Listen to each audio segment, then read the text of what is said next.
Perished World. It was an early access strategy simulation game that our protagonist, Choi Sun-woon, enjoyed very much. Not only did he enjoy it for his entertainment and free time, but he also became a master at it. In each match in Perished World, 32 players acted as gods, whose task was to develop the various races such as humans, elves, orcs, and the others into a modern civilization and fight each other.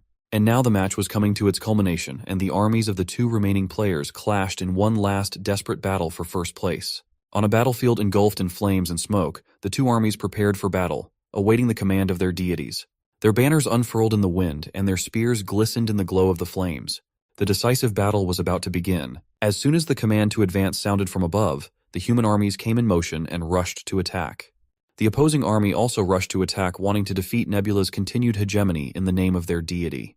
Choi Sun-woon had been undefeated for 11 months now, and if he could win today, he would become the champion for 12 consecutive months. This battle was nothing more than a small skirmish, and the victory in this entire war depended on the strategy chosen and realized by the player controlling the entire race. Each of the armies was controlled by a real player, and each of them chose a different development path for their civilizations. The orc race developed their physical strength, magic, and rapidly increased their population, while the human race under Nebula's control chose the path of technology and already had firearms, even cannons that seemingly should not have left a chance to their primitive opponents. But thanks to magic, things were not so hopeless for the orcs, and their battle mages managed to stop the cannonballs flying at them. However, this was just the beginning, and Nebula was already preparing to release their next secret weapon. It was an air force that would wipe out the enemy army from the face of this planet. This was certainly a problem for his opponent with a nickname Hegemony, but he had something to answer for, and with a few taps on his virtual keyboard, he summoned an equally devastating weapon. Thanks to his specialization in magic, he was able to summon a multitude of lightning bolts from the heavens, which simply vaporized the enemy army. As battle after battle went on, it was like a chess game, where only a well-thought-out strategy and knowledge of his opponent and his strategy could guarantee victory. Gradually, Nebula reached a level of technology comparable to the period of the end of World War II, which allowed him to use massive airstrikes, wiping out all enemy armies on the ground. And looking at it all from his monitor, he decided that everything he needed was ready, and he could finish the game. Not for nothing, after all, he had spent so much resources and time on research. For this, he was going to use one of his strongest weapons, the nuclear strike. All he had to do was confirm the nuclear strike in the name of the god Nebula. At his command, the nuclear missiles were immediately launched, and a multitude of intercontinental ballistic missiles with dozens of nuclear warheads rose into the air from his base at once. All of his nuclear missiles were launched simultaneously and flew toward the enemy base. The terrified and unaware orcs could only point their fingers at the sky and stare at the death flying at them. But the hegemony was ready even for such a move, and only chuckling asked Nebula in the voice chat if he hoped that he was not prepared for this. Right? Gathering his divine power into a fist and clutching his scepter tighter, he activated a defense spell. Immediately after, rockets from missile defense systems were launched from his civilization's territory, which should have successfully intercepted Sun-woon's nuclear missiles. But even that was within Nebula's calculations. The enemy's missile defenses could not keep up with him and his brilliant plan for victory. However, he had to admit that his opponent was well prepared and wasn't a loser at all.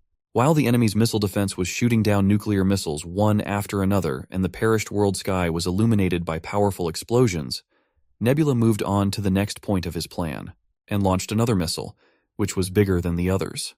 It did not fly straight to the enemy base like the others, but flew straight into open space. There, all the stages of the rocket, which had already fulfilled the role of the gas booster, separated and only the warhead remained.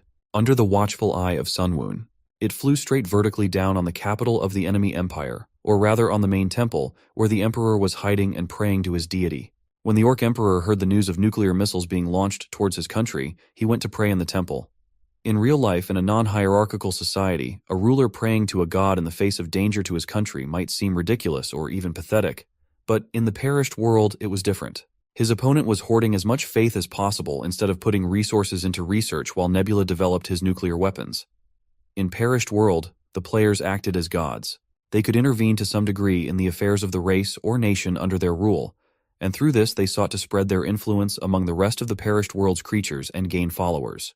These followers then produced a resource called faith, which allowed the players to perform miracles to protect their followers and keep them safe.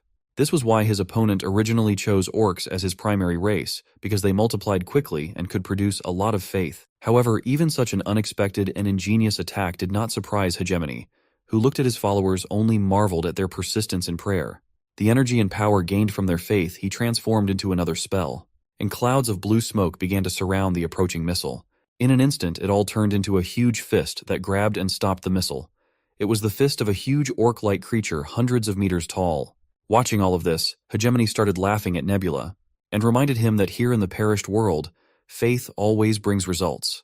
He was sure that victory was in his pocket, and with such an unlimited resource of loyal followers, he was in no danger. Sun Woon just chuckled at this. Even so, he was still bored even though his opponent was not bad, and used a good strategy known among players as Holy Orc Strategy.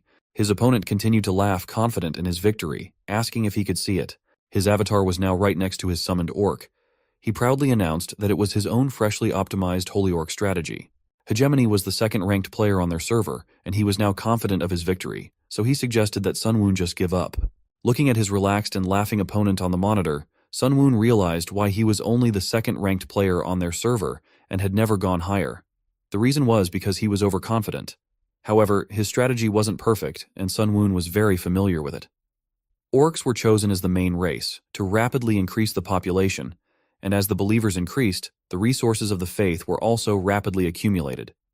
The missing science, technology, and culture were conquered by invasion. It wasn't a bad strategy, constantly receiving good reviews, as the large amount of accumulated faith and the large number of orcs gave an advantage in warfare. However, he knew how to counter such a strategy. Although orcs are an easy race to recruit, it's quite a feat to have gathered so much faith already. And against his own strategy, orcs were difficult to counter, as he had chosen the skies as his battlefield so that he could freely prepare kinetic attacks. Sun Woon respected his opponent and thought that his attempt at preparing a spirit apostle was quite good. But still, his opponent was too obvious. And thanks to the fact that Sun Woon ruled the heavens and was constantly developing his technology, he was able to create and launch into space an artificial intelligence-controlled military satellite made from ancient relics. Utilizing the endless space above his enemies' heads, he was able to place a satellite there with a secret weapon, giant metal tungsten rods, which, although they contained no explosives, weighed 10 tons each. And as they began to fall, they moved very slowly at first. But soon, gravity accelerated them to the point where they began to glow red-hot through the atmosphere. His opponent, looking at all this, was not on a joke surprised. To such a thing he was certainly not ready. He could only swear and curse his ingenious opponent, who first threw nuclear missiles at him and now was going to finish him off with a kinetic bombardment from space. He gave a desperate command to his holy orc to block at least the rod that was flying straight at the temple with the emperor inside. But Sun Woon looked at his pathetic attempts and knew that none of this would work, even if it was just a few tungsten rods. Once they entered the atmosphere, the rods would accelerate so much that the force of their impact would be comparable to a nuclear weapon, and cumulative acceleration of gravity will add up. Despite the Saint Orc's best efforts, there was nothing he could do about it, and the rods simply passed through him like a knife through butter, feeling no resistance. And it was too late for his opponent to do anything about it, because once they reached the ground, the entire capital of his empire was destroyed and the entire population wiped out. One of tungsten rods directly hit the imperial palace. An impact from this strike seemed stronger than others, because most importantly, this rod hit the orc emperor, and nothing could protect him. Even the countless protective spells cast on him were not enough, and he was simply crushed and dropped his staff of power. Along with the imperial palace, the underground temple has collapsed too, and now, all the faith that his opponent had been building was shattered and gone. He was immediately surrounded by many notices that his spells were losing power and disappearing for lack of faith, and when faith fades, apostle perishes with it. Now his adversary was confused and unable to control and defend his civilization. The Holy Orc Apostle scattered, and the enemy capital, major cities, and infrastructure began to explode like fireworks from nuclear missiles. Eventually, the enemy simply surrendered, and Nebula was once again declared the winner. After the match was over, Sun Woon even thanked his opponent for a good game. But he didn't want to admit defeat and desperately asked for one more game together for a rematch. He was confident that he could win this time. Sun Woon tiredly looked at the monitor as the requests for another game appeared one after another. But he wasn't interested and just left the match for good. Now he wondered why his opponent did not surrender immediately, but wasted so much of his time. It even seemed to him at first that his opponent had an ace up his sleeve. But in the end, he didn't have much to show for it at the end. In the end, he didn't see anything new in this match. But it didn't matter. After all, by winning this match, he was able to complete an achievement that required a player to stay in the top 1 rankings for 12 months. And just when he was about to go rest, a notification suddenly came. which caught his attention. At first he thought it was someone texting him at such a late hour, and he was already wondering who it was. But when he clicked on the notification, an astonishing achievement greeting appeared in front of him. It turned out that he was the only player who had completed all the achievements so far. But then he wondered if this might mean that they would cut off his access to beta testing, because that would be unfair. The next message dispelled all his doubts. The beta testing period was really over and the game was about to be open to everyone. But thanks to his achievements, he had a chance to try out the game before it was released to everyone. He was a bit surprised by this offer, but still he liked the game a lot and wanted to see what the real game would be like. So when a notification popped up asking him to enter the game, Sunwoon decided to try it without a doubt and clicked the yes button. Suddenly, everything around him went dark, and he began to fall into the void surrounded by streams of binary code. Sunwoon thought he had lost consciousness, but that was not the case. When his vision cleared, the night sky, which he had thought was pitch black, was not quite empty, but filled with many stars. He looked around and realized he was in the middle of some kind of space temple. But then, after some thought, he realized that it looked more like a ruin. Looking around, he wondered if he was dreaming. After all, he looked exactly like his in-game avatar. Suddenly, as if reading his mind, a voice sounded from behind him, assuring him that it wasn't a dream. It turned out to be a woman wearing a hooded robe and her face was barely visible. She announced that our protagonist had also been chosen and called his nickname Nebula. To begin with, she decided to introduce herself. Her name was Alden. Sunwoon first asked her the logical question, how did she know his name? But more than that, he was interested in something else that caught his attention. A set of blurry shadows that stood nearby. He wondered who they were. The hooded woman replied that she was wondering if any of the players would know each other. So for there to be fair game, everyone received a mask. She went on to say that she knew everyone here was wondering what was ahead of them. So she suggested getting straight to the point. She raised her hands high in the air, pointing to a planet that looked suspiciously like Earth. Although it looked that way at first glance, Sunwoon realized it wasn't. He had simply seen this planet too many times, and now he couldn't confuse it with anything else. This was the perished world. The mysterious woman solemnly announced that here and now in the boundlessness of perished world, all the players present would become true gods. After all, the game they had all played before, Perished World, was based on the real world, and all these countless matches were practice games before the one that was about to begin. This was where they would become true gods. On the platform were dozens of humanoid creatures who stood in groups without dropping a word. They were all surrounded by an impenetrable darkness that created the right atmosphere. Sunwoon couldn't hear any sound, but he could feel the vibrations with his microfibers. There were even people that stood alone. Perhaps they were just embarrassed to socialize. Perished World isn't just a world that exists in games, reasoned our hero, analyzing the situation he got into. This planet was just like the regular Earth, the same blue ball flying through space. Except that unlike the original, it had been abandoned by the gods because of the sad events of the past. On this planet, a once brilliant civilization flourished. The various races of creatures lived in harmony. The race of armed foxes saddled the white weasels that acted as horses here. Orcs worked alongside elves and platypuses in laboratories for the benefit of their civilizations. All was at peace. However, not everything was so smooth. For reasons unknown, the gods had abandoned this place. Having the bodies of the dragons on this land, they felt threatened for their lives, and flew off in an unknown direction, erasing their traces behind them. The time for new gods had come. All the players gathered around the heavy granite table where Alden stood and narrated the rules of participation. The Perished World game was created to find suitable new candidates for god roles for this planet. Only once tried out this game of boredom, now any player could become a god. It is essentially similar to the original Perished World game. At first, only inferior beings that have lost everything in their lives will trust the player. But if you are lucky enough to increase the number of believers, there is a huge chance to become the one and only god of this planet. The world will be only yours, and no one will dare to argue with the Supreme Being. God dares to do whatever his heart desires. All desires that you have ever dreamed of can be realized. This is a possibility only for the god of that world. It was a wonderful offer that beckoned with its possibilities, enticing greedy people. Sunwoon nodded, but it was noticeable that Alden wasn't saying something. What happens if I surrender here?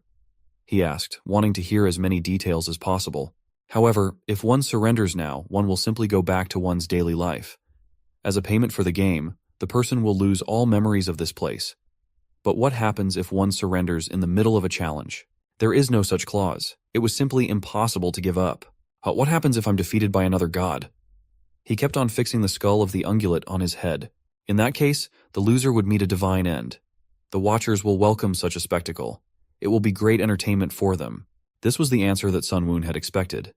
If it was a game where the winner takes all, it made sense that the participants would have to risk their lives. And if it was a competition in the real world, like the Perished World game, then it might be necessary to risk more than just lives.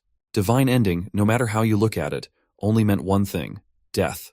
They aren't squeamish about killing people for risking their lives. Extinction threatens everyone, there's only one winner. There was simply no reason for protagonist here to give up. Sunwoon wanted to ask a few more questions, but Alden reached out her hand and stopped him. Well, now it was time to choose. Shifting the cardboard of cards in her hands, she asked everyone who wanted to surrender to inform the organizers right now. But for those who wished to accept the challenge, she laid the cards face up. The remaining contestants begin their journey by choosing a small area of land. This is really an event that is so similar to the game of the same name, meaning that the beginning consists of choosing a small area of favorable land to rule. Looking around, it seemed that some players started whispering. It was abundantly clear that they wanted to give up. 3. No 5 persons immediately decided to leave the competition. They cared about their own skin. Apparently, the starting number of players was equal to the maximum number of participants in the game, which was 30 all individuals. This meant that the final number of people was already 27, an elementary calculation, but it would be much better if half of them were eliminated as soon as possible. Okay, you can choose first. Alden turned to the protagonist. It was an unexpected decision for him. He hadn't expected such honors. Sunwoon only shrugged his shoulders. The order of selection didn't matter, because the cards were good and they had randomness in their existence, just like in the game. However, since Sunwoon had been offered the first chance to test his fate, it seemed like they had taken the ranking order into consideration. Choosing the first card he came across, he flipped its blue surface to the bottom. Though he knew the details of each territory presented by the game, however, he expected to have better luck. As soon as the map was turned over, a circle of runes lit up under the guy's feet, which instantly teleported him to the designated location. Once the territory and land were determined, the players had to decide on the first species and tribe that they want to rule. The planet was truly beautiful. So was each of its continents, together or apart. Although the third continent was the largest, it didn't have as many resources as the first, nor did it have as good a climate as the second. Instead, it was home to various races and monsters, as well as many ruins that housed special in-game abilities. Depending on how one used them, they could become an advantage or a disadvantage. The protagonist promptly scanned the territory given to him and identified all the species and tribes. The land was a peninsula located in the eastern part of the third continent. A beautiful river flowed calmly past the trees that grew in the mountainous area. Green frogs sat undisturbed in the water, and one of them watched the beautiful blue butterflies that resembled Morpho. It did not take its eyes off the seemingly potential food, but as turned out, the frog was not interested in it. The fish that swam beneath its feet were much more appealing. Diving for a perch, Frog turns out to be a frogman that successfully caught the prey with its hands, splashing water around the neighborhood. The prey was very large, another frogman shouted. It was clear from their voices that they were pleased, for tonight's dinner was fish. Turning to the blue butterflies flying by, they concluded that such a species had not been seen in their neighborhood before. But are they important now? They weren't going to eat the nasty bugs. This butterflies wasn't simple at all. Sitting on a huge chair, Sunwoon looked around at his blue-winged friends and kept pondering about the frogmens. They lived on a small area of insects with the lowest win rate, but that only depended on how to use them. Now Sunwoon received insects under his control. Although it was backwards compatible with birds, it was very even useful in the beginning, despite it was looking.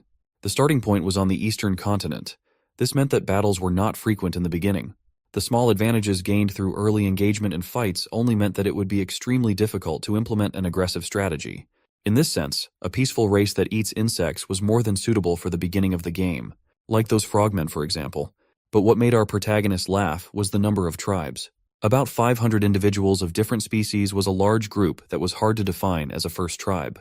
The perished world can have an effect on creatures equal to the level of faith they possess. Faith depends on the degree of individual beliefs, on how much they believe in God and entrust their hearts to Him, on whether they truly rely on Him. They don't have to walk down a difficult path from the beginning. However, a measly 10 points of faith and 10 believers will do nothing to help. That number is too small to leave any impact on this group of frogmen. And anyway, what can be done where are no water? Until a high level of technological development is achieved, no action can be taken. And what about the other groups of creatures? Sunwoon asked himself, looking at another screen. A group of lizard-like creatures of different ages were walking across the hot desert. They were lizardmans. They eat insects too. Their skin was blue and covered with spots of different diameters. There were about 30 of them in total. Too few to be called a small tribe, and a lot of them were probably all blood relatives. They were characterized by a high survival rate. These creatures could survive here without water. Even though the number of individuals had decreased, it was even for the best. In this tribe were many sick and ill, a few weak elderly lizards, and one badly injured object that was almost crawling in the end of the pack while dying. It's understandable he once was an important part of this group, but perhaps he had been pushed lower in rank in the power struggle, and received a punishment for this, or this was just an accident. However, there was only advantage for Sun Woon. The more this lizard feels abandoned by whole world, the harder and more tired he feels. If he wants revenge, life, and other benefits, he will believe not only in God, but also in devil. Just a small miracle, small silver lining now could help him find a new god. True new god of this piece of land. Nebula. Even though this lizard seemed too fragile creature, and such newborn faith would possibly not last long, it was much better than frogs. So the Sun Woon's choice settled on Lizardmen's, especially on this last wounded one. The sun is merciless in the desert. With every kilometer they traveled, it drained the last of the Lizardmen's strength. All the weaker individuals weaved to the back of their small pack, especially the injured Lizardmen lagged behind. The wound healed poorly due to bad nutrition and became inflamed with every step, which was slow due to weakness. The pack was barely surviving on their wanderings. They were weakened. The already thin for their build, the creature's cheeks sunken in and ribs began to show. Not everyone could hunt, and there were only small birds and stray animals in such deserts. "Hey look, there's a gazelle," shouted one of the pack in surprise.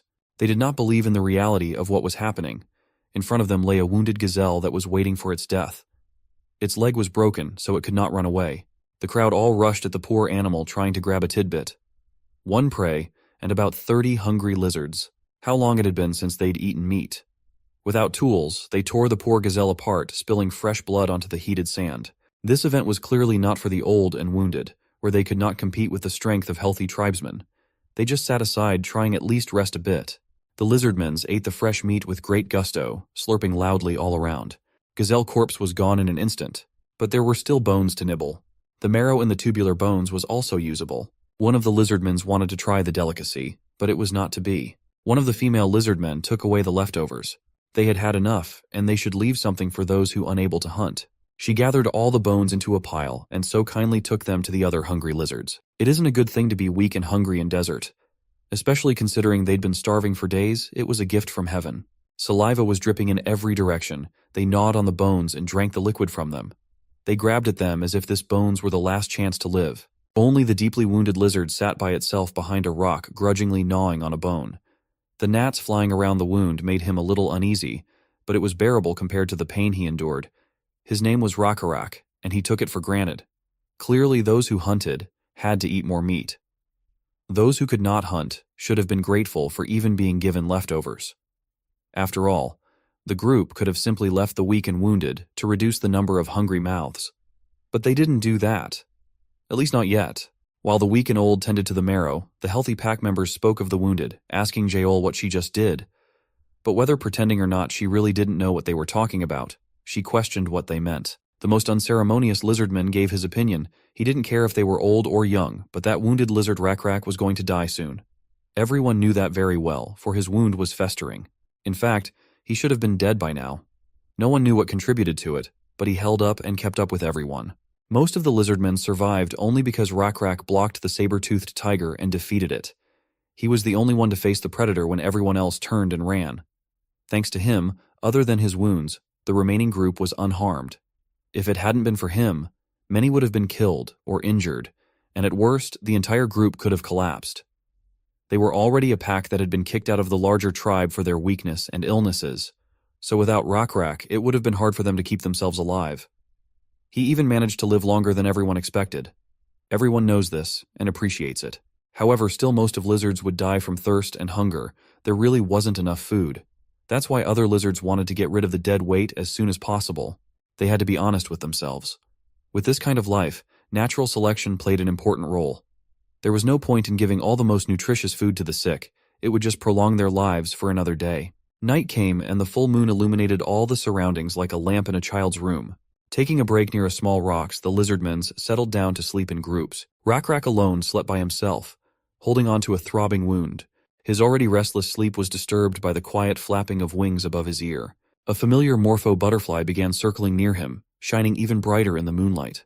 It came closer and closer to his face, forcing him to pay attention to it. Rising a little, Rockrak was annoyed by its strange behavior. But despite his attempts swatted away, Butterfly did not fly away, but only fluttered over his head. It seemed to be beckoning to him, calling him to follow it to the mountain near where they had stopped. And he agreed, standing up as quietly as possible. The other lizardmen heard the shuffling of Rockrak's feet and woke the others. Their comrade was going somewhere. They watched him. Some even thought he had finally decided to leave the group, taking such a heavy burden off their shoulders. The whole tribe agreed to watch him for now. What was he going to do climbing higher and higher up the cliff? Pondered Jael. Meanwhile, he climbed further and further up, as if mesmerized by a butterfly. It was hard for him, but he didn't give up. Was this his crazy fantasy and death agony? He was the only one who responded to the call of this strange butterfly. So maybe it was true. But what if what he was seeing right in front of him was true? What if it was real? Following the butterfly farther and farther up, his surprise was unparalleled. His eyes rounded to the size of a huge plate and his jaw hung open. Insects. A huge swarm of blue bugs that crawled all over each other created an extension of the mountain. This swarm resembled a tentacle and didn't fly away. They didn't dodge. As if mesmerized, they climbed around, determined to become easy food themselves. This amount of food made his thoughts clouded and his breathing hitched. He was hungry. This amount would be enough for the entire Lizardmen pack. A notification appeared on front of Sunwoon. The pack of Lizardmen 11021 experienced a revelation and miracle. Seeing the system messages in front of him, Sunwoon felt relieved. Just as Aldine had said, the interface was the same as in the Perished World game. In the insect's small area, he could create or control insects using the faith points. Naturally, creating and controlling them was different from the game. The Lizardmen finally recognized it as a miracle. Now Sunwoon could breathe out a sigh of relief. It was success. Thank God whispered through his mask. The first step had been taken. The amount of bugs sent by the protagonist was enough to feed the entire pack for days to come. Then Nebula's next step was to ensure that different swarms of beetles would steadily appear day by day near this pack. Now Rockrak themselves announced the miracle by addressing the butterfly, as if they knew it was the one behind everything. Indeed, individuals with high willpower could take care of everything on their own. However, why would they do so at this point? Intelligent beings knew that miracles were amazing, and after they were repeated, the Lizardmen would attribute these miracles to some creature. They realized that such occurrences were not random, but inevitable. A beetle on the arm of one of the tribes sat quietly crossing its legs. Finally, Rockrak's tribe recognized the god, Nameless Beetle God. But why a beetle and not a butterfly? Beetle God? A ridiculous name for a god, thought Sunwoon. Well, he have never started with a good name. No one god seemed to have a great name at first. Just as an intelligent creature develops civilization and technology, a god's name changes too. They might have noticed his divinity after the miracle, but it wasn't enough. Still, this tribe will become very important to the Nebula. If everything went according to his plan, he would be able to achieve what he wanted with the next miracle. Of course, this applied especially to the wounded tribe protector named Rockrak. A strange blue butterfly accompanied them day after day, wherever they went. Looking into the distance where it flew, Rockrak began to see illusions again. Still, this time he should have followed it. Unlike the rest of the group, he was suspicious of the strange swarm of bugs that appeared out of nowhere. The whole tribe rejoiced at finding food. It was like a celebration for them every time. Rockrak, are you going to go after your illusion right away? Asked the Lizardman to his leader. However, winter was coming soon. But the bugs kept appearing from colder directions. Not a good thing. If they traveled in that direction, it wouldn't be long before they would freeze to death. Lizardmen had learned how to survive the winter, but the blood of their cold-blooded ancestors still remained with them. In winter, their bodies became sluggish. Food was in short supply, and they could only travel during the day when the sun rose. As a result, many of them starved to death. And so, at the very least, they needed to make their way through the wilderness to find a forest with plenty of firewood to keep warm. Under such circumstances, it would be wise to ignore the fantasy now. Since that was unsafe not only for the sick, but also for the healthy, the best option would be to reach in another direction. However, Rockrak didn't think they should do that. There was nothing in this empty, wild, sandy field. Was there some purpose to the fantasies he saw? No one knew about that. But right now, he had no choice but to follow the butterfly. Sunwoon calmly watched the actions of his favorite. There were few believers. Since this was just the beginning, there was nothing he could do. Specifically, he had heard too much about faith. Aside from Rockrak, he was skeptical of all miracles. Nothing could be done about him yet. He had to be above level 2 to bless him. Meanwhile, Rakrak walked bravely with the child on the sign, leading the entire tribe behind him. If only they had more faith in their god. Following the butterfly, they climbed higher and higher up the mountain. They could have a future they could never imagine just because of their faith.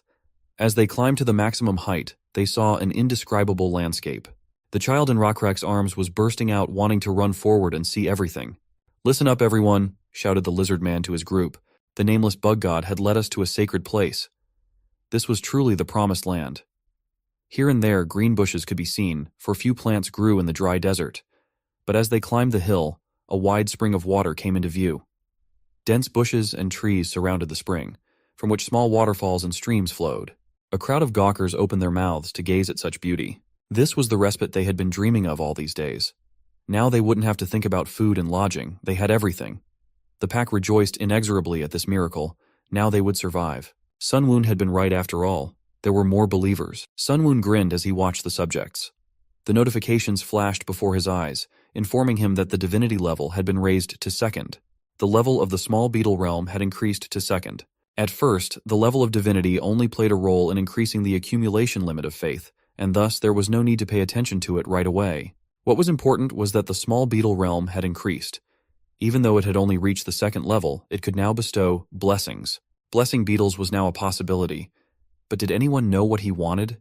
The protagonist spoke to himself, but as if addressing Rakrak, offering to be his priest. Let him deliver his will to his people and blessings to help him do so. A bright light shone upon the Lizardman leader, bestowing powers upon him. However, no one saw it, but someone felt it. Evening quickly covered the continent, so they split into groups. Some hunted well and brought plenty of food, some set up camp, and the rest did the cooking. Cooked food was much tastier than cold and raw food, so after they had eaten enough, they went to bed, for the first time in a long time, not worrying about anything. Only the fireflies did not sleep. One brave beetle was not afraid to fly up to the lizard and sat on his shoulder. A quiet voice called out to Rakrak, waking him from his sleep. When he opened his eyes, he didn't realize where he was. He was sitting on his knees in a snow-white void. It seemed more like a dream than reality. Butterflies of different sizes were circling around him, attracting his attention every time they tried to land on his nose. A certain voice kept calling him over and over again.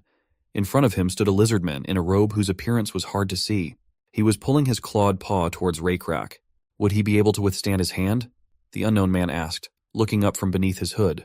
But could he be trusted? What did he want from a mere outcast from the settlement?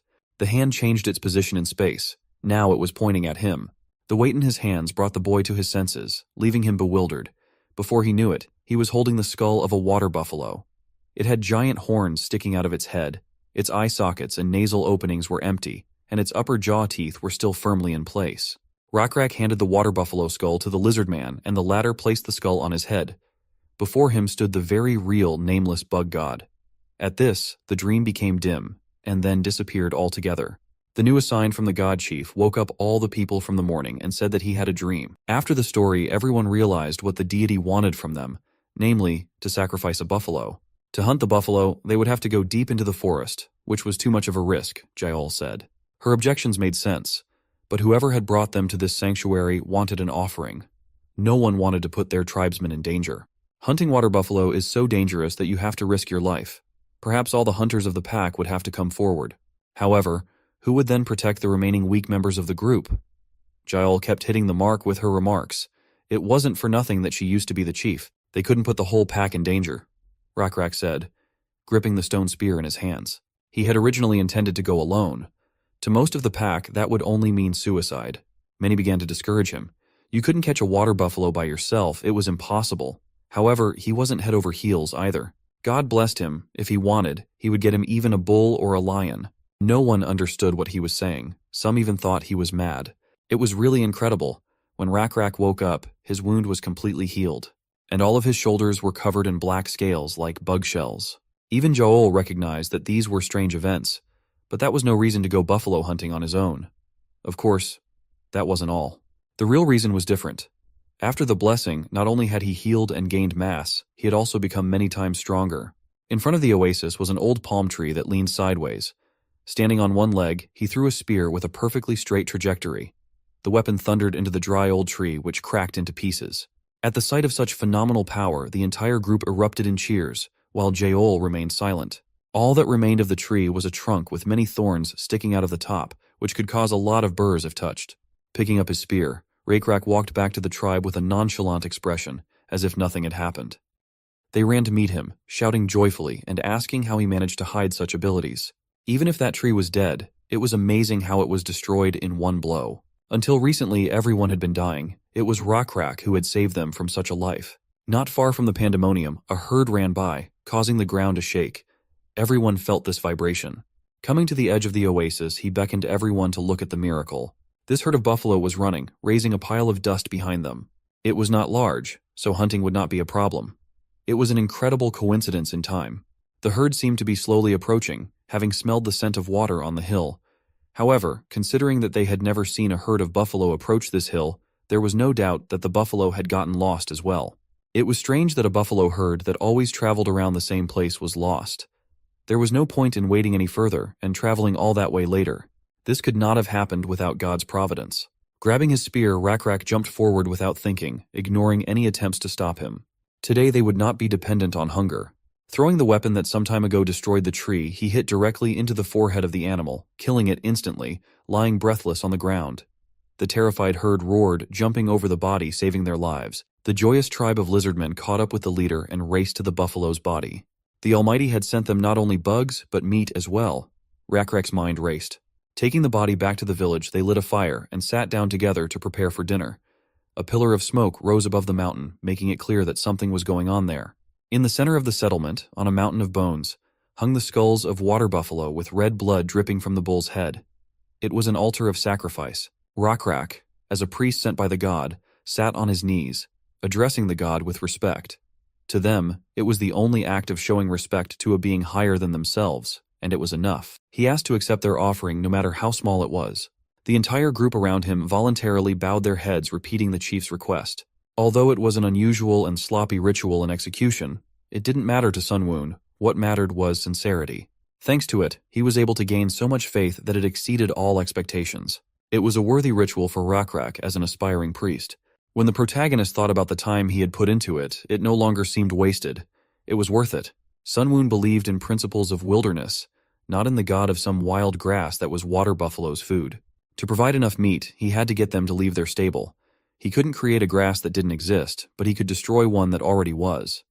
This was where the help of other insects, locusts, came in handy. They narrowed the circle of direction, leading buffaloes to their desired goal. For the smaller half of the evening, they managed to eat. At this stage, it was hard to expect knowledge and skills equivalent to herding, though that would be too much to expect. They knew how to dig up the roots of plants, but didn't know that it was better to leave some and bury good seeds in a pile to crossbreed them. The population of this oasis was not numerous. The maximum limit would only be reached in a few years. In their present state, they know nothing of farming and animal husbandry. This time will be hard to survive. Knowledge and skills play an important role. It is necessary to realize certain knowledge on your own. You can't say it outright because it violates the law of causality. Not that there is no way, but it takes some time. In the first place, it would be wise to start with a blessing. Each time the group hunted buffalo more and more.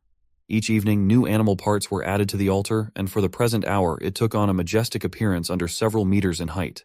This morning was no different from the others, except that Yahello, who was walking in the center of the settlement, noticed Recap anxiously examining the altar. It had been a long time since the first altar had been created. Not only had it changed, but so had the Lizardmen. There was nothing left of their blue scales, all of them replaced by the black scales blessed by the bug god. Last night he had a disturbing dream that kept him awake. Was it a dream or even an oracle? Not even the chieftain knew. It was ambivalent. Looking at the altar, the tapping of bones could be heard. It was shaking unbelievably. In the pond of blessings that had protected the tribe for many years, not even a small fish came anymore. The ground was so dry that not a single plant root could be found. Both knew that they had not gotten to that point yet. This dream was about the future. In the Howl's opinion, there was nothing to worry about because the god was taking care of them. Recap had always listened to the former chief, but this time he still went to the top of the bones. However, everything is God's will. Believers always seemed to find it difficult. If one did not understand its meaning, the priests would convey the will of God. The chief was only afraid of one thing. Sitting on the altar, it was hard for him to even remember the first shabby altar they had made years ago. Only the landscape had not changed over the years, but today, gazing into the horizon, the chief saw something he did not wish for anyone. The situation was not favorable, and he asked Yahello to come to him and express her opinion. That explained why the altar was shaking so much. The group of lizards that had driven them away some time before was approaching. On a huge yellow creature, what looked like an overgrown gecko, sat the large head of the group. It was an appearance that was familiar for Recap. Boar wasn't easy to forget, for he hadn't changed much since Recap's group had been banished from this tribe. He was over 2 meters tall and large enough that the other lizardmen looked like children in comparison. But his great stature was not his only strength. The blue scales that the entire Recap village used to have before now had this big guy. And above all, what wasn't normal? He had managed to ride such a monster. Looking at the number of people arriving, it seemed like the entire tribe had arrived, which meant only one thing. Their hometown swamp was completely devastated and destroyed. The Manon must have devoured all the swampy areas. However, no one knew this. But did the desert guests know about the sanctuary? This oasis was surrounded by high mountains and was located so that you couldn't see anything until you went up to the top. There was a chance they might pass by without knowing the area, Yahello suggested to the chief, but their whispers were interrupted by a yell from a neighboring mountain. Someone was addressing the visitors. The brave lizardmen from the settlement announced that this was the sanctuary of a nameless beetle god, and the blue-skinned tribe could not make a move here. Poor Yahello was ready to burn with shame. Today's patrol had been led by Ur, who was under her command. But the stupid lizards, instead of protecting the settlement, had only attracted unnecessary attention. Patting the girl on the shoulder, Recap asked her not to worry.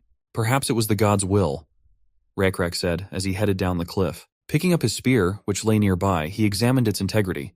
Yahello followed him down, assuming that the god had deliberately created this situation. Perhaps he intended to give them a test. However, the chief had other thoughts. It might not be a test, but a mission. He believed it was a mission to accept and save those who were originally with them. But even so, that big guy was a powerful individual that possessed a giant beast. If he was a reasonable person who understood something like this, he didn't continue to banish the weak tribe members into the wilderness. By such dialogue, the Morpho butterfly flew in. It seemed like it was always there for him during difficult times. Is this really God's will too? It's hard to dare to think about it further. For now, the chieftain would do what he could. Recap understood exactly what Sunwoon meant. Recap's tribe and the Blue-Skin tribe had to unite for population growth and technological development. Looking at how the tribe was moving, it seemed that the same fate had befallen them. The land had abandoned them for a reason. They were in need of rescue. Thus, there was a need for more people to learn about the glory of the nameless bug god. However, it was a bit strange for the protagonist that Recap made this decision on his own, without listening to the wishes of the population. Perhaps it was due to the high willpower that the chief had a value of 14. It meant that individuals could take their own actions, and unexpected actions could lead to trouble for Sunwoon. Did this lizardman coming out of the swamps really think it was my will? God asked himself. In a way, he wasn't wrong. A leader with a high will performed his duties perfectly. If channeled, this power would be a more powerful and successful tool than simply controlling everything. If Sunwoon could only instill a strong faith in the test group, progress would come sooner. Instead of letting the player control all the individuals individually, our hero would be able to express his intentions more effectively. Getting as close as possible to the mountain on which the armed guard stood, the brash leader asked the noisy little guys if they lived here. Apparently, he did not know that these lizardmen with black scales had once belonged to one of the groups he had banished. The patrol clearly didn't like this. It seemed that due to annoyance, they were ready to pounce right now. Someone so brazen had dared to insult them and take an interest in their land. The leader of the enemy tribe did not calm down and continued to pester them with questions about what they were doing in such a wasteland. The bushes, the trees, the loot, everything on this land belonged only to the Avatar, Recap said, walking ahead of the help he had brought from the settlement. What kind of avatar is this? The stranger asked, looking down. Recap, however, did not lose his confidence and replied that this was the domain of an unnamed bug avatar. For such a person that stood at the head of the blue skin, it was unclear what was being explained to him. However, it didn't matter whether he understood or not. The arrogant lizard ordered the settlement to leave the place, threatening that if they did his will right now, he would not attack them. He didn't know how many of them were still hidden, but he was sure they wouldn't be able to defeat his group of lizardmen. Since ancient times, if there was a leader, he should use his brain and know how to calculate the outcome of a battle. Boar teased. Contrary to such beliefs, Recap still didn't want to fight anyone. He wasn't stupid, just confident in his power given by the blessing. Such an answer did not satisfy the leader of the enemy group. Most likely, he originally wanted blood. Putting the spear forward, Recap addressed the strangers. The poor blue-scale lizards who had lost their homes could now go to the abode of the god. The god could then take care of the new believers as he saw fit. Such an answer made the enemy laugh. What a funny opponent he had. You don't know how to calculate your moves, the stranger said, pulling the monster's reins on himself. He thought so, but he didn't know about the god and his abilities. He seemed to be talking nonsense, blood boiling in both of them. Slamming the reins on the animal's back, the enemy leader ordered kill them all in the same spot. Manun's eyes glittered brightly and he lunged at Rakrak. Pointing his spear at his enemies, Rakrak stood confidently ahead of his pack, ready to sacrifice his life for them. Kill them, Boar shouted, slapping the reins on Manun's back. It was an honor for the responsible chieftain to stand before his enemy speaking face to face. He only asked himself for courage and strength in this fight. The huge reptile broke Rakrak's spear with one paw striking with its strength. For an enemy chieftain to be so irresponsible was foolish. The palace Manun's paw was so huge that when he wanted to crush Rakrak, a shadow fell over his entire body, blocking the view of the sun. There was a clash of civilizations. Two different tribes came into contact. Experience. Points for both tribes increased greatly. It was a difficult challenge, but it had its benefits. Sun Woon had been paying too much attention to one tribe. These tribes were now his first-level area of Lizardman. Even new skills became available that could be used, and of course, the protagonist chose them. Meanwhile, the battle continued. A quick strike swept across the place where the boy stood, causing Boar to smile satisfactorily. However, when the beast raised a paw beneath it stood the unharmed head of the tribe, which bounced aside in a moment. Something was wrong with him.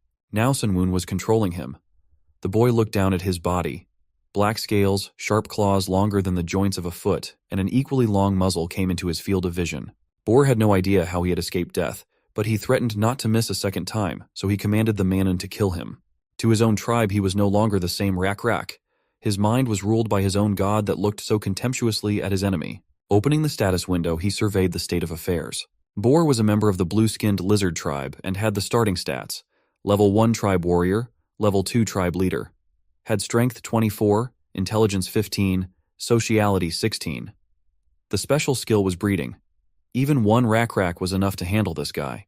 The only problem was to subdue his strong little monster Drake. At the moment the biggest threat was just him. A level 1 Manun Drake with strength 87, intelligence 6, and sociality 9. At the same time, Rakrak was the leader of the tribe of the same name. A level 2 warrior and leader. A level 1 priest with strength 30, intelligence 24, socialization 26, and will 14. The abnormal status is the origin of a third-level saint. With such parameters, winning was not a difficult achievement. Rushing from his seat, he was at the very nose of the Manun in a few seconds. Applying the strong avatar skill, Sun Woon was confident of victory.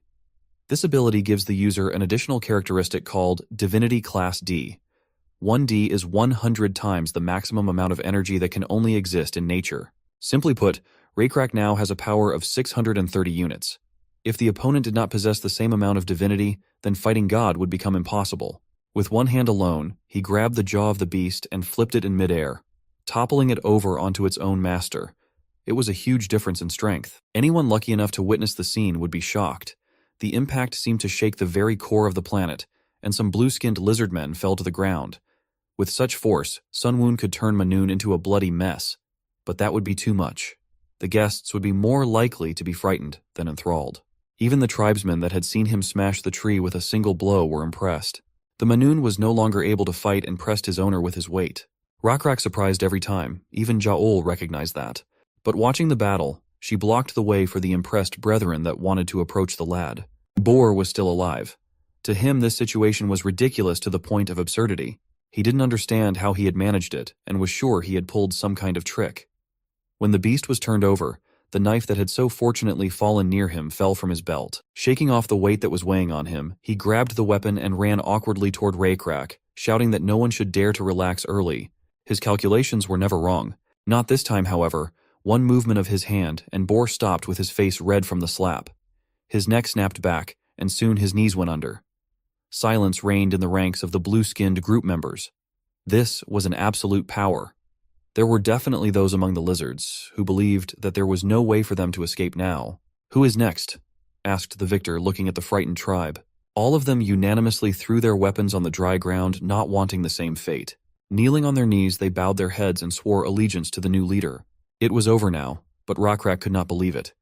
He looked down at his hands for a few moments. The avatar had just passed through his body, leaving a wild feeling that he had dreamed it.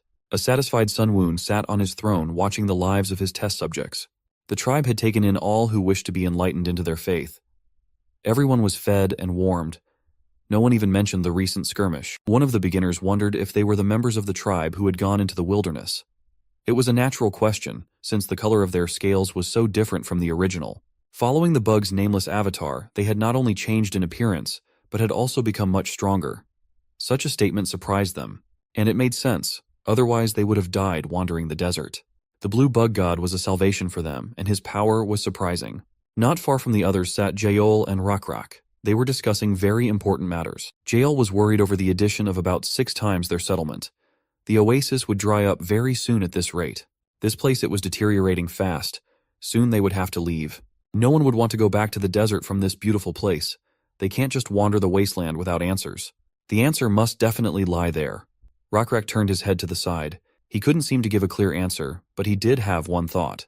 God would not abandon them, and at any rate had given the answer, maybe even through their brothers who just joined to them. He seemed to want the tribe to reunite with Blue Scale Tribe completely. They had been isolated for a long time, and they had larger numbers. Perhaps there would be someone among them who would come up with a wise idea. The morning began quickly in the quiet settlement. Manun, who was the first to wake up, was tied to a tree with vines. He was not happy with this arrangement.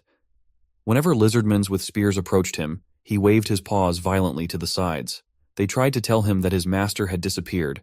There was no need to continue the battle. It was better to just surrender.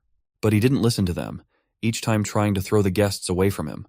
Once he even succeeded. When someone approached too quickly, the beast waved its tail, throwing the tog on his back. He hadn't expected this and swore loudly, getting up off his back. This method of taming wasn't working. The Manun's eyes glittered as his prey came closer and pounced on it. However, if he continued to flounder like this, it would definitely either tear the vines or broke the tree and run away. Ur yelled at the animal, asking if he really wanted to be scolded for this. However, the hand of the unknown lizardman stopped that yelling. Rakrak came to visit the Manon, who was shaking at the sight of him, remembering how this guy had disarmed him in one move. As the chief approached, the animal backed away until he was against a tree. The chief stuck his hand out in front of him and ordered him to eat. It didn't look appetizing, but after sniffing it, he decided to try a bite. The settlement was clearly surprised at the capabilities of their leader, who was hand-feeding the brutal beast, who now became more affectionate and asked for more food, which they did not refuse to give him. It must make sense that a god would keep him alive. He had little food that was given, but if he wants to stay with the tribe in the future, he must be patient. It's cute when the intelligent beast settles down looking with big eyes at his new master. If the Manun causes trouble again, let me know, ordered the chief, leaving to Jael, who was sitting near a large log. She handed the chief the weapon with which Boar was going to attack him. Turning it in his hands, he marveled at the skill that made it possible to do such a thing. If it weren't for that guy's persistence, I would have made better blades, said the lizard, awarded with a huge number of scars. He's a blade artisan. But why did he say that? Asked the head of the tribe. It was simple, because of the trees. In the making process, they use a lot of wood. But is the weapon made by lighting a fire? Suggested Rakrak, looking at the blade. But no. To make a special fuel, you have to burn wood. Most likely Boar had forbidden them to burn trees. He felt that preserving the environment was better for the tribe than harder metal, and since they had to leave in a hurry, they didn't have enough time to test that. After a bit, the guy said he'd think about it and report back a decision on it tomorrow. It wasn't an urgent matter, so there was no rush for now. The scarred lizard left for the settlement, but he was replaced by an older lizard with no left arm. He came to them as they were looking for a guide. He was an avid traveler. As befits an old lizard man, he had scales of a different color than the blue-skinned tribe, and certainly different from the Rakrak clan whose scales were black. The wanderer, with his old body, wandered around looking for a place where he would be accepted. During this long and fascinating time, a lot of things happened, and the most important thing was that he managed to learn to see the way. However, how was that possible in a place where he had never been to find his way home? He had plenty of places in mind that wouldn't let him starve, but he couldn't guarantee it would be the same.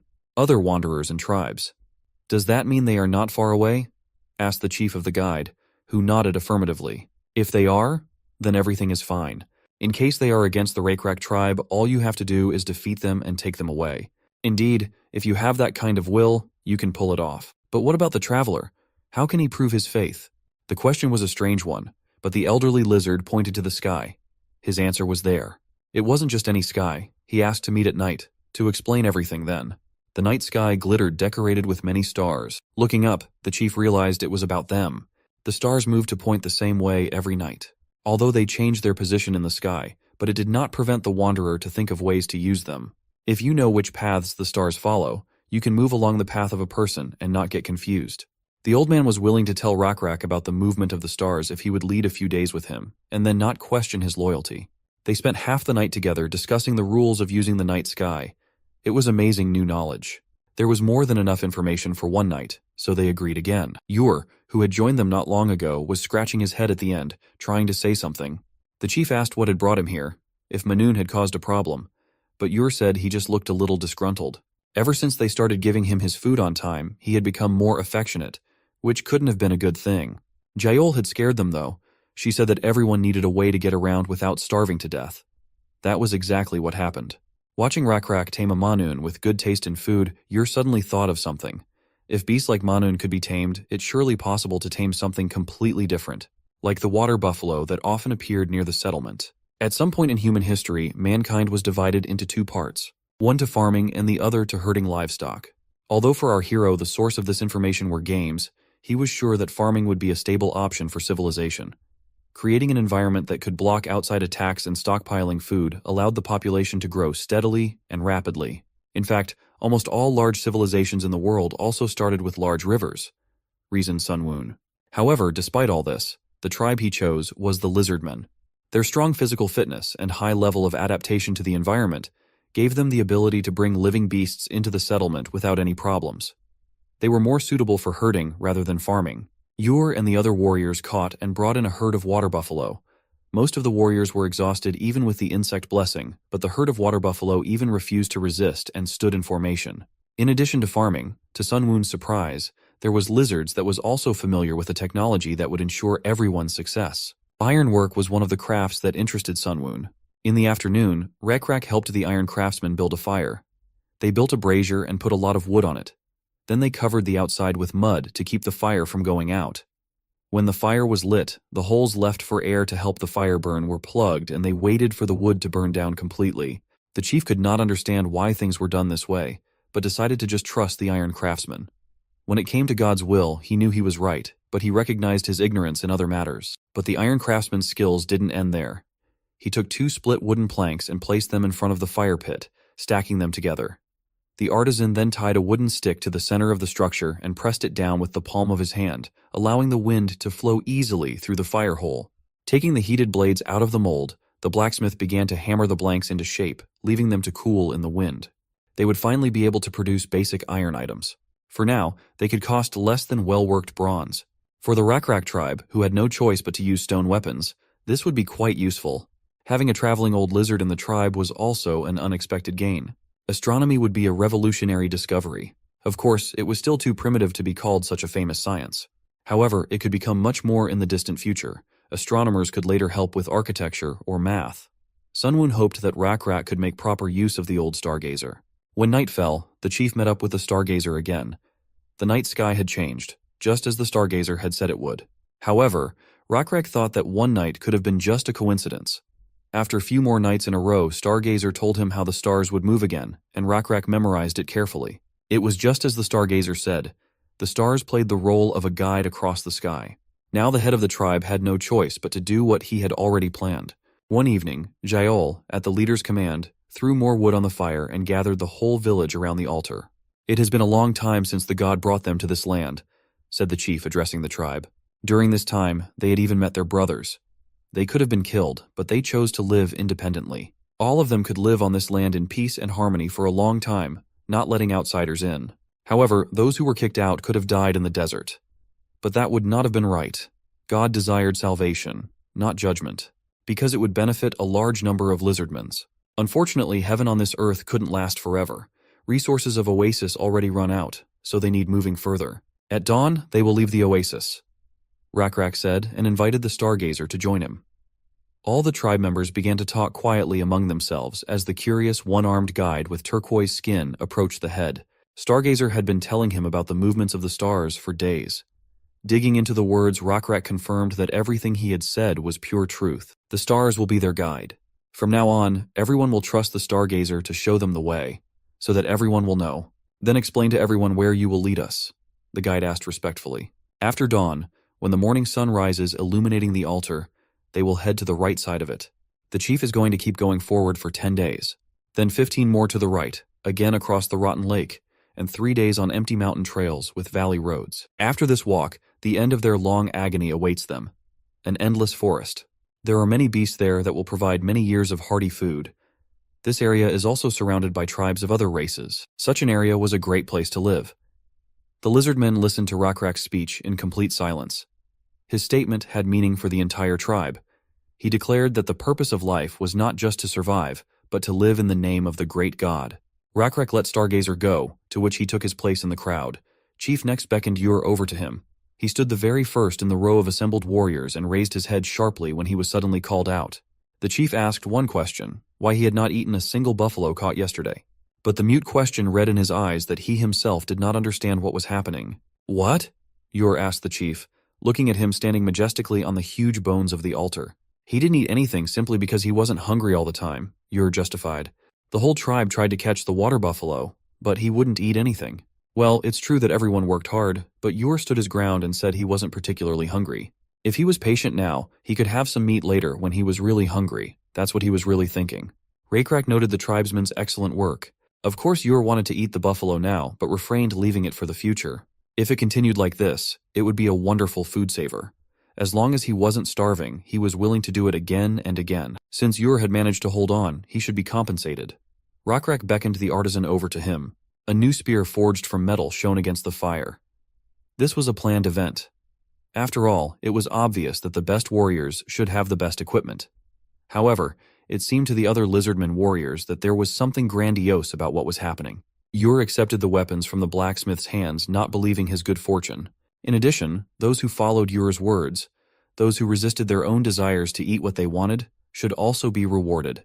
Since they were patient in proving their dignity, they were also rewarded with quality weapons. Many of the tribe that didn't follow their example in the past were already regretting their actions. It was amazing. Jal had been wondering since yesterday what the chief was up to. Perhaps what was happening now was what he had in mind. In one go, that one had lifted the spirits of the entire tribe. Sunwoon thought that the unexpected event had already come to an end. But it wasn't. Now come forward one by one, the chief said, holding the water buffalo skull in his hands.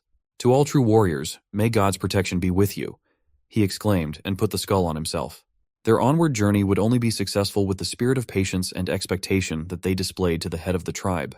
As Ur approached, Rakrak took the skull of the water buffalo, which was at the very top of the altar, and placed it on his head. He is now a noble bone warrior. This is the will of the god. At these words, Ur seemed to choke up. Tears came to his eyes. This was how about 24 bone warriors were born. They believed that they had received a much greater reward than just being able to satisfy their hunger, and this was indeed true.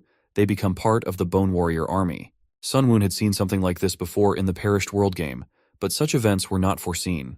Now they must leave this holy place. The Lizardmen tribe cheerfully welcomed the warmth of the morning dawn. The Bone Warriors weren't the only ones evolving. Bright rays of sunlight illuminated the huge altar they would soon have to leave. It was the god's will, so they were no longer bound to this place. Let everyone create an image of the nameless bug god in their head, the chief ordered his clan. He couldn't say that the upcoming journey would be easy, but he hoped to move forward without fear. Just as they had shown patience in wanting to eat the buffalo, so they should be patient moving forward. It will only do them good. Go forward, be patient, and move forward. The nameless beetle god will always guide them. Ignoring the cheers, Rakrak stood on the remains of the bone altar and looked up at the sky. Sunwoon thought he was simply identifying the constellations disappearing in the dawn's rays, but that turned out not to be the case. He was muttering something. The chief lied for his tribe that it was God's will, so he apologized to the god. Of course, Sunwoon had nothing to be upset about. Perhaps the players who wanted to move and control all of their characters would not be very happy for his actions, but after all, it was God himself who had chosen Rakrak, who had a high willpower, to be the high priest. Thus, these results could only be welcomed. Most likely even achieving the growth of the tribe went even better.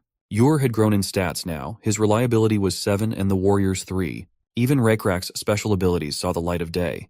His leadership rose to 14, priest to level 2 and warrior to level 9.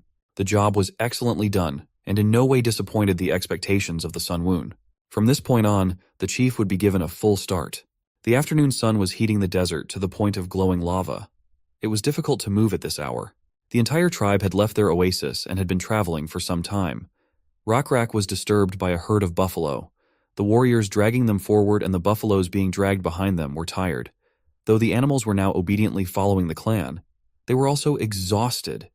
They simply did not have the strength to run away. Even Manun, who had great stamina and strength, was irritated by the sun and the accumulated fatigue. He refused to continue the path and laid down where he had stood a second ago. All the while he was being addressed affectionately. It used to be that if it happened in the Blue Skin clan he would be forcibly lifted up with spears, but with Rockrak he had the opportunity to indulge. Even when he could not, he must be tired, the Stargazer suggested as he approached the chieftain. Rockrak asked the guide if there was time to get some rest. However, given everyone's fatigue, there was nothing more to be done. So he gave permission to take a break. "Break!" shouted the chief to the whole tribe. Even though it would be a short break, everyone was glad for it. It was unimaginably difficult to walk in this blazing sun. Within the group of lizardmen, loud conversations began to be heard. If they followed this mountain path that was visible in the near distance, they would reach the place that Chief had spoken of. Someone was asking himself if he would gain strength if he rested. No one knew what would happen, so they assumed that they should take advantage of the opportunity. Almost no one had eaten anything. 3 days had already passed. They seemed like an eternity, but still it was easier than it had been when they were thrown out from swamps few months ago. 3 days, and the whole group is already very tired and running out of food. "We can't just hope for another God-created miracle to happen," Rockrak was saying to the Stargazer. The earnest conversation was interrupted by the clamor of the clan members clustered on the hillside, and then one of the warriors ran up to Rockrak. "A group of orcs has appeared ahead of us," he said with a worried expression. "They're fearless bastards." The joyous orcs didn't number a dozen in the team, but with smiles on their faces they approached Rockrak shouting excellent. Nothing connected them to this place in the desert now. They, with only a few kids, were running away from the horrible place. What else could there be in the canyon more horrible than the beast that reigned there? Their escape was interrupted by a tribe of lizardmen who were taking a break after a hard journey. Naturally, they did not expect to meet anyone on their way. Raising his spear on his shoulder, Rockrak grinned and told the guests that they were indeed scaleless. Should they be called a fire moth that flies voluntarily to its death? The orcs lost the ability to speak, and the tribe of lizardmen from such madness only made a hand-face expression. The tribe was armed to the teeth. The guests, on the other hand, had primitive clubs in their hands, which they immediately dropped to the ground. The orcs bowed in fear to their strong opponents, constantly apologizing. There had been a misunderstanding, they explained. They just wanted to get out of this canyon quickly. While the lizards listened calmly to their story, orcs graciously offered them a supply of sweet root vegetables. The orcs were in a hurry. They left home and ran away thinking of the tribe members who had gone into the wilderness. But why were they in such a hurry to leave so quickly? What they feared? Standing up slightly, one of the orcs pointed to the hill they were running away from. Rockrak looked around the hillside. It was deserted, but there didn't seem to be any problems. According to the guide's words, the canyon they were now in was supposed to be traversed in 3 days, and since they had survived everything so far, they could probably survive for a few more days. In addition, as the environment changed, edible plants began to appear here and there. Orcs explained that they lived there. Though not rich, they could still make a living. Until one moment. Until a terrible monster appeared. Orcs themselves were large in size, so what could have frightened them? It was not only Rockrak who was interested in this question, but Sun Woon as well. What kind of monster was this land that even the god didn't think of it? A huge concrete fortress and many of the same oblong parts covered the body of the giant Scolopendra monster. This abomination is deadly even alone. The plot of the Perished World game was that the old avatars had left the planet. However, only the gods had disappeared, and the numerous creatures that served them remained. Among them was the abomination. Simply put, it was like a giant boss monster that would appear in the field, and whoever took the risk and hunted it would be rewarded accordingly. Rockrak assigned a small group of warriors to guard the rest of the tribe and told them to get a good night's rest, while he asked the orcs to point out the place from where they had fled in such a hurry. It turned out that there was a monster sleeping there, which amazed not only the chief, but also Jaal. This abomination was sleeping in a ball at the bottom of the canyon. Around it lay the remains of living creatures, which only a glance at which one could realize the nightmarish size of the Scolopendra. One head alone was the size of 4 large water bowls. Such creatures still had special abilities as well. Venomous crustacean fangs with the blessings of forgotten avatars. Even if the lizardmen teamed up with the orcs, this enemy would still be invincible to them. Sun Woon reasoned as he watched the test subjects. Rockrak watched the creature's crumpled movements. However, As time went on, they intensified. The scolopendra began to move vigorously, as if searching for prey. The ground shook, putting the tribe into panic. But it was just movement and sleep-talking, said the orc who had survived with it for days in the neighborhood. Should they just run away? And how long would it even take to get around such a thing? The chief asked Stargazer. The old lizardman thought for a moment and replied that if they went back into the desert again following the mountain range, it would most likely take 8 days. Rakrak hesitated. He didn't know what to do. Looking at his tribe, he realized they were all afraid. Taking a detour was also a great solution, but it also had its nuances. Looking down from above, Sunwoon patiently watched the lizards, wanting to hear their decision. The tribe was extremely fortunate. Not only did they have a wise chief, but also an equally intelligent Yahello. She scrutinized the condition of the many-legged creature, which seemed to have no flaws. It was so well positioned that if a victim fell into it, he would never get out. However, this place had its faults. At the top of the canyon were huge piles of rocks that had once rolled down from a larger mountain. Jael wasn't stupid and quickly turned to the tribal chief. She was ready to fight. Jael had excellent stats. A level 3 warrior and a level 1 mediator with strength 26, intelligence 35, social skills 28, and intuition 11. Now they had an advantage that no one had realized until now. Even the orcs who had been in this area for days didn't know about it. The Iron Master used the fastest method of raising the temperature of the metal. Would the chieftain remember that? Jael asked. Rakrak answered that he used a special tool, and he was right. This tool had its own name, bellows. In essence, they had the principle of a blacksmith's bellows. Thanks to this tool, more air and less force is required than before. Perhaps if they used this tool, they could produce enormous power with little effort. But where was Jael going with this? He asked. This device was created after the blacksmith had given it a lot of thought. To make it now would take quite a bit of time. However, they don't need such complicated tools in this case, replied Jael. Simple tools would be more than enough. The stones would bury the scolopendra in its own sleeping place. The hillside was high and uneven. At the foot of the slope, where the ancient scolopendra wriggled and slept, there was a steep slope at an angle that almost came to a perfect straight line. If Rakrak and his warriors fought him there, they would not be able to move easily because of the steep slope and would most likely come into direct contact with the ancient monster. On the other hand, the giant creature had very many legs, so it would be able to climb up the even steeper slope. According to the plan, the chieftain was only supposed to approach the abomination when they were about to kill it. There were warriors standing near the boulders that Jael pointed out. They were not with bare hands. They had found and uprooted several tall trees in the area, and each held one. The warriors shoved the logs under the boulders on the mountainside and then tilted them hard upward, but the boulders did not immediately budge. The rock at the edge of the mountain wobbled from side to side, chipping away pieces of rock little by little with its enormous weight. Jael, who was also struggling with everyone, ordered them not to give up and to work together. Her knowledge could be attributed to physics, the concepts of which they had not even heard of. Every time they finished, turn the whole tribe piled on a log together. Though the lizards had never encountered such a principle as leverage, they had managed to figure it out. Each time the stone swayed more and more, but for now it stayed in place. Watching the scolopendra quietly unaware of what was happening overhead, Sunwoon waited for the next steps. Rolling out rocks to kill the enemy. This one was a simple and effective idea. However, in order to catch monster of this level, one would need to roll all the stones at once. But was that possible in reality? Jael commanded to use all their strength and roll all the stones even faster. It worked. The stones surged forward, rolling forward at a tremendous speed. Such a rumble woke the ancient creature, causing it to raise its head up. If the beast had been smart, it would have avoided the pile of rocks. However, the ancient monster saw the boulders rolling towards him as a challenge rather than a danger. He lunged at the first boulder, and it rolled down with great speed, then struck, hitting it precisely on its armored head. They did it, the Lizardmen tribe screamed. Except they couldn't kill it. The ravaged centipede howled loudly as it straightened up to the enemy. With a multitude of legs, it scrambled up the steep slope to kill attackers. They had to hurry and throw the rest of the rocks off the cliff at the frantic creature as quickly as possible. However, it was too late. Sunwoon got up from his seat and descended to the ground. He descended into Rakrak's body to control the situation. It was too early to lose in this game. Everyone's eyes rounded when the chief pushed everyone away and pressed his full weight on the lever. The stone flew upward with all its might. 3 warriors couldn't do it at once, but he managed. Without listening to Yael's commands, the chief, even without using the lever, pushed the boulder beyond his own height. Every muscle in Rakrak's body tensed, even the veins were visible. It seemed impossible at first, but with the power of a god, it was nothing.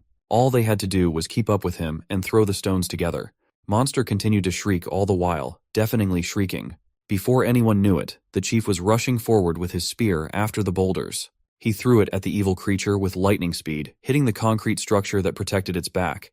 In terms of size, it wasn't that big of a wound, but it was enough to hold it back for a moment. A cry of pain covered the canyon when the spear pierced its vulnerable spot. However, it intensified a few seconds later when huge rocks piled on top as well. Its whiskers, jaws, and paws were broken off from the heavy blows. Thick green liquid splashed from the damaged areas, staining the sand. The last boulder fell on its head, crushing it to dust. A spectacular sight. Rakrak landed successfully on ground, and Sun Woon returned to his throne, satisfied with result. The hunt was a successful. The tribe had killed an ancient abomination. The whole tribe shouted about their victory over the monster. Faith in their god only grew, but in addition to that, something else important appeared. As a reward to Sun Woon, the game gave him a new item that he wanted to get from the beginning. A red orb engulfed in flames floated in Sun Woon's hand. It was the essence of the abomination, its core. When it came to a god, its greatest power was its ability to create something. Just as Sun Woon was able to create enough food to feed the tribe, every god could create resources according to its realm using the faith points. However, to create something that didn't exist in the world, God had to use equally rare resources. A creature created by a god could also evolve to a higher level, which would earn the title of an apostle or avatar, so it could also be used as a useful strategic weapon according to God's will. Apostles could even be used as generators of faith that spread the word of God through their existence. But is the creation method itself the same as in the original game? Sun Woon wondered. What would it be like to create? He thought while twirling the sphere in his hands. The lizards looked at the dead body of the monster with curiosity. Jael ripped off one of the monster's paws and thought that if it was monster meat, then maybe it could be used for food, though it had a peculiar smell, but it was worth a try. Spitting out after trying the raw meat, she said, although the flavor was not good, it could be eaten. It seemed to be hard to eat like this. Jael picked the fibers of the meat, analyzing its appearance. It might be difficult to eat raw food. It might be worth it to use other ingredients. The lizards could have picked an edible fragrant herb and cooked it over a fire, as an attempt to mask or dispel strong, nasty smell. Opening the paw of an ancient monster, Jael left the meat there and sprinkled some plants to give the food a pleasant flavor. She offered the first taste to the chief, who was impressed. The food was edible, but a little tasteless, which was logical because Jael was just learning to cook. As they had no such concept of cooking, simply roasting meat was already an accomplishment. However, Jael went further. Not only did she cook on fire, but she also added seasonings. The smell from the raw meat was so nasty that Rakrak even thought of throwing it all away, but cooking solved everything. Now the head of the settlement wanted to learn this skill as well. He didn't hesitate to take new food that he liked. Jael, who was sitting next to him, said that she had seen that the leader of the orc tribe had already had an heir, so she advised Rakrak to find a companion. Food fell from the poor lizard's hands as his jaw dropped to the ground at such a statement. But she continued to speak. The chief was getting old, so it was necessary to stabilize the tribe. He should find a mate, but since becoming chief he had no time to even think about it. Brave Jael offered herself in that role, unless of course he had someone else in mind. It was a very serious and responsible conversation. Rakrak was ready to somehow change the subject, but the sun that was setting did it for him. Its direct rays shone directly on the beautiful Jael, behind whose back reflected the light that interested everyone. In the ruins of the concrete that once stood on the back of the Scolopendra lay a golden plate. On it were carved like Egyptian hieroglyphics with a heading from a drawing of herding and farming. It seemed to be some kind of rules. It didn't take long for Yor to start gnawing on this soft material. To this, the stargazer said that this kind of metal was called gold. Jael had seen such a thing once. A metal master had once shown her the different kinds of metal. If it is cleaned well, it will reflect light and shine beautifully. It said it doesn't change or rot even after a long time. However, gold belonged to the soft metals and was no better than iron now. Of course, the precious metal could be used as jewelry, but this type of art was unfamiliar to lizardmen's unlike other species. Naive Yor asked what was the point then if it didn't rot. It was too soft and heavy for metal. You couldn't even eat it. At this statement, Stargazer sent the young lizard away with the excuse of catching a deer. That animal with branching horns had sweet and juicy meat. The orcs showed him the stag's tracks, so he gave him the plate with the remnants of teeth marks and left to hunt. Rakrak preferred to stay behind to study the plate. It was strange that this metal did not even rot. The chief brought one of the deer carcasses and placed it on a huge stone, which turned red in a few minutes. Everything in this world waxes and wanes. There was nothing that didn't change, but this golden plate was different. Whoever created it was definitely trying to preserve important information. What could it be? Jael disturbed the chief's peace and reported that everything was ready for bed. Rockrak hadn't told anyone where he was going. It was amazing that Jael always found him, though that was even a good thing. The only lizard man that wore a fur coat was the chieftain. He was different. Rockrak looked over his shoulders nonchalantly, saying that it was just as Jael had said to put it on. It was true. She wanted to give him, as head of the tribe, something different. That everyone who saw him would know he was the head of the tribe. A chief is like a symbol, Jael said, pointing out its value. After sending Jael to bed, Rockrak began to think about the plate. All night he stayed near the corpse of a deer, over which flies buzzed. Life ends in death. Everything fades away in time. That was the only phrase that kept running through Rockrak's mind. He needed a clue. Just the slightest clue. And there it was. The fireflies gathered together and drew symbols in the air with their light. Their unusual behavior caught his attention. It seemed like an illusion, or even a fantasy. The insects' movements resembled the marks on the golden plate. Like an obsessive, he began to decipher the symbols by drawing all night with a branch on the ground. Lizardmen were primitive creatures. They found it easier to use symbols than letters. For example, they used symbols such as weaving two tree trunks together to indicate direction, or stacking stones to mark their territories. In hunter-gatherer culture in particular, knowledge of which directions animals move or which plants are edible developed over many generations. At dawn, Rockrak snuck over to Jael, peeking into her tent. She jumped at this unexpected visit, thinking there was a problem. However, nothing happened, but Rockrak had something surprising to show her. Bringing her to the very spot, he drew a triangle with sticks on the ground. It was the sign of the Lizardmen. Male. Jael asked to show her everything he had been given to learn. Not far from one symbol, he drew another triangle. But this time, it was upside down with sticks. It looked like a tequila glass. It meant a female, but more specifically, a lizardman woman. Drawing an equal sign between the meanings, the girl asked what it meant. With a smile on his face, the chief explained its meaning. To become each other's companions. Getting as close to Jael as possible, he whispered that this was also his answer to what Jael had suggested earlier. Taking the stick from Rockrak's hands, she began to draw another meaning, asking if he knew the other signs as well. The answer followed in the affirmative. In the warm pink dawn, the two lizardmen studied the writing with their tails intertwined. Excellent. In order to develop properly, the lizardmen's tribe should have gone through several generations, reasoned Sun Woon. However, it was good that it happened early in the game. For now, the lizardmen tribe was enjoying their carefree time. Rockrak was hunting deer with the tribe in the forest. With only one spear and immense strength, he could easily catch his prey. The warriors who went with him praised their skillful leader. At first glance, it seemed a simple hunt, but capturing the biggest prey to present to your bride was one of the traditions of the wedding ceremonies. It was a beautiful hunt, except for one thing. Instead of brute strength, Jael used her brain to its fullest. While Rockrak spent a lot of energy, she used traps to easily catch prey, wiping her spouse's nose. Sun Woon was content to watch from the sidelines. She had him beat. Back in the canyon, to where only chitin remained after the monster's death, the orc spoke to Rockrak. He asked if the lizardmen would be okay, but the chieftain replied that it was fine. In the end, the monster was the only obstacle they managed to encounter. This area in the desert was originally the dwelling place of the orc tribe, so they have the right to continue living there as they deserve to. At such words of Rockrak, orc was ready to cry, but holding back and showing courage, he bowed in thanks to the lizard chief. Calling his son to him, the orc offered to accept their help. They know this place better than anyone, so he was willing to send his son to lead the lizardmen. They would never forget the help given by Rockrak's tribe. After leading the tribe out of the desert, the last orc said goodbye to the lizards, who continued their journey along the green path. There was something unusual about this place. Even the tribe noticed a different feeling. Footprints with long toes were visible on the fresh grass. Turning to the stargazer, Rockrak asked if he had seen such things before and if he knew to whom they belonged. The answer was positive. The marks were probably left by frogs that walk on two legs, Stargazer suggested. They are also known as frogmens. All creatures are divided into good and bad, and can also speak and think like the others. They were out scouting, and must have had a lot of experience in warfare. The number of footprints indicated that it was clearly not just one individual. There must have been large tribe. A more numerous tribe than Rockrak's group. It was time to head back to base, said the chief, who was worried about the safety of the tribe. Toward the end of the evening, dozens of tents had been created from huge leaves. Between them stood huge torches that illuminated their sleeping place. Passing by the tribesmen, Rockrak together with Jael looked around the camp. The tents were to be pitched as wide and as large as possible. That way, they had to fool the frogmens into thinking their tribe was big when viewed from the outside. There are plenty of trees here, so making a fire wouldn't be a problem.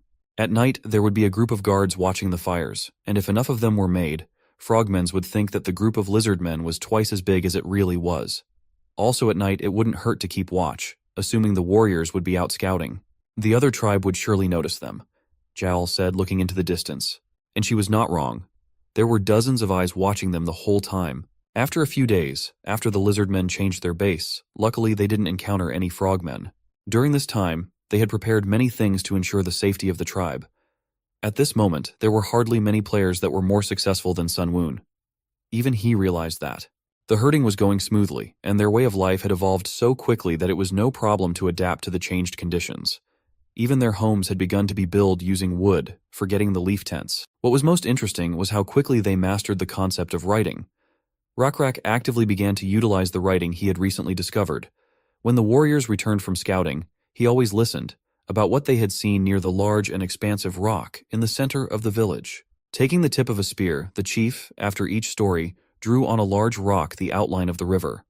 The village was marked in the center of the rock, and distances were plotted on a certain scale reflecting the terrain.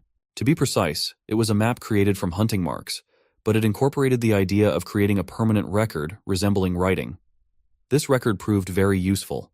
It helped the warriors organized into groups to navigate the terrain while Rakrak was away. The chief also wrote down the amounts of crops each person had harvested in one day.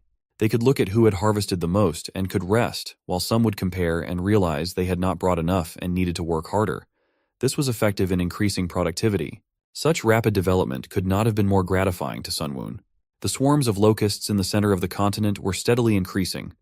Likewise, in the south, the insects were thriving in their nests. The insect territory had also reached the 4th level. This is a method the protagonist wouldn't dream of because of the other players. However, since it started from the distant lands in the east, isn't it worth trying to capitalize on this situation? Rakrak's capabilities and the tribe's status is currently above average, but this is only the beginning. What comes next will be bigger and more dangerous than anything experienced in the past. Rakrak was chatting together with Jowl and Ur as suddenly the duty lizard man came running towards them yelling loudly. They were in huge trouble. The frogmen were already halfway to their village. Rakrak certainly went to meet the one at the border. The chief of the frogmen's tribe was with the brightest coloring himself adorned with red feathers on his neck. These frogs did not come alone, they had a lizard man with them. Rakrak did not understand why he had allied himself with them. Had they come to make peace? The two tribes met in a small clearing in the forest. The lizardmen warriors were still watching the frogmen and delivering information about them, so their first sight of the guests was not accompanied by surprise. Their skin was slippery, and they themselves were somewhat smaller than the lizardmen. They were distinguished by their large eyes and transparent eyelids, short necks, and hard bodies. "My name is Shunan. I am the son of the great chief of the Alroy tribe," the frogman introduced himself. He was one of the largest men in his tribe, and he had a fancy rope around his neck, decorated with bird feathers. They had not come with intentions of fighting, so their motive was justified by curiosity. At least they said so. To Rakrak, he was in his own way polite, so he too greeted him in response. At his words, Rakrak also introduced himself as the head of his tribe and gave his name. He too had no intention of using weapons against the frogmen. However, why had those come to meet them? Rakrak squinted his eyes. Frogmen looked at each other and nodded. They only came to meet them to inform the guests that they had trespassed into their territory. Rakrak's response to that was that he didn't know that. He didn't even think that absolutely all of that area belonged to them. When they came to that place, they didn't see any border markings. However, they would do their best to clear up the misunderstanding. He apologized for disturbing the frogmen tribe. Seeing his calmness, frogs even quieted down for a while. Rakrak explained that the lizardmen had come from a very distant land and were very tired, so he asked permission to spend the night here since they didn't have a home yet. He was sure that Shunan, the son of the great chief of the Alroy tribe, is qualified enough to grant permission to their request. Rakrak pleased him as best he could, not letting the young frog fall foul of his subordinates. It was truly possible with his authority as the next leader of the tribe. Watching the frogmen warriors that came with Shunan, Rakrak realized that they were sent to keep an eye on the lizardmen. With questions piling up, particularly about their lizard friend, Rakrak needed to carefully gather all the information from them. This clearing was not the best place to negotiate, so Rakrak invited Shunan to go to his village and continue in a more hospitable setting.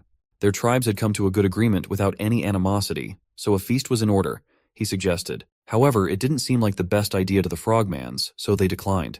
They were grateful for the offer, but it was difficult to implement since there was no mutual trust between them. But Rakrak couldn't just let go of those who had done them a great favor. Instead of meeting them in the village, the lizards offered to eat in the same clearing. Though frogmans had a bit of a debate amongst themselves, they still agreed. After making a fire and catching game, they put the deer carcass on a stick and hung it from the fire. In a short time, the odor of fragrant roasted meat formed around the clearing. The two tribes were having a friendly time in their small groups. One thing Rockrak needed to find out now was what kind of relationship that lizard man had with those frogs. But it would also be good to find out his purpose for staying with them. He couldn't ask directly, however. There was no way to show that he was interested in the subject. If his thoughts were revealed to another tribe, they would surely use it against them. Keeping the conversation going, Rockrak asked the other chief what the jewelry around his neck was. It turned out those feathers belonged to cockatrice. As expected, the lizards had not heard of it. These were the dangerous animals that lived around this forest. Huge birds that walked on two legs, similar to ostrich. Not only were they large in size, but they also had poisonous spurs. The frogmen had great difficulty catching them. In addition to their speed, they also had a wide range of motion. They were the reason why the Alroy continued to watch this area. And since they are hard to catch, they must be using another weapon that would be different from a spear. Rockrak asked out of curiosity. Spears? Shunin questioned, squinting his eyes. In an instant, he put out his hand and ordered the servants to bring his bow and arrows. He was determined to prove himself. The lizards were not yet aware of such a device, and Rockrak had no idea what he was about to see. However, no one responded, and then he called Owen to him, the lizard who lived with them. Since he had nothing to do, he ordered him to bring a bow and arrows, and the lizard man went to fulfill the request without any hesitation. As soon as he fulfilled the first order, the frogman asked him to perform another favor. By that, he meant to hang a piece of bark on the tree so that Shunin could practice archery. Without further ado, Owen went to fulfill the order. It looked like mockery from the outside. After pulling the bowstring tight enough, Shunin released it. The arrow flew into the target with great speed. It was quite accurate considering the distance from which the attack had been launched. Frogmen learned to shoot as children, Frogman explained. Ostensibly not bragging, but he hinted that he had always been one of the best archers in his tribe. That impressed the chief of lizards. But since Rockrak had already seen how it worked, he asked him to try his hand at using the unfamiliar thing called a bow. Shunin didn't mind, so he handed the weapon to the lizard. It proved to be a difficult endeavor the first time around. At first, Rockrak couldn't even keep the arrow straight. It kept trying to move to the right side of the bow. Although the branch and string were definitely strong, the attempt was clearly clumsy. The strength of this weapon was weak compared to a spear, but with it he could carry a few arrows in reserve. It was also much more accurate and had a faster attack speed. After pulling what seemed to be a fairly tight bowstring, he fired the first shot. Naturally, the arrow didn't even reach the target. However, Rockrak did not give up. He definitely wanted to learn this device. But no matter how many times he tried, he failed. Each time the arrows hit the ground. It's a very difficult thing to do. Nothing is easy in the beginning, Shunin encouraged him. But at the same moment, he switched to Owen, who just stood there and ordered him to collect the arrows. Owen just as obediently ran to pick up the arrows. However, Rockrak told Shunin that since he was shooting, he should collect the arrows. But they waved him off and said it was just help. Still, there was something the lizard man wanted to know more than arrows. Walking over to Owen, the chief crouched beside him and began to collect arrows. A light conversation ensued between the two. Rockrak nonchalantly asked his name so as not to frighten him, but he was still in a slight panic, which was strange. How did the lizardmen end up among the frogmen? Rockrak asked him. He stammered with fear in his voice, twirling the arrows in his hand. Swallowing some of the letters, he tried to answer his question. He's only with them because they live together with other races in the same village, lizardmen and frogmen. But is there really any reason for them to live together? Rockrak asked. It's because the two races can help each other, he answered with some confidence. It was hard for Rockrak to imagine that. The smile on Owen's face brightened. He seemed young and naive. Rockrak was confused, for he had never imagined that such a thing was possible. If different species lived together, their different lifestyles would inevitably lead to conflict. Even if friendships were maintained, the division of society was normal. If the two tribes could help each other, what would that look like? Rockrak asked. Owen, however, answered as if he had been rehearsing this for a long time. In exchange for receiving protection from the frogmen, they help in uncomfortable situations. The frogmen can't leave water for long periods of time, but the lizards are able to do so, such as picking fruit and climbing trees. Sharing food with them was a good idea, Owen praised the chief. But the lizardmen do well without them, so why protect them? Rockrak asked, looking at the arrows. Because this forest is dangerous. The tribe of Alroy are the largest tribe in this forest, Owen emphasized. Without them, they would not have survived. An awkward smile filled with sadness floated across his face. Rockrak squinted his eyes warily at Owen and said, "Forget everything he said. Whoever asked what, they were now talking about archery, the chieftain ordered. Back in their place, the lizards cut up the carcass into nice, juicy ribs. Shunin took a bite of the meat and was overjoyed. The deer meat was even more delicious when combined with the fragrant herbs. Rockrak was glad that the food suited his taste. But had they ever eaten water buffalo? Rockrak asked. Shunin's eyes glistened. He had caught one once long ago, and it was delicious. The lizard, on the other hand, said he had a few more in store and was willing to trade it for a few arrows. Shunin was not sorry for a couple of arrows for such an exchange, but the guards behind him gave him a hard stare and he still refused. Rockrak continued to eat the meat and said with simulated disappointment that it was a pity. However, in any case, they would delve deeper into these discussions when their friendship improved. Fortunately, Frogmen tribe members did not show hostility towards the Lizardmen. Indeed, they were not only friendly to Owen, but also to the rest of the Lizardmen warriors. Since the two races lived together in their village, Shunin beckoned his Lizardman friend over to him. Owen quickly left the company and found himself next to the chieftains. Shunin ordered him to explain to Rockrak how they had spent several months helping each other. He gladly agreed. As long as it proved their friendship, he would continue to do so. As the Lizardman leader had expected, they had prepared answers in advance, preparing for the meeting from the beginning. If he hadn't examined it carefully from the beginning, he himself would have believed their comedy. The meeting was coming to an end. Frogmen had enjoyed meeting their guests, but it was time to leave. Rockrak suggested that next time they should come to the Frogmen themselves. The hosts of the swamp had a long distance to cover, so he wanted to make things easier for them, but they said it was fine. The place was big enough and they needed to check it out anyway. After saying goodbye to each other, Rockrak waved goodbye to his friends. The lizards followed suit and repeated the gesture. When Frogmen had their backs to the lizards, Shunin put his arm sharply around Owen's shoulders and pulled him toward him. He seemed to be asking Jael and her husband for help. The gesture was clearly suspicious. It didn't look like a relationship of people on equal footing, told Rockrak. By the time Frogmen reached the settlement, the sun was already setting over the horizon, illuminating everything with yellow light. As soon as they reached the water, Shunin slapped the lizard with a loud slap. "Did you think we didn't know what you said to the leader of the Lizardmen tribe?" he asked, pointing a finger at Lizard. Owen slumped on a small sandy beach near a body of water and held his cheek. In a trembling voice, he said he hadn't told anything. He had just been asked how to become a good archer. "What a pathetic excuse," Frogman Warrior asked and punched the lizard in the stomach, confirming his actions by saying that he couldn't even shoot properly and was already giving out advice. But he continued to argue that it was true. If he would said he couldn't do it, it would look suspicious. After a little thought, Shunin agreed with that statement. That's why he acted like he couldn't answer Rockrak, and also emphasized that if he wanted to learn, he needed to pay for the training. Rockrak, as Owen had said, couldn't give him anything right away, so he stopped begging. Looking among themselves, Frogmans found his words convincing and believed him. "As expected from the skillful trickster Owen," said Shunin. Pointing his finger at the floating island, Shunin asked if he remembered who was on that piece of land. Looking in the distance, he saw only tents with guards, and replied that he remembered perfectly well. "You was very lucky to be free," Shunin said sarcastically. He was gathering dozens of Lizardmen children from a guarded tent that was no different from a prison and was going to sacrifice them. However, they were saved by the fact that the new victims came to them themselves. Gritting his teeth, Owen tolerated such open blackmail. Looking at the unfortunate children, he lowered his head to the chief and said that they were incredibly lucky, but he didn't said that he would do his best to deceive Frogmen. Night came quickly. The sentries that had been near the children were replaced by others, and Owen continued to watch them. If he had only known this was going to happen, he would not have diligently broken into this settlement. They should have known when they welcomed them with open arms despite their different races, or at least when they brought them to the Brotherhood ceremony and told them they could stay together on this land. The remaining 200 Lizardmen can't stand up to a tribe of 1,500. Besides, they have a god, a huge green creature that put fear in everyone. He would never forget the sight of the two-headed monster that pushed them up against the Frogman Gate.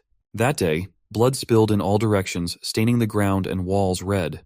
This monster ruled the Frogman settlement, just like the Toads ruled Owen and the children. Nothing was changing. The Rockrak tribe is unable to change the impossible. The leader of the Blackscale tribe looks like a strong warrior, but even so, they are savages who don't even know what a bow and arrow is. If only they were moved to sacrifice first, the children could survive for a while. Owen had no choice but to ask the children to live a little longer. He would definitely make lizards come to the frogs. The sun was illuminating the land with its warmth.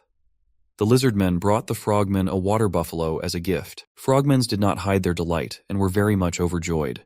Rockrak had said earlier that he would bring a live buffalo, and he kept his word. To him, it seemed like a great trade for a bow, but Shunin was not convinced. Then Owen suggested that his chief do things a little differently. In order for there to be a trade in weapons, they could start getting to know each other through sincere conversations. It was a great idea. Besides, they didn't know anything about the Black-Scale tribe yet and invited them to visit the Frogs village. Just then, they would be able to give them the bow. Doesn't this seem like a good opportunity to get to know each other? Rakrak's arrow fell to the ground after flying some distance. Jael asked him how he was doing this time, to which he replied that his arrows only flied half the distance that the frogs shot. Looking at the bows they had managed to make by following example, he added that he didn't know what kind of creature's tendons they used in their bows. Jael reminded Rakrak that their 5th meeting was coming up, and that they were probably going to find out as much information about them as they could. Continuing to stare at the arrow stuck in the ground, he replied that it was obvious that they were up to something. But the biggest problem was that they didn't know when and what frogmen were going to do, so they had to be on high alert, which was exhausting both mentally and physically. But in spite of all this, it was not in their plans to give up, so after saying that they had made some progress today, he asked Jael about the medicinal herbs that were supposed to be effective against the itching disease, to which he replied that the herbalist knew a place where there was enough of them. This was great news, but at the moment Rakrak was most concerned about Owen, who he thought would be the key to their plan. Jael was clearly more determined than him, so the very next moment she offered to give him a chance, which could be a great opportunity for them. At the same time, the delegation of frogmen, along with Owen, were on their way to their 5th meeting with Rakrak. Owen was in the tight embrace of one of the frogmen, making it hard for him to breathe, and he shouted desperately, saying that he had done everything they had asked, and that it was not his fault that they had failed. To which Shunin, who was walking behind him, replied that it would take too long to lure the lizards. Owen replied that those lizards with black scales and water buffalo skulls on their heads were more cautious than he thought. To which Boy, who was holding him, said with a sneer that it seemed those were different and were not as naive as his tribe, who had trusted them immediately. Owen had no choice but to smile and agree with his words, for it was the truth. The very next moment, frogmen threw him to the ground. Boy turned to Shunin and said he would go, because he had some business. Left alone with Owen, Shunin told him that his father had ordered him to speed up the sacrifice ceremony, which took Owen by surprise. Shunin went on to say that he should hurry up and get as much information from them as possible, and try to invite Rakrak and his warriors to their village as quickly as possible without arousing suspicion. When Owen heard this, he asked in bewilderment what was the reason for the rush, thinking to himself that he should listen carefully since this information was being spread exclusively among the frogmen. He replied that his father's illness and that of the others was getting worse, and that he could not afford to delay it any longer. Owen was surprised at this answer, and wondered if he was talking about the itching disease, and if she wasn't just making everything itchy. Shunin replied in a slow and serious voice that originally the Lizardmen were not supposed to know, but he could tell him. Then he began the story, explaining that the itching disease was much more frightening and insidious than it might seem at first glance, and if you got it, not only would your skin start to itch, but it would also start to have a sticky white slime on it that wouldn't go away no matter how much you tried to wipe it off, and it would get bigger and bigger over time. If you were covered with it to a certain level, it became difficult to breathe, and then death would soon follow. That's how a priest in their tribe died yesterday. Owen was surprised to hear this, as he had not heard that the itching disease was fatal, but he realized that it was probably a test, so he could not show his true emotions. It also explained why some of the frogmen hadn't shown up lately, which could even mean that some of them might already be dead. But right now, it was important for him to play his part convincingly. So the very next moment, he said with sadness in his voice that this story should not reach the lizards. He added that if it did, they would laugh at them, and also look down on them. Shunin replied that it was true, but they wouldn't be able to hide it forever. After a few seconds of thinking, Owen replied that even so, they had a way to keep the lizards under control, and to do so, they only needed to say that this disease could spread to the Lizardmen as well. Hearing that, Shunin replied that it was a good idea, but the problem was that the disease couldn't actually spread to the lizards, to which Owen immediately replied that there were herbs that produced white slime and also caused itching, and if they used them, they could easily fool Lizardmen. Their task was to pretend to be weak, and as soon as they took a bite, to trap them. After hearing Owen's plan, Shunin was delighted. He patted Owen on the shoulder, praised him and called him an excellent deceiver, to which he only smiled awkwardly in response. Shunin liked the plan so much that he even promised that if he succeeded in luring out the black-scale lizards, he would unconditionally exclude Owen's children from the sacrifice. When Owen heard this, he happily thanked Shunin and promised to do his best. However, Shunin thought that it would not be enough for the lizard man to do his best, and told him that he was afraid that they would need many sacrifices this time, so Owen should try his best to convince them. Owen tensed up, but still decided to ask one more thing.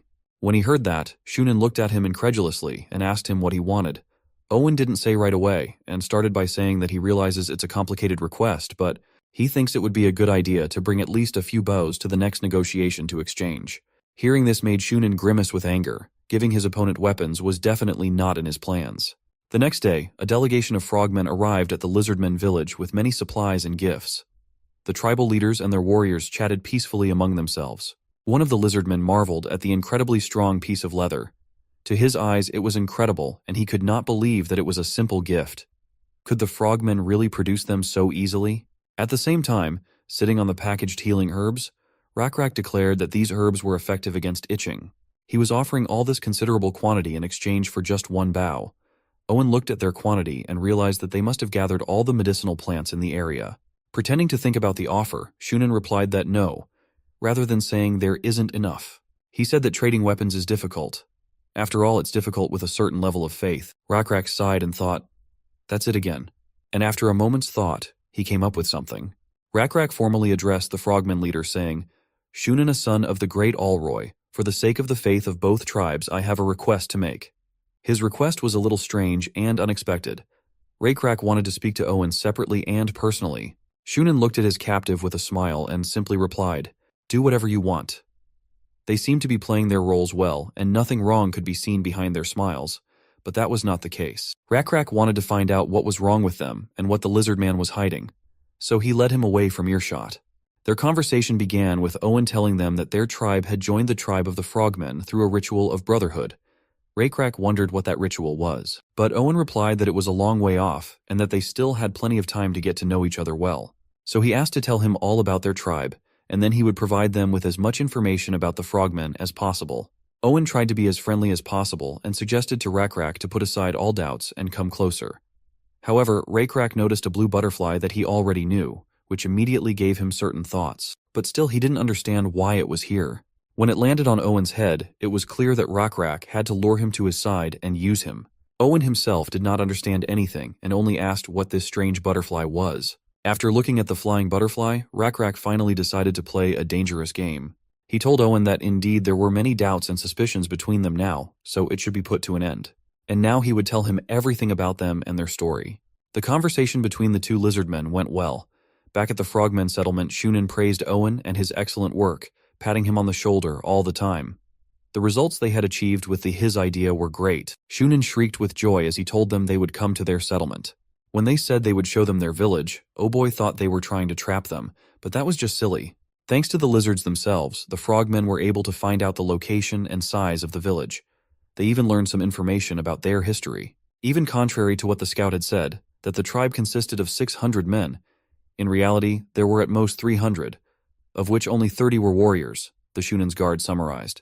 The heir to the chieftain himself had not thought they would trust them, but it was only thanks to Owen that all this had been realized. For such excellent results, Shunin was ready to fulfill any wish of Owen. However, there was a single request for Shunin that Owen had asked for more than once.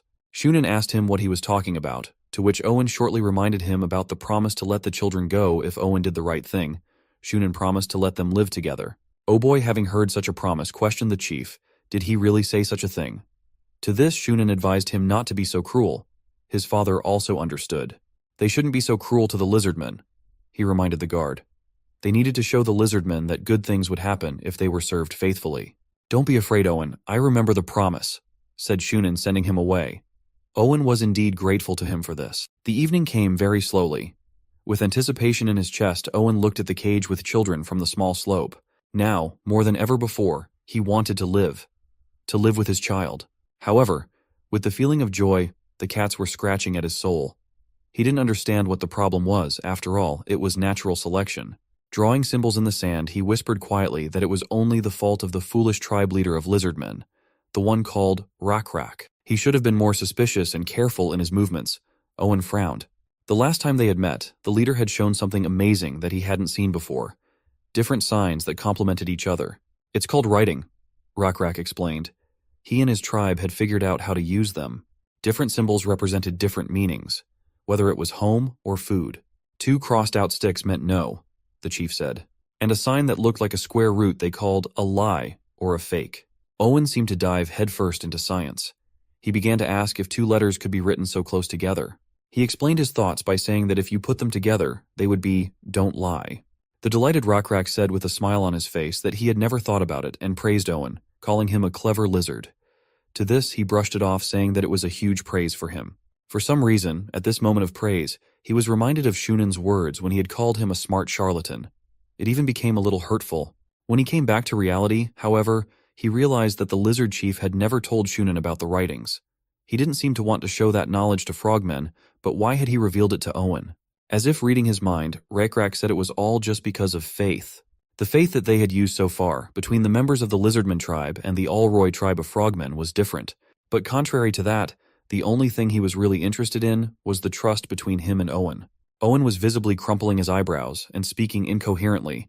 He tried to convey that there was peace between the toads and the lizards, but the leader of the Lizardmen interrupted him. He told Owen in a calm voice that he did not believe the information he had told him about the frogmen. There seemed to him to be more hidden in that story than was told. Rockrak and his lizard tribe had known pain as well. They had seen well the creatures that had fallen by the wayside of life and been cast out. They were just like Owen. They had seen more than once the face of a suffering. A stinging tear rolled down Owen's cheek that he himself didn't notice how moved he was by the words. "Am I wrong?" Rockrak asked calmly, confident in his words, to which Owen replied that it was nothing and asked if he had anything else to say. However, Rockrak didn't need anything else. He had already seen the signs of faith. That's what Owen was thinking about as he looked off into the distance at the river. The leader of the Lizardmen tribe seemed very confident at that moment, but still it was simply impossible to defeat so many frogmen and evil spirit. Rockrak even bragged to Owen about defeating a huge ancient scolopendra, but that seemed useless against those who had beheld and survived against really horrible monsters. The lizards didn't even know how to use a bow, let alone the secret weapons that frogmen warriors have. So carefree that they even talked about their problems without thinking about the consequences. It was a foolish decision. They shouldn't have trusted such a despicable man, Owen summarized, getting up from the ground. Even though he'd said he shouldn't be trusted, they kept doing it, driving him the wall. Owen thought he himself was just a charlatan. After one last look at the inscriptions he had been drawing in the sand, he turned around and went back to his tent. By morning, almost all the symbols had disappeared, hiding the fact that someone had been there. A huge commotion went up in the village. A multitude of feet ran from the side, raising a huge amount of dust. Lizardmen arrived in their settlement, shouting out things here and there. Shunen came out to greet them with open arms. To this, Rockrak thanked them for such friendly hospitality. He hoped that this exchange would only strengthen the friendship between the two tribes. Shunen also supported his guest's wish. All the lizards came in full gear, spears in hand. Rockrak was ahead of all questions and asked them to ignore the fact that they had come with weapons, explaining that he was afraid they would meet cockatrice halfway. Shunen only mentally gloated at the foolish Lizardmen leader. He thought the idiot wouldn't even believe him if he told him that cockatrice could not be fought with a spear. Shunen was cunning enough to even think of a plan ahead of time. When the banquet began, he was going to get his guest drunk and fire a poison arrow. Rockrak was distracted at this time and asked where Owen was, to which the son of the frogmen chieftain shouted at the top of his voice for Owen to appear immediately. He was standing not far from where the banquet was being held and seemed to be drawing something on the ground.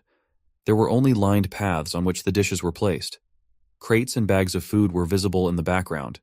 They seemed to have decided where Rockrak would sit. "Sit there?"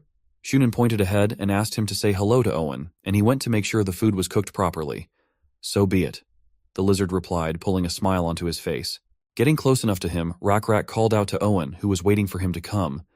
In his place, Owen wrote some text that needed to be read. "When Rockrak and the warriors are seated, the banquet will begin," Owen said with a smile. To the lizard chief, it sounded like a warning of danger. Owen, however, with his feigned smile, went on to say that it was a fun banquet that would promote peace and friendship between the two tribes. While he was saying all this, he was pointing his stick at his text, which consisted of only one symbol that Rockrak had taught him: lie. They were written all along the length of the seats on which the chief and warriors were to be seated. Taking the hint, Rockrak began to pull the water buffalo skull over his head while calling out to Ur. The lizard's pupils became as narrow as a cat's, and with anger in his voice he ordered the warriors to begin. Ur waited for nothing more. Gathering all the strength in his hand, he took masterful aim with his spear. The weapon flew straight into the frog warrior's head. The spear pierced through the skull, causing the body to fall to the ground, terrifying the others. "Kill all the frogmen," Rockrak ordered his tribe in a cold and low tone. The warriors moved forward without hesitation. One by one, the frogs fell to the ground, pinned with spears. They didn't even have time to do anything with their bows. Some of the defeated green creatures turned to Owen before they died. blaming him, for he knew everything, branding him a traitor and blaming him for their deaths. Rakrak's casual face expressed no emotion, only drops of blood dripping from his mask, leaving a trail. In a short time, the entire clearing was strewn with the bodies of frogmen holding arrows on their belts that had not saved their lives. Rakrak walked around the area listening to the report on the progress of the attack. During the attack on the warriors, many of the frogmen had fled following Shunen's example, which meant that they would soon be hit by a hail of arrows. "We don't need worry about the arrows, because we have a backup plan," one of the warriors said to the leader. "But that was unnecessary, for they had Owen," Rakrak said with a smile on his face. There was something in his plans that he had to do.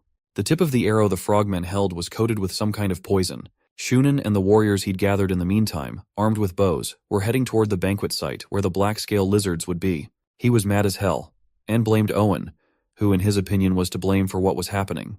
Turning to his warriors, he asked irritably if they had passed on his orders, to which one of his subordinates replied that they had.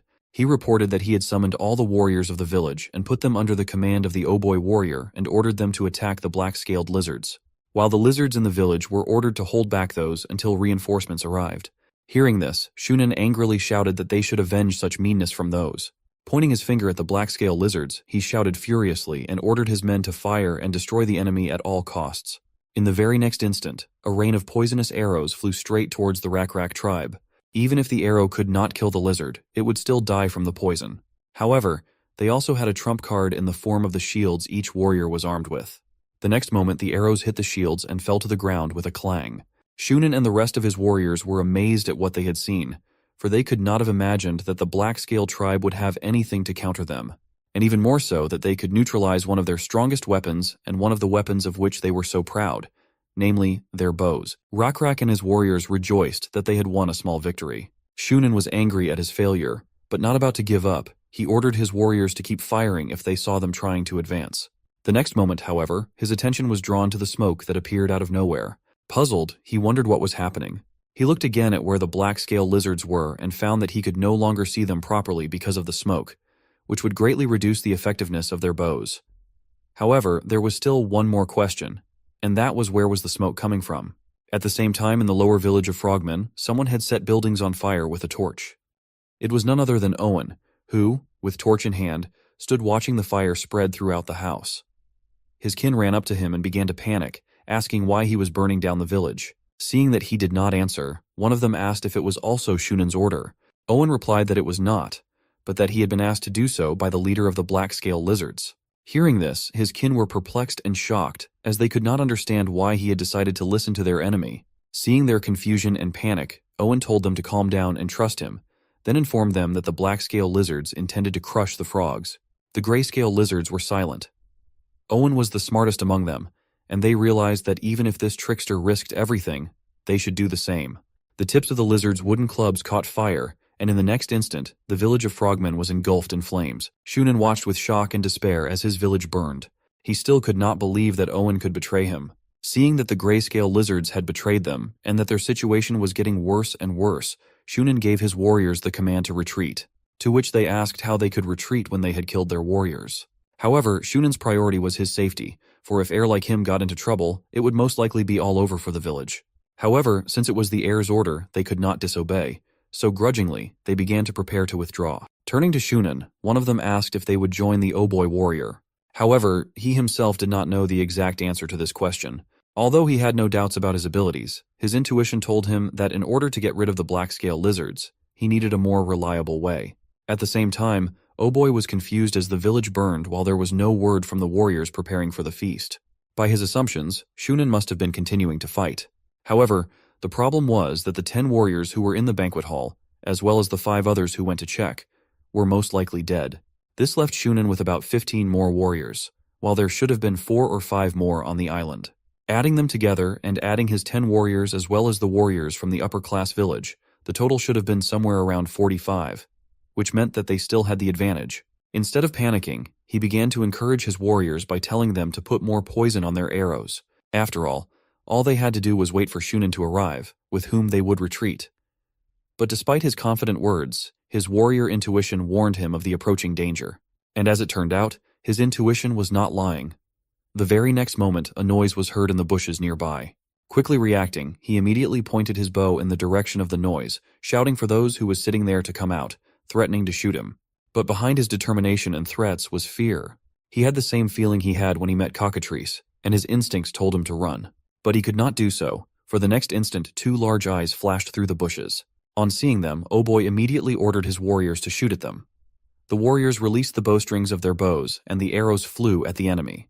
But in the next instant, the faces of all frogmans who saw what appeared before them were filled with fear and horror. Before them was a huge reptile, on the back of which sat several black-scale lizards.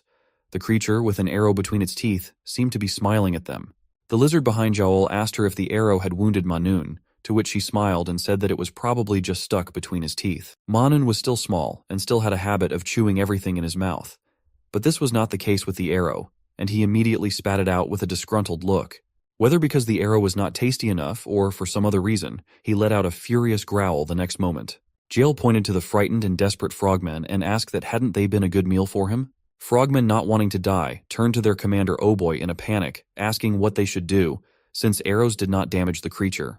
However, he himself did not know what to do. They had no time to think of a better plan, for the next moment Manhwa jumped on Oh Boy, who was closest to him.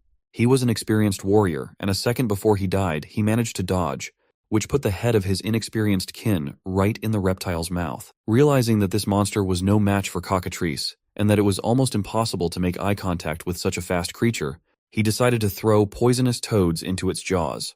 Manhwa, like a dog seeing a bone thrown to him, instantly caught it and swallowed it.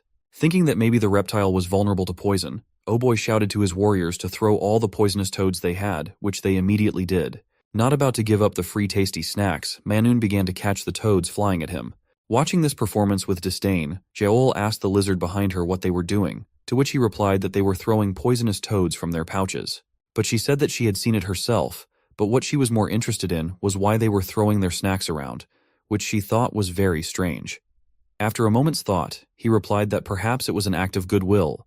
Yahello grinned wickedly at this, then turned to Manhwa and told him to explain that it was too late for that. One of the blessings they had received from the god was the blessing of resistance to poisons, which was crucial at the moment. Seeing the evil smirk on Manhwa's face, who was looking at him like he was lunch, Oh Boy realized that his foolproof plan had failed, but there was no time to do anything about it.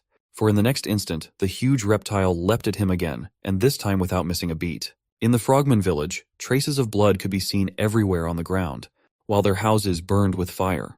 A frogman sitting in the bushes with a bow was aiming at someone. In the next instant, the arrow was speeding through the air towards its target, which was Rakrak, who was walking somewhere. However, even though he could not see the arrow coming at him, thanks to his excellent instincts, he was able to sense the approaching danger and reflected it with his massive tail, while Ur, who had arrived in time, neutralized the archer with a single blow. When he approached Rakrak, he informed him that it looked like this frogman had been the last, adding that Shunin had indeed abandoned the village and fled when he sensed danger. To which Rakrak replied that one of the reasons for this was the betrayal of the grayscale lizards who were currently fighting against the frogmen with them, then adding that even so they had no right to criticize them, as it was their choice. However, what he was really interested in, and what he thought was really strange, it was why, despite the criticality of their situation, the great Allroy they had only heard about did not show up. Sun Woon, who was watching them from above, smiled, pleased with himself, then quietly muttered to himself that it was all because of him. Among the countless tactics and strategies used by him, there was one that was probably one of the strongest in the game, and it was called disease. It worked and was effective in any era. It was a tactic he decided to use this time. Even though he had some trouble finding the right virus, since it was only supposed to work on the mucous membranes of amphibians, he still managed to do it. The time when Rakrak followed Stargazer to the southeast, where the tribe of frogmen was located, coincided with the time when Sun Woon discovered the virus. And even though the virus and the frogman tribe were hundreds of kilometers apart, he successfully managed to transport it to them thanks to his insect army, who, despite many casualties along the way, eventually made it to their village, where he first infected their leader, the Great Allroy, who has since disappeared. At the same time, the sounds of drums could be heard around the island, banged by several frogmen. On the ground near the water, several bound grayscale lizard cubs were kneeling. Realizing they were here for sacrifice, they tearfully awaited their fate. Not far away on the ground sat the Great Allroy, whose body was covered with a layer of white slime, and who had initiated the sacrifice that he believed would heal them. Together with a crowd of his tribesmen, who knelt before the lizard cubs, bowed and begged the two-headed god to accept their sacrifice, and to kill all those lizards, thus showing them his greatness. Soon, someone's huge shadow appeared under the water, with 2 pairs of eyes glowing in it. At the same time, Shunin reached the island by boat and saw that his father had already started the ritual of the sacrifice, which he believed was the key to their victory. At the same time, in the nearly destroyed lower village of the Frogmen, Recap was called loudly by someone's excited and panting voice. Turning around, he saw Owen, who was breathing heavily from running. Praising Owen for a job well done, Recap asked him why he was in such a hurry and what he wanted from him. He said with desperation in his voice that they needed to get to the island right away. Recap was puzzled as to why they had to get to the island now, and he said that the frogmen had lizard cubs there to sacrifice. Then he added that they had a god, and that if they sacrificed to him, he would come and do them a small favor. And though he might not be able to cure their disease, he would probably attack Recap and his warriors. Recap sighed and said that he should have told him about it earlier, for now they had no way to get to the island, for Shunin had taken all the boats in his escape. Owen did not want to give up, and started to say that if they swam, they would be able to get to the island. But he was immediately interrupted by the harsh voice of Recap, who looked at him coldly and said that it was too dangerous, because they had bows, and they didn't swim as well as they did. Owen's eyes filled with despair at these words, and in the next instant, his fatherly instinct kicked in, making him beg him to help his son and the other kids. However, this only made Recap angrier, who immediately punched him in the jaw. He shouted at him furiously, saying that he should have confided in him earlier and told him everything from the beginning. Then he told Owen, who looked at him with horror and despair on his face, that he believed that they could defeat the god the stupid frogs believed in by their own strength, and that if their god appeared and attacked them, he would show him how they could destroy him. When he calmed down and stopped shouting, he looked pityingly at the still sobbing Owen. Though he couldn't imagine his pain, he knew it was incredibly hard for him, so he just asked if he thought he should have told him earlier so they could have saved his son. At the same time, Jowl stopped behind them, and after dealing with Oh Boy, she got back on Manon. She immediately turned her worried gaze to the island in the middle of the lake. Owen didn't think Recap had said anything wrong, for he realized that things would have changed if he had only been able to learn of Shunin's intentions earlier, and perhaps if he hadn't acted so late, none of this would have happened. In the next instant, the water near the island was churning. Allroy, shouting incomprehensible words, joyfully reached out to the creature that appeared from under the water. This creature turned out to be a 2-headed devil, which was their god. Without wasting time, Allroy immediately pointed to the gray lizard cubs, who, seeing the monster, clung to each other in fear, and then he said in a reverent voice that it was his offering. Raising his hands in the air, he began to shout in a fanatical voice to punish the black-scale lizards who dared to disturb the god's lake. Looking at the huge 2-headed monster that looked invincible to him, Owen finally lost hope. However, while he resigned himself to his fate, Recap, along with Yahello, looked at the 2-headed devil with calm gazes. Despite its enormous size, Recap thought that fighting this huge 2-headed serpent might be worth a try. After all, even though they didn't have a location advantage and couldn't use any tricks, they had a chance to win, even if it cost some sacrifices. However, the very next instant, he noticed something that made his eyes widen wide and glow. A butterfly flew towards him, glowing with a blue light. This could only mean one thing: they had hope.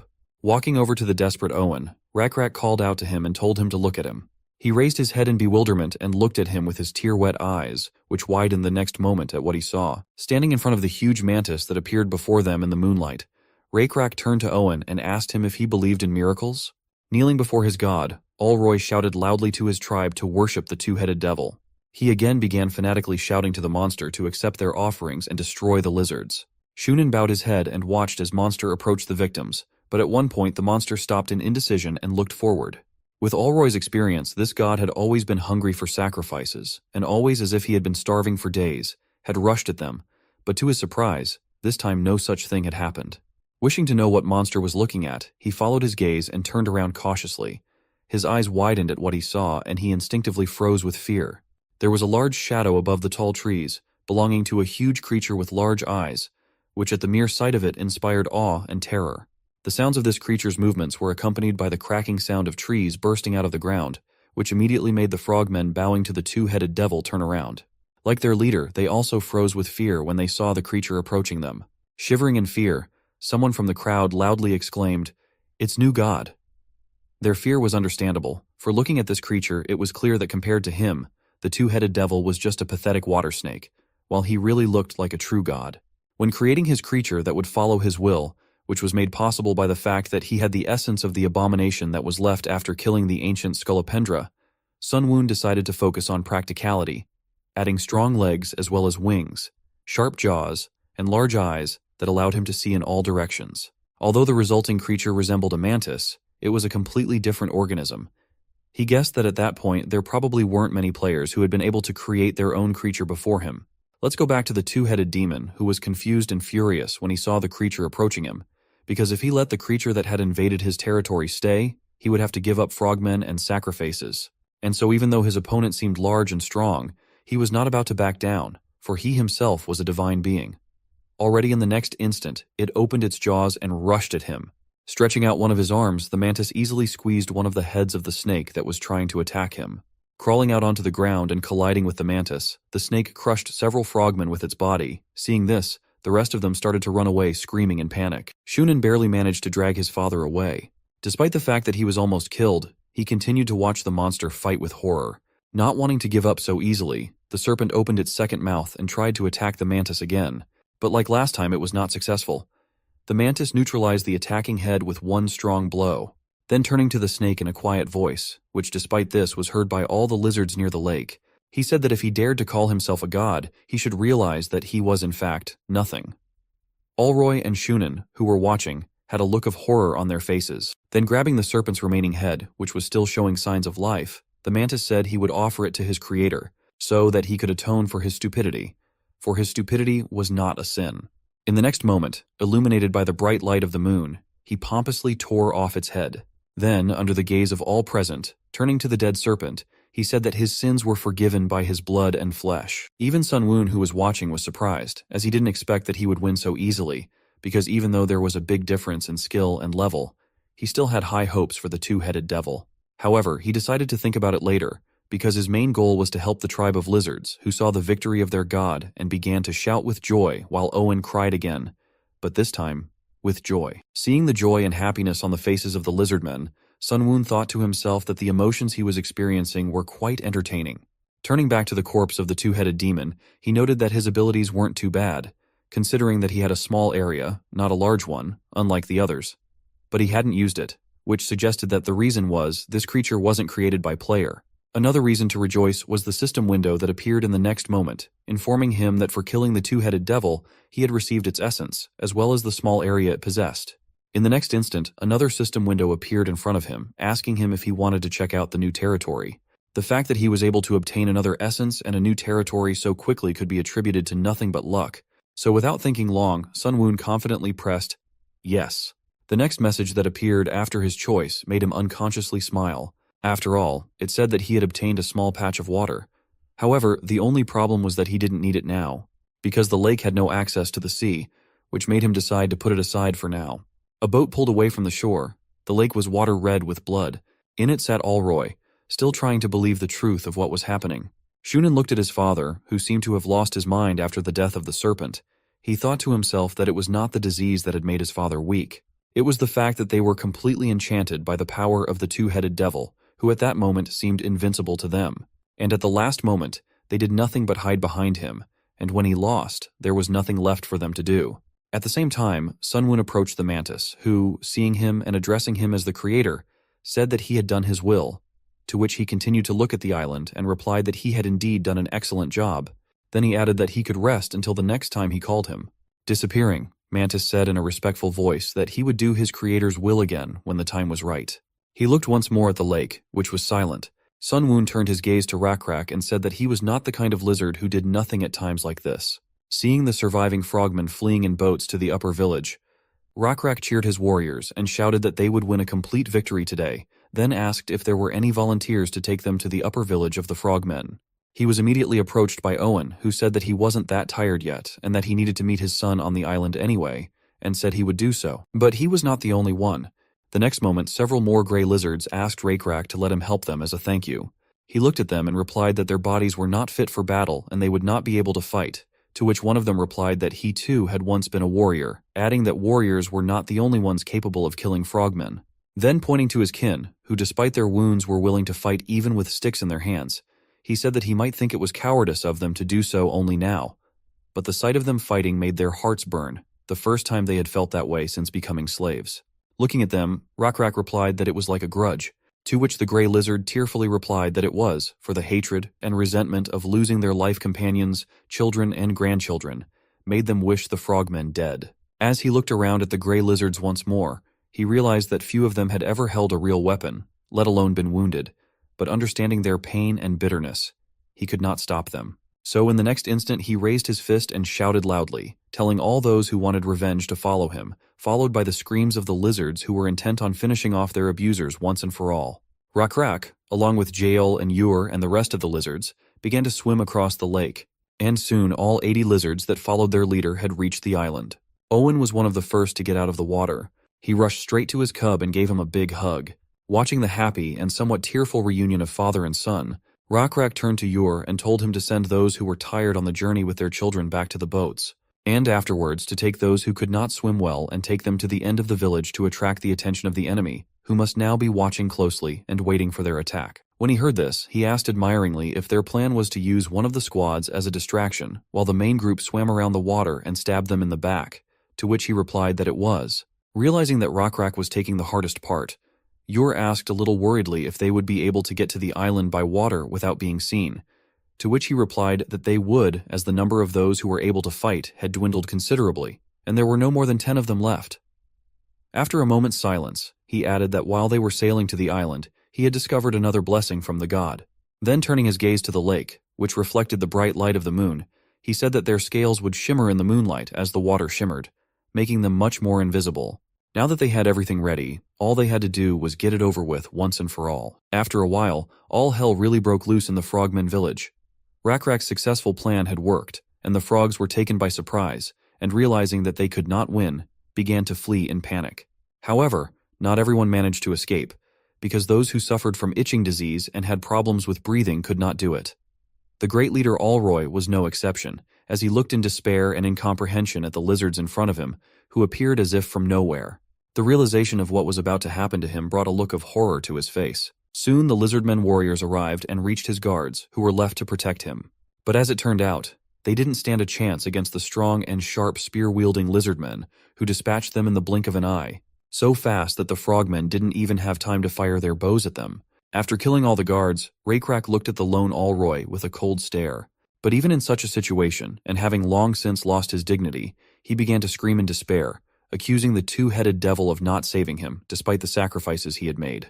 But his cries did not last long, for in the next instant the spear of the reluctant Rakrak was thrust into him, thus ending once and for all the great leader Alroy, who despite his big name was nothing more than an empty man blaming others for his failures. At the same time, Shunin sat in his tent listening to the war cries of the lizards, as well as the panicked cries of his kin, with terror on his face. Shivering with fear, he pondered how it could have happened like this, and how their numerical and weapon advantage had vanished in the blink of an eye. Even the poison that should have been their trump card did not work on the lizards, who were somehow immune to it, but it was too late to think about it, because they had already lost. After a while, the shouting and noise outside subsided. Deciding that this might be a good chance to escape, he cautiously peeked out of the hut to make sure that there was really no one outside. However, he didn't even realize that the danger was closer than he had imagined. Suddenly, a voice sounded behind him, causing Shunin to freeze in place with fear. In the next instant, he turned around in panic, at the same time reaching for his quiver, which unfortunately for him, was empty of arrows. Staring with his eyes wide with fear, he shouted the name of the lizard in front of him in desperation. It was Rakrak. Looking at him with a cold stare, he told Shunin if he was a warrior, he should stand up and bear his sword, as it would at least allow him to keep his honor. However, the man had no honor now, and all he could do was just beg to be spared.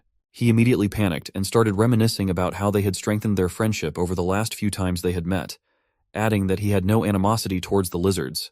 Rakrak asked thoughtfully if that was true, and he replied that it was, because it was the two-headed devil that had threatened them. Seeing that the lizard still seemed unconvinced by his words, Shunin pointed to his bow in a panic, saying he would reveal its secret, to which Rakrak indifferently and coldly asked what the secret was.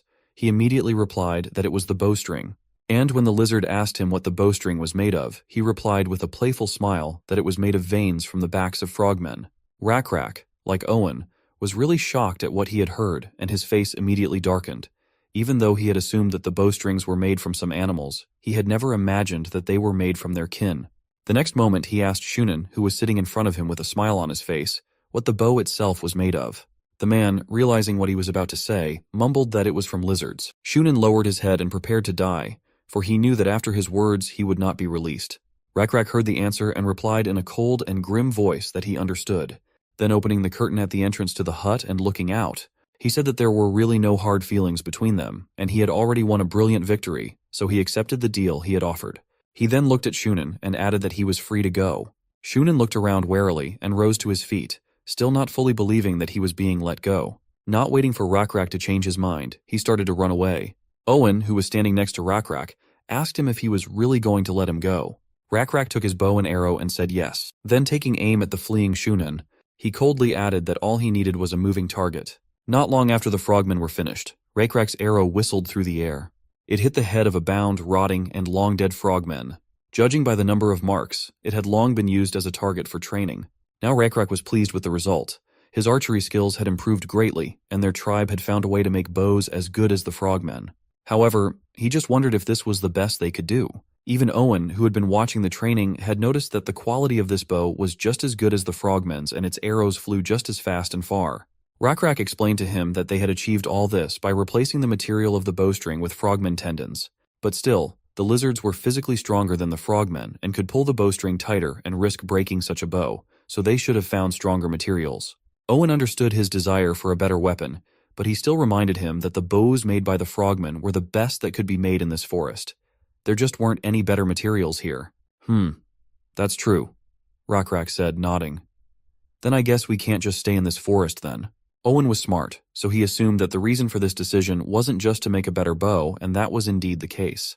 Rakrak explained to Owen that he had learned from the Stargazer that this forest area would become very cold as winter came. The lizards would become physically weaker, but would still be able to survive the winter by making fires and wearing the skin of other animals. The problem, however, was their pet water buffaloes. Rakrak knew that in nature, water buffalo go to warmer places to avoid winter and find places with enough grass. And to solve this problem, some of them will have to go to warmer places to breed water buffalo further. You may have noticed by now that Owen had a skull on his head that was different from those worn by Rakrak warriors. There were no warriors among the grayscale lizards, but there were definitely those that had the right qualities and abilities to become warriors. Rakrak had tested and selected them himself, and Owen was one of the gray lizards who had become warriors after passing several tests. These new warriors insisted on using frogmen skulls rather than buffalo skulls, and Rakrak allowed them to do so. Rakrak continued practicing and shooting at the target, hitting one arrow after another. Finally, he asked Owen about the results of today's hunt. He replied contentedly that he and his squad had wiped out the remnants of the frogmen hiding in the forest nearby, and now, thanks to their carcasses, there would be no shortage of materials for making bows. Rakrak was pleased to hear that. However, Owen still couldn't forget what had happened in the village. How he and the other lizardmen, blinded by hatred and rage, had pursued and killed the unarmed and begging for mercy frogmen. Nothing seemed to quench their thirst for vengeance. And their last victim that night was Shunin, who had betrayed his tribe and revealed its secrets, and then tried to escape. It was not a pleasant memory, and he was brought out of it by Rakrak's question. He asked Owen what was bothering him. Owen replied that he would like to have Shunin or Alroy's skull as a reward for helping him someday, and asked that the skull not be damaged in training. Rakrak was fine with that, and promised him that he would be sure to get his. Owen was grateful for that, and decided to tell him about an interesting place they had discovered in the forest while hunting. Yahello, meanwhile, came over and quietly leaned over the gray lizard cub who was watching the leader with an unusual figure in his hands. Yahello asked quietly, interested in listening to the adults. She frightened the cub. He immediately burst into tears and let go of the figure. Then Yahello asked him what he was doing here, and what he wanted to ask the chief. Suddenly she noticed a figure lying on the grass. She picked it up and asked what it was. It looked suspiciously like the giant praying mantis that their god had sent to help them. Yahello showed the figure to Rakrak, and he also thought the figure looked like their divine protector. They all liked the way the figure was made, and the chief even asked the cub if he had made it himself. Rakrak praised him, saying that the figure was nice and cute. Hearing this, the cub just glowed with happiness, and then he offered to keep the figure as a gift. But Rakrak was not sure whether it was worth taking the toy away from the child, and looked questioningly at Owen. He replied that it was fine, and he could accept the gift without any regrets, for the children of his village had been making a lot of them lately. It is even popular among them to exchange such figures. Hearing this, Yahello asked the child if there were many children in their village who knew how to make such figures, and he answered her that yes. He explained that it all started because the protector had then saved them all on the island from imminent doom.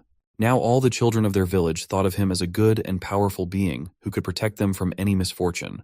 Hearing this, Rockrock and Jael looked at each other.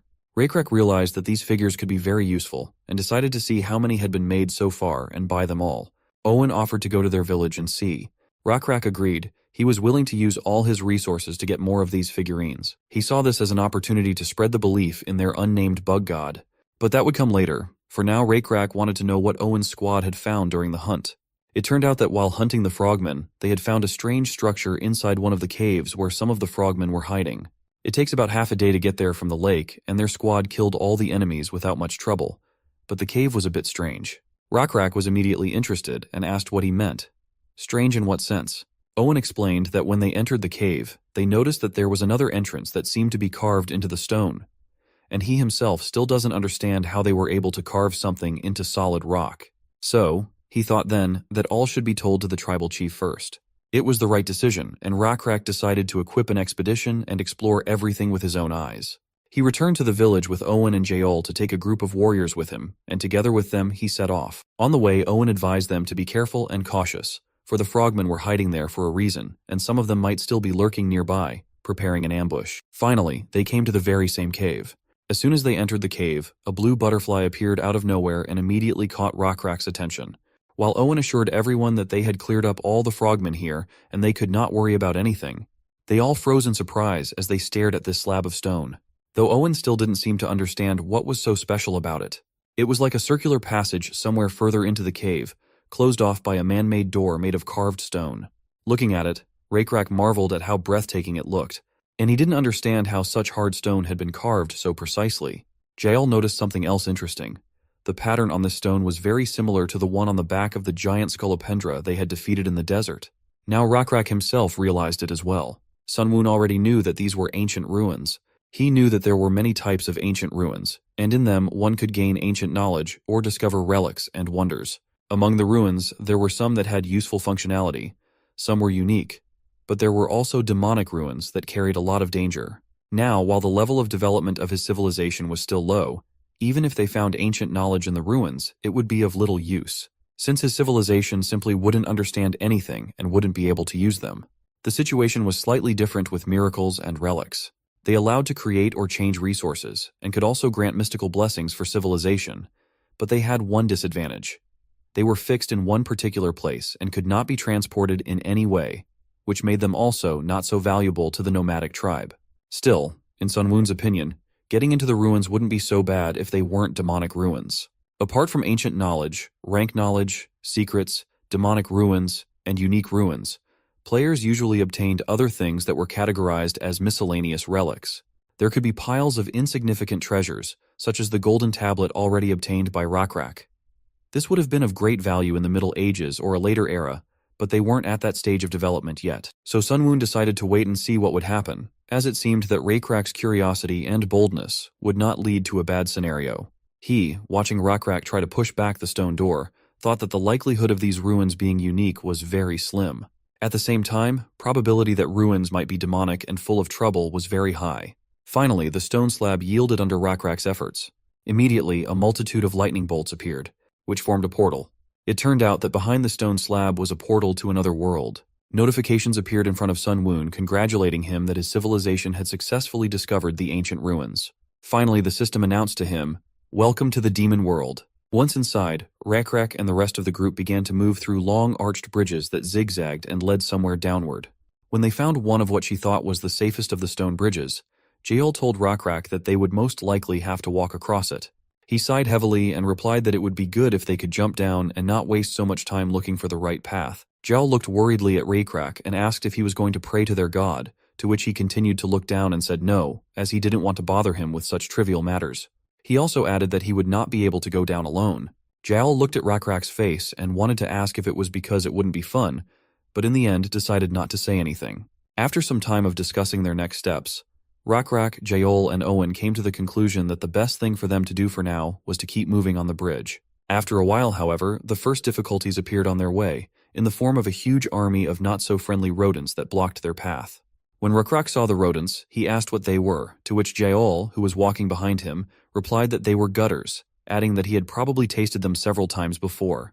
He replied that he knew what they were, adding that it was their size that surprised him, for they looked much larger than the ones they had eaten before.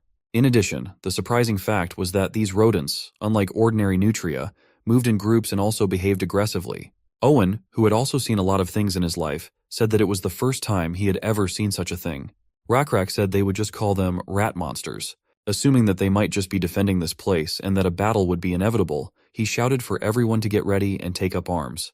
Just a moment later, the rat monsters rushed towards the Lizardmen, but even though the enemy had a numerical advantage, they managed to kill all the rats without much difficulty thanks to their experience and spears. Looking at one of the dead rats, Rakrak asked if they could eat them, to which Jal replied that they had no reason not to, and nothing bad was going to happen if they gutted them and took them with them. However, she had another idea, so she immediately asked Rakrak what he thought about trying to raise them like the buffalo. He didn't have time to answer, however, because Owen, who had overheard their conversation, suggested that they try raising fish. His words surprised Rakrak, for in the swamps and ponds where he used to live, the number of fish gradually decreased as they were eaten and eventually disappeared. However, Owen, who used to live with aquatic frogmen, knew that this was not the case in large ponds. So he explained that the fish also lay eggs and give birth to baby fish, which caused the frogmen to warn them against fishing during the breeding season. To do so, they simply needed to build a dam so that the young fish could not escape. Rakrak realized that it would be very difficult for them to do this in a large and deep lake, but he did not say so out loud, as he thought their efforts would be worth it in the future. Suddenly, however, his thoughts were interrupted by a bright light and a scream behind him. Quickly turning around, he saw the lizard holding his arm in pain, as well as screaming that the rat monster was still alive. Hearing this, Rakrak approached him and asked if he had been bitten, to which he replied, still in pain, that he had not. He added that he had just touched him to disembowel him, but suddenly felt pain. Looking at the rat monster who was staring at him with rage in his eyes, Rakrak decided to check it out for himself. So despite the others' warnings that it could be dangerous, he reached out to the monster. In the next instant, a bright spark formed at the spot where he touched it, followed by many small bolts of lightning that caused him great pain. Rakrak knew the concept of static electricity from touching furry skin in the winter, but it was too painful to compare to this, so he yanked his hand away sharply. Then holding his hand, he replied to the concerned Yahello that he was fine. However, out of everyone present, only Sunwoon, who was watching what was happening, realized what it was. The system window that appeared in front of him reported that it was a nutria in a demonic state, with the attribute of lightning that could deliver an electric shock to the opponent it touched. His worst assumptions had indeed come true, and it did indeed turn out to be the ruins of a demonic castle. However, this was not necessarily bad news. After all, if Rakrak along with his group managed to break through these demonic ruins to the end, there was a good chance that they would be able to obtain demonic power. Speaking of magic, acquiring it didn't make the owner a wizard right away. Acquiring it opened up the possibility of studying it. To use magic, one had to learn spells, and spells of this type required the study of ancient ruins, all kinds of ancient knowledge and magic. However, those who possessed demonic magic were powerful already because they possessed it. Moreover, it became stronger from generation to generation, which gave them the ability to create strong wizards in future generations. However, demonic magic had disadvantages, and all because in the perished world, divinity and magic were in conflict. After all, magic originally came from ancient evil, not from the gods. And so if demonic magic was obtained, there would be penalties in obtaining faith points, obtaining which at the beginning of the game would result in a lot of variables that could make it very difficult to progress further. At the same time, Rakrak, who was sitting near the corpse of a rat, heard a voice asking him if he needed such power, and the next moment he looked up and saw a bright light, which appeared to be coming from a transparent creature like a stingray, which was floating in the air. The creature turned to him again and tantalizingly asked him if it was not an interesting power, and then added that if he wanted it, he could always get it. The creature's words were interrupted by Yahello, who turned to Rakrak and said that if things were bad, they could always go back, to which he agreed. Turning to the rest of the lizards, he ordered them to match the other rats, as well as check their weapons and prepare themselves. He turned back to the unknown creature and wondered if he was the only one who had seen it. The creature said that he could hear him if he spoke to him mentally. Rakrak immediately asked what it was. The creature replied that it was a spirit that protected the ruins, and that it was only seen by those with great power. Rakrak immediately thought that this was probably a lie, but this thought was not conveyed to the spirit, for deeper thoughts and feelings were not conveyed to it. Sunwoon, who was observing all of this, wondered if he should have warned Rakrak. After all, there was a magical combat spirit in front of him who would definitely try to seduce him. However, upon opening his stats, he discovered a new deception ability that had not existed until not too long ago. Seeing it, Sunwoon was a little surprised, assuming that Rakrak had been able to develop it by dealing with Shunan's tricks. After a moment's thought, he decided not to interfere, as their leader's new ability gave the lizards a chance to handle it on their own. At the same time, the magical spirit, when asked by Rakrak what this ability was, replied that he was referring to electricity, which was the power to burn other creatures and create light and fiery heat. He then added that he could give him that power if he wanted it. Rakrak replied that if he could give it to him, he would be grateful. However, the spirit said that it was not that simple, for he also had a condition. Rakrak frowned at this, saying that he had not heard of any conditions. The stingray replied that it was not such a difficult condition and that his strength should have been enough to fulfill it. Rakrak turned around and said that if he wanted to make a deal, he should have said so from the beginning. He looked at the spirit with a frown. He advised the spirit to first state the terms if he wanted to make a deal, and to have an appropriate attitude. Hearing this, the protective spirit immediately apologized. Rakrak got to his feet and looked coldly at the spirit and told him to be specific about what the terms were and what he wanted from him, for if he withheld anything, there would be no further conversation. Rakrak asked the stingray what his terms were, what did he want in return, and once again reminded him that if he hid anything from him now, there would be no further conversation. The electric stingray flew closer to Rakrak, but now his fluttering seemed less violent than before. Still, he did not answer immediately and began from afar, explaining that he had been sealed in these ruins for many millennia. Yahello, who hadn't heard this mental conversation, came up behind Rakrak and said that all preparations were complete, and they had collected all the spoils. Now they could leave. But now their leader didn't want to rush anywhere and told them to wait a little longer. Rakrak asked and thought what he meant by sealed. Then the stingray patiently explained to him like a child that it meant he was trapped or imprisoned here. And even though he could fly freely in this space, he could not go out of here. Finally, he named his condition. He wanted to free himself from this restriction, and then he could give the power of electricity to whoever freed him. Rakrak immediately asked, "What would it take to free you?" He replied that it was simple, and if Rakrak went down and killed the guardian who was guarding the seal and broke it, he would be free and could give him his power. Rakrak wondered if he could then do the same thing the rat monster did, with the day's power the stingray would give him. The one laughed a little at the way he named his power and assured him that of course he could, and even more impressive things would be within his grasp. Now seeing Rakrak's interest, the electric stingray excitedly explained that this power is called electricity. Using this power, Rakrak would be able to perfect it and amplify its effects to the point of being able to summon a destructive thunderstorm on the heads of his enemies. This power could become so powerful that it would be comparable to that of the gods. But Rakrak didn't seem to understand what the stingray was telling him and only asked what else he had to offer. Then the stingray proudly announced that the power he possessed was so powerful and boundless that not only Rakrak himself but also the members of his tribe could use it. But that was not all. This power could be passed on to their descendants. The progress in strength they had made would not be passed on directly, but if their descendants continued to train their strength, some of them could become even stronger than he was. When Rakrak heard all this, he couldn't help but think how amazing it all was. But still he had a logical question. Why was a stingray with such a marvelous and useful power trapped here?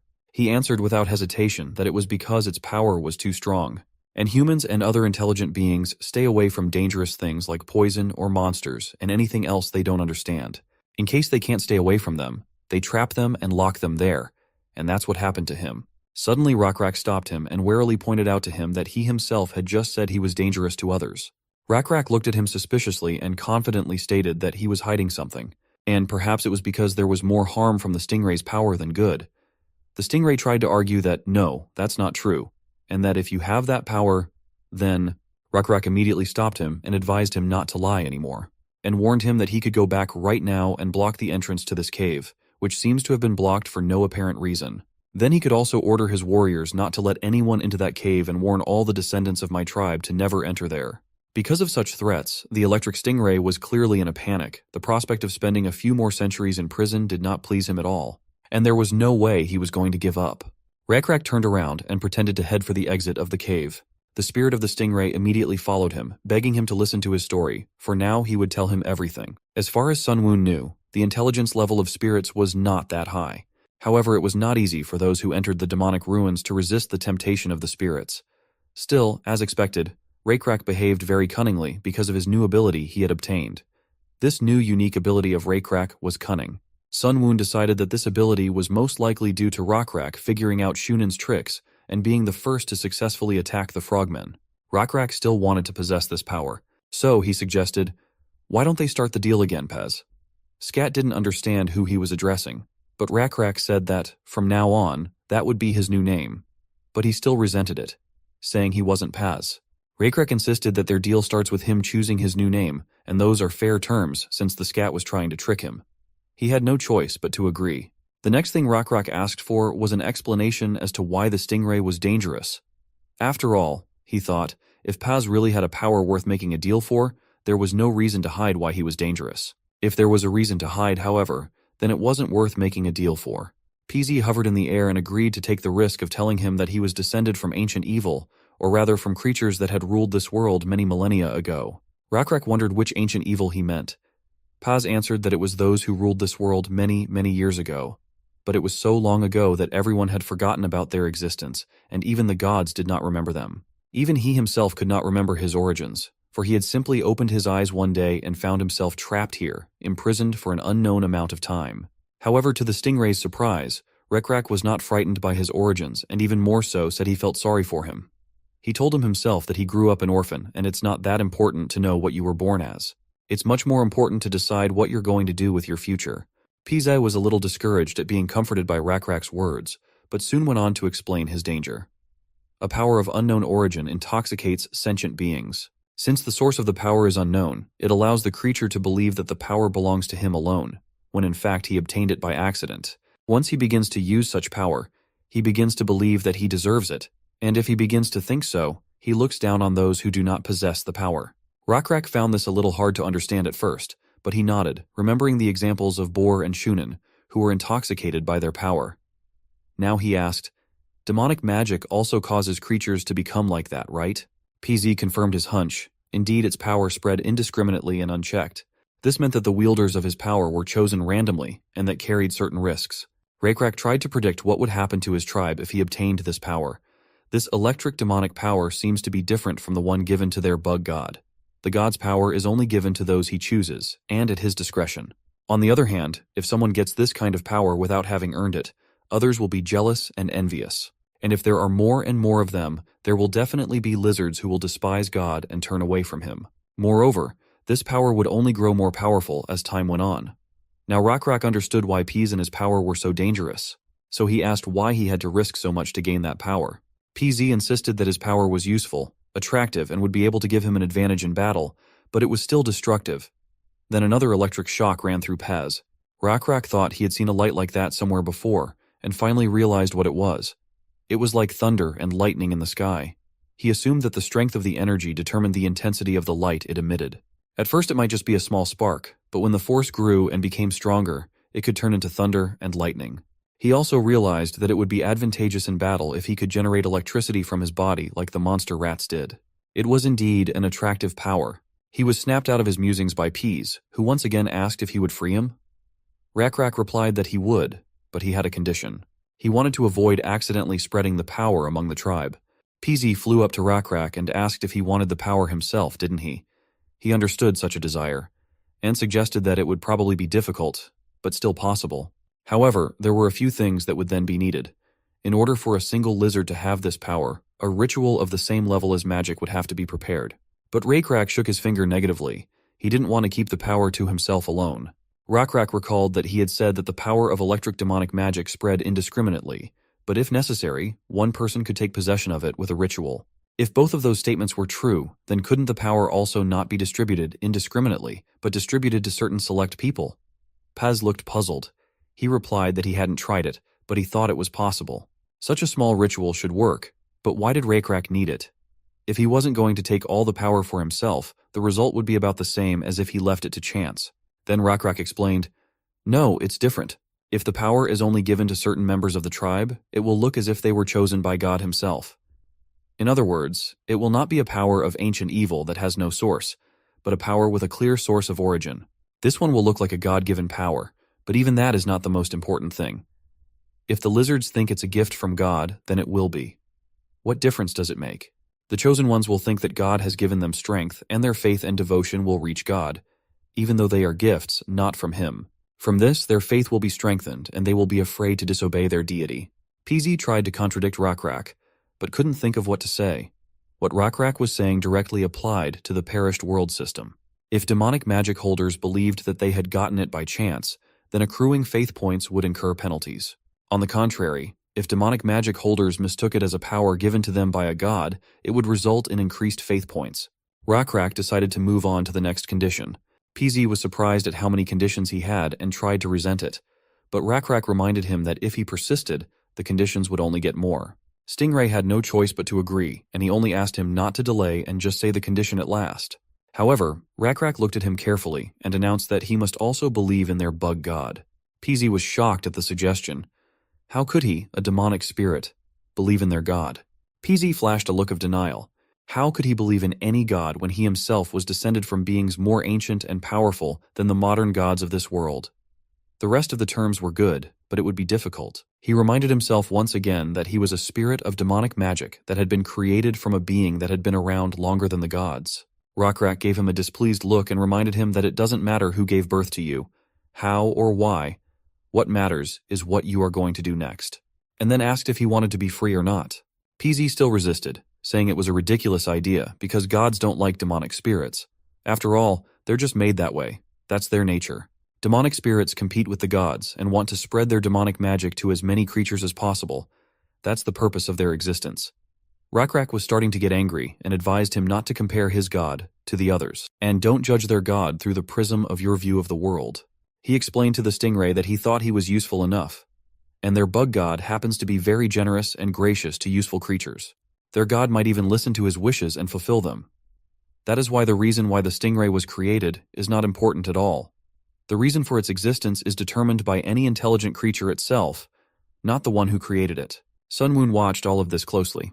PZ steadily slowed his fluttering and hesitated in doubt.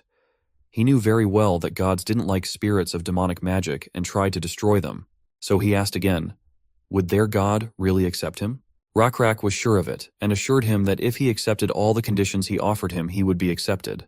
Rakrak was sure that he did not know all the desires of his god, but he was the one who understood his desires better than any other being in this world. PZ was silent, but he had already made his decision. He looked at Rakrak and finally told him the whole truth. He had indeed lied to him about some things. In fact, he's not just stuck in these ancient ruins, he rules them. The truth is that the challenger in these ruins must defeat the guardian of the ruins, but that guardian is under his rule. He controls everything in these ruins, and he is the one who sent the enchanted nutria with demonic magic to them. Rakrak wasn't surprised at all, and Paz went on to say, the reason I told you is that you must defeat the guardian. But Rakrak didn't let him finish his sentence and finished it instead, saying that he knew why he said that. It was because the power shouldn't go to the weak because they wouldn't be able to spread it widely. He was right. Recently, even a tribe of frogmen had come to take up the challenge in search of power for revenge, but they had failed. But now Pease was wondering how Rakrak would react to all this. After all, he had revealed his lies. Wasn't he upset? Rakrak shook his head calmly as if nothing had happened. He had already expected this. And he wasn't the kind of lizard man who would get upset just because he had been deceived. After all, he hadn't even lost anything from this lie. PZ didn't understand what was going on. Then Rakrak said, I can always forgive if I want to. Forgiveness is not a warrior's virtue, but I am also a tribal leader. And forgiveness and reconciliation is indeed a necessary virtue for a tribal chief. All the more reason for such behavior, since he lives in a place as damp and dark as this, and only has eyes for monster rats all the time. Rakrak thought that he could use some fresh air and looking at the beautiful things outside. Hearing this, Pease glowed with gratitude. Then Paz said, I still don't know your name. What is your name? The leader of the Lizardmen fairly introduced himself. Hearing his name, Pease soared and announced that Rakrak had successfully passed the test, and he accepts all the terms he offered. Finally, he asked if Rakrak agreed to the deal. Of course he agreed, but there was still one last question. Would their bug god accept the demonic spirit as his subordinate? A system window appeared in front of Sunwoon that said that the demonic magic spirit wished to be subordinate to him. If he agreed, he would gain control over the domain of demonic magic. Electricity. After a short time of thinking, Sunwoon clicked yes. Now the deed was done. This was the only possible way to overcome the penalties of demonic magic due to the transfer of demonic magic to the realm of divinity. Otherwise, every creature possessing demonic magic would be labeled as enchanted with demonic magic and would be unable to produce the right amount of faith and control their power. However, demonic magic in the realm of divinity was under the control of a deity. Sunwoon praised Rakrak for his good work. Thanks to him, once Pease accepted the terms of the deal, Sunwoon was able to grant demonic magic to certain of his servants without penalty. Transferring it to the divinity realm doesn't make it divine. It can't even be developed like other abilities in the divinity realm. There are many restrictions, but not receiving penalties is already a victory, isn't it? If obtaining demonic power only required breaking through the ancient ruins, it would be too easy. Rakrak's group would win even if they were attacked by hundreds of monster rats, and Sunwoon could always support them using points of faith. However, subduing a demonic magic spirit was much more difficult. Sunwoon didn't even know if he would be able to do it. The only way to find out how successful they were was to wait and see what would happen depending on each character's abilities, and it seemed that Sunwoon had gotten lucky again and succeeded by unlocking an area of demonic magic. Electricity. However, Sunwoon didn't consider it a mere coincidence, and it seems the fact that he met an injured Rakrak in the desert was luck for both of them. 9 years later, near one of the altars to the nameless blue bug god, two figures stood on top of the hill. In front of them stood a tower of tombstones and water buffalo bones, stacked and assembled from plaster to build a structure tall enough to be seen from afar in the desert. This bone tower was built on top and was created by Rakrak. It served not only to demonstrate belief in the blue god of insects, but also as a landmark in the present day. After finishing telling the long story of how the blue bug god had given the legendary leader Rakrak the power of thunder and lightning, the black-scale lizardmen carefully wiped the dust off one of the stone monuments. This lizardman wore expensive layers of cloth called silk, indicating that he belonged to a high social class. The traveler only said enthusiastically, "Wow, that was an interesting story." The stranger asked what the bug god had to do with thunderstorms and lightning, and how could he control these powers. The lizardman tilted his head. However, he did not seem discouraged by the question. Rather, he simply asked why this man was asking about such obvious things. He answered him very simply by pointing out what color lightning was. Since it was usually blue, it meant that it obeyed their blue bug god. The man didn't quite understand what the lizardman meant, and thought that lizards were always convincing the strangest things, and they themselves were so strange. However, this human didn't think that being weird was necessarily a bad thing, and hoped that he could take advantage of the fact that they were weird. Hiding his innermost thoughts, he asked the lizard, "Come to think of it, I didn't even recognize your name while I was listening to this long story. My name is Hui, and what is your name?" But the lizard was cunning and was in no hurry to answer. He interrupted their conversation by saying, "Wait, there seems to be some uninvited guests coming from over there." Where the lizard was pointing, a group of armed gnolls were coming up the hill. This hyena-like species had protruding muzzles and black spots on their brown bodies. They had a violent temper and were obsessed with power, so they often fought amongst themselves, but the general consensus amongst the perished world players was that despite these flaws, they were noteworthy. Their physical abilities and intelligence were on average high, so they were considered a good race to get at the beginning of the game, no matter how small the player's zone was. But these facts about the game had nothing to do with the lizard, which turned out to be Owen and the unknown man beside him. The man turned to Owen. "What are you going to do? As far as I know, the gnolls and lizardmen are not on the best of terms right now." Owen replied that there was still time before the top of the hill and they could think about what to do. They didn't even seem to have noticed they were being watched yet. The lizard asked the man if he thought they were Salkate's gnolls. Salkate was the leader of a tribe of gnolls, the tribe of severed ears, who were feuding with the black-scale lizardmen. These two tribes were the two largest tribes in the desert, so all the other smaller tribes showed great interest and respect for them. Salkate and Rakrak believed in different gods, and so the leaders of the two tribes inevitably feuded with each other. The man next to Owen was very interested in whether the two tribes were going to war, and if they were, who would win. No human tribe, at least in this wilderness, could compare to these two powerful tribes. But judging by the number of these gnolls and their armament, they didn't belong to the Salkate tribe. They looked more like mere wanderers in search of sustenance. Owen noted that the man's arguments were well chosen and most likely true. He thought the same, but unfortunately he couldn't rely on guesses. He needed to know for sure, so he drew an arrow charged with electricity to find out after he had neutralized all the gnolls. Marching along the sandy road and not looking up, the group of gnolls never noticed Owen.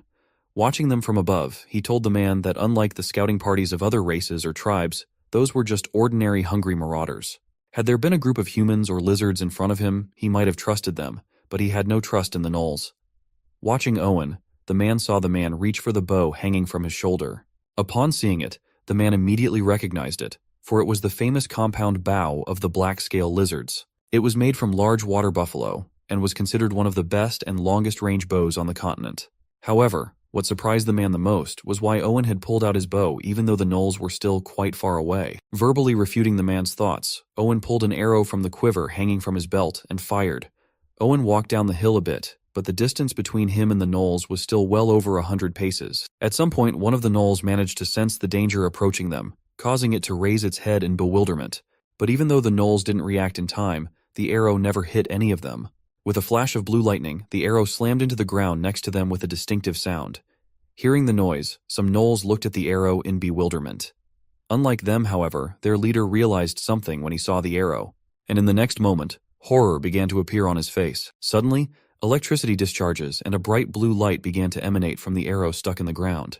Realizing what was about to happen in the next moment, the gnoll leader screamed with horror on his face that it was an enemy attack and ordered everyone to run away immediately. However, it was already too late. The gnolls, who were feeling rather carefree, could not even think that an arrow stuck in the ground could hurt them. Therefore, not having time to react in time, all they had to do was watch with horror and confusion on their faces as a bright lightning bolt struck from the sky straight into the arrow. Already in the next moment, their painful screams were heard. Having struck the arrow, the lightning struck with an electric shock all the gnolls that stood nearby. This caused the fur of all these vagabonds to stand up and the screeching of wounded dogs among the desert rocks. From the mouth of one gnoll, whose body was still filled with lightning bolts of electricity and who looked at Owen with horror in his eyes, only one word escaped his lips: the Chosen One. Despite his ignorance, even someone like him had heard the legend of the black-scale lizard. He remembered its contents. Therefore, realizing what they were facing and even experiencing the power of this legend in person, he immediately made the decision to retreat immediately. In the next moment, he got to his feet and shouted to his kin to run away immediately. They didn't need to be told twice, as they realized that they had encountered something inexplicable, something that was beyond them. At the same time, Owen watched the panicked gnolls fleeing with a satisfied smile on his face, while the man behind him could not hide his surprise. As the man came to his senses, Owen turned to him with a smile and said that his name was Owen and he was glad to meet him, but hearing such a famous name, the man could not even believe who was standing in front of him. He asked him if he was really the legendary storyteller Owen. Howie could not believe his luck.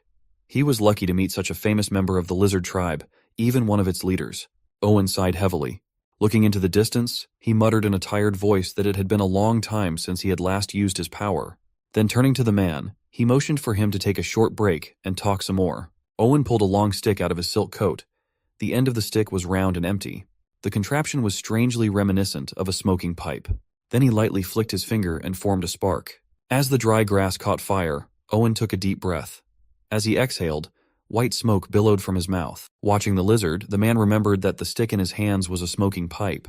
According to the stories, it was used by a select few black-scale lizards as a ritual tool with which they smoked tobacco after using their powers. Taking a drag, Owen once again exhaled white smoke from his mouth. Noticing the man's silence, he told the man that if he had a desire, he could ask him about things that interested him. Not wanting to miss such an opportunity, the man directly asked why he was submitting to someone else when he had such a strong skill himself. Seeing that Owen didn't react to his words, he explained that he wasn't talking about betrayal and trying to oust the current tribal leader, adding that there would surely be others in the black-scale lizard tribe who would follow him.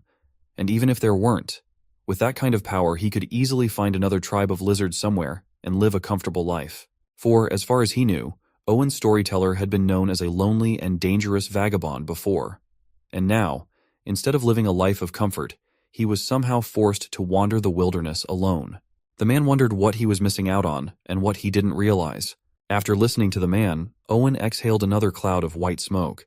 Then smiling as if he had heard a funny story, he replied that he had his reasons. Turning his gaze to the man looking at him with puzzlement, he said that he had too many sins to live such a carefree life. The man could not believe his words, for he had heard that many lizards respected him on par with High Chief Rak. Looking at the man with his unchanging expression on his face, Owen said that many members of his tribe had indeed forgiven him and no longer held a grudge against him. However, for him personally, it was a matter of personal atonement, redemption for having once betrayed many of his people, but there was a way for him to redeem himself. Now his raison d'etre was to go around telling stories about the blue bug god and Rak, the leader of his tribe, and sometimes using his power to prove to unbelieving fools the power of their god by instilling awe in them. This was the path of redemption he had chosen for himself. Now his life's purpose was to be a prophet of the nameless god of the blue bugs. In honor of their god, their tribe had erected many altars made of water buffalo bones, along with memorial stones that recorded the stories of their tribe's life and the miracles their god had blessed them with. Watching Owen dusting the sacred stone, the man asked him why he had worked so hard for all this, for there was no one in this desert who did not know the black lizard tribe and their deity. Owen's work seemed pointless to him, and in his opinion, there was no need to try to improve the reputation of Rakrak, leader and priest, for he was already legendary. Owen, still wiping the stone, replied that a reminder never hurt anyone, and using his power he constantly reminded everyone of the power of their god and tribe. In his opinion, it was a worthwhile endeavor. Finally turning to the man, he asked him where he was going.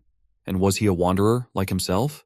Howie scratched his beard thoughtfully and replied that he was. He would have liked to stop there, but seeing the attentive and distrustful look of the lizard, he realized that he would not leave him until he got a proper answer. He said that he came from Automation. Automation was an isolated valley located in the southwest of the wilderness. A human tribe settled where the springs flowed, and at the entrance to the valley stood a fortress made of earth, stones, and clay. It was called a fortress, but it was not actually built by humans. It was called Automation because, thanks to the ancient mystery, there were ancient mud soldiers that reached human height who constantly rebuilt the fortress when it collapsed. Because of this, the human tribe that managed to occupy the place was able to defend themselves from other large tribes. Automation was also a place that was watched over by gnolls with cropped ears and black-scale lizards. I see. So you're the errand boy of Automation? Owen asked. Howie wasn't going to hide anything anymore and replied, Exactly. I'm on my way to the black-scale lizards to deliver the words of the Lord of Automation. Owen now realized that it was his fault for not recognizing the messenger in the guest right away.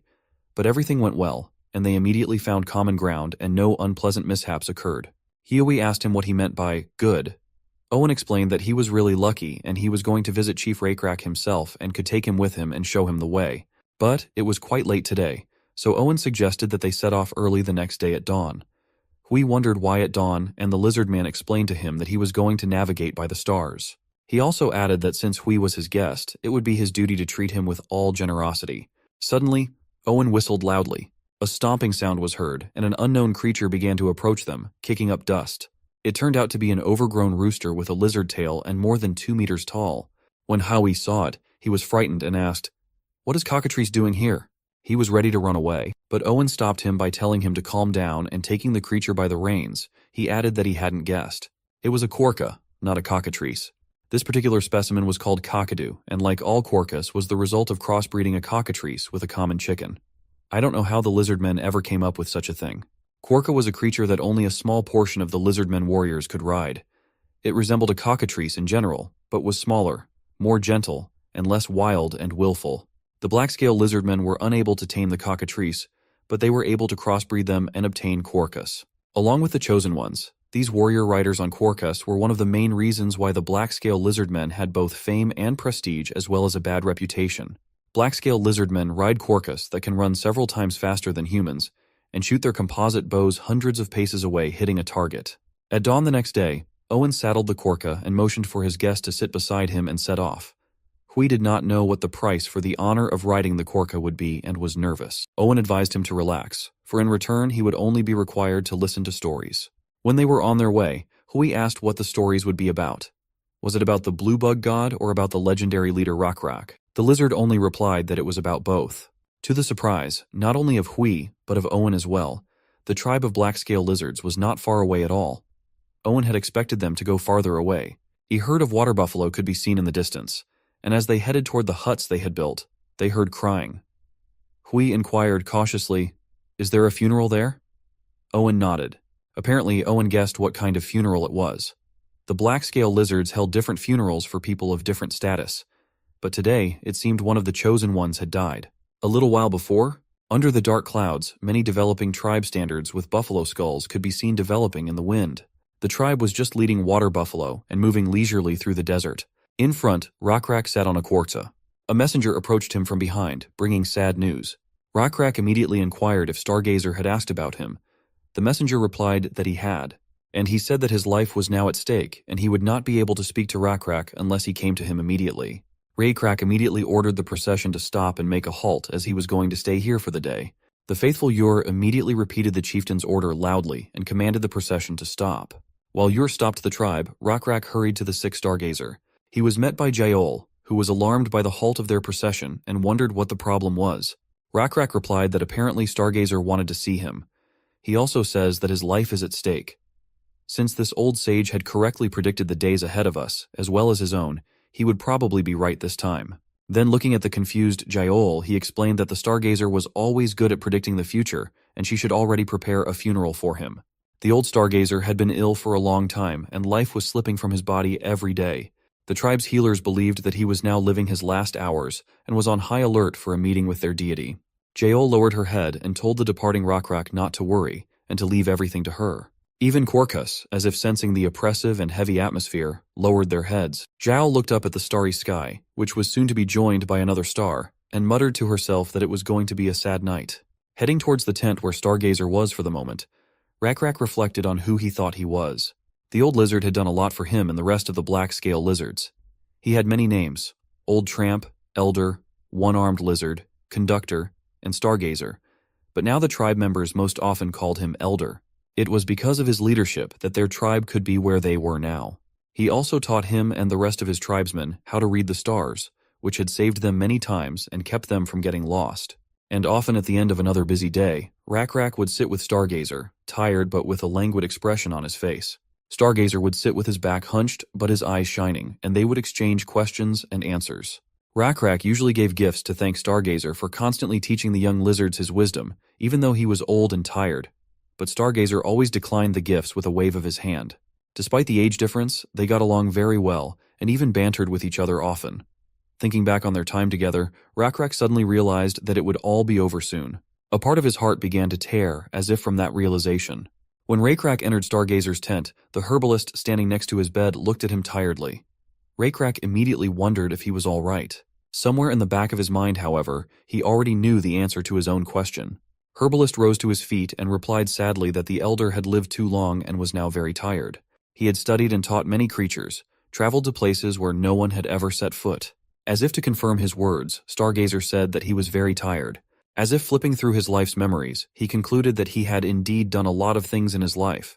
He remembered how he had traveled and visited many places and countries, learned many new things. Like everyone, sometimes suffered setbacks, in one of which he even managed to lose an arm.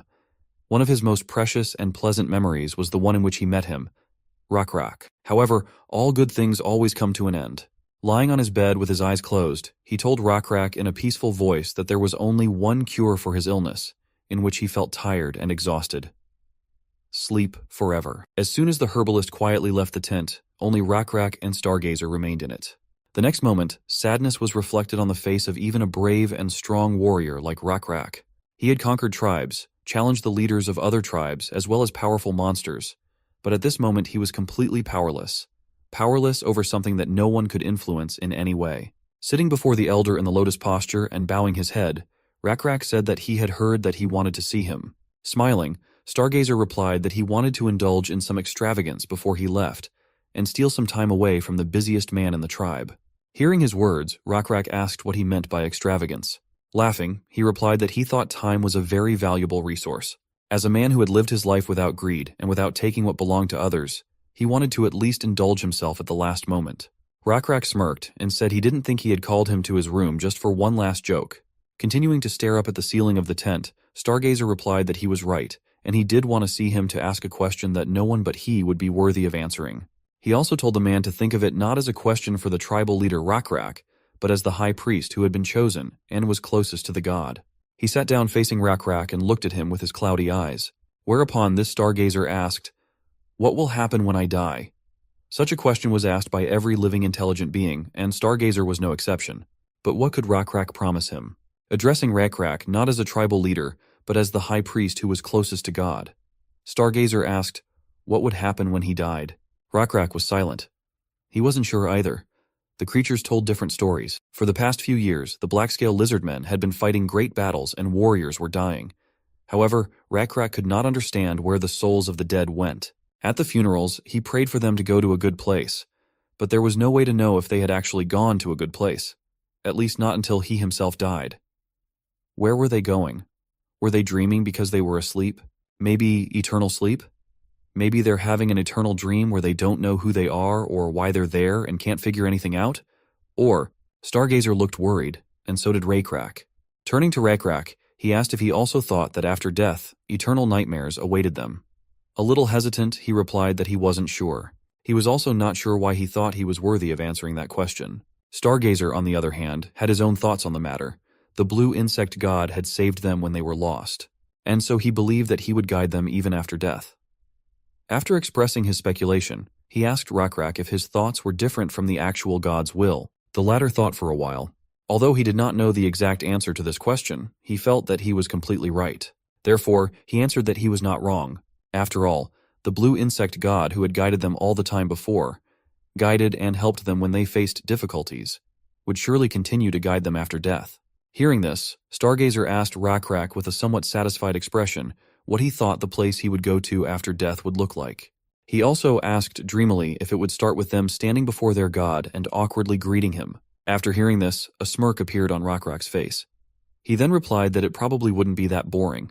Rakrak crossed his arms and added dreamily that in his opinion, there was going to be a huge space there, so you could run around in the green grass as much as you wanted. A space where every time you took a step, there would be a slight crunch and the tip of your tail would swish pleasantly through the meadow. In addition, there should also be a large boulder to rest on when you feel tired, and also a blue sky. Lots of sky. That one could stare at without stopping. Stargazer tried to visualize the picture Rakrak was describing. The image would bring a smile to his face. As he continued to put the picture together, he asked Rakrak what the weather would be like there. He replied that it would always have to be nice and sunny. After a second of thought, however, he added that it probably wouldn't, because it wouldn't be fun if it was all the same. He also added that it would be nice if there was a river. Stargazer stared upwards and said that he would like to have a house where he could rest. However, it should not be the tent he usually lived in before. After all, a tent conjured up associations of moving. He wanted a sturdy and cozy home where he could settle in and enjoy the views of all that beauty. Stargazer was also a guide, so Rakrak regretted not knowing sooner how the man felt. However, Stargazer had nothing against his former way of life. After all, he had found the place where his heart had settled, and so as long as he lived, he had no other grievances. However, what was to happen after death was a problem. Stargazer also inquired about the one's thoughts on food. Looking at the starry sky that was visible through the hole in the tent, Rakrak replied that he could probably eat as much as he wanted. Smiling at his words, Stargazer said that a place like that should probably really have everything.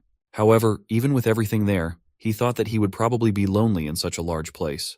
Rakrak shrugged his shoulders. In his opinion, there should have already been those who had gotten there before him. Because of that, he shouldn't be lonely there. Hearing that, Stargazer cheered up a bit. Another thing he was interested in was the stars. After all, they were something he had studied and been fascinated with throughout his life. Rakrak, who wasn't sure if there was an afterlife, answered affirmatively that there was. His certainty sounded so convincing, as if everything was obvious to him. After all, hadn't the stars been showing them the way all along?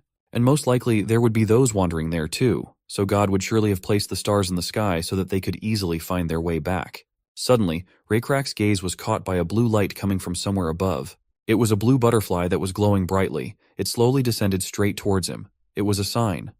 A reply from the blue insect god. A sign that he had heard them. Rakrak smiled, for it meant that the blue insect god was listening to their conversation. Rakrak slowly brought the butterfly's hand up to Stargazer's eyes so that he could see it more closely. Even so, he did not react. When he asked him if he could see it, he only replied that there was darkness before his eyes. Rakrak realized that Stargazer had already lost his sight and that death was coming closer and closer to him. He felt a pang of pity. The blue butterfly was known in the black-scale lizard tribe as a sign of positivity and wonder. Even if it wasn't the butterfly that glowed with a mysterious blue light, the lizardmen always rejoiced when they saw a blue butterfly, considering it a good sign. Stargazer would surely recognize it. Rakrak was tormented when he suddenly remembered his time spent with Stargazer studying stars. Turning to him, he asked if he had been here. When Rakrak received a quiet affirmative answer, he whispered quietly in Stargazer's ear that he had brought him a gift. When he heard that, he smiled. He asked if he was thinking of fooling around again, to which Rakrak replied that he was not planning. Let him refuse his gift again. "I'll find him right away this time," muttered Stargazer and smiled. When his last breath reached the blue butterfly, it flapped its wings and began to rise. Rakrak somehow knew it was his last breath. He gently shook Stargazer's body, calling his name. When he was sure he was no longer breathing, he called for the herbalist. The blue butterfly flew out of the tent and continued flying through the sky. It soared over a tribe of black-scale lizards who were busily preparing for the gathering of the camp and the funeral. Then over the desert where dusk had fallen. Finally, a blue butterfly landed on the back of his hand. It was Sunwoon's hand. What happens when you die in the perished world? Sunwoon knew the answer to this question well. The very next moment, a system window appeared in front of him, informing him that the conditions for creating an afterlife had been met and also asking if he wanted to do so. After reading the information, Sunwoon did not hesitate to click yes. Sunwoon knew that one day he would create an afterlife. After the player chose his first tribe and defeated the NPCs in the surrounding area, his divinity level would reach 11. This was one of the prerequisites for creating the afterlife, and the player could reach this level if he played correctly from the beginning. Then his subordinates could become demigods. Up to this point, he had managed to fulfill all the conditions for level, resources, and faith points. However, he still had a condition for the number of deaths. There were 4 conditions to create an afterlife. Reaching the required levels, killing NPCs such as abominations and fiends to obtain special resources, and obtaining enough faith points were the easiest of the 4. But the last condition, death, was unclear. It appeared that one had to achieve enough deaths of creatures that believed in the player, and then the condition was considered met.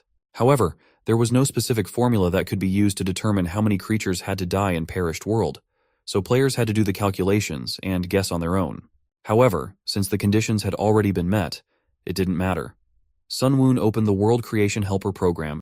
He knew that the day would come when he would create an afterlife, so he would occasionally simulate the different kinds of afterlife he wanted using the World Creation Helper provided by the Perished World system. Like the Creature Creation Helper that Sunwoon had used to create his giant mantis, the World Creation Helper saved worlds that Sunwoon had created before and worlds created by other players. But just like last time, Sunwoon decided to create a new one. Even though he decided to create a new world, the basic settings remained the same, making it much easier. Sunwoon already knew what kind of afterlife each species preferred from his previous experience with the game. Although lizards generally preferred the same type of afterlife, there was a certain type of world that the lizards of the young civilization particularly liked, namely green fields with moist air and warm sunny plains. Sunwoon felt somewhat relieved to hear Rockrak and Stargazer talk about the afterlife. For the afterlife he had created was not too different from their expectations. The afterlife was a very important element in the Perished World, as the view of life after death for those who believed in a god depended on it. For example, if hell was created in the afterlife, the god could show the priests an image of hell through dreams. From the dreams, the priests would learn that the wicked would receive eternal punishment and would pass this fact on to other believers. The concept of heaven was also often used in conjunction with hell. But was there any point in believing in a god if hell was the only destination after death? Punishment should always be accompanied by reward. So a world had to be created in which believers believed they would go to heaven if they attacked a particular species or offended a particular god. And this was more than a matter of faith, since it actually took place in the afterworld. But for now, Sunwoon could not create an afterlife with heaven and hell. As a result, Sunwoon could only create one type of afterlife, which was called different worlds. Different worlds were useful afterlife worlds common throughout history. Valhalla, the Waters of Oblivion, Styx, Limbo. They are all different, but they all denote worlds that one can go to after death. These worlds were not necessarily separate worlds, but were most often used as spaces leading to other afterlives. However, this was not the only purpose of these worlds. Even in Valhalla, the afterlife was like a training ground for warriors preparing for Ragnarok. Afterlife worlds can really be different, depending on how players want to use them. If I recall, Sunwoon even won by using the afterworld well. But at that time, he was just lucky. Souls were immortal as long as the afterlife existed. Using the knowledge or powers that souls possessed was difficult as it took a lot of faith points, but as the game progressed in the later stages, immortal souls became very useful to players. Nevertheless, he decided that there was no need to rush things from the beginning. Many things were still in the planning stages. Sunwoon called his afterlife First Prairie. It was a working title, giving room for future expansion. The First Prairie then appeared beneath Sunwoon's feet and could be seen in the World Creation Assistant. He opened the window of his domain and scattered all the souls into the First Prairie. Hundreds of souls turned into blue wandering butterflies and landed on the endless sunny meadow. One of the butterflies was a stargazer, who was now awake. Even though his eyes were still closed, he could still feel the breeze blowing gently against his skin. The freshness of the air he inhaled seemed painfully familiar. Stargazer blinked. He thought death would be eternally sleepy, but when he opened his eyes, he felt rested for the first time in a long time. He lay there, his arms, legs, and tail moving the way he wanted them to. He never thought the pain in his joints would ever subside, not even in his sleep. Stargazer sat up. Immediately an amazing view opened up before him. It was a green meadow. A light wind blew past, and Stargazer felt the moist but cool air on his nose. At first he thought his nose was cold, but soon he felt the warmth of the sun on his face. Stargazer had no trouble remembering his last conversation with Rakrak. The conversation seemed like a dream to him, but at the same time so real and vivid. Rakrak, you were right, this is the prairie we envisioned. But there are no stars or houses of stone here. You can't always get what you wish for. There was a chance the houses in this place wouldn't be needed. Besides, this little thing didn't compare to what he'd already gotten. Stargazer couldn't help but smile. After all, it was truly a wonderful gift for him. Enjoying the pleasant sunlight, Stargazer hummed a tune. The afterlife was much more pleasant and better than he had imagined. In addition, thanks to it, his longtime dream had come true, and he could finally relax in the sun. At some point, however, something caught his eye and made him turn around. As it turned out, he was not the only one who was on this green field. Here and there on the grass lay other lizardmen. They were sleeping facing the sky, with their eyes closed. Stargazer was surprised, but he was more interested in why they were not awake yet. He wandered around, wondering if he should wake up the other lizardmen or not. The lizardmen looked like they were sound asleep, so it was rude to wake them up. Among the other lizardmen, Stargazer saw a few familiar faces. Looking at one of the familiar lizardmen, he recognized him as one of his students and warriors. He remembered that he had been one of his arithmetic students, and had died a few years ago in one of the many wars. One day, the black-scale lizards had been attacked by an alliance of goblin tribes, 4 times the size of Rakrak's clan. 2 groups of goblins split the Rakrak clan's formation into 2. Rakrak, who was in front, and Ur, who was behind, brought their warriors back into formation and began to fight back.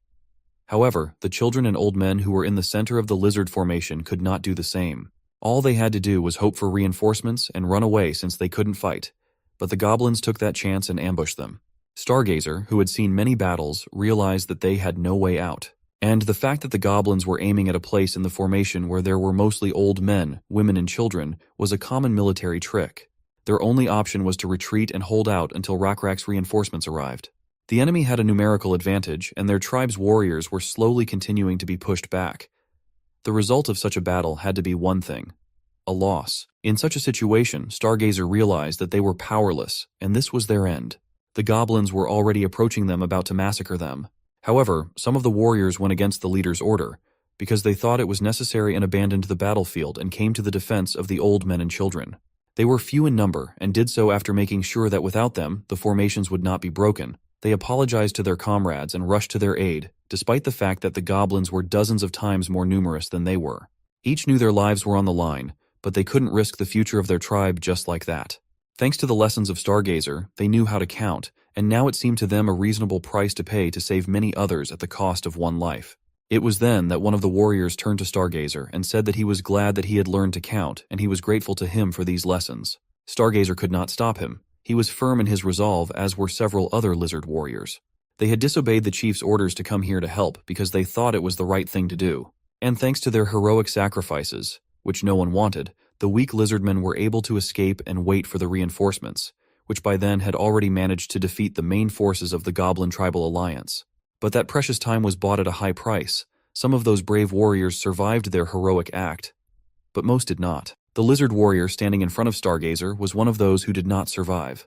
At the funeral of the warriors who had fallen in that battle, Rakrak went into a rage and began yelling at those who survived, and even those who died at their own funerals. He even yelled at Stargazer. He was sure it was all because of that damn arithmetic he had taught them. Stargazer himself realized some of his guilt, but still asked why he thought it was because of arithmetic. Rakrak thought so, for it was those warriors who were smart and good at arithmetic who had gone against his orders and rushed at the goblins. From the outside, they seemed so stupid, especially when they said that by sacrificing one life, they were saving 2. They decided that it was a good exchange. However, none of them paid attention to the fact that old men and children can't protect others, but warriors can, and by dying themselves they leave the tribe defenseless. Then Stargazer looked at him incredulously and asked, "So you think the warriors were wrong to face the goblins who tried to attack the old men and children?" Rakrak hesitated for a moment and answered, "No." Then Stargazer asked why he was angry. Rakrak gritted his teeth and replied that he was angry for one simple reason: because they were not wrong. And now he could do nothing else but be angry that they had died for their right decision, and he had been wrong then, but realized it too late. What irritated Rakrak the most, however, was what happened after that. Someone had apparently overheard the conversation between Rakrak and Stargazer, and all the other warriors who didn't care about arithmetic at first went to Stargazer to learn it. From then on, the warriors who were good at arithmetic always died in the front ranks when a battle arose and always made all sorts of sorties uncoordinated with the chief. and then others went to Stargazer to learn arithmetic and so on in a circle. So later, Stargazer taught them secretly, trying not to annoy Rakrak even more. The warrior sleeping soundly in front of Stargazer was the one who first led many other warriors of the clan to learn arithmetic. After him, even those who were not at first at all interested in arithmetic began to come to Stargazer in secret and learn it. He inspired many by his example. Glad to meet the warrior, Stargazer put his hand on his shoulder, but withdrew it for fear of waking up the warrior. Still, how glad he was to see him here. He decided to wake him later, when he had gotten a good night's sleep. After all, it didn't seem like there was much else to do in this place besides sleep anyway. Looking around, Stargazer assumed that he had woken up faster than the others because he had recently died, and the others were still reeling from the lingering effects of death. Still, he was surprised that there was only an endless sea of grass, and that was all. He wondered, wasn't there anyone divine in this place? Anybody at all? He said it loudly, but his voice just dissolved into the endless green field. Stargazer hesitated. He wasn't as bold as Rakrak and the other warriors, and was a little shy, thinking that the god might overhear. Even when Rakrak pointed out that Stargazer was one of the chosen, he didn't know what to make of it. He couldn't understand why him and what was so special about him that God had chosen him among the others. There were many questions in his mind. Why did the blue insect god save them, protect them, and help them with miracles? Yor said it was because lizard people were better than other species. But is that really the case? The other species seemed to lose either because they didn't have a god, or their gods weren't as powerful as their own. Owen said it was because the god was good. But how are lizardmen better than other species? Are other species not as good-hearted as us? Jael said that God chose the lizardmen because they were helpful. Then was it right for them to rely on God? What if one day they stopped being useful? Stargazer thought Rakrak's answer was the best among all the others. Even if he wasn't right, Rakrak always offered answers that Stargazer liked. Rakrak said that the fact that God had chosen them could have been a coincidence. That maybe they had no choice but to be the best species in the best land. Maybe God did the best he could, and they were simply the best option among those available. It sounded disrespectful in a way, but Stargazer thought it was okay. It was getting hot after being out in the sun for so long, but there was shade in the forest that had discreetly appeared not too far from the field. This place really had everything. He started humming because he was in a good mood. It was the tune everyone sang after the black-scale lizards defeated the frogmen and the villages were rebuilt. It had a good rhythm, so everyone liked it, but Stargazer didn't always hum it because he wasn't very good at singing. He was even embarrassed to hum it, so he only did it when no one was around. And then he heard a rustle. Suddenly some movement caught his eye. Someone nearby was moving among the trees. Stargazer began to wonder who it was. He saw the tail of a lizard sticking out between the trees, but he never got an answer from it. The tail swayed back and forth and then disappeared. He immediately called out to it again, but there was no answer. Then he began to rise hastily, intending to get close to the stranger and catch him if necessary. He began to ask the stranger to stop and listen to him, for he only wanted to ask him one question. Movement meant that someone was still awake. Who was it then? Could you be someone he knew? Not getting an answer, Stargazer hastily got up and went into the forest, and soon he saw the tail again between the trees in the distance. But the tail disappeared when Stargazer called out to him. He began to walk faster, thinking he might lose the lizard man. Walking fast was awkward, for he hadn't been able to do it until now and had gotten used to it. But then Stargazer decided to remember his youth and started to run, and soon he was running after the lizardman, whose tail appeared and disappeared among the trees. Stargazer remembered that when he was young he liked to run like that. As a child he had run with a friend whose face and name he no longer remembered. He shouted after the stranger, "Stop! Where are you going?" When he passed a few bushes, a small clearing showed up. What he saw there made him excited. There stood a stone building. Stargazer had never seen such a building before. The building was cylindrical, made of rectangular stones, with a domed ceiling. The tail swayed back and forth at the entrance to the building and suddenly disappeared, as if disappearing inside. Stargazer thought that if there was any deity here, he had one question he'd really like to ask. Besides, the lizard man who was always running away from him and brought him here must have been inside the building as there were no other exits. As he approached the entrance to the building, he was thinking for the 100th time, why had God chosen them? Stargazer, whose body was hot from running, quickly climbed the steps and entered the building. A blue light burned at the end of the dark corridor. This light was familiar to Stargazer. As he entered, he kept wondering why they were chosen. Was it because the lizardman race was better than the others? Or was it simply because of the divine benevolent?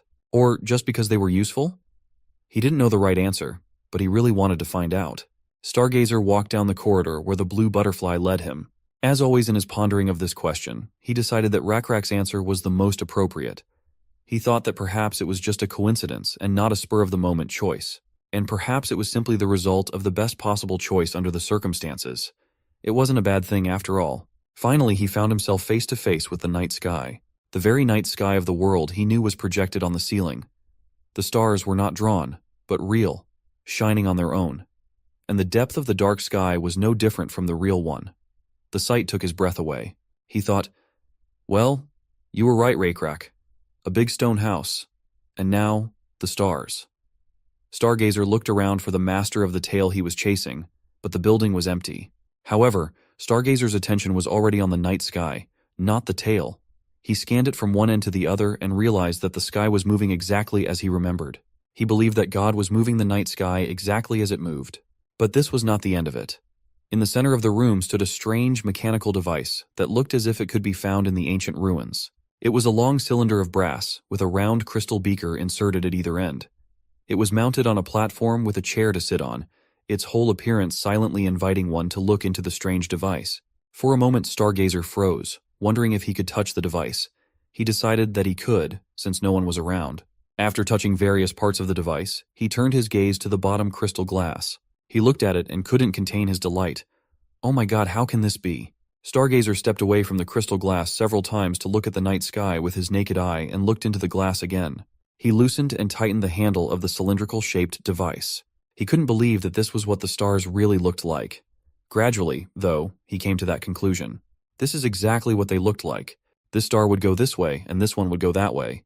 His calculations were very rudimentary, but he checked it over and over again, and recalculated it over and over again to be absolutely sure.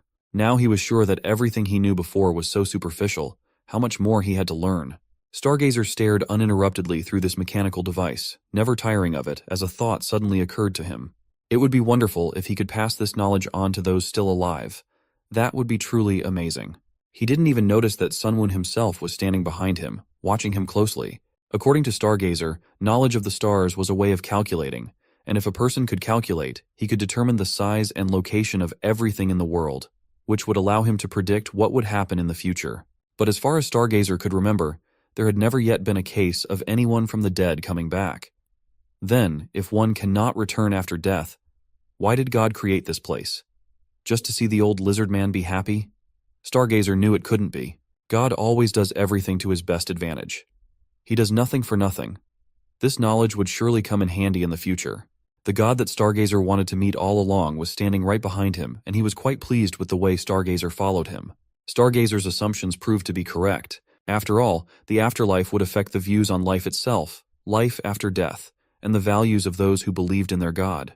If warriors went to the afterlife, their kind would dream of Valhalla, and if immortals with special powers went to the afterlife, their kind would dream of a beautiful, peaceful, and flourishing place. What if a scientist went to the afterlife? Then it would definitely lay the groundwork for thorough research and discoveries that would lead to technological breakthroughs. The afterlife would sometimes change and lead to unforeseen results due to attacks from other players.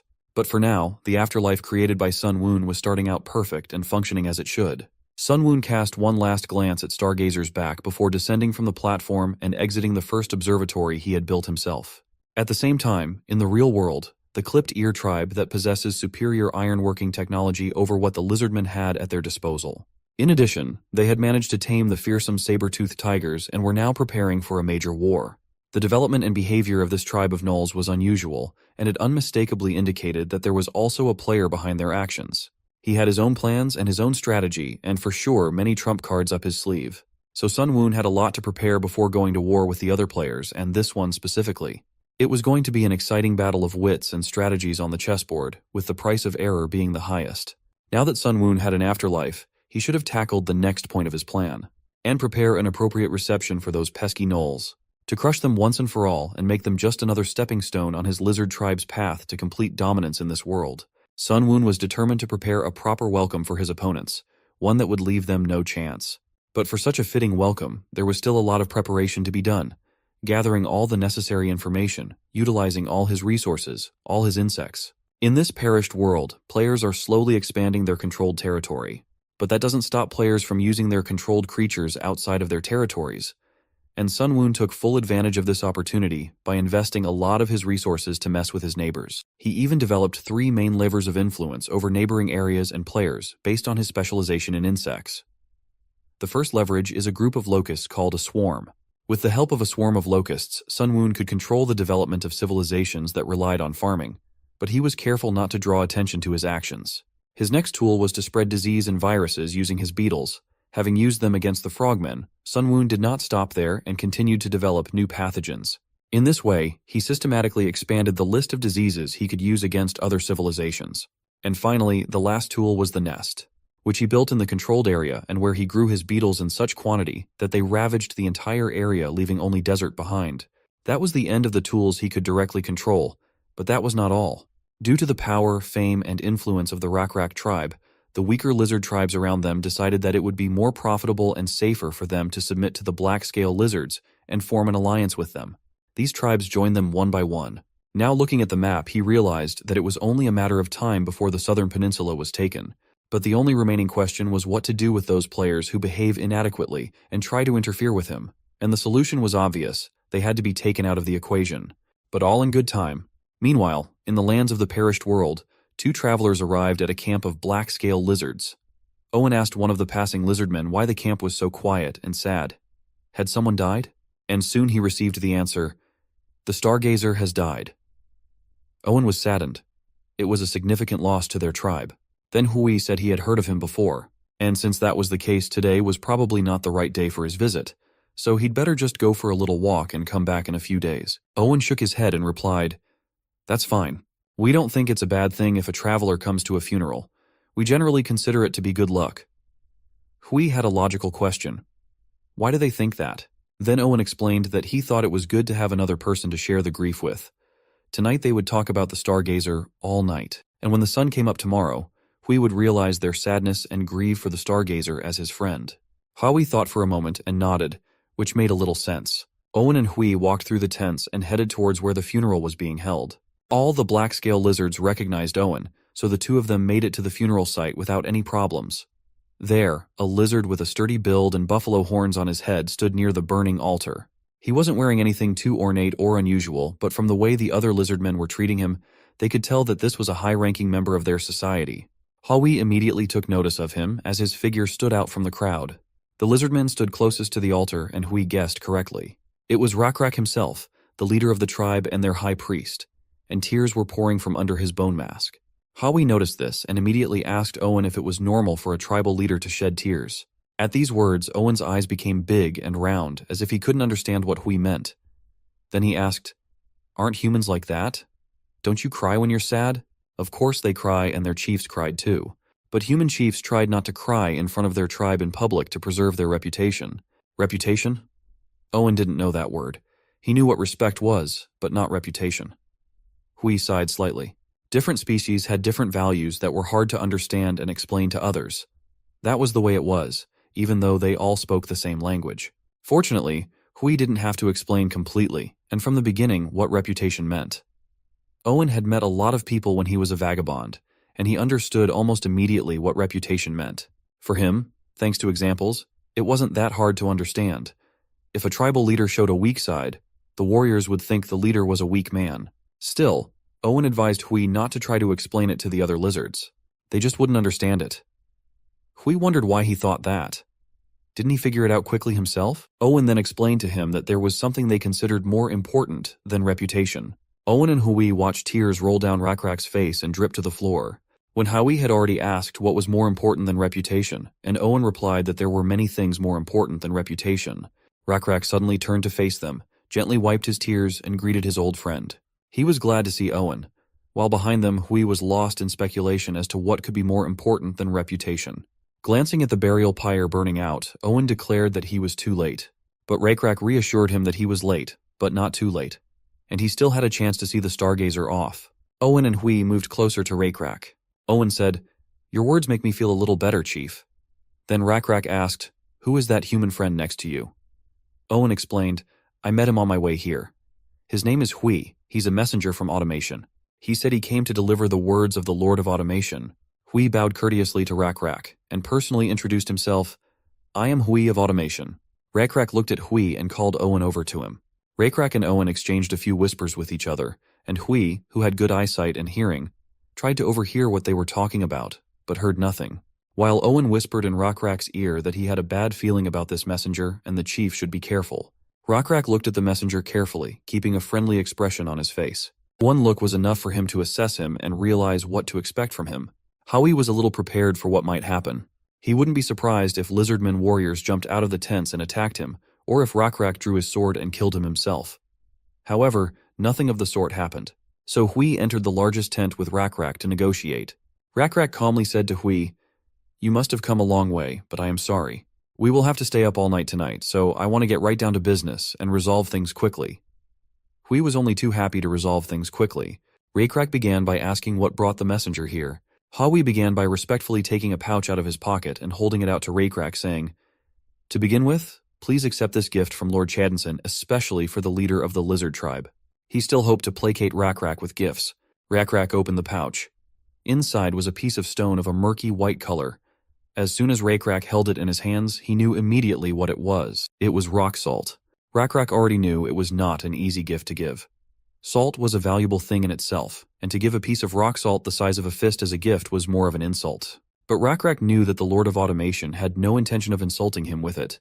There was a lot of interesting things about the gift. Automation had a veritable fortress. There was no other like it to be found at this time on the entire planet. Some farming species put up wooden fences to protect their villages, but they weren't very strong. And earthen ramparts required too much labor to maintain, so they weren't a good option either. Until proper construction techniques and fortress architecture were developed, these types of ramparts were used to protect farming species, but they came with many drawbacks. Automation, on the other hand, was an ancient fortress ruin, and was more than a dozen meters high with many secrets inside. On the earthen wall of the automation, there were mysterious mud soldiers with a self-repair function that allowed them to automatically rebuild the fortress if it was destroyed. Mud soldiers were slow and dull-witted, so they weren't very useful in battle, but in emergencies they could be used as troops to defend the castle. Automation had geographical advantages as well. There were two ways to get from the north to the northwest of the peninsula. One was through the wilderness, and the other passed through a rugged mountain valley below Automation's castle. It would be difficult for an ordinary wanderer to choose one of them, but those who knew both paths well usually preferred the mountain valley. Firstly, even though the path was uneven, it was easier and less dangerous to follow than the wilderness where one could easily get lost. Secondly, the mountain valley was shorter. And last but not least, because that's where Automation was located. In the wilderness, if a wanderer ran out of water and food, one had to pray for a spring to appear as a miracle. But Automation, on the other hand, at least gave the wanderers water. This meant that Automation could cut off the path to the interior of the continent. Their castle didn't completely cover the middle of the mountain valley, but if Automation had enough troops, they could crush those who passed the castle. Recap believed that despite the neutral relationship between the black-scale lizards and Automation, if Automation's men felt they could capitalize on a single betrayal, they would do so without question. Recap couldn't say for sure if they would eventually come out to the Greater Land. But the blue insect god is wary of the continent and the northern region. So, it should be safe to pass through this mountain valley. Beyond the mountain valley was a path leading to the north and northwest of the continent. And there was another important thing, just as important as the path. Automation was not just an ancient ruin built in a remote location. Inside Automation was a salt mine. The people inside Automation weren't very strong, so the amount of salt they could mine was small, but it was still salt. Salt was an important resource, especially in animal husbandry. Carnivores and omnivores could maintain sodium levels in their bodies by eating other animals, but this was not the case for herbivores. Herbivores could not maintain their sodium levels by eating only plants. Therefore, they consumed minerals by licking rocks that had salt on them, as well as ingesting soil.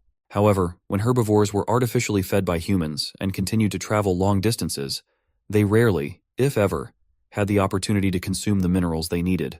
Herbivores whose bodies lacked sodium experienced vomiting or stomach upset due to hyponatremia and eventually died of kidney failure. Salt was especially important for pregnant animals. As a result, it was a critical resource for lizards. Once black-scale lizards became involved in animal husbandry, they constantly required excessive amounts of salt. Salt was also used for more than just animal husbandry.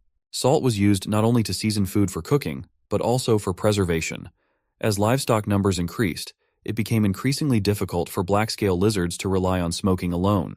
Salt was also used for chemical treatments, such as making paint or tanning leather, as well as for washing things and for funerals.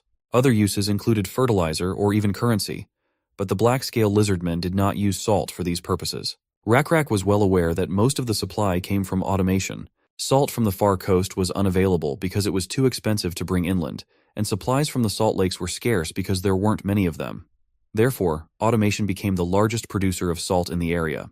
The fact that a piece of rock salt was brought from such a place meant only one thing. Huawei confirmed his hunch and repeated that it was a gift from Lord Automation, and their colony was famous for salt production. Rakrak immediately realized that the first time means there will be a second and a third. Huawei smiled and promised there would be more after that. His face was partially hidden by the beard and hood he wore, and you couldn't see all of his emotions. Rakrak smiled too, but not as friendly, nodded and took the rock salt in his hand. Then he made a fist with the rock salt in it. It crumbled and spilled out of Rakrak's fingers. Huawei was shocked at this behavior with the gift. He had expected a warm welcome knowing how important the salt was to the lizards, but all his plans fell apart, just like the salt. Rakrak then said, wiping the salt residue from his hands, "Tell your master that I have accepted this gift well." Huawei was shocked and didn't understand what was going on and asked him, "What did you do?" Rakrak pretended to think about it, then answered him, "Oh, you don't know because you don't have a god. It's just one of our rituals. If you sprinkle a small lump of rock salt on the ground, our god will be pleased. That's all you need to know." The men of automation had no god, but Huawei knew that the presentation before him was a brazen lie. He stated that it was a gift from the Lord of Automation, Lord Chadinson, and the way Rakrak had treated him was disrespectful. Seeing the look in his eyes, the Lizardmen leader explained, "It's just a small piece of rock salt, and I have used it well for the glory of my god. Is that a bad thing?" Huawei became indignant. "You know that's not what the gift is about. Didn't I tell you that the Lord of Automation said there would be a second and a third and even more times? Their size of those gifts will be larger, so what are you trying to say by your actions?" Rakrak thought for a moment and answered, "I've heard that the Lord of Automation is rich, but sending a man to give such a tiny amount of rock salt as a gift is somewhat extravagant. But you are right. I hope you bring much more for trade next time. It is good that it is not the rainy season, and your journey will be quick." Huawei realized that he was facing a very cunning and experienced lizard man and had to hide his anger. However, it wasn't that they didn't understand each other, it was that they belonged to different races and didn't trust each other. Huawei could barely contain his irritation. Rakrak completely crumbled the piece of rock salt that Huawei had given him. Although Rakrak's actions were rude, it wasn't rudeness per se. It was a way to complete the diplomatic procedure of refusing to negotiate further. In the end, Rakrak got the salt and used it. The Lord of Automation could say nothing against it. Huawei suggested, "Let's talk seriously. Why did you refuse the gift? Don't you need the salt?" Rakrak stared blankly at the tent without even turning in his direction. He seemed to be looking up at the stars. He motioned for the man to go home. But the man couldn't just go back with nothing. Then Rakrak turned to Huawei and said, "All right, Huawei, the man who came from automation. Let's have a talk. Honestly, I don't really like what it's called, saving face and finding hidden meanings in words." Only then did Huawei realize what he was getting at and asked, "Are you talking about diplomacy?" Rakrak assured him, "Yes, that's exactly what I'm talking about. I don't really understand all this nonsense. And I don't like it. I like straight talk better." Now Huawei had nowhere to go, and he agreed, saying, "Okay, Rakrak, let's talk directly. Why did you refuse?" Rakrak raised a finger and proceeded to explain. "First of all, I don't like to accept offers that others have turned down." Huawei looked at him, not understanding what he was getting at, and asked, "What does that mean?" Rakrak answered him patiently, "If someone else turned it down, it means the offer wasn't worth it. It may be a better offer for me than the previous person, but it's still worth reconsidering and offering something better." Huawei snickered, but assured Rakrak that this was incorrect and he was wrong. The Lord had made this offer solely for him, but Rakrak knew enough to see through his lies and asked, "Do you really think Owen met you by chance and brought you here because you were lucky?" Huawei gritted his teeth. He didn't think the lizards had it so together. Rakrak continued to speak. "Owen told me you came from the north, not the west. That means you came from the desert, not from automation, and across the desert is the Knoll tribe of severed ears. I bet you made the same offer to Salkate, their chief, but were refused. Perhaps you refused for another reason, which I will tell you now." Huawei listened to him in silence. Rakrak went on to say, "There are no gifts for nothing. I don't believe in that. I think even the greedy gnolls can understand that, and that is why they rejected your gifts." Huawei tried to object, saying, "That's not the point. The Lord of Automation is trying to give you salt, without asking for anything in return, and just as a token of our friendship." Rakrak shook his head and continued to speak. If we accept your salt, we will have to protect you.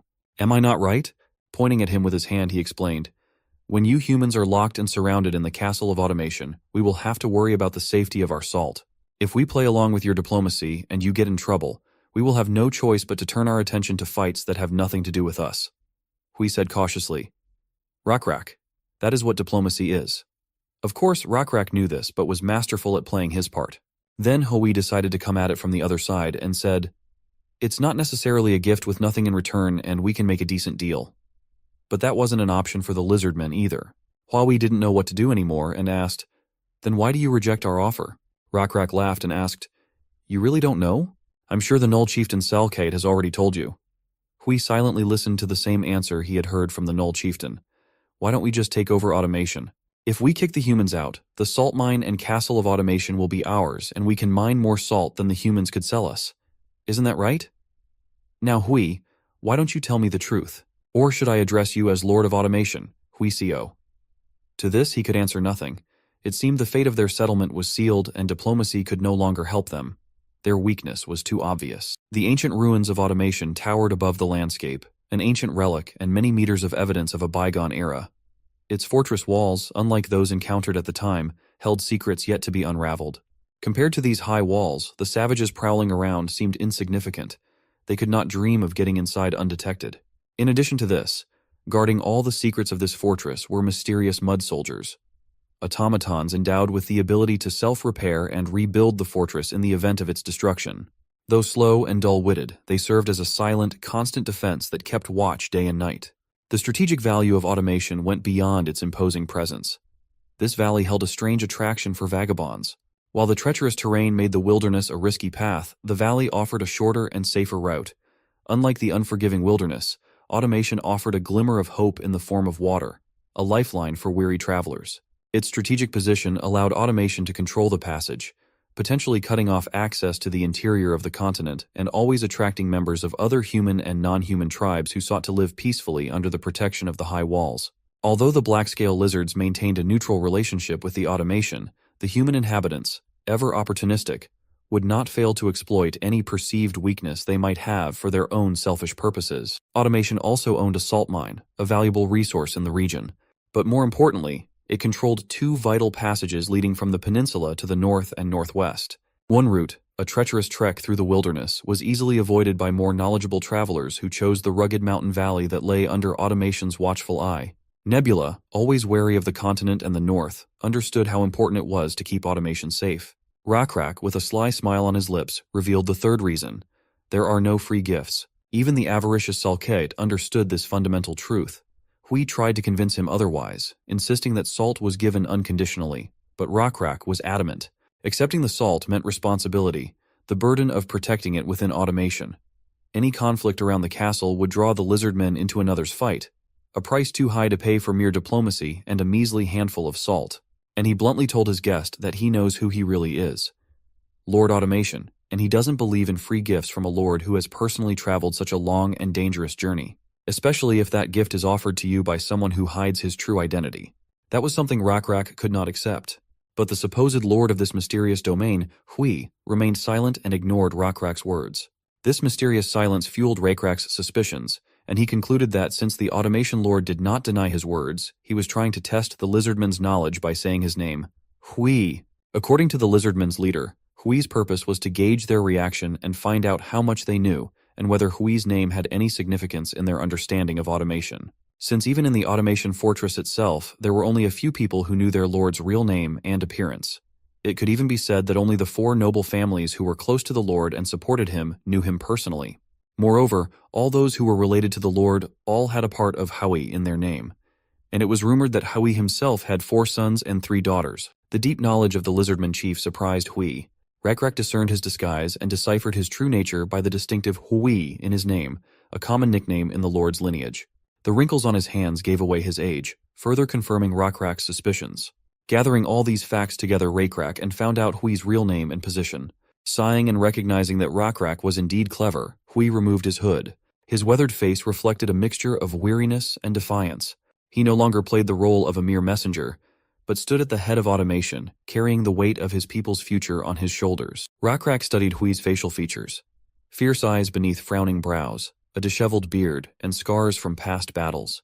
Hui wondered curiously how Rakrak had such detailed knowledge of his family, for none of the Lizardmen were his close confidants. Finally, he himself admitted that Rakrak was right and that he was indeed Lord Automation and his name was Hui. However, he quickly moved on without insisting on the sources of the information, wanting to understand the other reasons why Rakrak had rejected his offer. He felt that being a lord made absolutely no difference, and he was indeed giving him salt for free. With each revelation, the dynamics of the negotiations changed. Hui's carefully constructed facade was crumbling, leaving him exposed and vulnerable. Rakrak, on the other hand, remained mysteriously calm, his motives and true loyalties still in the shadows. Tense negotiations were unfolding on the stage, the fate of automation and its people hanging in the balance. Diplomacy, Rakrak scoffed, is a fancy word for dancing around truths better spoken openly. That is why I despise her. Hui agreed, recognizing that while gift might not be an accurate word, he thought they were offering a fair exchange. Your price is too high, and even the greedy Sulcate who rejected your offer earlier knows it, Rakrak stated. If Rakrak accepted the salt from Hui, the lizards would be obligated to protect automation. If an external or even internal enemy attacked automation, the Lizardmen would worry about the safety of their salt and salt mines. Even if this war was started by the fault of automation itself, the Lizardmen would be forced to always be on its side. In Rakrak's opinion, that was exactly what Hui's intention was. It's called a deal or transaction, and it will be beneficial to all, Hui stated. So why are you rejecting a deal beneficial to yourself? A grin appeared on Rakrak's face. Sulcate should have told you, he remarked, eyes twinkling with pleasure, presenting a frightening picture in front of Hui. Or why don't we just conquer automation, expel the humans, take over the salt mine and castle as our own? It'll be easier that way, and we'll have everything in our hands. Hui recoiled, stunned for a moment. To hear such an answer twice in a row from the leaders of powerful tribes was dangerous. He suppressed his rising anger, however, and met Rakrak's eyes and asked, Are you threatening to attack us? No, Rakrak objected, and a sly smile played on his lips. Simply offering an alternative more favorable to the Lizardmen, far simpler than your diplomatic charades. It is an effective choice, wouldn't you agree? This useless diplomacy will do us no good, which means conquering automation would be a better choice for us. Rakrak was confident in the strength of his warriors and his god, and doubted that the walls of automation could resist their might. Hui flinched, but then seriously looked directly into Rakrak's eyes and said, Don't take automation too lightly. Humans are not defenseless. And I never claimed they were defenseless, Rakrak replied evenly. My calculations predict victory, albeit with some losses. But you hold secrets unknown even to me. Secrets that allow you to continue to exist here. These unknowns worry me. The possible losses they could inflict on my warriors. He leaned closer, voice lowered to a murmur. Taking automation is not a problem. We serve the blue insect god, whose blessings can crush your tall ramparts and turn your mud soldiers to dust. Hui was silent, and an epiphany came over him. He had heard rumors of Guardian Sratis, a mantis titan who was rumored to have aided the Lizardmen in times of war and was considered an avatar of the blue god of insects. Even statues of the creature adorn the markets in automation itself. And Sratis is not your only concern, Rakrak continued, a predatory calmness in his voice. We have our own cockatrice warriors and chosen ones with powers you cannot fathom. Imagine how your soldiers would fear thunder and lightning conjured of their own volition. Hui felt the weight of Rakrak's words pressing down on him. He knew of the existence of the Srathis. The lore was too widespread to dismiss. The cockatrice warriors were still unknown, and though he was dubious about the power of the chosen, the image of lightning flashing among his troops sent shivers down his spine. Rakrak's words were a vivid reminder of their castle's vulnerabilities. A heaviness of unspoken possibilities hung in the air. The game of diplomacy had changed dramatically, exposing the dynamics of power.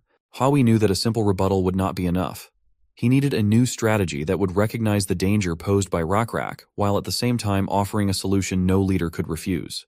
The fate of automation and its people depended on his next move. Rakrak's words pressed down on Hui like a crumbling rampart. Hundreds of Lizardmen warriors, maybe more, against a human population with few true fighters. Automation's strength lay in its numbers, but fear was a stronger weapon than a peasant's hoe.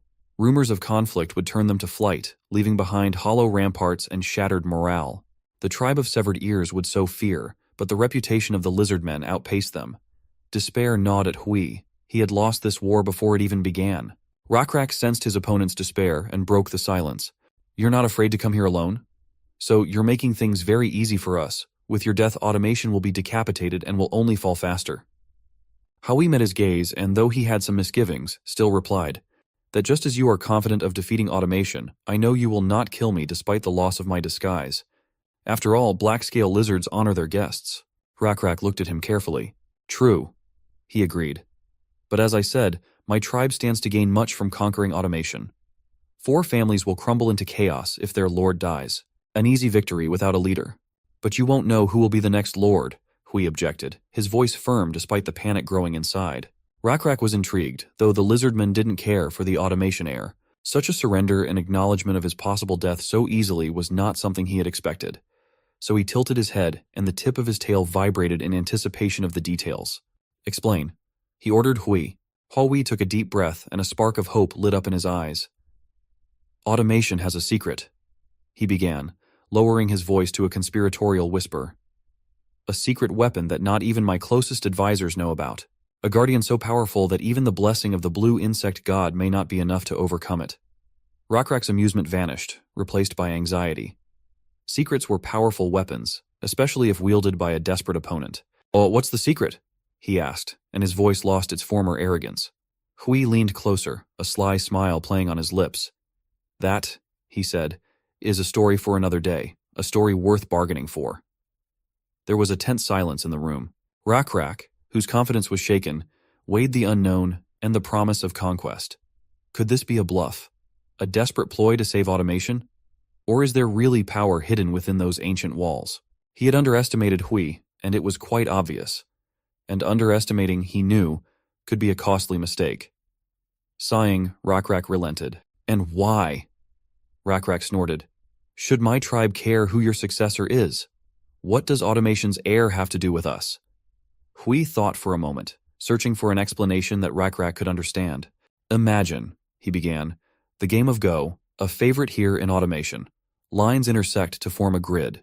We place black and white stones, each vying for control. Surround an opponent's stone with 4 of your own, and it disappears. Play until no squares remain, then count the captured stones and the surrounded spaces. The one with the most points wins. He paused, gauging Rakrak's reaction. The reptilian leader's pupils dilated, a flicker of intrigue in his gaze. Hui continued, but rules are just tools. What matters is this. I am a stone on this board. So are you. Rakrak leaned forward, mesmerized. And the game has begun? Yes, Hui confirmed. 2 gods play, using the tribes as stones. The wilderness is the field. One has brought the gnolls, the other the lizards. They want to pit them against each other on this board, creating their own game. And that game could be called automation, for the winner will have it to himself. Rakrak's silence spoke volumes. He knew, just as Hui knew that he knew. Lizardmen had played a role in the inheritance of automation. Recently, some lizardmen and their followers had approached Hui's children and whispered to them about teeth full of wrath and the blue butterfly, inclining them to believe in their deity. And some of his children began to believe in the gods. Rakrak's eyes gleamed in the shadows. You, he admitted, read as well as I do. You have a fine analysis. Finally, Rakrak recognized that Hui was right. Negotiating and preaching his faith was better than bloodshed. Conquering automation would not be easy. Its ramparts, built of earth, towered, presenting a formidable obstacle. The assault would have to be fended off by arrows, wooden barriers, rocks, and the blows of spears. The salt mine could be taken with less bloodshed. Unlike previous conquests, they were no longer just a small tribe. Growth required the acquisition of resources, skills, and land. However, Rakrak had his own reasons. He had not forgotten the struggle for survival in their past. He admired the tenacity of the people, their ability to find shelter in this harsh land. Perhaps peaceful coexistence would benefit both tribes. Perhaps this game of Go could have an unexpected peaceful outcome. Sunwoon had his own reasons for avoiding religious coercion. Finding a second chosen species critical to his strategy, and it could not be accomplished by spending faith points on forced conversions. He needed true believers. They are far more effective. The level of Nebula's divinity he had recently reached had given him many points of faith, allowing him to choose 2 kinds. Unlike the first kind, which focused on a single tribe in his domain, the second kind determined his entire future development. Some viewed the first kind as a stepping stone, passing on skills and discarding them later. But not Nebula. His first choice, the Lizardmen, had surpassed all expectations, and he needed an additional species for the next step. Since his goal was to conquer the southern peninsula, which would require crossing enemy lines and the cold northern coast, he needed a cold-tolerant species to support and potentially expand the Lizardmen tribe. It wasn't just about conquest, it was about strategic synergy and adaptation. It was time to organize a clash of civilizations, ruled by him and his rival, another god already known to us as hegemony. The winner would receive the prize of the human race, while the loser would bid farewell to his life. Still, a face-to-face meeting with the hegemony seemed inevitable. Perhaps she could provide valuable insights beyond mere reports. Hegemony arrived fashionably late and attempted a friendly bow and greeted him as an old friend, saying, "It's been a while, Nebula." But Nebula wasn't about to play along with him on this, and curtly reminded him of their long-standing feud, effectively quashing Hegemony's attempt at camaraderie. Hegemony objected, citing their past encounters and how much he enjoyed their last game together, which he thought was great. Nebula, constantly analyzing everything, turned to reminiscing. It was a boring memory for him, a simple victory when he was up against the Hegemony's Holy Orc strategy. Another trivial story. Hearing this, Hegemony became indignant. Trivial? Was that game trivial to you? Nebula explained that at first, the first few times he played against players using the Holy Orc strategy, he was worried about whether he could find a counter to the meta strategy. But when he found an effective way to counter it, every next game was already boring and without challenges. Hegemony, visibly embarrassed, hid his face under his helmet. Could there be a humble man hiding behind this avatar? Nebula wondered.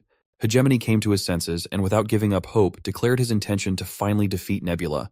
Predictable, thought Nebula, always throwing around empty threats. He questioned the logic of such a conflict, reminding the Hegemony of the finality of this reality. The perished world was a battlefield, not a game. To start a war of annihilation between their best forces was strategic suicide. Sun Woon decided to remind his opponent of this and ask why he wanted to fight right now. For the sake of what advantages? There would be no next round and no next time here. For the loser, this round would be the last round of his life. Hegemony knew this well, and knew it himself. The fate of their chosen species and countless lives hung in the balance. Only time would tell what would prevail in this battle of the gods, reason or rivalry. The perished world was a cruel mistress. Early decisions carried weight, and small miscalculations later had dire consequences. Every victory, every defeat echoed in the game, determining its future. While future games were possible, the beginning of the game provided a wider field of possibilities. In this unforgiving landscape, Nebula and Hegemony, locked in a fierce rivalry, were about to put everything at stake. Hegemony, ever impulsive, craved immediate confrontation. He was known for his distinctive playstyle. At first glance, he seemed simple and predictable, but in conflicts, he displayed animal instincts and made unexpected decisions. He was also good at multitasking. In fact, there were many known cases when Hegemony won thanks to battles in the beginning. And in Nebula's opinion, he himself shouldn't have adapted to what the other persona was good at and get involved in that early conflict. So being a skilled strategist, he understood the risks of early conflict in this game. A war between their leading forces would not just destroy one of them, the winner would be crippled, easy prey for the other players. To avoid that, he proposed another method for the Hegemony to decide which of them would win and take back the automation. Nebula was not one to follow his opponent's script. Although he too could succeed in the early skirmishes, there was no point in gambling on Hegemony's strength.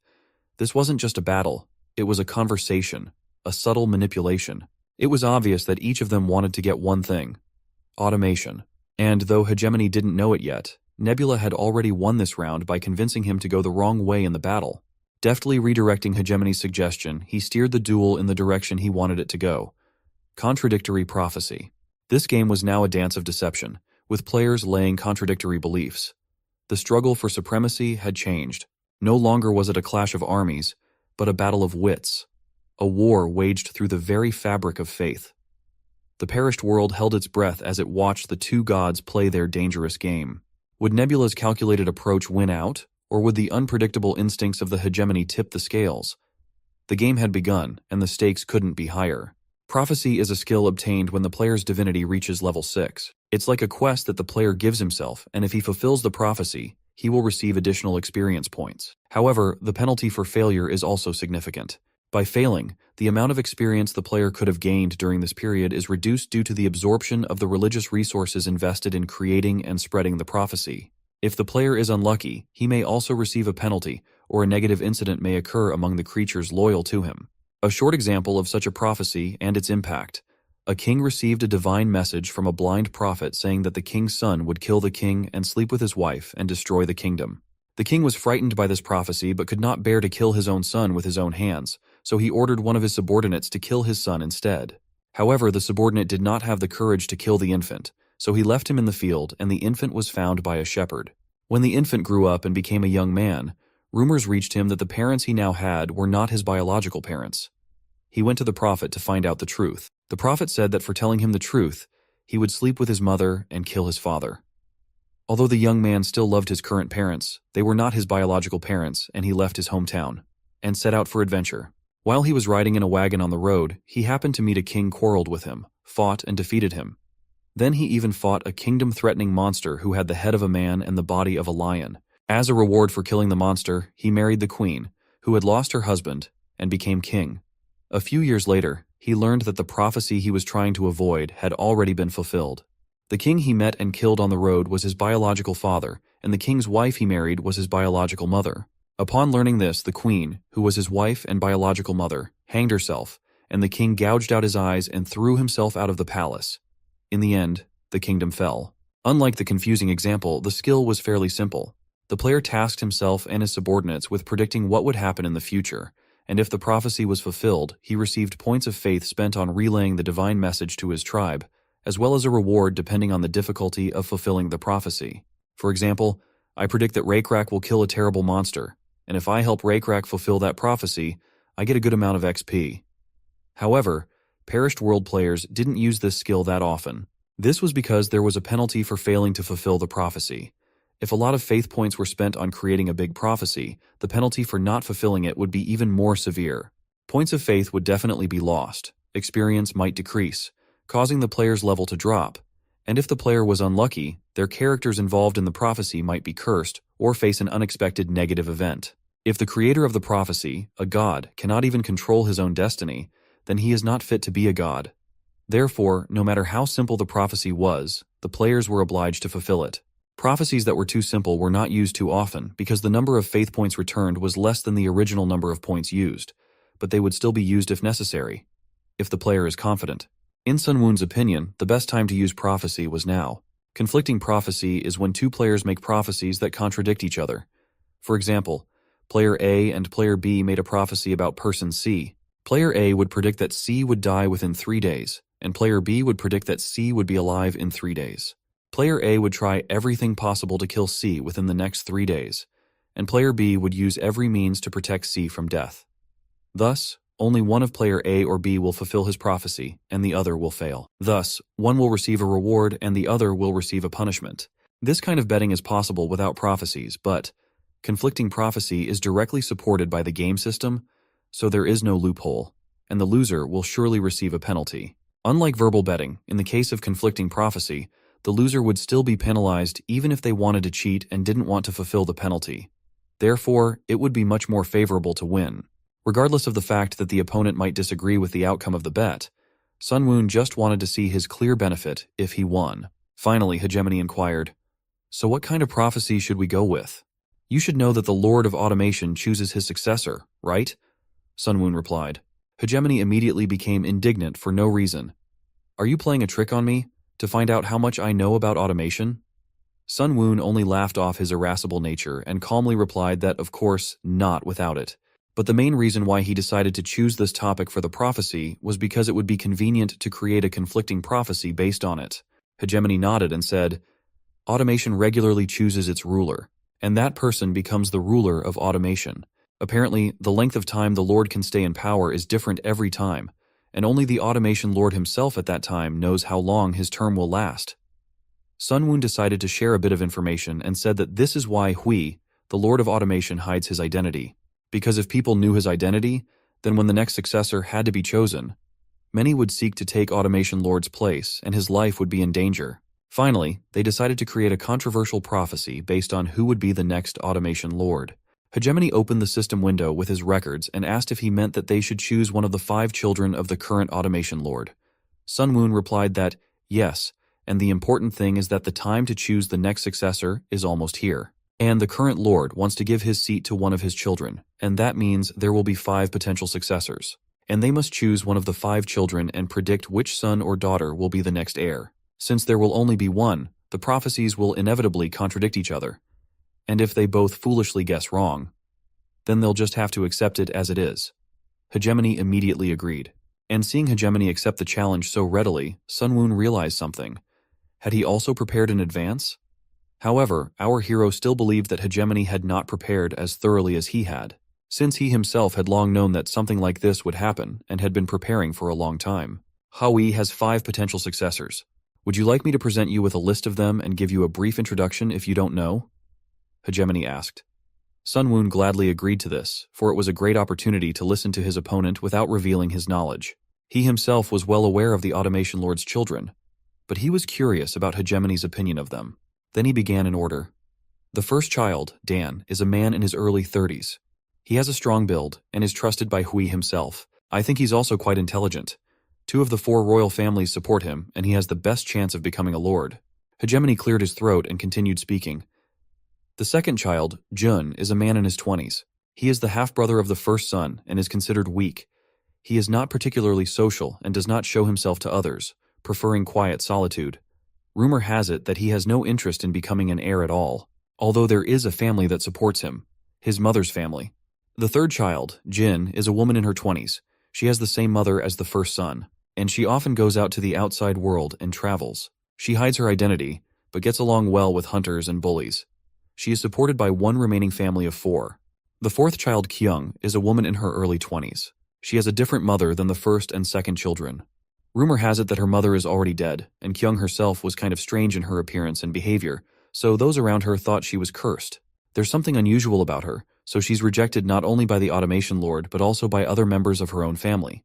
Finally, the fifth child, Min, is a girl about 10 years old. People say that she has extraordinary intelligence and is talented in many ways. She was born when the Lord was already in his old age, so he seems to love her very much more than the other children. Now that everyone was briefly introduced and their avatars were in front of them, Hegemony asked, "So what do you think? Should we choose right away? Or do you need time to comprehend all the information?" But Sunwoon had already made up his mind long ago and wanted to decide everything here and now, since if he needed time himself, it would mean giving time to Hegemony, and that was unnecessary. Therefore, he suggested, "Why don't we write and test our predictions in the conflicting prophecy window? If we predict the same thing, the conflicting prophecy will still fail and we can just click no. And if we choose different successors, we can press yes and get started. What do you say?" Hegemony agreed. Sunwoon then opened the system window, Contradictory Prophecy. The system immediately asked, "Do you want to set up Contradictory Prophecy with player Hegemony?" But before he made a choice, he received a warning that if he didn't fulfill the prophecy, he would suffer heavy damage and heavy losses. One should have thought things through well before making such a decision. But each of them was willing to take the risk and confirmed their decision. Now each of them chose who they thought would be the heir. Hegemony chose Huiseo's second child. He was sure that Hui Jun would be Automation's next successor. The Nebula player's prophecy, however, stated, Huiseo's fourth child, Hui Kyung, will be Automation's next successor. When the choice had already been made and they heard what the opponent had chosen, Sunwoon checked Hegemony's face. As expected, he was surprised by Nebula's choice, and that was to his advantage. Sure, the Lord's fourth daughter wasn't an obvious or even strange choice at first glance, but as always, it wasn't that simple. Now that each of them had made different choices, the creation of the conflicting prophecy had to be confirmed. Hegemony regained his confidence and swung with force to hit the system window and confirm the beginning of their confrontation. He was sure as always that he would win. The contradictory prophecy was confirmed, and 2 contradictory prophecies began to spread amongst the automation from an unknown source. Now let's go back 3 weeks later to the conversation between Rockrak and Hui. Automation Lord Huiseo at first tried to ignore the prophecies, thinking it must be the families doing something wrong again. He hoped that they were just rumors that would eventually subside.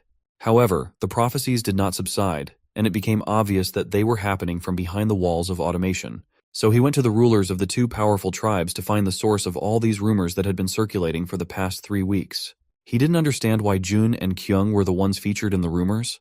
Contrary to what other family members thought, Huiseo had no intention of choosing his first son Dan as his successor. However, there was talk that the successor would be either the firstborn Dan or the third child Jin, so the prophecies themselves were a bit suspicious because they were at odds with conventional theories. He assumed that someone must have started the rumors on purpose. Eventually, Huiseo hired a man to find the source of the prophecies. It took a long time, and Huisio even had to go looking for it himself several times, but the source was never found. He kept wondering how could this be. It seemed impossible to Huisio. Both the children and the family members were confused, for they knew that soon it would be time to choose a successor. Huisio had managed to get rid of the rumors in Automation Castle, but this time something came from outside. Word had reached all 4 families that the tribe of severed ears and black-scale lizards were approaching the castle, and the gnolls and lizards who seemed to be traitors or vagabonds were taking longer to pass by the ramparts and looking closely. Howie knew they would come someday, but he hoped not at such an unfortunate time. Both of these large tribes were hard to understand, but it seemed to him that they were somehow connected to these rumors. His encounters, however, proved to him that things were very complicated. At worst, the 2 tribes could have formed an alliance and attacked Automation, but that didn't seem to be the case.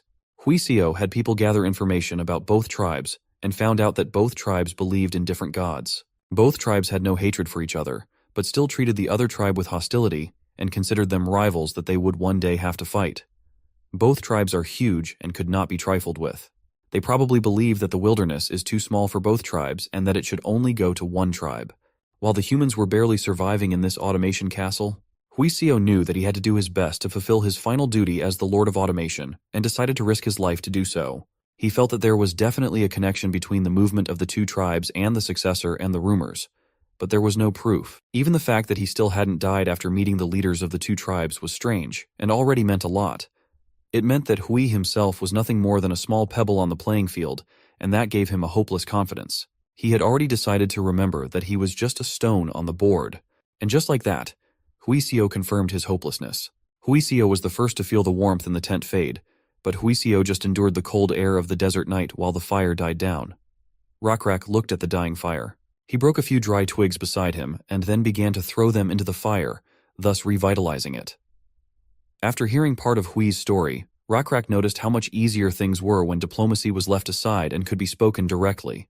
Hui was still silent and disagreed with him, but Rakrak continued saying, "You just have to choose one or the other. Salkate or me, the gnolls or the Lizardmen, the god of evil teeth or the god of blue insects." He held out his hand hinting for automation to submit to the Lizardmen. However, it wasn't that simple for Hui. It wasn't just a matter of choosing one of the 2.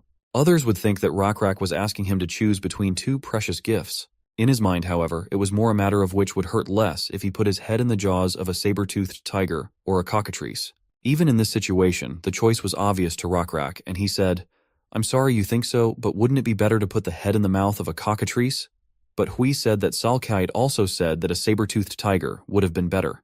Rakrak decided to think from Huisio's point of view. Huisio wouldn't believe any of the sweet words Salkate or he himself had said anyway, and his doubts were likely the reason automation still existed. "So what are you going to do?" Rakrak asked. "Well, for now, I'm going to take a step back," replied Hui, "and let the saber-toothed tiger and the cockatrice fight amongst themselves. There will be a winner in the end, but the winner will likely be exhausted, worn out, and wounded. I'd prefer it to be half dead, but in the end, it will give me more options. The true face of the victor will be shown." Rakrak easily understood Huiseo's analogy and said that it was like Hui was trying to tell him that he wasn't going to make his choice now, while thinking that what he means to say is that he will decide what to do when the successor is chosen. After all, the distance between him and the successor is greater than the distance between the successor and automation, so he thinks he can use the hostage to do what he wants. However, the successor must be chosen no matter what, and the time to choose is almost here. "What do you think?" Huisio asked. "It doesn't seem so bad. If you don't care who wins between me and Salkate, the gnolls and the Lizardmen, the evil tooth god and the blue insect god, then that's fine. However, it sounds to me as if you have simply accepted your fate as a will-less pebble on a board," Rakrak replied. "I think you are the same," parried Hui.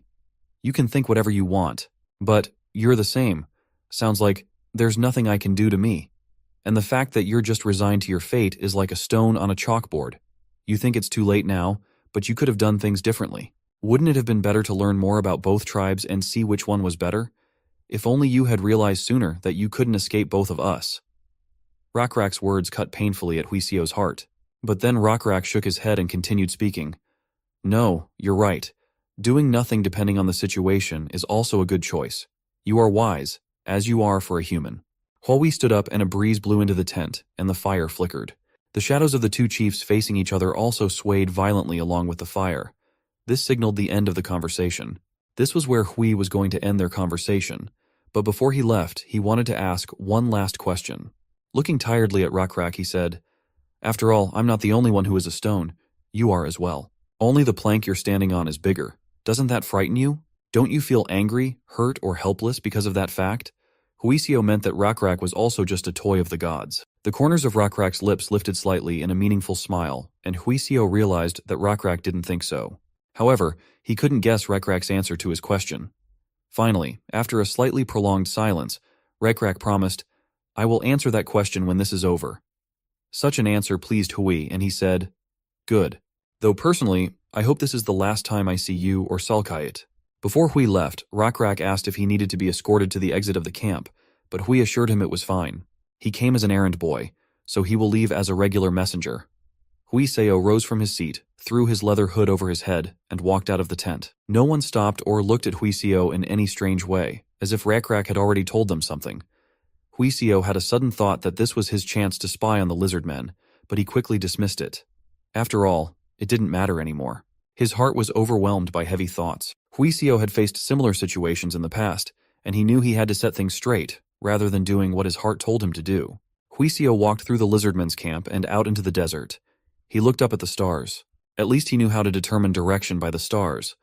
After 2 hours of walking in the direction he had chosen, a small low hill appeared. He realized he had come to the right place when he smelled horse manure. Waiting for him was Hui Wu's nephew, who was his adjutant. With him were several other people. He cheerfully greeted the successful return of his lord and carried in his hands new clothes befitting a lord. Hui, however, assured him that, "It is no relief that I have returned safely." Huiseo took off his leather hood and began to remove the old clothes in which he had made this journey, and began to put on normal clothes for a lord. He also shaved the beard he had grown during this time. The beard greatly affected the impression a person made, and it was useful to have when disguising oneself, but now it was not needed. Huawei walked over to his horse, and to all the questions of his subordinates about how everything went, briefly replied, "Nothing has changed. We will proceed as planned." The plan was to do nothing and wait until the fight between the two tribes was over, so as not to be drawn into the war. When Huiseo himself asked how his subordinates were doing, the adjutant said, "I am sorry. I have no excuses. The black-scale lizards are too wary, as is the tribe of severed ears." Huiseo ordered his subordinates to scout the black-scale tribe while he talked to Rakrak. His orders were not just to find out how many there were, how many warriors there were among them, or how many livestock they had. Among the Lizardmen in automation were longshoremen, traders, and vagabonds. There had to be an insider from the Rakrak tribe among them. Finding that connection and interrupting it was the only way automation could get out of the game between Salkate and Rakrak. We can't just execute all the gnolls and Lizardmen in automation. That would cause resentment in the castle. However, I cannot leave things as they are. We need to find the connection and break it. Huiseo stated in the end. The adjutant assured him, "For the past few days, we've been looking for familiar automation Lizardmen, but we haven't seen anyone other than the local Lizardmen warriors." Huiseo then said, "All right, there's no way the Lizardmen didn't notice them. There must be Lizardmen who have been ordered to come to automation and gather information about us. We need to expand our range of reconnaissance." In that case, the adjutant was sure that if they added more soldiers to the scouts, there would then not be enough of them to defend the castle walls. But none of that mattered to the Lord. Automation's walls were safe for now. As long as the two large tribes held on either side of the castle, there was no need to worry about physical defense. Even if automation and the high ramparts collapsed, they would rebuild themselves, preventing outside invasion. The real problem was the invisible wall, which was constantly being attacked by various religions, prophecies, rumors, and ideas. Even Huiseo couldn't fully understand the modern concepts of information and psychological warfare, but he vaguely guessed at it. Pondering all of this, they hurriedly returned to their castle. 3 weeks ago, when the two prophecies of the gods had just begun to spread, somewhere among the high mountains, a woman was climbing a cliff, clinging to the rocks with her bare hands. She was swearing, repeating a phrase she was sure she had been teased with, "Damn child." But this time, the damn child was not her, but the one who had set her up. Her palms were already shredded and blood was running down her arms. Judging by how well she was climbing, it looked like she had talent, but at the moment, she seemed to be in a predicament for more than just her injured hands. Her left ankle was badly swollen. The woman wiped the blood on her hands with her face and reached for the ledge. However, this was a mistake. The ledge was a cleverly hidden rock that tilted as the woman hung onto it and put her weight on it. Fortunately, the woman had a good sense of balance. The woman was Hui Kyung. Hui Xiu's fourth child. At first, Hui Kyung thought everything was going well. She was used to the alienation of those around her, for she had grown up hearing words like cursed child and she ate her own mother. Hui Kyung grew up without the support of 4 families and her own father. She couldn't live proudly as a child of a lord, but none of that mattered to her. She knew there were many more people living in worse conditions. There was wilderness all around, and countless tribes fought for their own interests. On the other hand, there was order in automation. The order was maintained by 4 families. Although the interior of automation could not be called a paradise, being able to freely go in and out of the castle walls as a resident was beautiful in itself.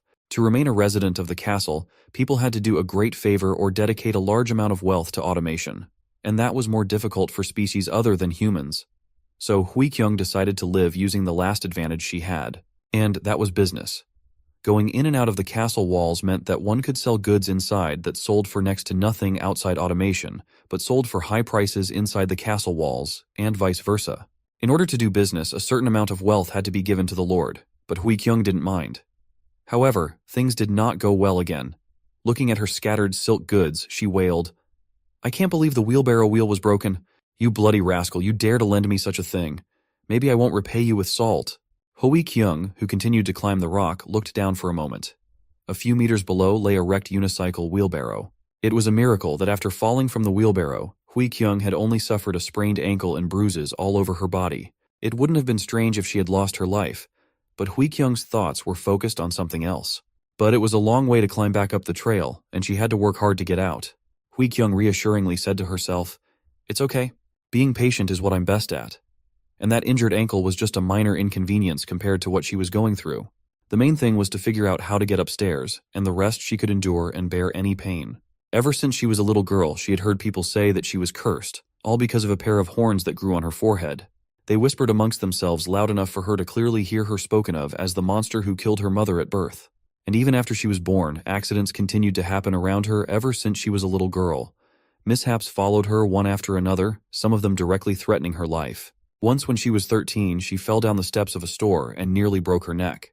When she was 14, she was suddenly and unfairly accused of being a salt thief and jailed for 4 days. When she was 15, the boards underneath her broke and she fell into the city toilet. It was not a joke, but a really life-threatening situation. To drown in such a place is really a horrible death. Once, even a can of water just fell on her head out of nowhere. There was also a case where a pack of dogs chased her through the streets of the city all night. That was why something like this was nothing to her. She had been through much worse trouble. Shaking with anger, she screamed at herself. How could she have been so stupid? How could she have hoped to cross this mountainous, narrow road with cart? Now, because of her foolishness, she had lost all her silk. The mountains seemed impregnable, and there was nowhere to step. She had only to curse at these lifeless rocks. Finally, calming herself down, she said, "It's all right. Being patient is what I'm best at." Hui Kyung took a deep breath and prepared herself for the pain. Aside from remembering her bleak past, Hui Kyung kept thinking about how she would collect the silk that was in the wheelbarrow as she climbed up the cliff. Because of this, she didn't notice that there was someone standing on top of the cliff she was climbing. Hui Kyung continued to climb, straining her injured body, and rested her hand on the last ledge of the cliff. She suddenly felt tired at the thought that this ledge would be the last one she would have to climb. Even if her body was in better condition, the climb would still be life-threatening. It would have been better if there had been a foothold here that she could have leaned on with her intact right leg to help herself up. But there wasn't. To get higher, she had to push off the ledge with both feet at the same time. But suddenly, as she was about to shift her weight onto her swollen left ankle, a voice came from above. "Take my hand." She was shocked. Not only did a stranger show up in these desolate mountains, but this was the first time in her life she was being offered help. She immediately suspected a trick. Making up her mind, Hui Kyung looked up. From the shadow cast by the rock, a hand was reaching down. It was a lizard man wearing several layers of silk clothing. Hui Kyung knew that these layers were used to maintain an ideal body temperature, as lizardmen are cold-blooded and sensitive to temperature fluctuations. But among all the lizardmen, there is only one tribe rich enough to wear silk clothes. In fact, she already knew what tribe this lizard man was from, even if it wasn't for the clothes. The lizard man had black scales, which was the trademark of the Rak tribe. The lizard from the black scale lizard tribe waved his hand and jokingly said, "Will you take my hand or not? My hand is getting lonely." Hui Kyung couldn't just reach out and grab a helping hand. She believed that it was because of her vigilance that she was still alive. Therefore, she first of all asked, who was she? And what was the lizard man doing here? But before answering her questions, the Lizardman advised her to take his hand, as she was in no condition to have a long conversation right now. She didn't calm down and asked then, "Have you been following me all this time?" The Lizardman answered her, "I think you'd rather take my hand and go upstairs to have a proper conversation than hang like this clinging to the rocks with your last strength." In answer to her last question of whether he was constantly following her, yes he was. Hui-kyung hesitated, even though she didn't think the Lizardman would be a roving bandit. However, she had to consider the possibility that he might turn out to be a nasty stalker with unknown goals. Finally she said, "Even if you helped me up, I have nothing to give you in return. I'm broke." As if finding her concern funny, the Lizardman asked, "Is that really what you think about when you're hanging over the abyss?" She replied, "Yes, because I can climb up on my own too. And I'm not going to ask for anything." "It's okay, because I won't ask anything," the Lizardman said and leaned towards her. Hui-kyung smelled the unique scent of the Lizardman's scales. Some people thought that lizard scales had a fishy smell, so they covered their nose, while others just thought of water and bushes. Hui-kyung belonged to the latter. When she hesitated, the lizard grabbed her wrist and pulled her up, and while she was still reeling from the surprise, she was lowered to the ground. She was surprised. Did he just pull me up with one arm? Now I understand why the lizards of the black-scale lizard tribe are called strong. The Lizardman looked back and forth at the road by the cliff and asked, "This road is wide enough for a man to walk along. On one side of the road there could be a landslide at any moment, and on the other side is a valley with many meters of precipice. What were you thinking pushing a wheelbarrow full of stuff down a road like that? It's a good thing you only got away with that injury." But Hui-kyung was that it wouldn't have been a problem if it wasn't for the broken tire. The Lizardman then reminded her that wheels could always break and cause problems, and she should always consider possible trouble and think ahead. Considering the current technological level of humans, the Lizardman was completely right, and there was nothing she could object to. So she changed the subject and asked the Lizardman what his name was. He politely apologized for not introducing himself yet, and said his name was Siren Mule of the Black-Scale Lizard Tribe. You may disregard the name Mule. It is a name that has been passed down, but neither I nor my father know what it means. It's not the most common name among lizardmen, but my father wanted me to keep it, so I always introduce myself as Siren Mule. You can just call me Siren." Hui-kyung nodded and said, "Okay, well I thought I should at least thank you since you helped me out." "Thank you, Siren." After thanking Siren, Hui-kyung tried to limp past him and continue on her way, but Siren blocked her way with his hand, saying, "We're not done here yet, Hui-kyung." She immediately froze in place, thinking, "Damn it, I knew this would happen. I told you, I have nothing. And how the hell does he know my name?" When Siren said her name, she reached for the obsidian knife hidden in her clothes. Hui-kyung knew that her identity must not be revealed. Hui-seo, who had led automation after his mother, had decided to lead automation differently after her murder. He decided to hide his identity. He revealed his true identity only to the members of the 4 trusted families in the castle. They served as his hands and feet, and at the same time had to keep a vigilant eye on each other. Such a life came with a certain amount of risk, but Hui-seo managed to settle things within his means. Hui-seo also wanted his children's identities hidden, and the children had to follow his orders. If they didn't make enough effort to hide their identities, they wouldn't be able to become successors, wouldn't get their father's attention, and might die prematurely. Hui-kyung knew that black-scale lizards were strong, but her obsidian knife was sharp and long enough to pierce its heart. Instinctively, she almost snatched the knife, but she refrained from doing so at the moment. Hui-kyung thought, "Even if I do use the knife, I need to find out how he knows my name first. No matter what, I'll use my knife after I get information from him. And definitely not because he helped me." So she first asked how he knew her name. Siren showed both palms, making it clear that he had no intention of getting into trouble and wasn't going to fight. He simply replied that Recap told him her name, and then ordered him to find her. "Recap, chief of the Black-Scale tribe?" she interjected. Hearing that name, her jaw dropped with a mixture of fear, reverence, and surprise. Hui-kyung recognized the familiar name. It didn't take her long to realize who he was talking about, but she continued to clarify. "Are you talking about the hunter Recap, the thunder lizard? The first chosen one? The leader of the Black-Scale Lizard tribe?" To all this, Siren replied that, "We just call him Chief." Rumors reached Hui-kyung that the tribe of severed ears and the tribe of Black-Scale Lizards were preparing for a battle in the desert. This rumor was spread among the people of automation, as they were the center of this entire fight, and their fate depended on the outcome of their eventual battle. If Siren wasn't lying, finding out how Recap had gotten her name for Hui-kyung wasn't that important. Black-Scale Lizards would do anything to find out. The next question was far more important. Why would someone so famous and powerful ask to find her? She immediately asked the Lizardmen this question. To be honest, I don't know exactly myself, but I think I can try to explain part of the reason to you. Saren gathered his thoughts and asked, Are you aware of 2 recent rumors that have spread throughout automation and the entire peninsula? About what? That the second son of the family excelled at horseback riding, or that the Su family's second daughter gave birth to twins, or that the fishmonger finally brought live fish to the market? Hearing the last of the rumors, Saren asked if it was even real. Hui-kyung immediately reassured, No, over. I checked it out. It's all lies. All fish are salted. The Lizardman then said, Well, anyway, I wasn't talking about some petty rumors like that. You should have guessed it. Even I, an outsider, heard about it. Haven't you been to automation lately? She had been, and she replied, I haven't been there. I needed to buy silk, and I went as far as I could to get it at a cheap price.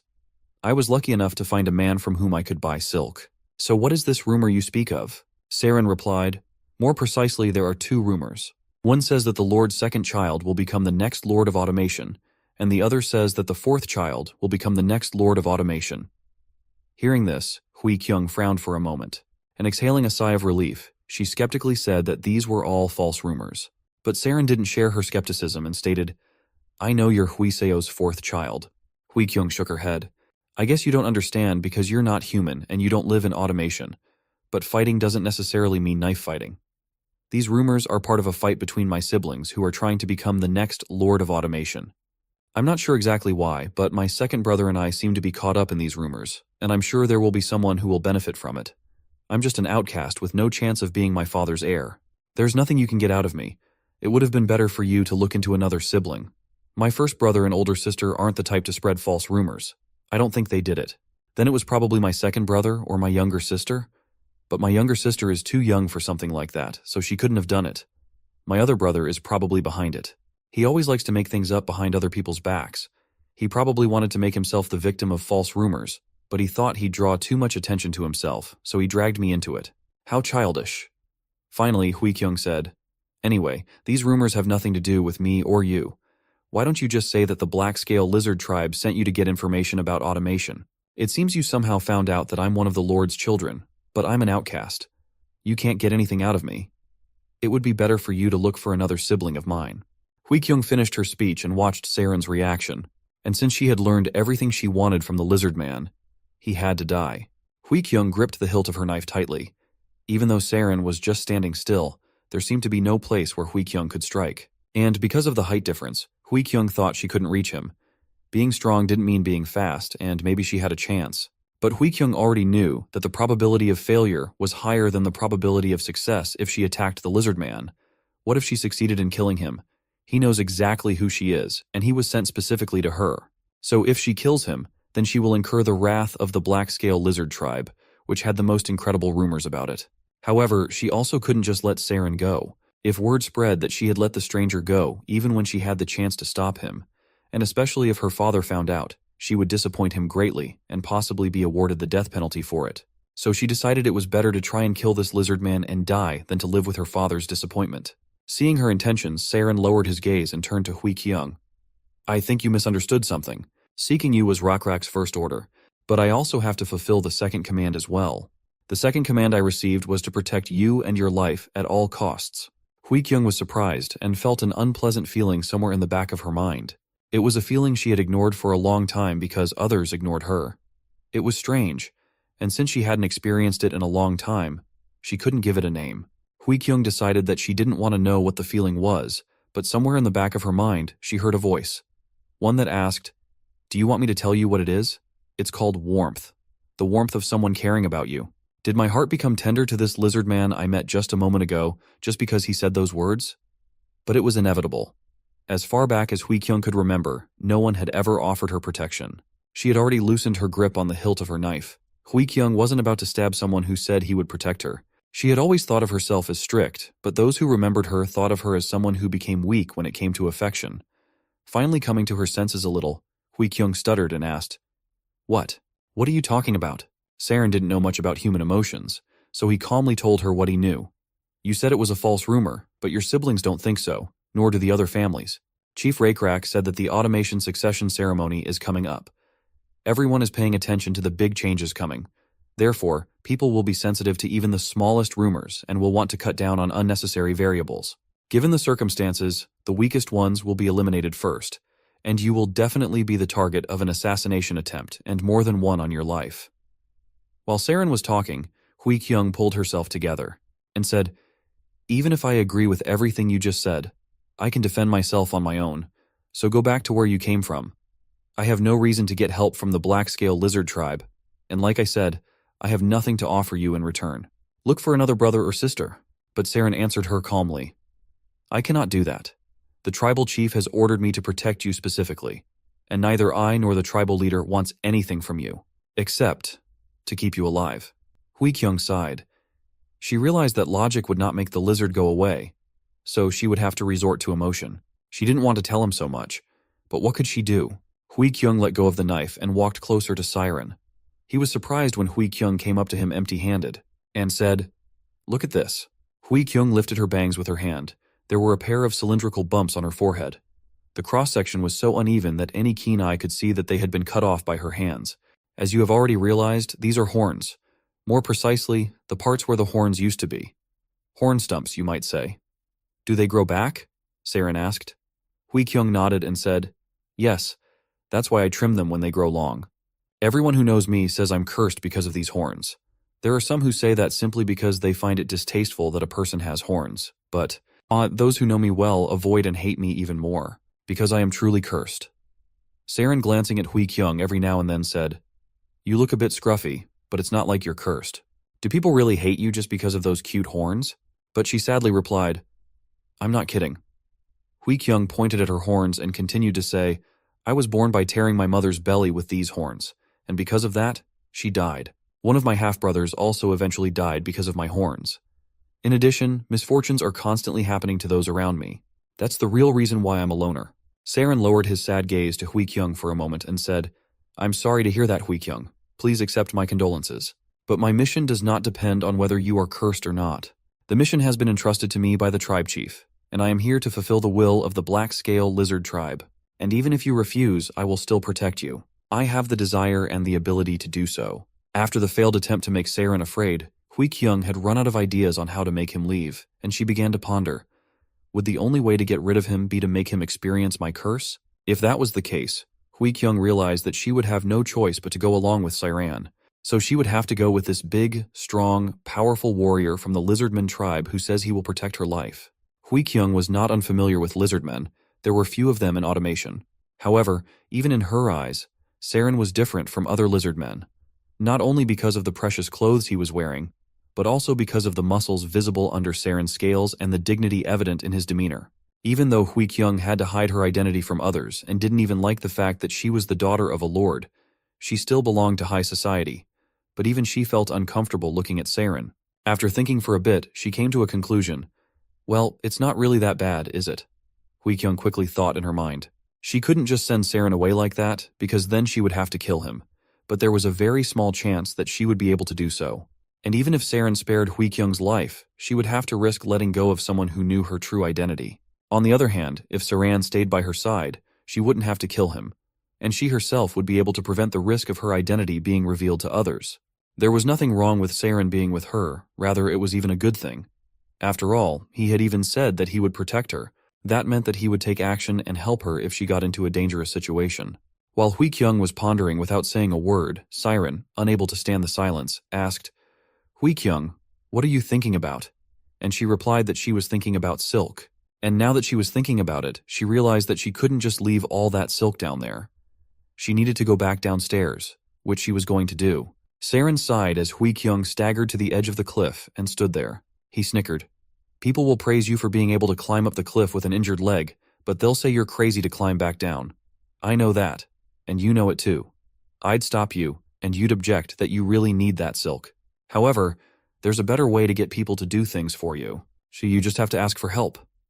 Hui Kyung's face turned red at Saren's suggestion. She was used to relying only on herself. Seeing her indecision, Saren said, "I don't blame you. After all, you became like this because of the curse. I am just trying to convey to you that there is a better way of doing things. I have come to protect you, and there are many things I could help you with." One of those things is to help you not starve to death, and to do that, you need to bring back the silk. Hui Kyung looked away embarrassed and finally asked quietly, "Please help me. Help me get that silk." Saren started climbing up the rock and slid down the rest of the steep slope. He then tied the bundle of silk around his torso and climbed back up. It took less than a minute for Saren to climb back up.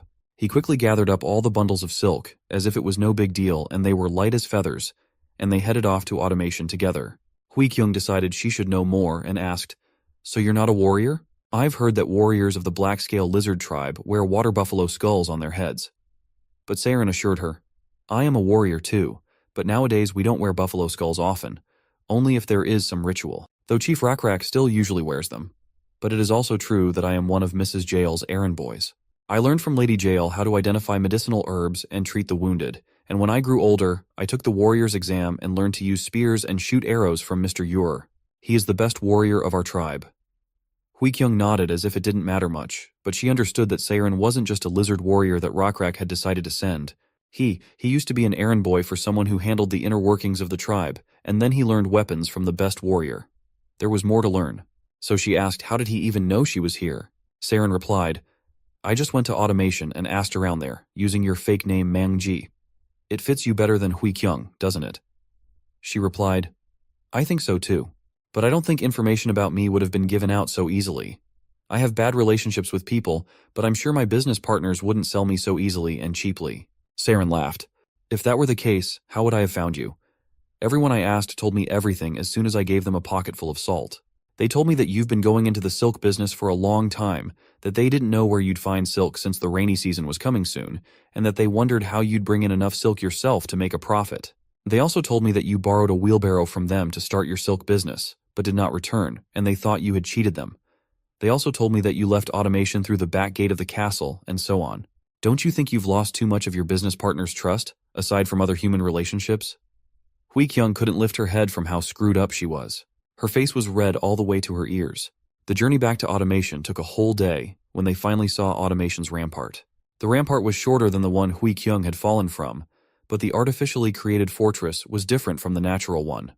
The fortress was long and disappeared into the cliffs on both sides. Automation was obstructed by a rampart in front, while the castle was further away and surrounded by sheer cliffs on both sides. At the front of the rampart was the main gate through which people entered and exited, and at the back of the rampart was a smaller gate. The path that Hui Kyung and Saren followed led to the back gate and was a secret path. Only a few merchants knew about it. Now that they were almost there, Saren asked, "What are you going to do now?" "I think it is too late for selling silk."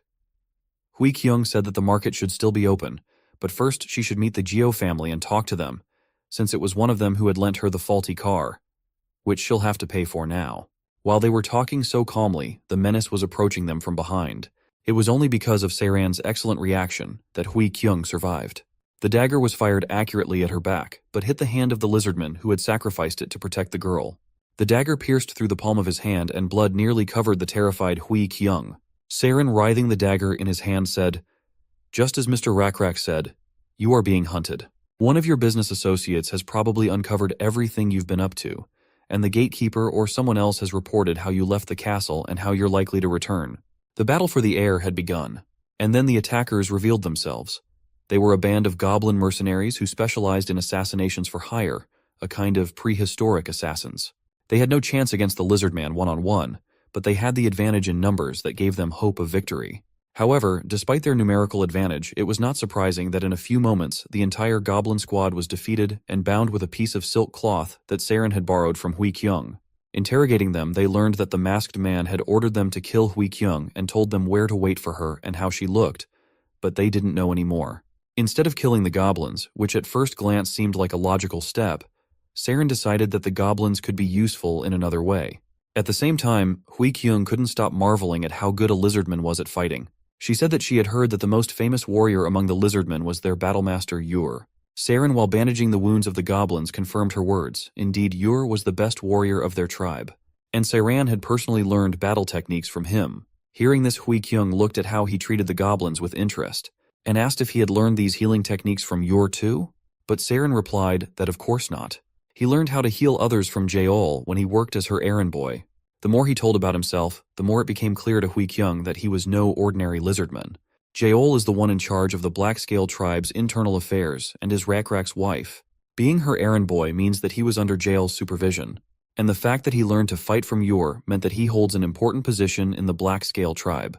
In the end, the fact that someone as high-ranking as him had come to protect her meant that she was indeed very important to their tribe. All she had to do was find out why. But even without knowing their true motives, she could extract a lot of benefits for herself and make it her advantage. But all her thoughts of using the lizard were blown away when she saw Saren give her precious silk to the goblins who had nearly killed her. She immediately screamed in outrage. It was her silk, which she had obtained with her own sweat and blood, and he was giving it to assassins. But Saren assured her it was to placate them. Once they were paid, they would calm down and there would be no more attacks from these particular goblins. Giving up a small piece of silk for that, a small price to pay. Hui Kyung suspected that the one who ordered the goblins to attack her was her first brother Hui Dan, who was supported by the Geo family, but the goblins denied it and it wasn't really true. And here's why. As they approached the gates of automation, they saw a whole group of merchants who couldn't get in and were piled up laden with their wares at the entrance.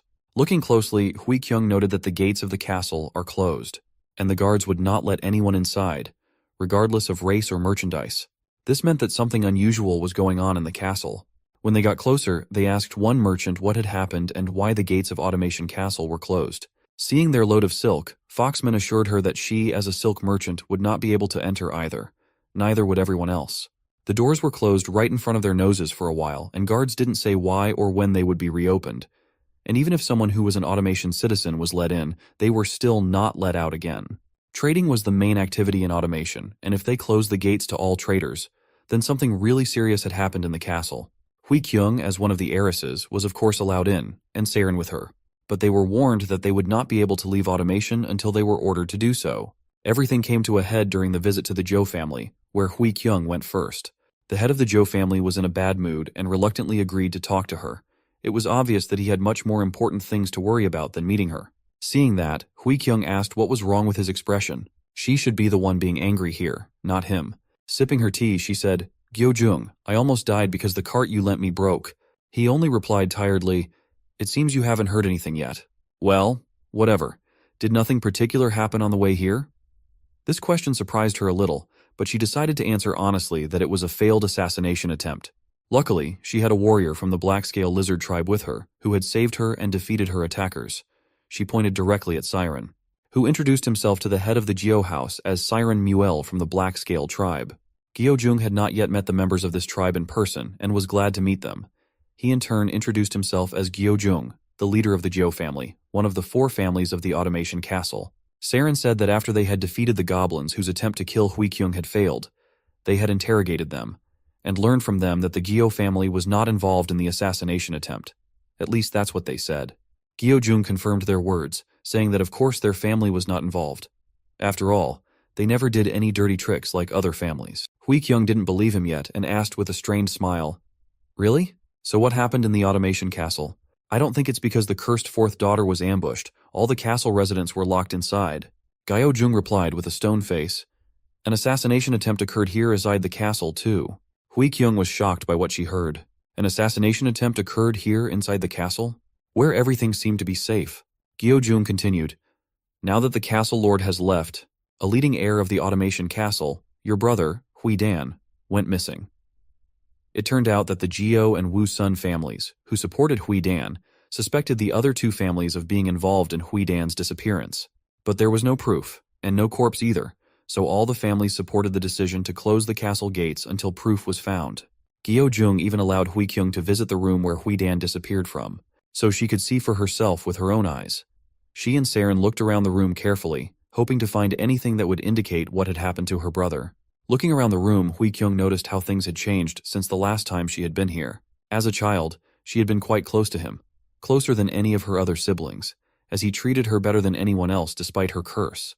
But as she grew older, she herself began to avoid direct contact with her older brother and became more and more withdrawn. While she was reminiscing, Saren, thanks to his good sense of smell and attention, noticed something near the table leg. He recognized it unmistakably. He immediately called Hui Kyung to him, saying that there was a strong odor of blood coming from that spot. Indeed, there was a faint spot of blood on the table leg below, and the table was on the carpet. As soon as they picked it up, there were distinct streaks of blood underneath. A lot of blood. The marks were distinct despite the fact that someone had tried to cover them up and wipe them away. The puddle of blood was still too big and hiding it was not possible. When they went back to Gyo-jung and told him about their find, he wasn't surprised at all and calmly replied that Hui-dan was probably dead. They found that evidence too. The only problem that remained was that they couldn't find his corpse. As they say, no body, no crime. That's why after they found those traces of blood, they decided to lock the castle gates, so the culprit wouldn't be able to take the corpse out of the castle. They hoped that the corpse would begin to decompose and its odor would spread through the castle. Following the trail of the corpse odor, it would only be a matter of time before they caught the culprit. Looking at Hui-kyung, Gyo-jung finally summarized that this is why she shouldn't take any action. They will handle everything themselves. She'd better think about her own safety and lay low. But Hui-kyung was not the kind of person who would sit idly by. She couldn't sit on the sidelines even if she wanted to. She immediately started thinking, would the culprit really not have considered that much before committing the murder? No, let's not think about this too deeply. As Gyo-jung said, there's no need for me to take action. Suddenly she heard a voice inside, a terrible and familiar voice, one that made every cell in her body shake in terror.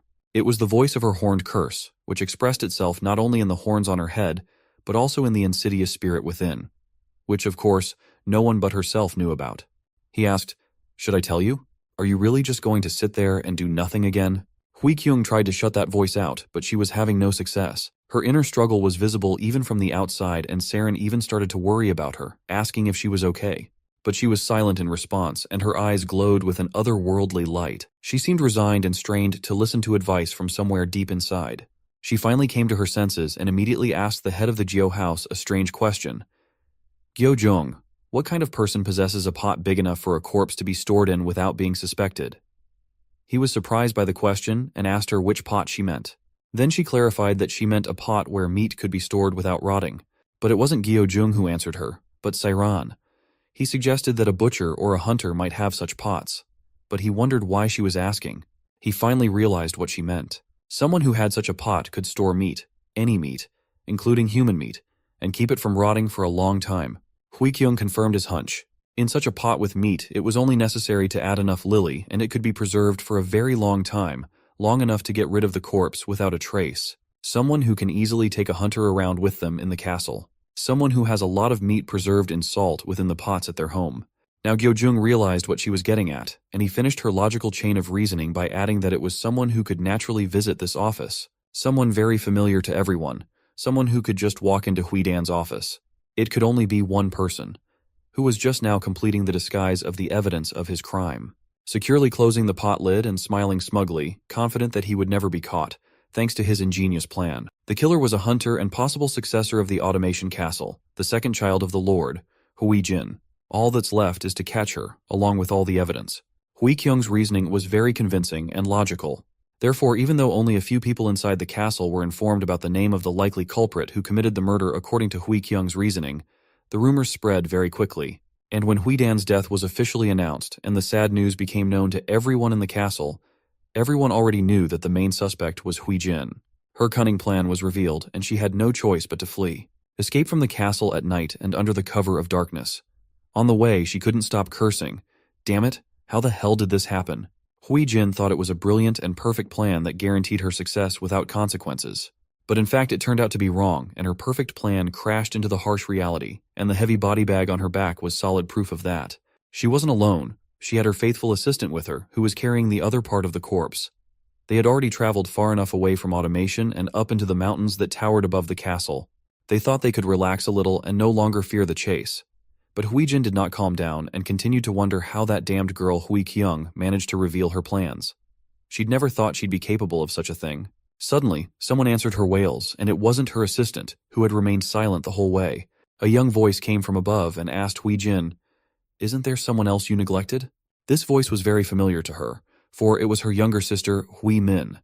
She was standing on a ledge and smiling strangely. Looking at her and realizing what was about to happen, Hui-jin asked in despair, "How did we get here?" At the same time, the archers behind Hui-min's back were already preparing to fire their bows. Instead of answering, Hui-jin's companion received a very graphic demonstration of what was in store for her in the near future. She looked at her sister with anger and could only growl through gritted teeth. Hui-min seemed to like what was happening. She asked Hui-jin with her frightening smile, "Why are you so angry? Didn't you kill Brother Dan first?"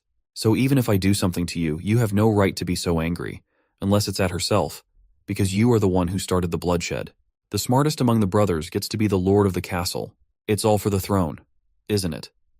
In Huimin's opinion, she was the smartest and deserved to be the next lord, and she was willing to do anything for that. She especially wanted to put an end to this cursed brotherhood right now, and the two warriors behind her back were ready to do her bidding. Huijin only had time to shout the name of her despicable sister, who was just like her. That scream was the last one she would ever make, because in the next instant, 2 arrows struck her in the head and chest, leaving her no chance of survival. She fell to the ground as dead weight as her brother in the sack. Huimin stopped playing her part and sadly watched as her warriors went to check what was in the sacks and make sure everyone there was dead. She pondered how one bloodshed leads to another, and what a small price to pay for the life of a potential heir to the throne. She didn't want to kill her siblings, but she realized she had no other choice. If she did it first, she would probably end up in Huijin's place. Suddenly, all her thoughts were interrupted by a sudden pain, and the horrible realization that she herself had been tricked.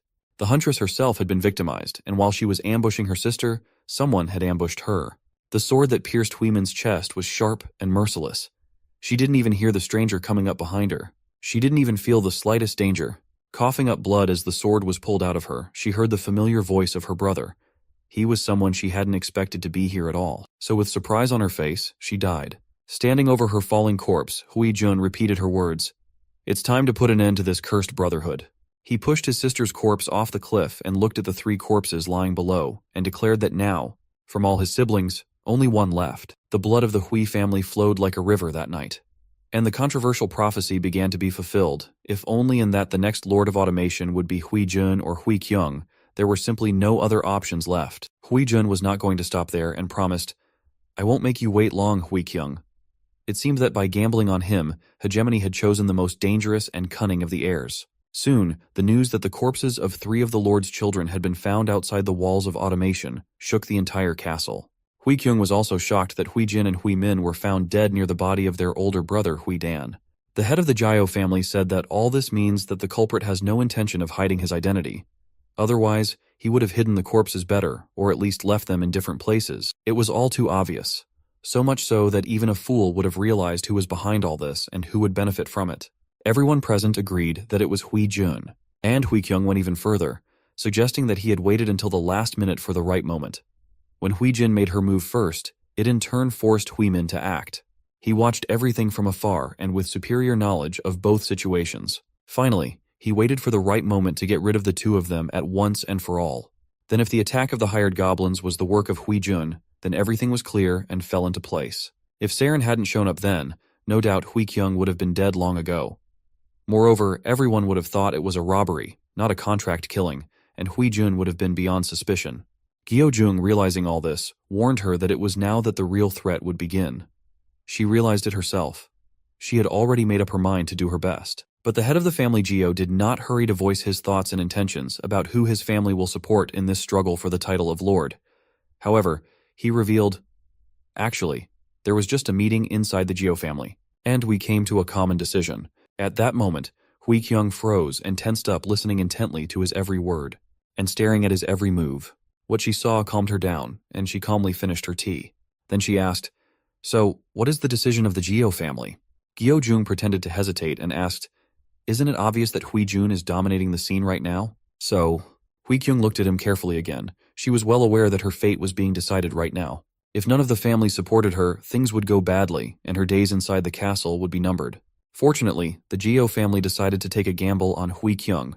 Now she at least had a chance. She bowed to him and thanked him for recognizing her as the likely future heiress to the Lord's title. But Gyo Jung assured her that it's a decision made based on calculation, not recognition. Though such details didn't matter much to Hui Kyung, at least that's what she pretended. In parting, Gyo Jung told her, "So by all means survive. Don't let me and my family down." Hui Kyung assured him that she would try and went to her home, accompanied by Seiran. Gyo Jung stayed at his place and quietly drank tea as if nothing had happened. Walking through the plaza, Hui Kyung told Saren that she had to survive. Survive even despite her cursed body. After all, for the first time in her life, it felt like she had a few people she trusted and who trusted her. A few weeks passed and her horns grew back very quickly, and today the noise around her was already giving her a headache. She had been doing well with her main task of surviving for the past few weeks, and had even managed to hire additional guards. the same goblins who had tried to kill her. But they remembered the mercy shown to them and for a decent fee became no less worthy bodyguards. Hui-kyung was at the regular Geo family council, and now a member of the family was speaking, who still couldn't calm down and claimed that simply avoiding assassination isn't the answer. Instead, they should make an effort to catch Hui-jun and bring him to justice. Another family member countered him on that and said that the Sang and Tu families are together on Hui-jun's side, so it will be much harder to do than say. As long as he is under their protection, it will be hard to bring him to justice without starting a war between the families, and the two families would have a significant numerical advantage in a war against them. At that time, another man offered to enlist the support of the Su family to even out the balance of power. After all, this family had yet to openly declare their support for anyone else. They continued to argue until Hui-kyung, along with her headache, had a strange feeling as if she was in danger and another trouble was coming her way. And in addition to all these damn horns constantly interfered with her and they constantly wanted to pull out or cut. The discussion went on and someone suggested that they didn't really need the Su family's support. He was immediately told that there were two families and they were alone. So why is he saying that they don't need the support of another family? At the same time, Saren told her, "Don't even think about cutting your horns." She assured him that she wasn't going to do that, and it wasn't about them right now. Saren, remembering how she had cut her horns, was still shocked at how much blood there had been then. If he had known then, he wouldn't have even let her try. But what surprised him the most was that she had trimmed them herself all the time before. Just how much she hated them was hard to imagine. Hui-kyung assured her once again that everything was fine. And stopped talking about her horns. There were more important things to do right now. She could feel it. Though if they talk about horns, comparing her situation 15 days ago and now, she can say that she still can't get used to those horns. But now she has come to accept them and sees her horns as a reward for overcoming many hardships over the past few weeks. Suddenly, a messenger came running to them with news from outside the castle.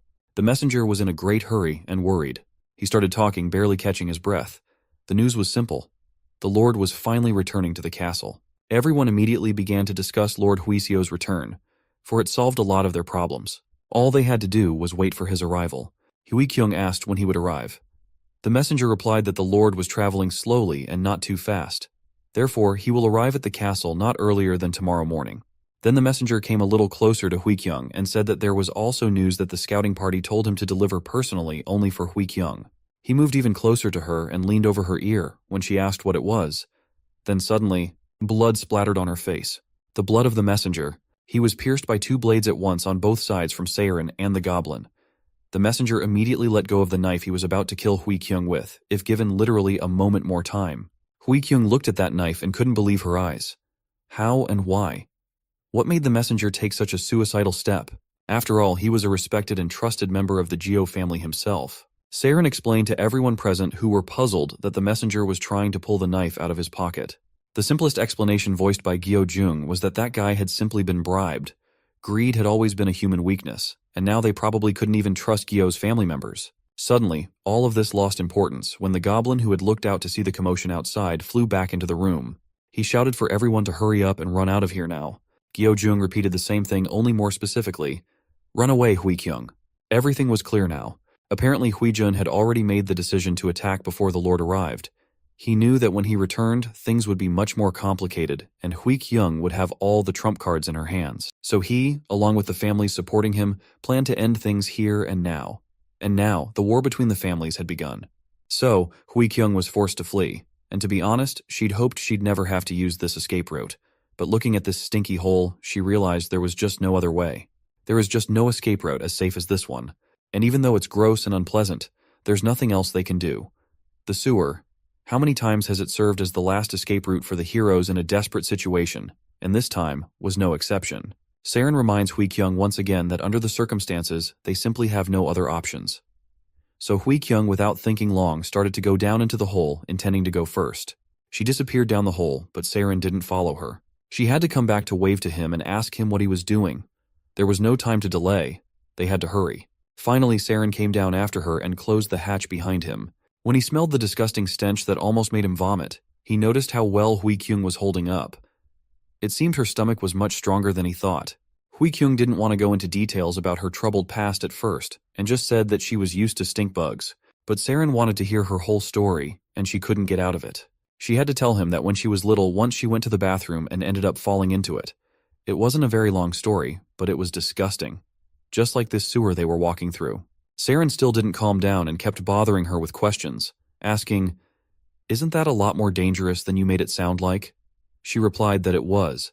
She had almost died there. She must have fallen in there because of the rickety and flimsy loose floorboards, and got stuck up to her neck in a pile of shit. Luckily, somehow she managed to roll all the way to the sewer without getting hurt. There wasn't a single ray of light, and she thought she was going to die. When there was no hope and she was ready to give up, she saw light balls floating around. Then she followed the light and saw the dim outline of the sewer. She followed the light and even caught one. It turned out to be a bug with light coming from its tail. Perhaps that would have been a firefly. But not everything in the story was possible, which Saren noticed. He pointed out to her that fireflies were not the kind of bugs that normally lived in places like this. However, Hui-kyung continued to stand her ground. After all, they were really there, and she remembered everything clearly. Why wouldn't he believe her when she even said that she had caught one and got a good look at it? Saren thought about it. It was an interesting fact of her biography. The fact that the fireflies were in a place they usually weren't meant that there was interference from higher powers, perhaps even their blue beetle god. But he wasn't going to argue with Hui-kyung and agreed that it could have been anything. Perhaps even some other kind of firefly that was unfamiliar to him. Finally, they came to the exit of the sewer. A lone wooden door with rickety steps leading up to it. Saren pointed to this particular door and said that he had found it while exploring the sewer. It leads directly to the basement of the hunter's hut of the Su family. Siren was going to go first, but at the same time he asked Hui-kyung to wait here, just in case, and if he himself didn't return after a while. She would have to run immediately and in the opposite direction of the door. She must not even think of paying attention to whatever she hears outside. Her mission would be to flee and save the most precious thing at the moment. Her life. Hui-kyung pretended to agree and remained alone at the foot of the steps. The stench around her was getting annoying, but she had to wait. She waited for Saren to signal for her to come out, thinking she was still alive because of him and his caution. He'd saved her life more than once in the few fights she'd had in the last 3 weeks, which had been full of events. Right now, all she had to do was wait quietly here. Suddenly, a sound from above took away all her calm. There was no doubt that a fight had broken out upstairs. Hui-kyung knew that sound very well, and despite her promises to run back to the sewers if anything happened, she did the opposite and ran upstairs. She once again remembered what Saren had told her, but she wasn't going to stop. She was determined to help him in any way she could. She pulled out the hidden dagger and opened the doors. As she continued to run forward, she wondered, "Damn it, why am I doing this? Why am I not listening to what I was told?" Unexpectedly, the answer came on its own. She just didn't want to just watch anymore. Watching someone else die for her? And now the exit from the hunter's house was right in front of her, and the bright sunlight was blinding her. Once her eyes got used to the sunlight a bit, she froze in horror and screamed, "Saren!" seeing his stiffened figure in front of her. He turned around and asked in a trembling voice, "Hui-kyung? Why? Why did you come up? Why didn't you listen to what I told you?" His stomach was pierced by the spear and the puddle of blood underneath him was getting bigger by the second. Hui-jun, who had been waiting for them here and had set up this ambush, stood behind the backs of his warriors and smiled smugly. He was sure that Hui-kyung had shown up too late to make a difference, and had only made it easier for them all to find her. And this lizard man is no different than dead already. Hearing his taunts, the wounded Saren shouted for him to shut up. Hui-jun was even surprised that the Lizardmen still had the strength to speak. But it didn't change anything, absolutely. Therefore, he snorted contemptuously and gave his next order. "Ignore the Lizardman, just kill Hui-kyung." His warriors immediately rushed to the attack, hoping that the mortally wounded Lizardman was no longer a threat. How wrong they were. A moment later, Saren's eyes lit up with lightning, and his movements were equally lightning fast. He knocked out 2 warriors with his tail and stopped the spear of a third with his hand, and all this while in another hand he was already holding a sword. Hui-kyung didn't even have time to take a step and froze when Saren reminded her that she was supposed to run away. After all, she herself knows it was the right thing to do, right?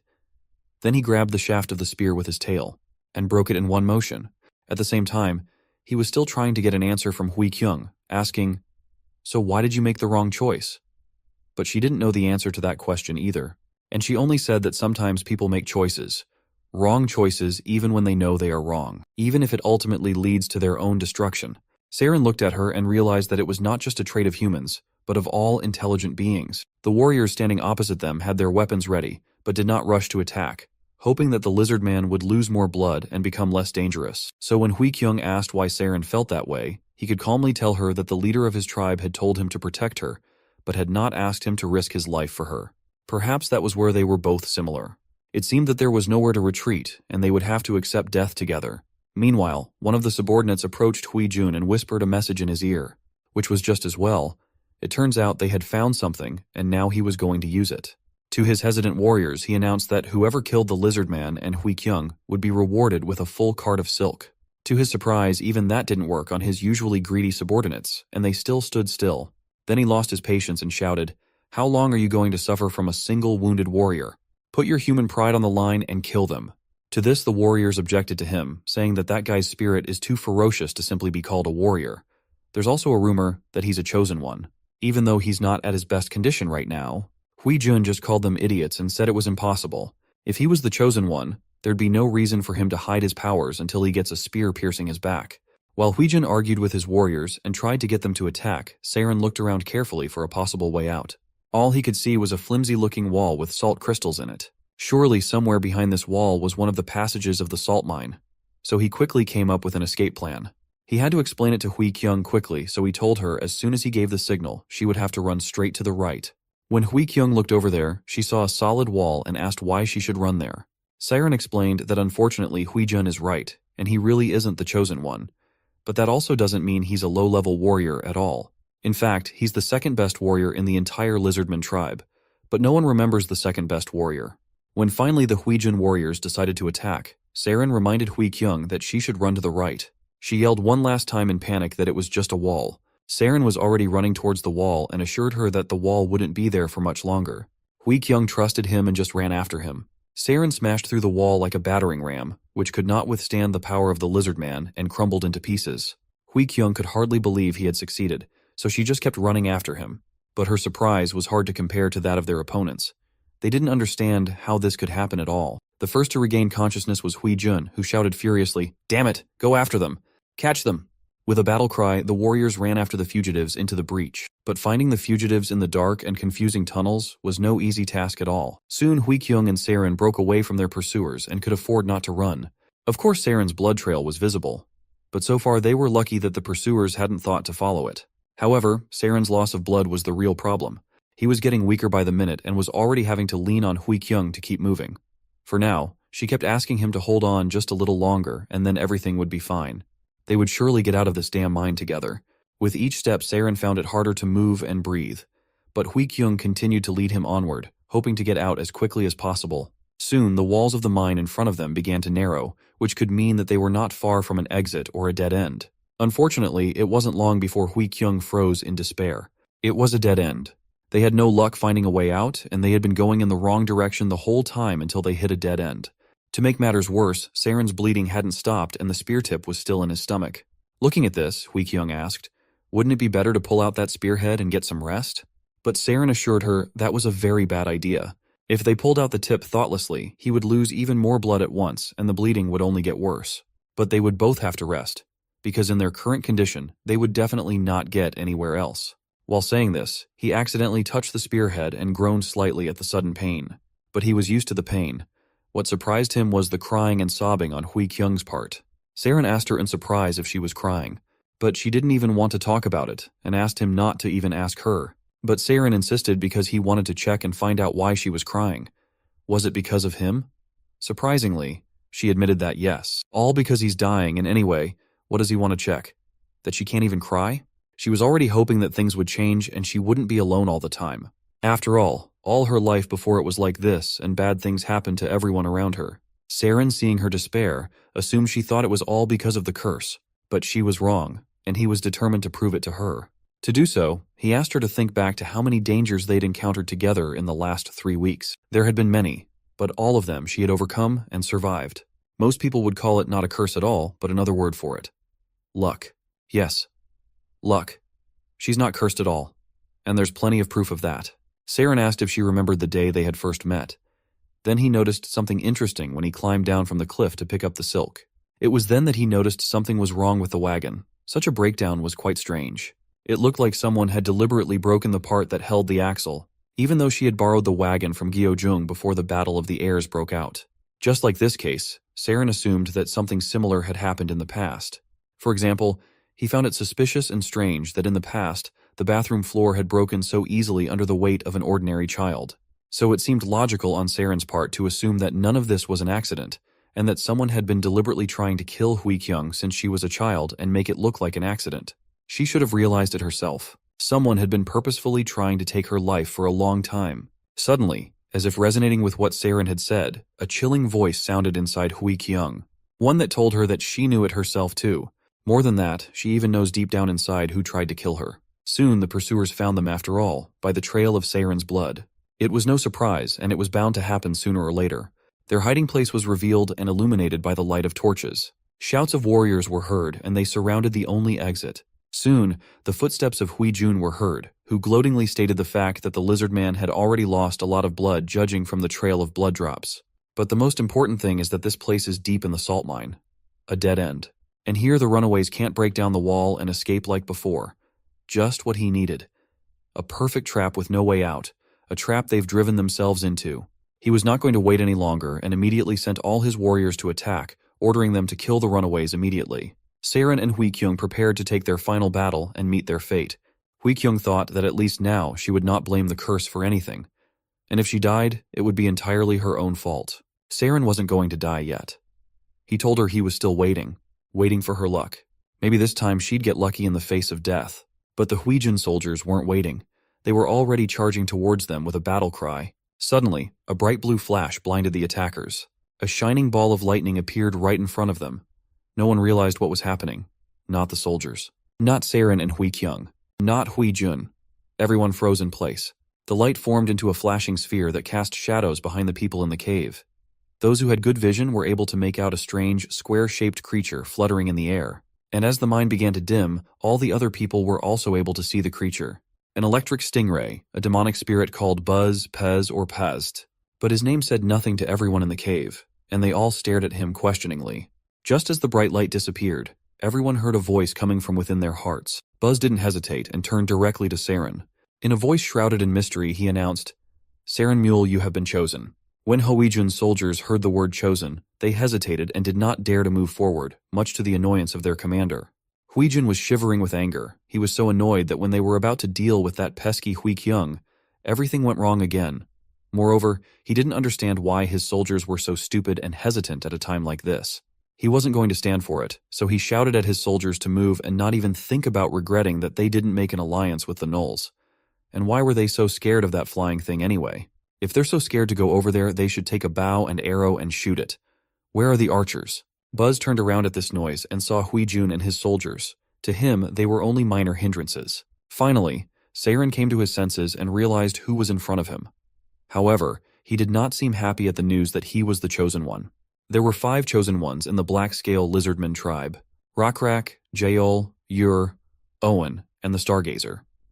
No one knew why, but until now, they had been the only ones receiving God's special grace. So the fact that Saren was chosen meant that the chosen ones would become 6 or someone had died. So Saren asked which of the chosen had died. Buzz was in no hurry to answer, and his light only dimmed instead of flashing. The Stargazer died. A few days ago. But Saren had left the tribe before that, and it was news to him. While he was recovering, Buzz looked back at Hui-jun and the soldiers and said, "There are annoying things here. Unfortunately, I can't do anything about them because I am only here to carry out God's will." Saren was not upset and assured him that he would deal with them later, but before that he had just one question. "Why him?" Buzz replied, "God chose you himself, so I don't really know the reason. But you probably think you deserve it. Aren't you the second best warrior of your tribe?" At those words, Saren slowly nodded. Then Buzz shone brightly and assured that now he could no longer worry about these enemies, because he will now act on behalf of God, and when he does so, he can borrow God's power, and he will have that power starting now. Buzz glowed as he disappeared just like when he had appeared. The salt mine then returned to darkness save for a few lit torches. For a moment, everyone was still standing in place, not believing what was happening. But Hui-jun's shout quickly brought his soldiers to their senses. He demanded them to attack at once since the monster had disappeared. And they should even dare to delay, but they had already missed their chance. With the power of the Chosen One, Saren could easily deal with them. He started with the spearhead that was still sticking out of his stomach. With a cry of pain, he gripped it tighter and his eyes glowed with lightning. Hui-kyung heard cries of pain behind her and asked Saren what was going on. But he assured her that everything was fine. In one firm motion, he pulled the rest of the spear out of himself, and quickly burned the wound with a lightning bolt to stop the bleeding. The soldiers continued to run. not even realizing that their opponent had already managed to heal the mortal wound, and the pain he still had left only made him stronger. Looking at the soldiers running straight to their deaths, Saren assumed that they didn't even realize what had happened. And in that case, he'd just have to make them understand. Saren spread his right palm open. Electric lights began to flash between his fingers, and in a moment, the lightning bolts came straight at the soldiers attacking them, filling the mine and leaving them no chance of survival. Now the hunters were the victims. A blinding flash erupted from Saren's hand, striking the corner of the salt mine. All the soldiers running at them were struck by the deadly lightning, and their screams of pain filled the cave along with the smell of burning flesh. Huijun saw this and was scared to death. He had never expected that this wounded and cornered lizard would be capable of such a thing. In an instant, an entire squad of soldiers was defeated, and the survivors fled in panic to save their skins. Huijun shouted in panic to the soldiers already fleeing even faster than him to retreat, for this lizard man was truly the chosen one. Together, they hurried to the exit as fast as possible. Saren was trying to catch his breath. Using the power of the chosen one was not an easy task, especially for a wounded lizardman. Huikyung was amazed by this incredible strength, but she was also concerned about Saran's condition. Despite his assurances that he was fine, it was hard to believe him. But what was easy to believe was the destructive power of the chosen ones of their black-scaled lizardman tribe. Huikyung didn't understand why, with such impressive power, their tribe still didn't dare to openly fight the tribe of cut ears. Siren himself didn't exactly know the answer, but he guessed the reason. Now that he had used this power himself, he could definitely say that this power could not be used indefinitely. Because when he used it, it felt like some type of mental power was being consumed. Now he understood why Owen always smoked cigarettes after using this power. Huikyung was still worried about his health, but he persisted in assuring her that he was fine and just a little tired. But that was okay, because now that he had cauterized his wound and stopped the bleeding, he felt much better, and he was ready to go. Then Huikyung was not going to stay longer in that cramped mine and was determined to see the sunlight again. They had a good chance of getting out of the mine because today she was luckier than ever before.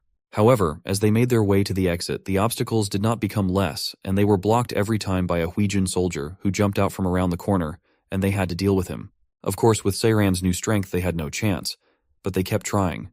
When their attempts failed, even fleeing didn't save them. So they pushed onward and onward, leaving nothing but roasted corpses in their wake. All this was watched by Hegemony, who could barely contain his rage at seeing their success. He just couldn't afford to let it go on any longer and was determined to stop them. Yes, it wasn't exactly part of their arrangement with Nebula, but he himself didn't want things to go that far.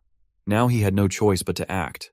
To stop them, he decided to summon an animal under his control, a saber-toothed tiger, to deal with them and bring him victory since Huijun couldn't do it himself. Soon, Saren and Huikyung froze with surprise and fear. It was hard to believe, to encounter such a creature so deep in the mine. At the sight of a giant muscular saber-toothed tiger, they were confused and did not even immediately realize what it was. But the tiger did not hesitate and with a growl continued to approach them. Saren was the first to come to his senses and quickly jumped forward, covering Huikyung. He had only one question. What was the saber-toothed tiger doing here? But there was no time to look for an answer to that question. The tiger suddenly leaped at him and Saren only had time to activate his Chosen One power a second before it would be too late. A flash of lightning illuminated the mine, and the saber-toothed tiger fell dead at the feet of our heroes. Looking at his corpse, Saren could not stop wondering how the saber-toothed tiger had crossed the walls of Automation Castle and managed to enter the salt mine. And the most important question was why. In search of what he came here? That was something he had no way of knowing. However, Huikyung was no longer surprised at anything. She was already dizzy from everything that had happened this day. With her already happened so many incredible things that now she already thought that absolutely everything can be, and this tiger is just another proof of it. Finally, they approached the exit of the mine. They were in no hurry to get out of the mine, but they would be vulnerable to another ambush, and Saren was almost certain there would be one. But they had no other choice. All they had to do was be ready. Saren went first so that he could meet the danger if anything happened. As expected, the ambush was here, and two of Huijun's soldiers were ready to attack from a very unexpected direction. In order for them to succeed, Huijun himself decided to play the role of a cornered victim. He played it skillfully, saying, "Damn it, so in the end, you're cornering me like this." Huikyung completely fell for his tricks, and without suspecting the ruse began to ask him who he thought started it all. Huijun knew what to say to her.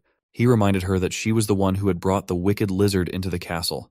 The fight for inheritance should have only been between siblings. He was just furious at what she had done, for he was sure that Automation Castle would not be okay if his heir got his place, thanks to the power borrowed from outside. Humans would then be pushed aside, and certain species and races that helped the heir get the throne would simply swallow up the humans of automation, making them their servants. Hui Kyung was shocked at such accusations. Did he really think that she was the one to blame for everything? In his opinion, this was the perfect moment to attack. He had absolutely no interest in who was right, so he shouted for her to shut up and die. At the same time, it was a signal for the soldiers who were sitting above the mine entrance to attack. But their attempt was a failure. Saren didn't fall for Hui Jun's tricks and remained vigilant the whole time. His sword movements were lightning fast, and he slashed his opponents before they even reached the ground. Seeing his soldiers die, Hui Jun was furious at how resilient and tough this Lizardman was. According to his calculations, it should have collapsed from exhaustion long ago. Now it was time for Hui Kyung to make her stand. She pointed directly at her sneaky brother and said that he was the one who was an idiot who didn't know the problem and didn't understand anything. She believed that Automation Castle was a castle that lives off trade, but not to get involved with nearby forces means that he's voluntarily isolating them. It would damage their castle and limit their options. Besides, a lot of nearby forces want to take control of their castle, and if he was smart, he'd probably think of using those guys. Finally, Hui Kyung was sure that she wasn't a wuss like him or father, and she would be able to put the Automation Castle on the scale and obtain something even greater. Hui Jun wasn't surprised by such loud words and only pretended to be surprised. He knew where to push to make it hurt more and told her that she not only looked like a monster but also thought like a damn monster. He'd never thought of her as his sibling. The way he smugly sat himself down proved that he hadn't used all his tricks yet and had at least one more trump card up his sleeve. And so he did. At the same moment, an arrow flew at Hui Kyung's back, but somehow, miraculously, it was stopped by a swirl of air and flew well above Hui Kyung. She was really lucky today, perhaps. Everyone was shocked. Hui Jun, Saren, and Hui Kyung herself. No one could figure out what could have saved her from the stealthily fired arrow. Looking at the arrow picked up by the wind, Hui Kyung wondered what it was. Or who is it? A curse or luck? Suddenly her mental questions were heard by someone, and a chilling voice answered her that it was neither one nor the other. He is more complex than that. He is a spirit of demonic magic, and he is not the only one of his kind. They have survived long enough to lose memory of the Creator and their time of birth, and they live beside old temples of fallen gods, or in old blood like hers. He isn't the curse that she thought he was until now, and he's not a misfortune that haunts her either.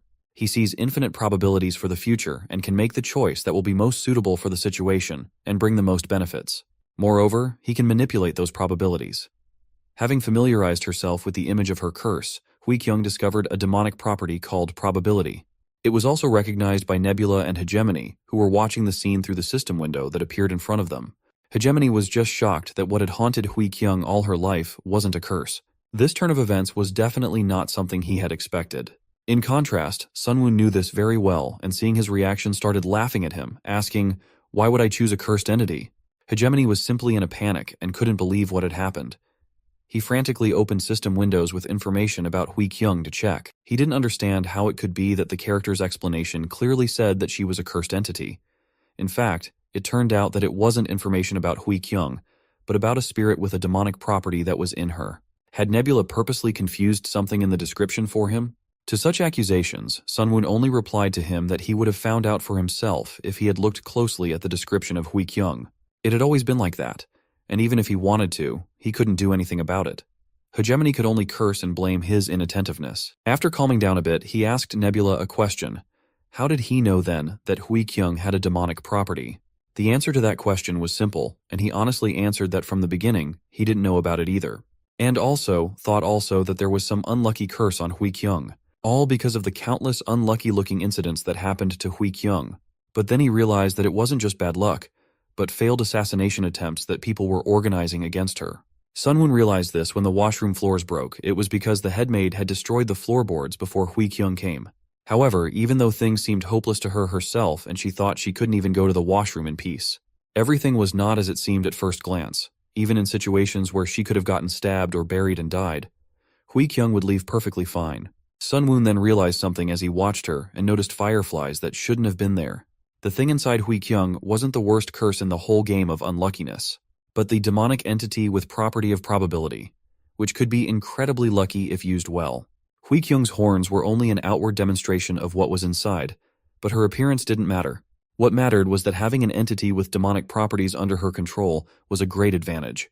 And right now, Sunwoo was as close as possible to extending his influence over Hui Kyung. After hearing her story, Hegemony decided that there was nothing to worry about the missed opportunities and suggested forgetting about the whole thing because it didn't make any sense. Suddenly, Hegemony laughed and declared that he had won. All thanks to the fact that he had summoned a saber-toothed tiger back then and had been waiting and stalling shamelessly all this time. To this, Sun Woon only replied that it was good that he knew he was shameless. But what does he mean when he says he won? Hegemony thought he won because Nebula still couldn't finish off Hui Jun. And now it's too late. Because at this very moment, the Lord of Automation Castle, Hui Seo, has returned. And with him, a whole army. As soon as he saw his children, he immediately ordered them to stop and end the slaughter. Hegemony cheered and laughed. He was sure it was over. Since the castle lord is back, the family needs to stop fighting. But to his surprise, Nebula did not get upset at all, and said that everything was still undecided and it was not clear who would win. Hegemony was sure that to end all of this chaos, Hui Seo will choose a successor and probably right now. And just like that, he was also sure that Hui Seo would definitely choose Hui Jun as his successor, since Hui Jun has similar political alignments as his father. And in that case, Hui Kyung won't be able to do anything. Not only is killing Hui Seo absurd, but no other families will recognize her either. Even Saren's help and support will do nothing for her. But Sun Woon thought otherwise. He was sure that the premise on which Hegemony had based his reasoning was wrong. So it was no wonder he had come to the wrong conclusion. Sun Woon didn't understand why he was so sure that Hui Seo would choose Hui Jun over Hui Kyung. Well, now everything was going to be resolved, and Hui Seo's final decision would show who was right and who was wrong. Hui Seo approached his children, and as expected assured them that there was no need to fight any further. He was going to decide who would be his heir right here and now, unexpectedly. But before he could say anything else, Hui Kyung asked her father to listen to her. Hui Seo paid close attention to her and remarked that her horns had grown a lot, and she responded by remarking that he had shaved off his beard. These meaningless phrases were just the calm before the storm. Finally, when Hui Seo asked what she wanted to say, she gathered her thoughts and blurted out a question that shocked everyone. "Why did you try so hard to kill me?" Even Hui Jun was shocked at this news. He had no idea that his father had tried to kill Hui Kyung long before him. Surprisingly, Hui Seo didn't even try to talk back. All he did was ask her when she found out about it. Hui Kyung, with an expression too cheerful for such a moment, told him that she found out about it a long time ago, but she lied to herself and ignored it, just because she didn't want to believe that the father she loved so much was capable of such a thing. She knew that the truth was that the reason he was trying to kill her was because of her mother, who had died while pregnant with her. Moreover, the truth was that this brand of a curse that bothered her whole life was a lie that Hui Seo had made up. She couldn't wait to hear him justify himself. He started by remembering her mother, Ryo. Her body was already too weak to bear a child, and as bad luck would have it, she had the flu.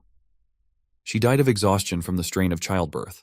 Ryo was too special to Hui Seo, and her loss was an unimaginable pain for him. It was at that moment that the word curse started rolling around in his head, and then he couldn't get rid of it, not knowing who to blame for the death of his beloved wife. So then he chose to think that Hui Kyung and her horns were the curse that led to the death of his beloved Ryo. It was the easiest thing to blame it on her. The position of Castle Lord was full of never-ending difficult days, and then he believed it was Hui Kyung who had taken away the one thing he held precious.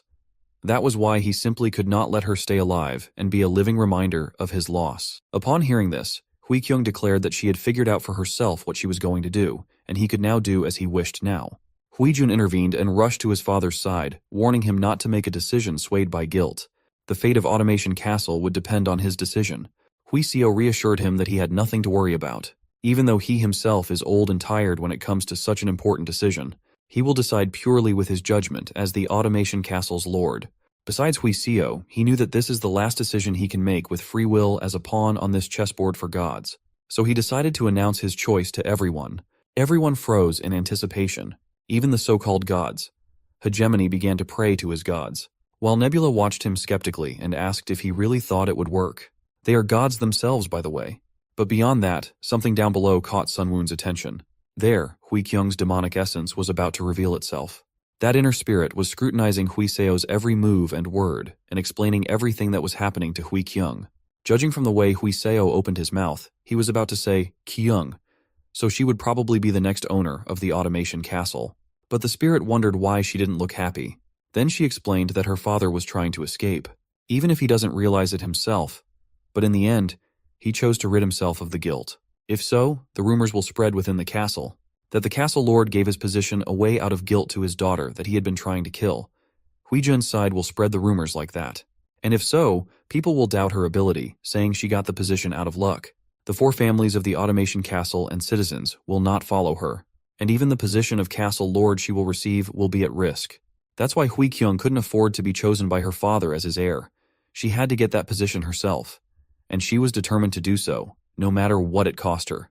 Hui Kyung decided to act here and now while she had the chance, and the first thing she told her father was that she had changed her mind, which surprised him. She had been thinking about the situation for some time, and now she was sure that no matter what her father's plan was, she thought she should become the lord of the castle, and that was why she had asked her father to entrust her with the position of castle lord. Such insolence and self-confidence at such a crucial time was a surprise to everyone, Saren included. But it was Hui Jun who was most resentful. He was not going to stand aside, and immediately shouted to his father to pay attention to the fact that she was threatening him right now. But Hui Seo with a quick gesture ordered him to shut up. He was well aware of where this was going and understood his 2 children, their positions he had heard. But still he wondered where his daughter got the courage to threaten him in front of all those soldiers. The answer was simple, and it stood right beside Hui Kyung. It was Siran. He immediately displayed a small portion of his newfound strength. And that was more than enough to scare the soldiers and make Hui Seo look a little differently at the situation he found himself in. Hui Kyung decided it would be right to point out the obvious, and said that as they could see, this lizard man was one of the chosen ones of the Black Scale tribe. Hui Kyung couldn't say for sure if he could kill everyone here, although the soldiers had no doubts about it. But what she was certain of was that Siren would have the strength to kill Hui Seo and take her to safety. Hui Jun immediately started accusing her of lying, and that lizard man is already injured and tired. In such a state, he is not capable of something like this. However, Hui Seo had his own opinion on the matter.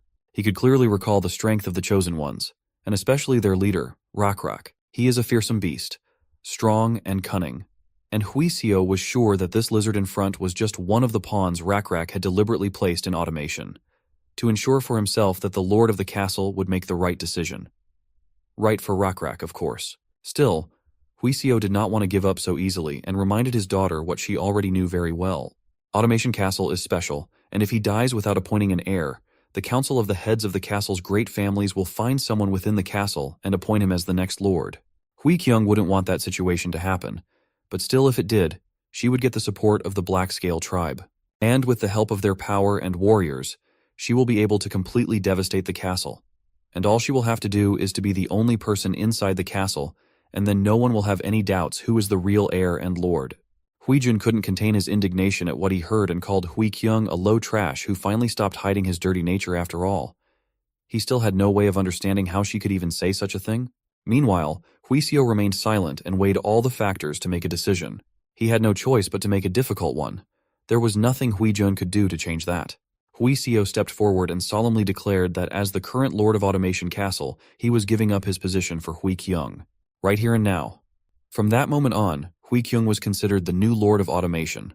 This was a painful defeat for Hui Jun. He just couldn't believe it had happened and sat on the ground out of helplessness. His brilliant plan had failed, and all the sacrifices he had made were in vain. A few days later, life once again stirred on the streets of Automation. Vitality seemed to be flowing within the Automation Castle for the first time in a while, all because the turbulent air fight was over. Not only that, people began to feel that the very atmosphere in the castle had changed. Trade with other creature species had picked up considerably, and more traders began to come from afar. At the same time, all 4 main families inside the castle remained quiet. They seemed to have accepted the changes that the new lord of the castle had introduced. The only one who didn't like it all remained Hui Jun. He still couldn't get over the fact that something so absurd was happening in the castle. How could a person who sticks around a lizard be the castle lord? He couldn't find an answer to that question for himself. He had had enough of sitting idly by for days, and as darkness fell, he decided to act. Under the cover of night, Hui Jun equipped his horse for a long journey and prepared to leave this place and gather power somewhere else. Once he had found the right power, he intended to return and take his revenge. But his wet dreams of revenge were interrupted by a lizardman who came out of hiding place. Hui Jun immediately tensed up and asked, "Who is that coming this way?" Siren stepped out of the shadows and immediately picked up on the fact that Hui Jun was probably going somewhere far away. But of course, he wasn't going to say where he was going, and only stated that it was absolutely none of the lizard man's business where he was going. Siren agreed with him. It was none of his business, and he wasn't going to stop the defeated heir. He only reminded him that whether he stayed here or not, he still wouldn't be able to accomplish anything. Hui Jun considered all of this as empty threats and curses and set off. How wrong he was to think that he would just be allowed to leave. Someone wise had told Saren that sources of trouble like Hui Jun shouldn't be allowed to exist whether he was close or far away from Hui Kyung. And to be honest, Saren agreed with that wise man. He picked up the torch and gave the tentative signal. At the top of the automation walls, he was perfectly spotted. The goblin assassins knew their job well. When Hui Jun ran out of the gates of automation, he didn't even hear the sound of death rumbling right above him. He was never meant to leave the walls of automation. One swift movement from the goblin, and his head had already fallen from his shoulders. Now the proof that Hui Jun could never cause trouble again was in the goblin's bag. From the outside, it looked as if the rider had calmly continued on his way and nothing had happened. But in reality, it was already a headless rider. This was a fat point in the hegemony's defeat. He knew perfectly well that he had lost unconditionally. Even Sun Woon was surprised at how calmly the usually emotional hegemony accepted his defeat. But he had his reasons. He realized that one who does not acknowledge their losses cannot grow. Apparently, this wasn't his first failure in this game. Of course, it was frustrating to lose, and Hegemony was upset. But he had no choice but to admit that it was Nebula who had won in this contradictory prophecy, which was obvious. In the end, as surprising as it was, the Hegemony acknowledged his loss cleanly and left. And he didn't leave on his own. He took his tribe of gnolls with him and led them to the other side of the continent, guiding them to the far west. It seemed that Hegemony was not really worried about the failed prophecy and was ready to face all negative consequences and events. Now the paths of Hegemony and Nebula had diverged again, but that didn't mean they wouldn't meet in the future for another battle, perhaps the final one for one of them. Watching all of this, Sun Woon immediately figured out the Hegemony's plan. He was going to make a military march across the continent, capturing weapons from the continent's inhabitants. By taking such a step, he must have been confident in his tribe's fighting strength. Now that the Hegemony had left its original location, a vacuum was created, which Sun Woon was able to use to increase his forces in the territories previously inhabited by the gnolls. They used to occupy the North Shore regions and the peninsula's southern half. These were all coastal territories, and Nebula saw an opportunity to utilize them. Besides that, he still had the ocean small domain that the Lizardmen had taken over from the Frogmen. The serpent who had this small domain being originally a freshwater creature, it hasn't even had a chance to use it properly. Well, it wasn't all that urgent and could be thought about later. Right now, Nebula had to meet the new lord of the castle. Hui Kyung was just in the right state of mind, tired after a busy day of business. She had fallen asleep right on her desk. It was the perfect moment for Sun Woon to appear to her and guide her in the direction he wanted.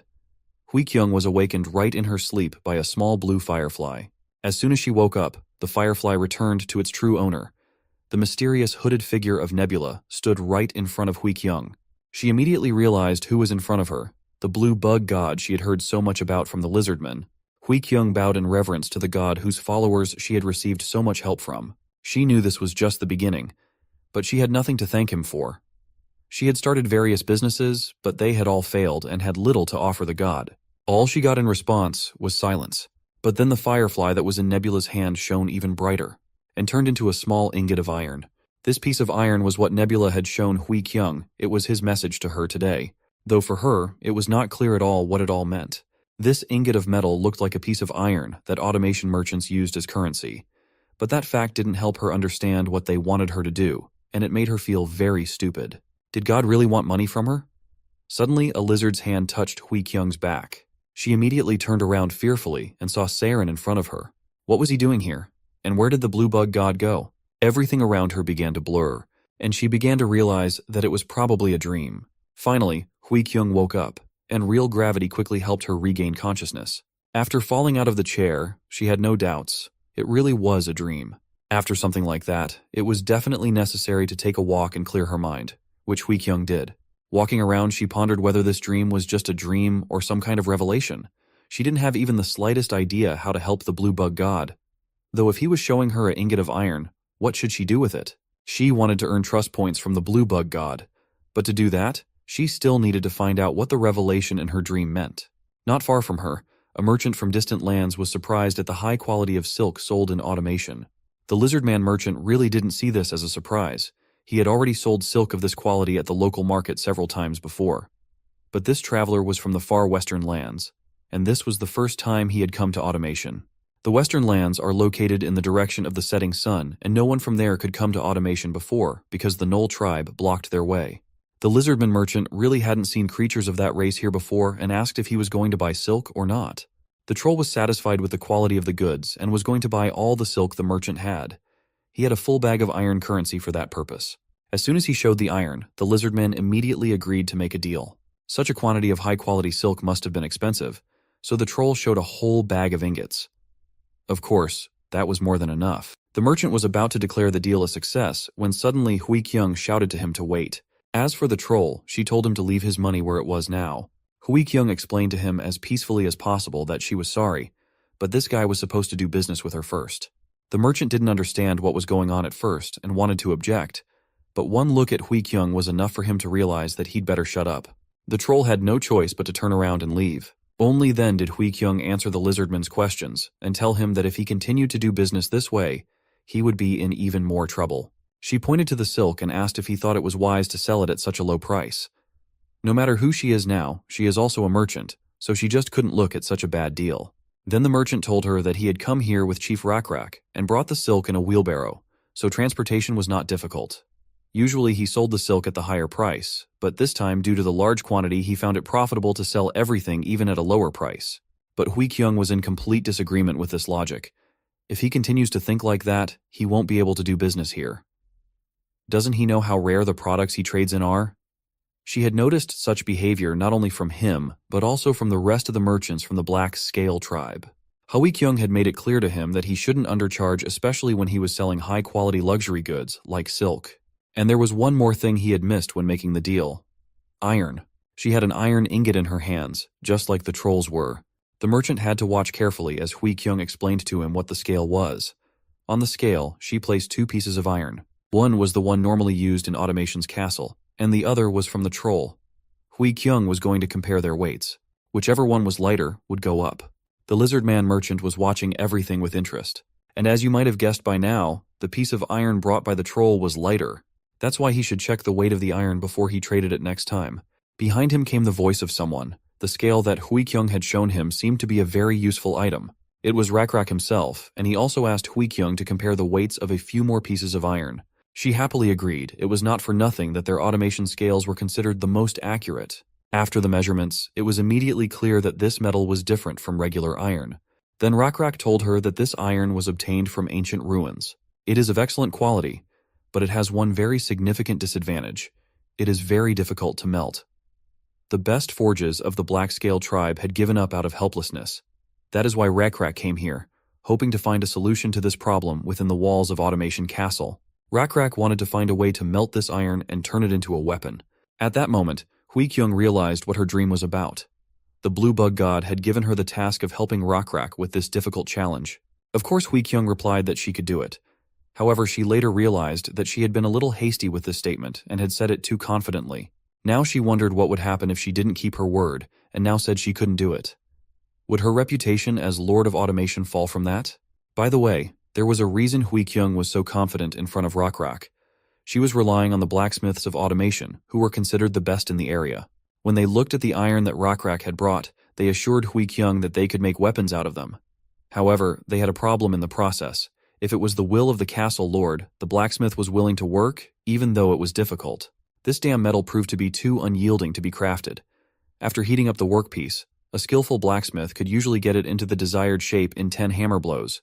But with this metal, he barely succeeded after 40 blows. The blacksmith could barely make one spearhead after working hard for half a day. After that, he was too tired to continue, and that's why he couldn't make the next one. Then Hui Kyung asked why not take a break and then go back to work. But the blacksmith assured her that wouldn't work either. If the forge cooled down, he would have to reignite it and would waste too much charcoal. Hui Kyung then suggested using more people, but that wasn't an option either. They would need several years of hard training to become useful in the smithy. Hui Kyung realized that was the end of her ideas, and recognizing her defeat, she praised the blacksmith for his good work and sent him off to rest. The blacksmith left, and Saren came in his place. He saw how Hui Kyung was worried about those iron pieces and advised her to just be honest with Rakrak. Hui Kyung was hesitant. She had told him so confidently that she could help, and now Saren was suggesting that she admit that she was not a useful partner. Saren assured her that's exactly what she should do. The Rakrak he knows is benevolent. To make it clear, Saren presented her with a picture of a smiling Rakrak who was willing to accept any failure of Hui Kyung. But it didn't help much. Hui Kyung was too proud to accept her defeat. She wasn't going to give up so easily and asked Saren to follow her. Saren was just coming over to teach her writing, but she offered to do it later. She had something that needed to be confirmed. They headed down a dark hallway together. There they were met by a mud soldier. Hui Kyung revealed that it was made in the innermost areas of the inner palace. Although mud soldiers traverse the automation castle themselves, anyone can't handle them as they wish. But that's not why she brought Seiren here. What she wanted to show him was actually behind the heavy stone door. As soon as she opened it, bright sunlight hit her in the face. Before their eyes was a waterfall that was forcefully spinning a giant water wheel. Seiren was mesmerized by this sight. He had never seen anything like it before. Hui Kyung explained that it was the entire castle's water reserve. And thanks to the fact that it's inside the inner palace, there's no need to worry about enemies aiming for it either. Right now, there's one particular detail to focus on. That wheel underwater that generates an incredible amount of power without rest.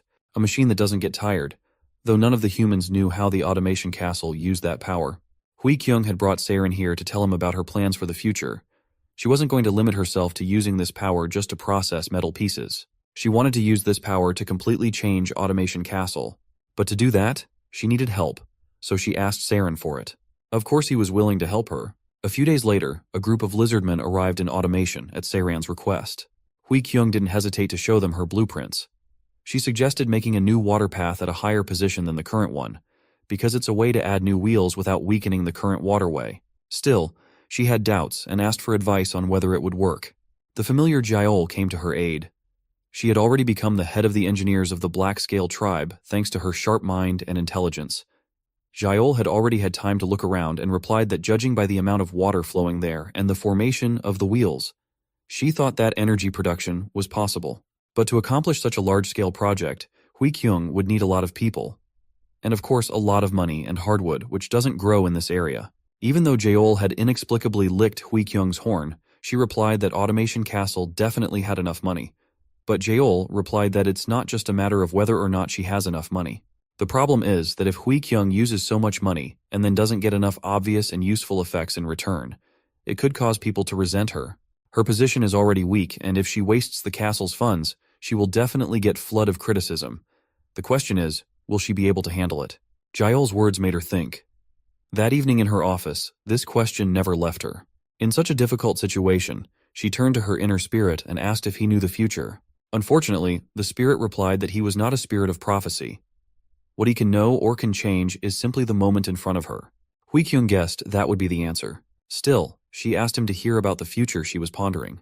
She was going to leave the axle of the first water wheel empty and save it for the next lord to be appointed. The second water wheel she was going to connect to the blacksmith's mechs. If they just have enough charcoal, it'll create a bloomery that will never get extinguished. The third water wheel would be connected to a hammer that would be able to shape the blacksmith's workpieces. The fourth and final water wheel she was going to connect to a millstone so that people could process an impressive amount of grain into flour.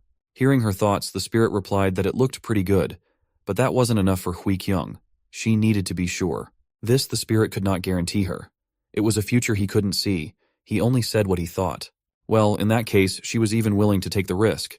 Hui Kyung as well as the spirit thought it was a nice idea. She decided that she would start building water wheels after all. So construction has begun, but not as smoothly as Hui Kyung had hoped. Construction came with numerous challenges. Water wheels and workers kept falling over. On top of that, several times they got scammed by material suppliers. But all that was nothing compared to the most painful thing.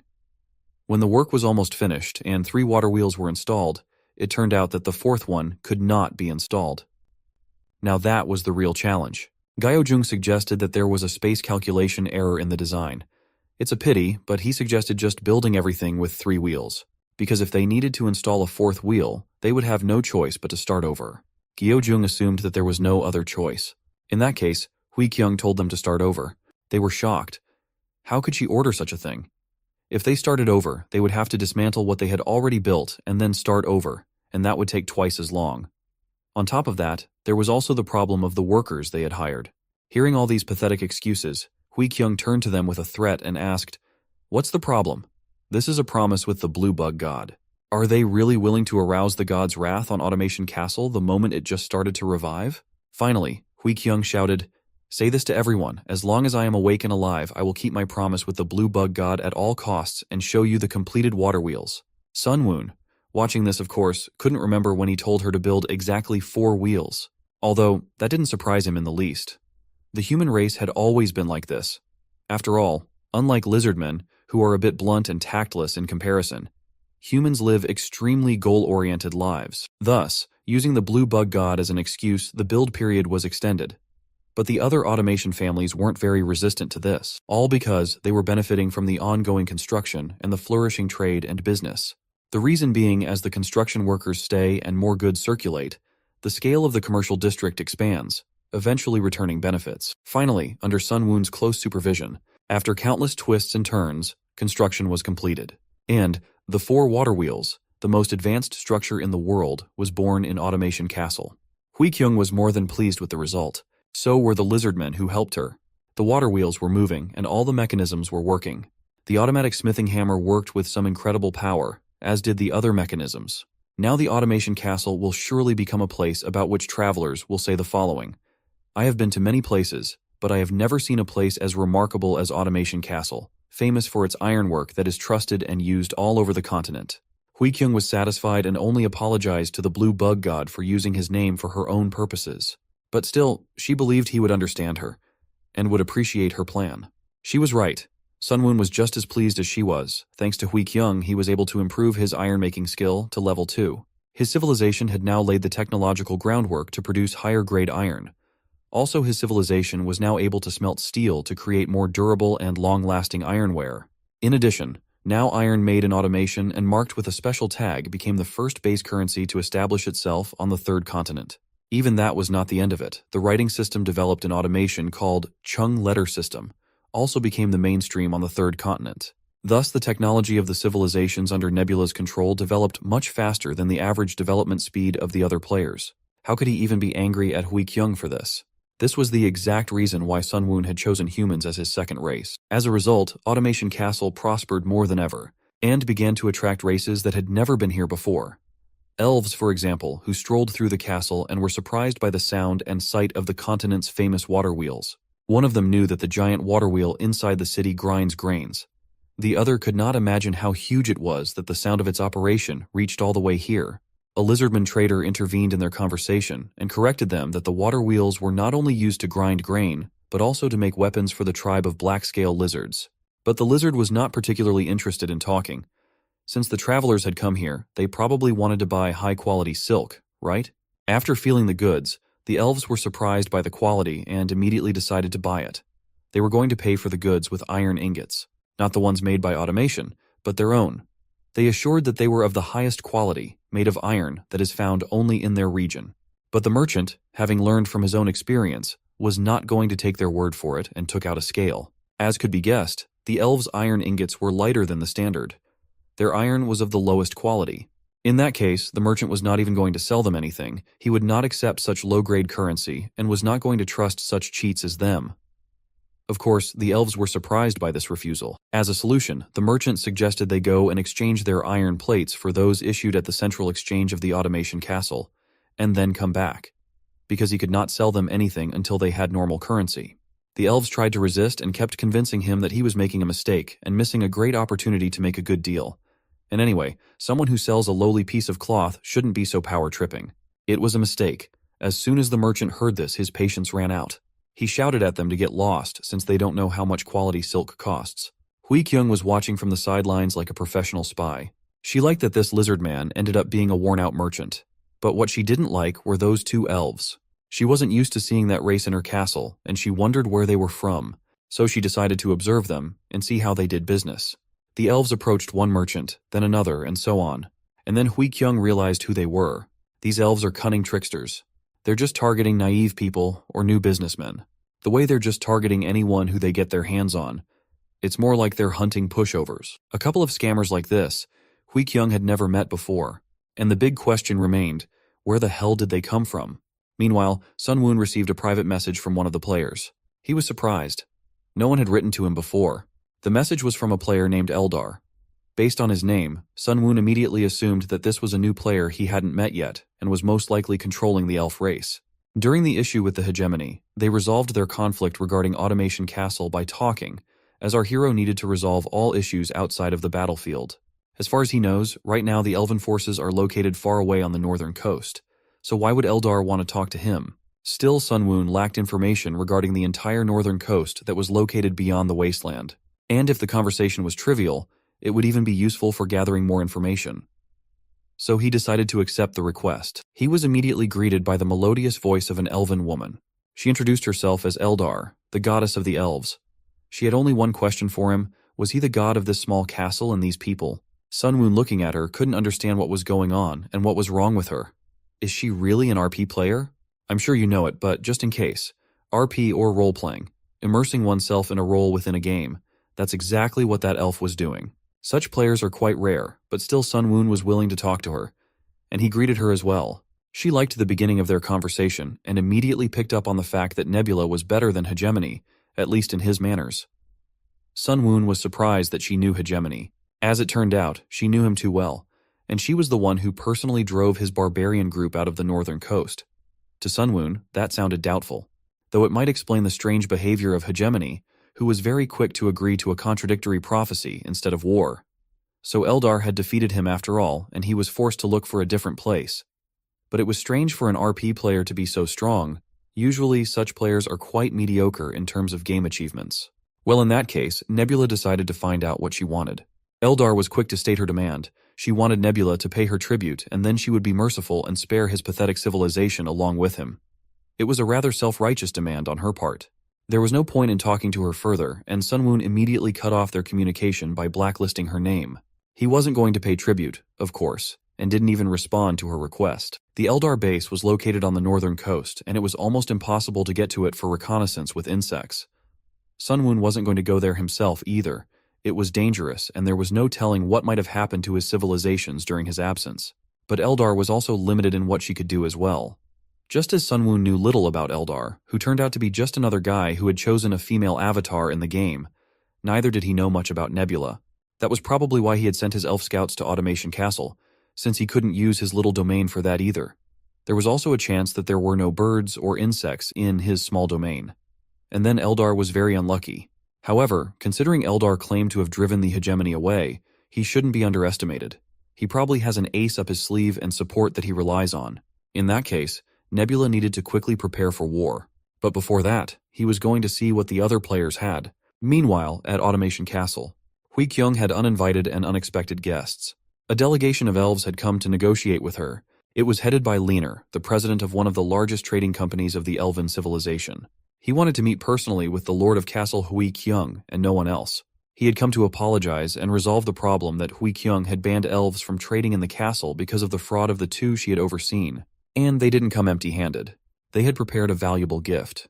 When Hui Kyung opened it, she was nearly blinded by the glow of a large precious diamond. According to the elf, this artifact had been found in ancient ruins. The elf hoped she would accept the gift and forgive them for their mistake, which would not happen again. Hui Kyung closed the box back up and said it was an outstanding artifact. However, she threw it on the ground and said she was rich enough already. Did he really think he could bribe her with it? Such an artifact meant nothing to her. Which could not be said for the elf, who immediately rushed to pick up his treasure. After making sure the artifact was safe and sound, the elf breathed a sigh of relief and asked how much she wanted then. Hui Kyung wondered. The elves had never come from the northern coast before this. So why were they so eager to start trading with automation now? Has the situation really changed? Finally, Hui Kyung answered them that if they wanted good relations with her, they shouldn't even think of bribing her. Instead, they better stick to the law and fulfill the restrictions imposed on them. The elves had no choice but to agree. But it didn't end there. Hui Kyung also offered to buy them statues of the blue bug god if the elves wanted to earn her favor. To this, the elves replied that they believe in the dancing shadow god. But Hui Kyung was not the least bit confused by this. She didn't care. So she suggested to the elves to believe in two gods because it will double the blessings. In fact, they had nothing to lose, so they could safely try it. A few weeks passed, and there was a knock at Hui Kyung's office. It was Siren. He had been given a message from the great Hassadian elf chieftain. In the message, he demanded an apology. He claimed that the last time she met with the elves, Lord of Automation had demanded his subordinates to convert and insulted them. Hui Kyung was shocked by such statements. It was nonsense. She had done nothing of the sort. How annoyed she was by these elves with their arrogant looks and twisted personalities. Siren didn't understand the sarcasm and took her words literally, making her once again remember who she was dealing with. Hui Kyung decided to outsmart the elves with their own weapons, and used the fact that the elves were trying to bribe her in a return message. Siren liked that idea. Thunder rumbled outside the window, which caught Siren's attention. But despite the approaching rainy season, he believed that the messenger from the elves would come again in a few weeks. Hui Kyung also thought it was likely, but she wasn't going to see the elves in person again. In that case, Saren was going to prepare more insults to use against them. But other than that, Hui Kyung had seriously warned him to better prepare for war. The rainy season was over, and the barren lands around the castle had turned green. Surprisingly, no further messages from the elves had come during this time. Life at Automation Castle was peaceful and prosperous. Nothing portended trouble on this sunny day. That all changed suddenly when the guards on the walls noticed something in the distance. An alarm was immediately raised, and a messenger was sent to Hui Kyung. An army was heading towards them. Elven soldiers were already close, and they clearly did not come with peace. Led by their leader, Hasadian himself, riding a reindeer. A scout reported to him that Automation's castle was right in front of them. Well, Hasadian was pleased to finally see the home of these foolish and shameless people. He admitted he was a little flustered when the dancing shadow god sent an oracle of punishment. But now, to be honest, conquering this castle didn't seem like such a difficult task to him. Confident in his strength, he commanded his army to prepare to attack. They rushed forward without waiting for any worthy resistance. The Hasadian army consisted of 300 professional warriors, and it was not only their leader who was confident of victory. Their god Eldar also believed that such an army would be more than enough to conquer this small castle. Though the walls of Automation's castle are high, after all, they're made of mud, and those walls are defended by 150 soldiers at best. Compared to the bows of the elves, which can shoot at 80 paces, the bows of humans are weak and pathetic. Hasadian, as well as his god, was confident that now they would be able to make that damn Lord of Automation Castle bow down before them. Sun Moon was also watching. Well, the elves had asked for it. Now the civilizations of Nebula would give them a decent fight. Hui Kyung was not taken by surprise and was already giving orders to proceed. Unfortunately for Hasadian, things didn't go according to plan from the start. Another soldier ran up to him and reported that something strange was happening in the canyon in front of Automation. The Automation Castle soldiers lined up there in a formation in the shape of a magic circle. There were about 70 soldiers, and since they were there, they must have been aware of the elf attack beforehand. But Hasadian was worried about something else. Why only 70 soldiers came here? Where were the other half of the Automation defenders? He didn't have to ponder that question for long, as more pressing problems were approaching them from behind. Those approaching forces were blocking the elves' escape route. And to Hasadian's surprise, it wasn't humans. Instead, it was an army of lizardmen riding cockatrices, and leading them forward was High Chief Rakrak himself. The elves could not believe how it was possible that lizardmen and humans could be allies. Equally surprised and confused was their god. A notice appeared before Eldar. The clash of civilizations had begun, and the opposing tribe also had faith. Eldar could not understand what was happening. Humans were supposed to be the only opponents. Why were other civilizations suddenly involved? He immediately contacted Nebula to express his outrage. He wanted to know if the Lizardmen tribe belonged to Nebula's ally. Sun Moon only sighed irritably and asked him why he didn't look at the list of players on the location before contacting him. Really, RP players are not the smartest. When Eldar opened the local player list, he found that there was only one player present, Nebula. Then Eldar asked incredulously, "Isn't Nebula the god of humans?" The answer was simple and sad for Eldar. Sun Moon was both a god of humans and lizardmen. Eldar couldn't believe it. How was that possible? He couldn't believe that at such an early stage of the game, any player could control two species of creatures at once. The elves were terrified, and even their leader's shouts and demands not to be deterred, because they still had the advantage in numbers, didn't help. Hasadian did not give up and ordered the vanguard to prepare to defend themselves against the humans, and the rear guard to turn around and prepare to attack the lizardmen. But their troubles didn't end there. Another 70 human soldiers with bows were at the top of the canyon. They didn't hesitate for a second, and simply showered the frightened and disoriented elves with a rain of arrows. Hasadian ordered to dodge while fending off some of the arrows, but it did little to help his less able soldiers. Meanwhile, the lizardmen were approaching from behind. Before the elves could recover from the attack from above, they immediately began to be pushed back from behind. Some even began to flee. Hasadian couldn't let them do that, and shouted to them to get ready to meet the lizardmen, maintaining the formation at the same time. But the elves, scared out of their wits, were barely able to do that, especially when some horrible creatures riding other even more horrible ones were running straight at them. To their surprise, however, there were no weapons in Rakrak's hands. Instead, he extended his hand towards the elves and it glowed with a blue light. The group of elves didn't even have time to move and realize what was about to happen, when the electric flash was reflected in their frightened eyes. The elf it hit was instantly turned to ash while the others were disoriented. Rakrak took advantage of this moment to approach with spear in hand, and mercilessly slaughtered the weak elves. The rest of the lizardmen followed his lead.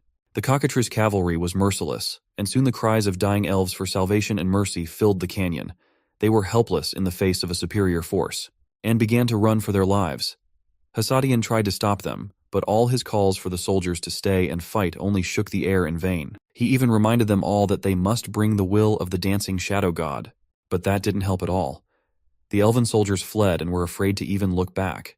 Hassadian did not give up and continued his fruitless attempts to stop them to save him. The elven army had already lost their morale, and the best solution would be to end things quickly now.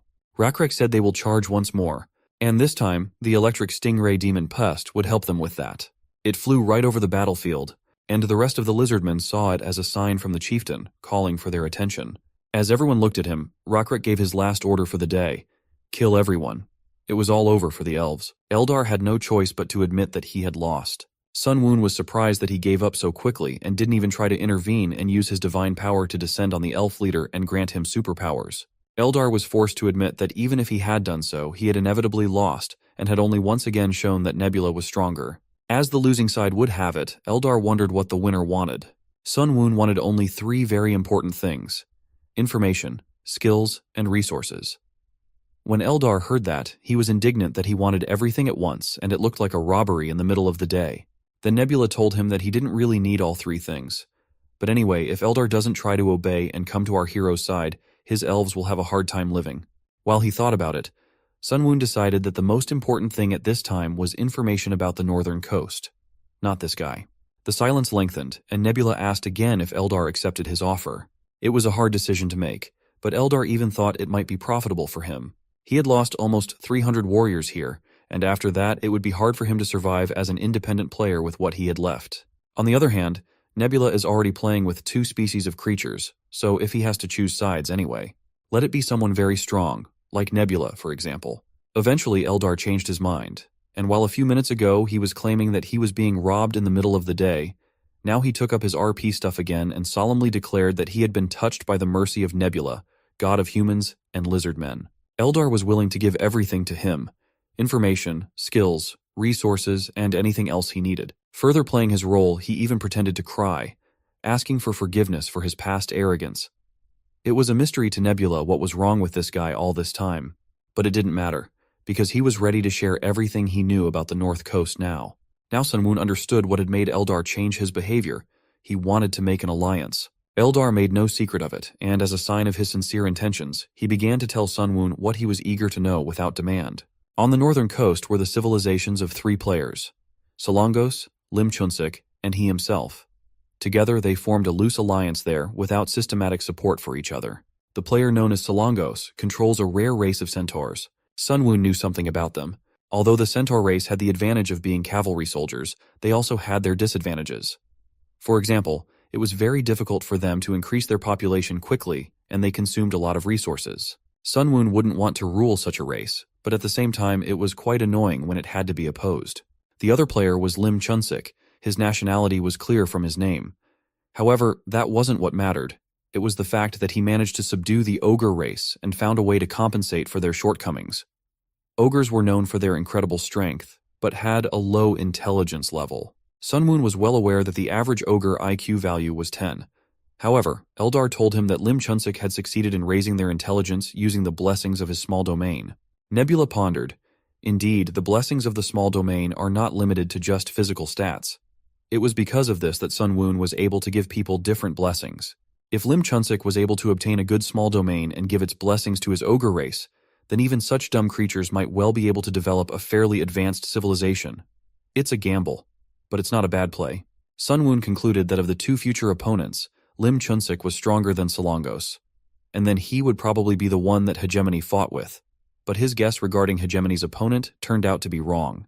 Because Hegemony shared his borders with Solongos and Eldar, he never had to fight Lim Chunsik. So Hegemony realized that he couldn't get a fair one-on-one battle. He figured out Eldar's plan to hold out and gather forces so they could attack Hegemony together and march south to set up a new base. Eventually, Hegemony had to flee the area and ran into Nebula. Eldar confirmed his hunch and continued with his story, perhaps because he was no longer useful after Hegemony had disappeared. But soon Lim Chunsik began to demand an exorbitant amount of offerings from Eldar. It was difficult for Eldar to meet his demands, and that's why he demanded offerings from Sun Woon as soon as they met. Now Nebula realized that Lim Chunsik had chosen Solongos as an ally over Eldar, probably because Solongos ruled the nomadic centaur race. while both the elven and ogre races are settlers, and the strength of the settlers depends on the size of their land. So it's not surprising that the situation turned out this way. Lim Chunsik saw Eldar as a competitor for land. Pointing to the fertile lands that belonged to Eldar, Nebula warned that Lim Chunsik would surely seize them someday, and there would be nothing good for the elf god in that. Sunwoon couldn't say exactly when that would happen, but one thing was certain: Lim Chunsik would be the first to betray the alliance with Eldar. On the other hand, he would try to keep the nomadic centaur race among his allies, at least for the near future. For our hero, this scenario was problematic. He didn't want a strong force to appear in the north, and to prevent that Eldar could help him. For him himself, it would be an advantage. Eldar was ready to happily agree to all the terms, but he wasn't sure he could provide enough help after losing his main forces and high priest in battle. Fortunately, he still had his small domain at his disposal. Based on the name the elves called him, Dancing Shadow God, Sunwoon quickly guessed that she had gotten a small domain of arts at the beginning of the game. Eldar was surprised that Nebula knew so much about the game. Well, in that case, Eldar could be useful to our hero. He called him closer and whispered his plan in his ear. Eldar was shocked and asked if what he heard would really work, and how would the other players react to it. A few days later, far away in the mountains to the north, a group of centaurs stood on top of a mountain. Among them was the leader of their civilization. He called a prophet to him, and asked him to tell him the story he had been spreading among these lands for the past few days. The prophet assured him that this prophecy would soon be fulfilled, and in the near future, a true king will descend upon all these lands. When the king arrives, the world will be reorganized. Those who used to have power will lose it, and those who traveled freely in the land will lose their way. The centaur leader ordered him to tell him, "Who is this king the prophet speaks of?" The centaur prophet started from afar and explained that the king is the one before whom everyone bows his head. Even the strongest tribal leaders dare not stand with their heads up in the presence of the king. The centaur chief thought this was ridiculous. He thought that the king the prophet was talking about was a god, but the prophet quickly dismissed his assumption. There are no gods in these lands. They are high above, and the king will rule the lands below, and only the gods will be above him. The cocky centaur chief then liked that prospect. A person who only has the gods above him. The prophet must have been describing someone like he himself, but the prophet had to disappoint him. The prophecy was not about him. Then he suggested that perhaps it was about one of the Lizardmen that everyone had been talking about recently. But even here he did not guess correctly. Yes, Lizardmen are fierce and feared by all, but because of their physiological characteristics, they will not be able to take the position of king on the northern shore. The one who will be the true king is the giant, the acting leader of the ogres. With his overwhelming size and immeasurable strength, he will sit on a throne made of stones. He is stronger than the centaurs and wiser than the elves. Hearing such a prophecy, the centaur chief was furious. He could not believe that a centaur prophet could say such a thing. How could the high priest of the ogres Kijin become king, and how could the prophet even dare to suggest that the centaurs would serve him? But the prophet still stood his ground. He said what the gods had revealed to him. The centaur chief couldn't stand it. In rage, he shouted that the long-eared prophet was wrong. At the same moment, he struck a crushing blow. Only blood spattered his rage-blinded face. He, the great Tamaridu, would never bow to any but the gods. All this was watched from above. Eldar had done as Nebula had ordered him, but he still had his doubts. Even though Tamaridu looked angry, in the end he probably wouldn't believe in this prophecy. Well, in that case, all Sunwoon had to do was to make the prophecy come true, and soon all would become clear. From that day on, Tamaridu had nightmares every night. It was the same thing over and over again. He was standing in front of a high mountain that he kept trying to climb. With each step, he wondered why. Why, no matter how hard he wanted to and how hard he tried, there was no way he could climb this mountain? Why are these northern mountains so high and impregnable? Why was it that just as he was about to reach the top, one obstacle after another appeared? As if to suggest to him that just as he could not climb this mountain, he could not become a king, no matter how much he wanted to. Finally, he woke up. This recurring nightmare was like an obsession, and to get out of this obsession, Tamaridu was sure he had to become king. But who would know the name of Tamaridu in these wilds? In the end, it seemed he had no choice but to watch the ogre Kijin become king. His musings were interrupted by one of the guards. The centaur chief had visitors. Tamaridu immediately ordered them in. After meeting them, he sat on his throne and thought. Today, 2 more people had come to him with their prophecies.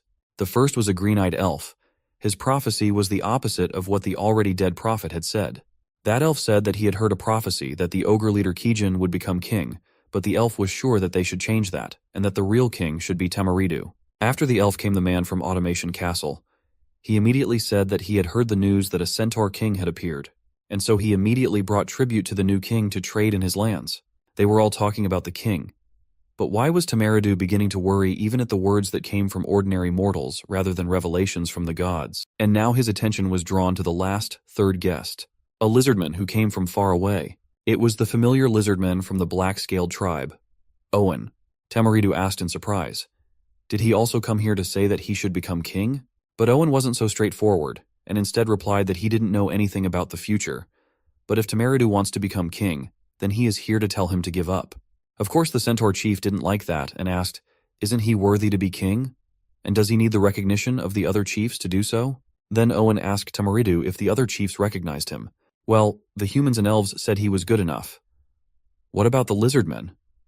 Owen wasn't sure. However, what he could be certain of was that Rockrak would recognize any Tamaridu title. He would tell him to take any useless title he wanted, and then Rockrak would personally show him what real power was. Tamaridu didn't even know how to react to that. Was it a threat or a recognition? However, Owen went on and advised the centaur chief not to become king for his own sake. Now this was already completely clear and did not please Tamaridu at all. Owen explained to him that it was not a matter of qualifications or ability. It is a matter of whether or not your god confirms you're becoming king. Tamaridu froze in horror. Does the rushing without hesitation god not want him to become king? Owen said it was just a guess, but just as there is a hierarchy among the tribes below, there is also a hierarchy among the gods. And the rushing without hesitation god of the Centauruses must be below the endlessly looking down god of the ogres. Such statements made Tamaridu's eyes blaze with anger. He grabbed his axe and rushed to Owen, intending to do to him what he had done to the prophet. But he stopped. Owen stood there, not even moving, smiling in the face of death after insulting the centaur god. Though Owen didn't think so, he was only talking about the hierarchy among the gods and didn't understand why Tamaridu was so angry with him. If he wanted to unleash his rage, he could direct it at another god who was suppressing his god. With a shudder in his hands, Tamaridu realized that this might be true. Then that nightmare he has every night could be a negative revelation. Maybe that way the god, knowing his feelings, instead of giving him the revelation that he should become king, rejected him. If Owen's words were true, then what should he do? Owen was ready to give him a clue, and to do so, he told him how black-scaled lizardmen sometimes went against the orders of their commanders if they thought it was right and necessary. Perhaps Tamaridu should follow their example and disobey his god to benefit him in the end. Tamaridu just has to do what his god doesn't want him to do, for the benefit of his god. Having said that, Owen left, leaving the centaur leader alone with his thoughts. Soon, Tamaridu himself was sure he was destined to become king. In the name and for the good of his god, he must choose a path that God does not desire. Nebula and Eldar watched the whole spectacle. The elf god could not believe that his small domain could be used in such a way, and wondered why he himself had never known about it. Nebula answered him that any tool could be useful depending on how it was used. Moving the hearts of people is all because of art. Murals, sculptures, prophecies, all of it. In this way it was possible to influence species that were under the control of another player, directing them in a different path than the one their god had planned for them. Solongos would now have to go through many hardships due to the interference of Nebula and Eldar. Still, Eldar wondered if it would be enough. While it was possible to intervene in the affairs of the species and quarrel them, but as for the gods, it seemed unlikely to Eldar. This was where Sunwoon was in disagreement with him. Anything was possible. Solongos must be well aware of the limitations of roaming civilizations such as the centaurs. Gradually, there would come a point when they would find it difficult to stand up to the dwellers with their technology, fortifications, and larger populations. And when that moment comes, the centaur civilization will be absorbed by the Lim Chunsik. Solongos knows this, so there is a high probability that he will not actively stop the leader of his civilization. That was Sunwoon's plan, but the reality was a little different. As soon as the centaurs gathered their troops and camped near the ogres, Solongos showed up to meet Lim Chunsik. He immediately began to apologize for the behavior of Tamaridu, who was out of control and disobeying. Lim Chunsik assured him that everything was fine. It was his own fault for ignoring this elf and not capturing him a long time ago. Now this scoundrel had dragged another player into this. Solongos hadn't counted on this outcome either. Now Lim Chunsik has started apologizing for the fact that Solongos had to confront hegemony, and he didn't help him. And now, soon Tamaridu and Kijin will fight, and if Tamaridu dies, Solongos will lose an important high priest. Suddenly Solongos stated that he wasn't apologizing because of that, and Lim Chunsik misunderstood him. Solongos was apologizing for his Tamaridu, who would kill the High Ogre Chief Kijin. Of course, Lim Chunsik didn't see it that way, and instead of answering, he laughed smugly. Solongos responded in the same way, and only the laughter of these two self-righteous gods echoed over the mountains. Soon the day of truth came, among the snow-capped mountains of the north coast. The clatter of hooves filled the whole area, and Tamaridu, at the head of his army, commanded his army to advance. Tamaridu had high stats like all centaurs, 58 points of strength and 17 points of intelligence, making their race strong in the beginning. But as time went on, their advantage only diminished as other civilizations developed. Tamaridu was sure that this path would decide once and for all who would become king. One of the centaurs warned the leader that there were goblins ahead. Tamaridu saw no problem with this. Crushing the common slaves of the ogres did not seem to be a difficult task. The goblins were numerous, but it was not difficult for the centaurs to chop them to pieces and trample the ones that remained with their hooves like beetles. Soon the screams of the dying goblins began to fade. They didn't stand a chance. But a much bigger problem loomed ahead. From a ravine littered with large trees, the ogre leader Kijin appeared. He knew the centaurs would come this way, and only laughed at Tamaridu's foolishness in hoping for a surprise attack. Soon, the rest of the ogres showed up as well, scaring the centaurs who had just dealt with the goblins. Tamaridu commanded his warriors to retreat, but damn it, it was too late. The corpses were constricting the centaurs' movements and preventing them from turning around. The ogres immediately seized the opportunity. They began to smash the helpless centaurs with their massive hammers. A single blow was enough to turn a rare creature into a bloody mess. Tamaridu had to admit that ambushing after blocking the enemy's mobility was a smart idea. But it wasn't enough. All those cheap tricks wouldn't work against a skilled warrior. Immediately, 2 decapitated ogres fell to the ground after Tamaridu's quick movements. Now they were left one-on-one. And the centaur chieftain was confident that he could defeat Kijin in the name of his god and could become king. The huge figure of the ogre chieftain occupied almost the entire canyon, and he was just seething with rage. How dare Tamaridu betray him? Now the stupid centaur would regret it in afterlife.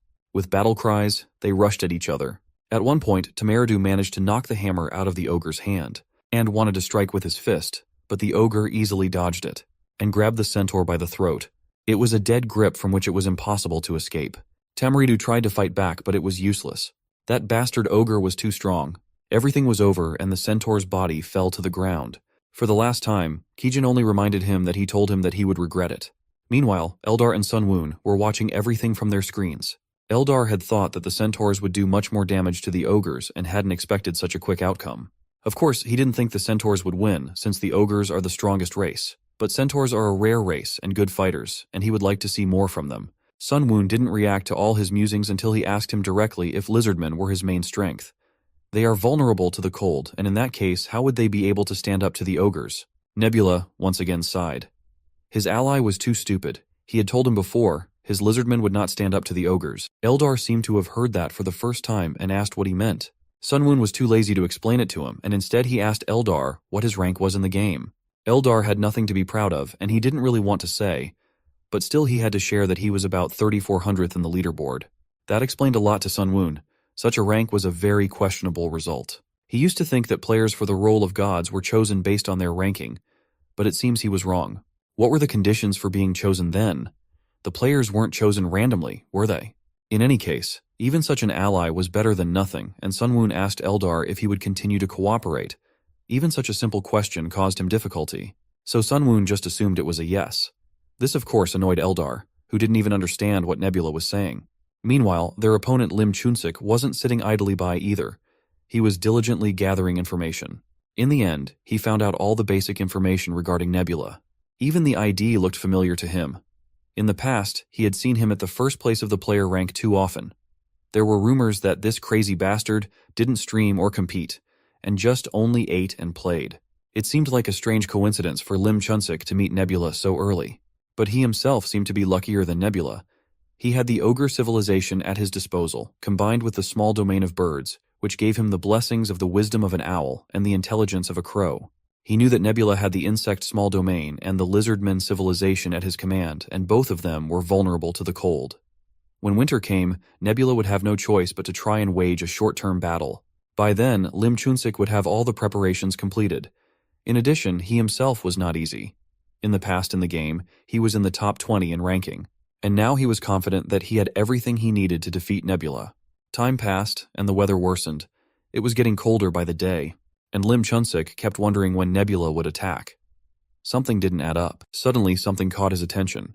Smoke and fire far away in the mountains, right where the elf village was located. He couldn't even think of an idea why the village was burning. What's going on?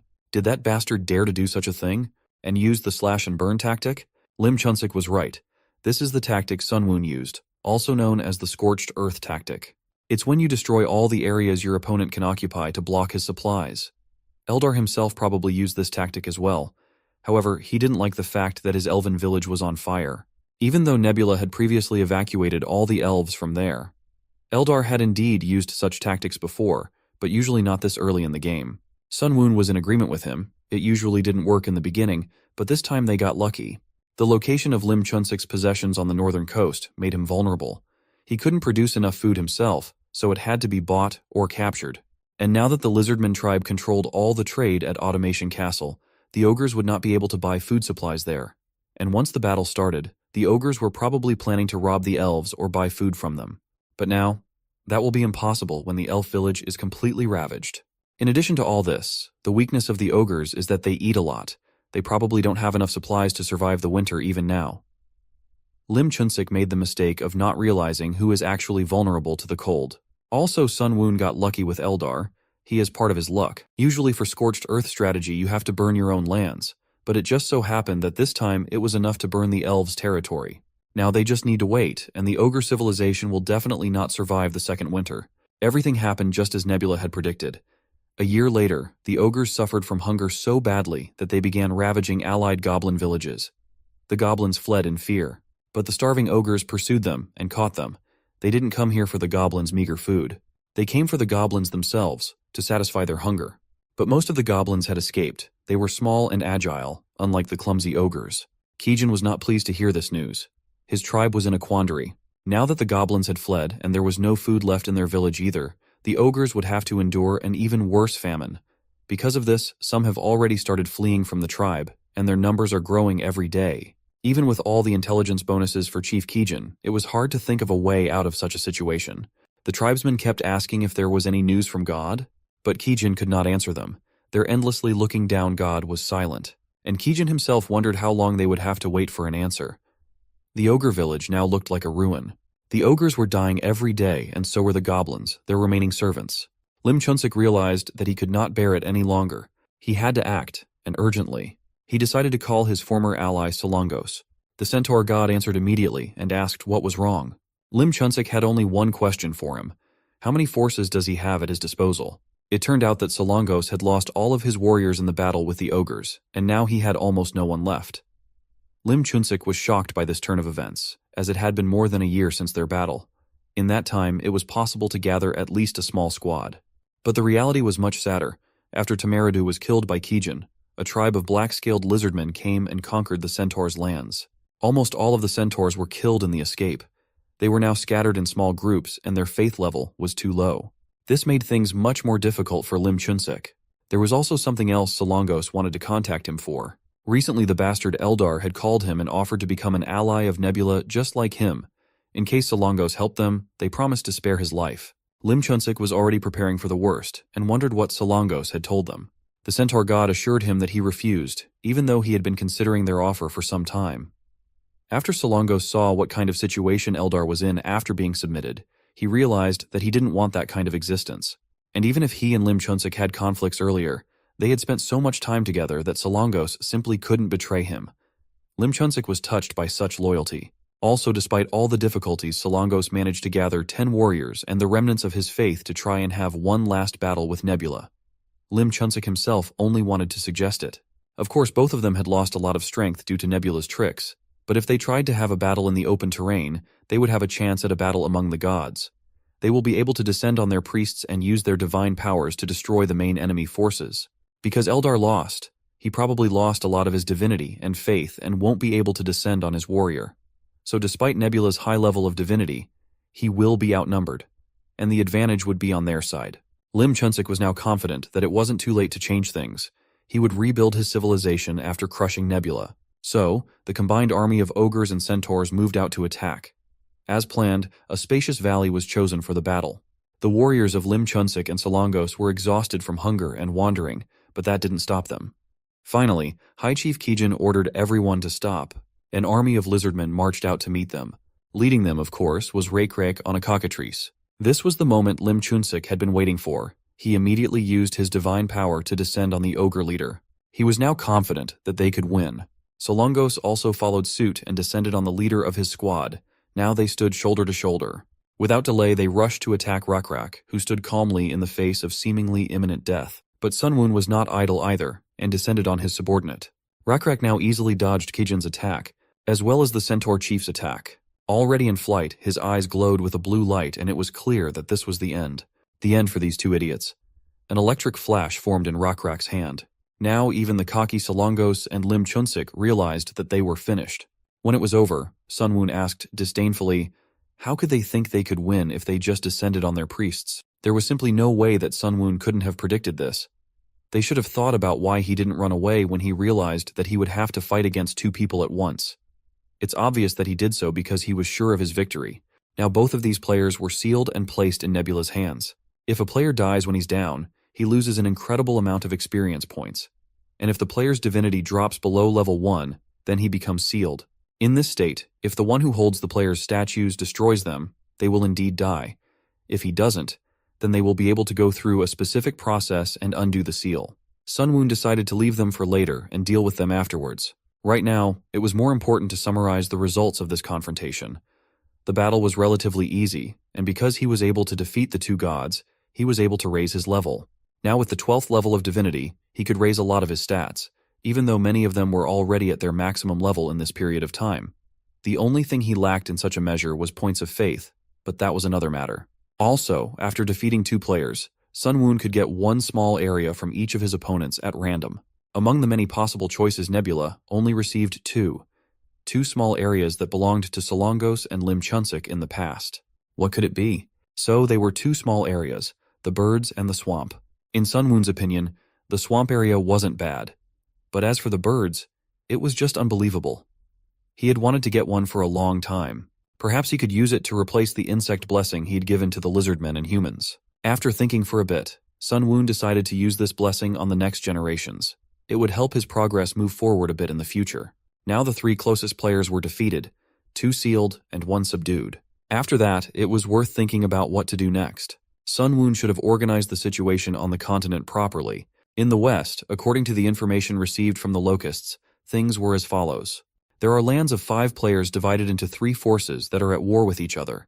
They should have been left alone until they start approaching Sunwoon's territories. Of course, all this time they should be monitored with the help of Locusts. To the east lies the vast expanse of ocean.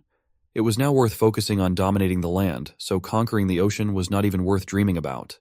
What remained were the north and the south. They were worth capturing before the NPC forces settled there completely. Rakrak could not exist in 2 places at the same time, so it was worth using elves to occupy the north. With elves on hand, there was no need to make his tribe suffer while cultivating barren land. Sunwoon immediately decided to contact Eldar and discuss all the details with him.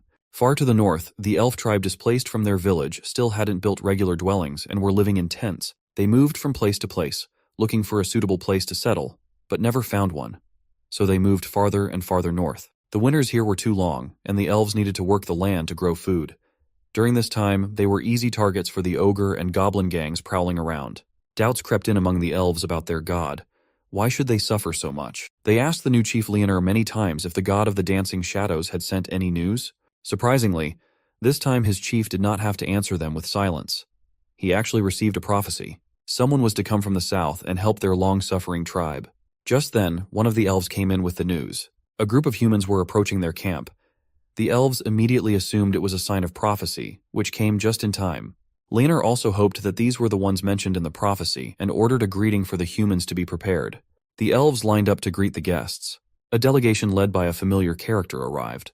Those horns were quite recognizable. The Lord of Automation himself honored the elves with a visit. Hui Kyung even forgot that she had met Leonard before, all because he had lost a lot of weight since then. The elf leader immediately invited her to enter the tent for negotiations, but learned from her own experience, Hui Kyung was in no hurry to enter. Instead, she called for her loyal bodyguard, Saren. He was to check the tent before the Lord went in, to make sure there were no assassins hiding inside. Leonor had nothing against it. In the plight of the elves, they were not at all concerned with contract killings. When everything was checked, Hui Kyung entered and the meeting began. The first question that interested the elf leader was what brought Hui Kyung here. She was sure that the elf already knew this, since he also believed in the god that she was brought here by a prophecy. Their blue bug god wanted them to help the weak and marginalized.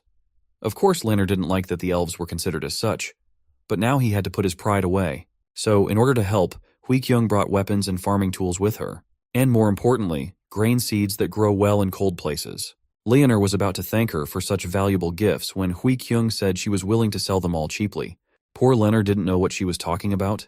Didn't her god tell her to help the poor? What kind of strange logic does she have?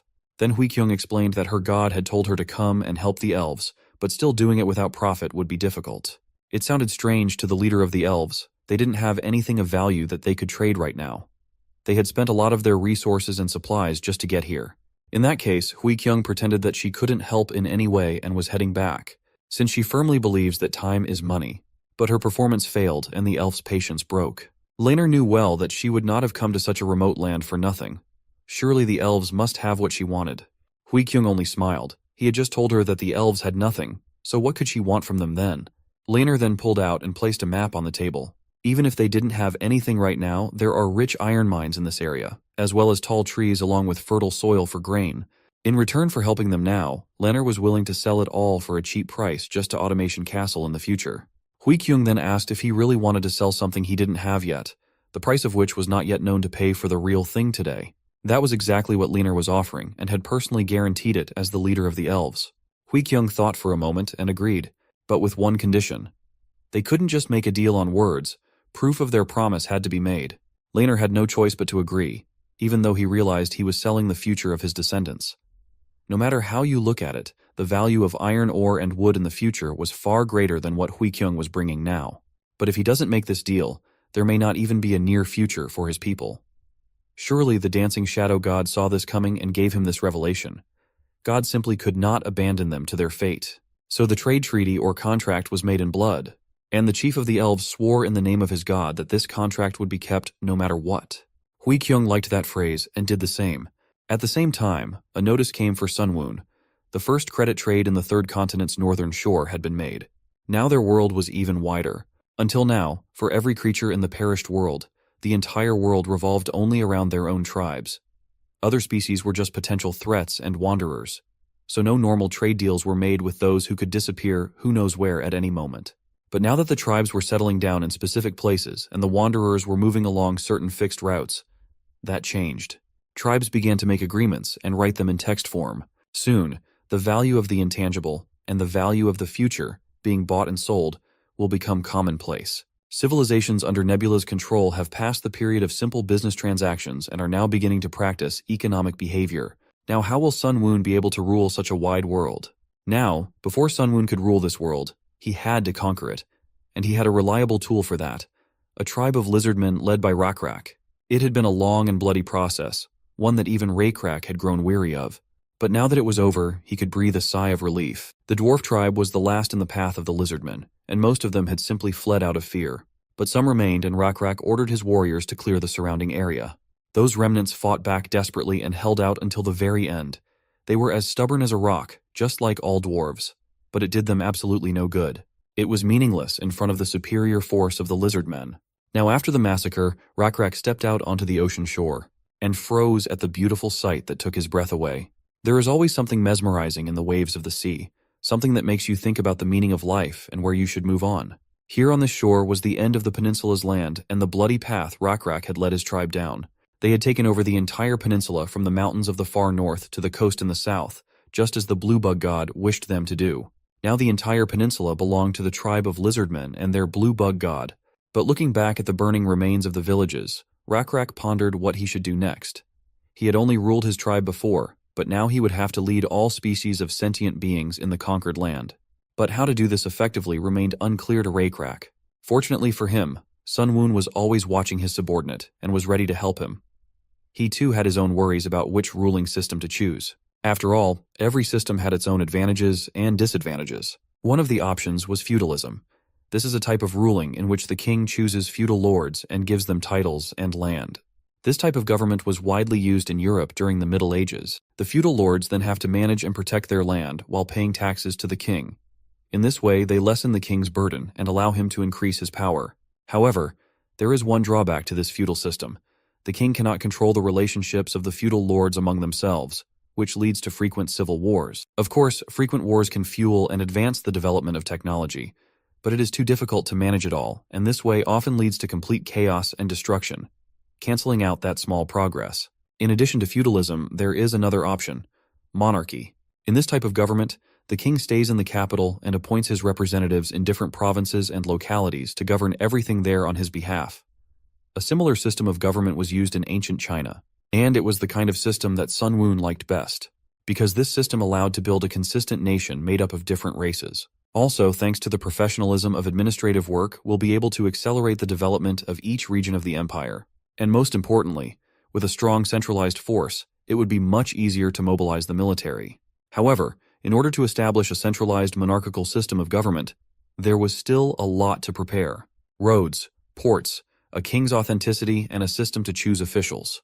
Eldar listened to all this and began to get bored, realizing that he was just a listener. Even when Nebula asked him which ruling system he thought was best, Eldar didn't even try to answer, knowing that Sun Wun had already decided everything for himself. Now he had to put all his plans into action, and dreams, as always, were the best way for Sun Wun to convey his will to Rakrak. The leader of the Lizardmen received a revelation in a dream last night, and the very next day he gathered all the important Lizardmen to share the new knowledge with them. Zhao was anxious to find out what the dream was, and Rakrak didn't keep her waiting long, starting to draw on the ground. In the dream, he was traveling after leaving his body and flying against his will at high speed. Flying across the wilds to the farthest north shore, he passed countless lands beneath him and saw the many villages he had once had to shed blood to destroy. Though the other Lizardmen had a hard time understanding what he was talking about, they still listened attentively to the leader. Rakrak, on the other hand, was sure of what had to be done. He drew a map on the ground of all the lands he had dreamed about, and was ready to explain everything to everyone. First, he showed them where they were now, and then he asked what the place was called. One of the Lizardmen immediately answered that the dwarves called it Maganan, which means the end of the land. Rakrak wrote the name on the map. Next, he asked what was the name of the place where they had destroyed the red-skinned orcs. Yor remembered that the place was called Salmon, but as it turned out, there were other places with that name, so Rakrak decided to call it South Salmon. This continued until most of the places had their names. There was only one place left without a name, but when Rakrak asked what it was called, no one knew. There were no species of intelligent beings living there, and there were objective reasons for that. Not only was it rocky and without fertile ground, but it was also inhabited by wild cockatrices. That's why everyone tried to avoid that place. Jael summarized that no one knew the name of the land, but in fact, Rakrak did. It was about this land that he had a dream. Although this land is surrounded by high mountains, there is one small road that can be cleared of bushes, vines, and small trees to get there. Deep within that ring of mountains, there is a fertile valley with a river that flows through the entire valley on flat terrain until it meets the ocean. Jael immediately guessed that this was the land the god had shown Rakrak in his dream, and the blue bug god named this place Orizon, which means land where God stands. According to the will of their god, Rakrak was ready to become king of Orizon, and the whole tribe was happily ready to go to Orizon for their king. Sun Wun watched all this and was pleased. The establishment of a new system of government with Orizon as its capital had begun. Even though many of the people who live on this peninsula recognize Rakrak's power and authority, there are always those who resist. So uniting everyone into one country will take a lot of work and effort. First, everyone has to learn that Orizon will be the capital, and Rakrak is the king of all these lands. Also, roads had to be built from all places on the continent that would lead to Orizon. And as a basis for a monarchical system of government, Rakrak had to choose an administrator for each province. Their position Rakrak called war chief. But more important than all this was to establish the same general laws that would apply throughout the land, and on the basis of which the war chiefs would rule. However, Automation Castle and the Elven Village, which already had their own feudal lords and laws, were a bit of a hindrance. Rakrak quickly found a solution to this problem by appointing Lizardmen advisors to oversee and communicate with the feudal lords. Hui Kyung received the title Margrave of the Automation Castle, and Leonar was named Elf Meripgan. At this stage, this ruling system seemed primitive and sloppy to Sun Wun, but it was already progress, and the problems were gradually solved. Even this was enough for the system to notify Nebula that his nation had entered an era of early monarchy. In the end, Sun Wun ended up using monarchy for Lizardmen and feudalism for humans and elves, along with all their advantages and disadvantages. In all of this, the only thing that confused Eldar was that her elves had become part of Nebula's kingdom. But Sun Wun saw no problem with that. After all, the elves lived in his territory. Eldar found himself in an interesting position where everything he owned belonged to Sun Wun, but everything Sun Wun owned belonged only to him. A few years passed, and peace reigned over the kingdom of Rakrak. The former warriors, used to constant battles and conquests, were getting bored. The usual hobbies, like fishing, were already tiring them out. And fishing here was not a simple lizard, but one of the war chiefs appointed by Rakrak. His name was Tatar, and he had once been the commander of an elite Lizardmen squad. Now, he couldn't get used to the peaceful atmosphere around him. It was because he'd spent most of his previous life in war. He had once been one of the best warriors, and that was why he had been appointed to the position of war chief. That's exactly what the young Lizardman thought. But Tatar understood such an assumption as an insult. He asked the young one if he thought that Tatar had been appointed as war chief in a remote area to keep out of the way of the healthy Lizardmen after he lost his eye and became a dead weight. The young Lizardman had to apologize and correct himself, for that was not what he had meant at all. Thankfully, Tatar didn't take offense at him at all and was just joking around. Someone still had to protect this place. After all, even this boring Maganin still belonged to Rakrak. However, there was one problem with all this. This land had no one to defend it from.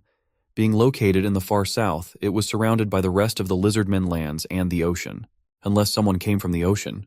Surprisingly enough, they did. A dozen boats appeared in the distance, with strange creatures inside. At first it was hard to see what they were, but soon it became clear who they were. A crayfish-like intelligent life form. They certainly looked creepy, and the young lizard man thought they were monsters. But Tatar was more experienced and dismissed that theory at once. These crawfish-like creatures used boats and could probably communicate. So Tatar decided to personally go and meet them on land.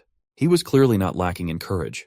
Towering over the crayfishes, he asked who they were and for what purpose they had come. Without hearing an answer, he introduced himself a little threateningly as War Chief Tatar and ordered them to state the purpose of their visit. The poor crayfishes immediately wet their pants with fear. They were just turquoise lobsters who had had to cross the ocean after getting lost in a storm. Now they wanted to know where they were. Tatar proudly announced to them that they were now in the territory of the Hukrin nation, which means black scale in Lizardman language.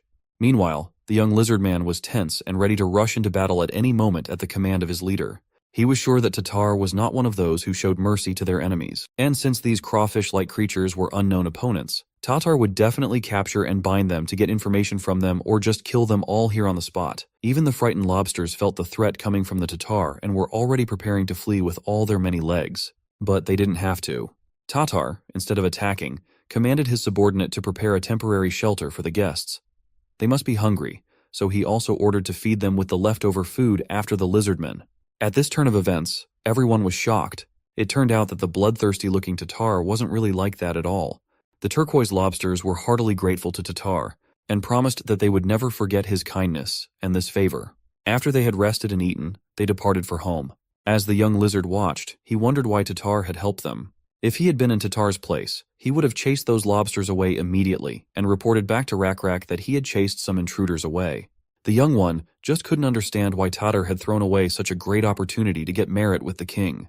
Well, even Tatar himself wasn't sure of his decision and may have been wrong about them. Perhaps they were actually enemies. But he couldn't do otherwise, and here's why. To explain his decision, Tatar asked the young lizardman if he knew how he lost his left eye.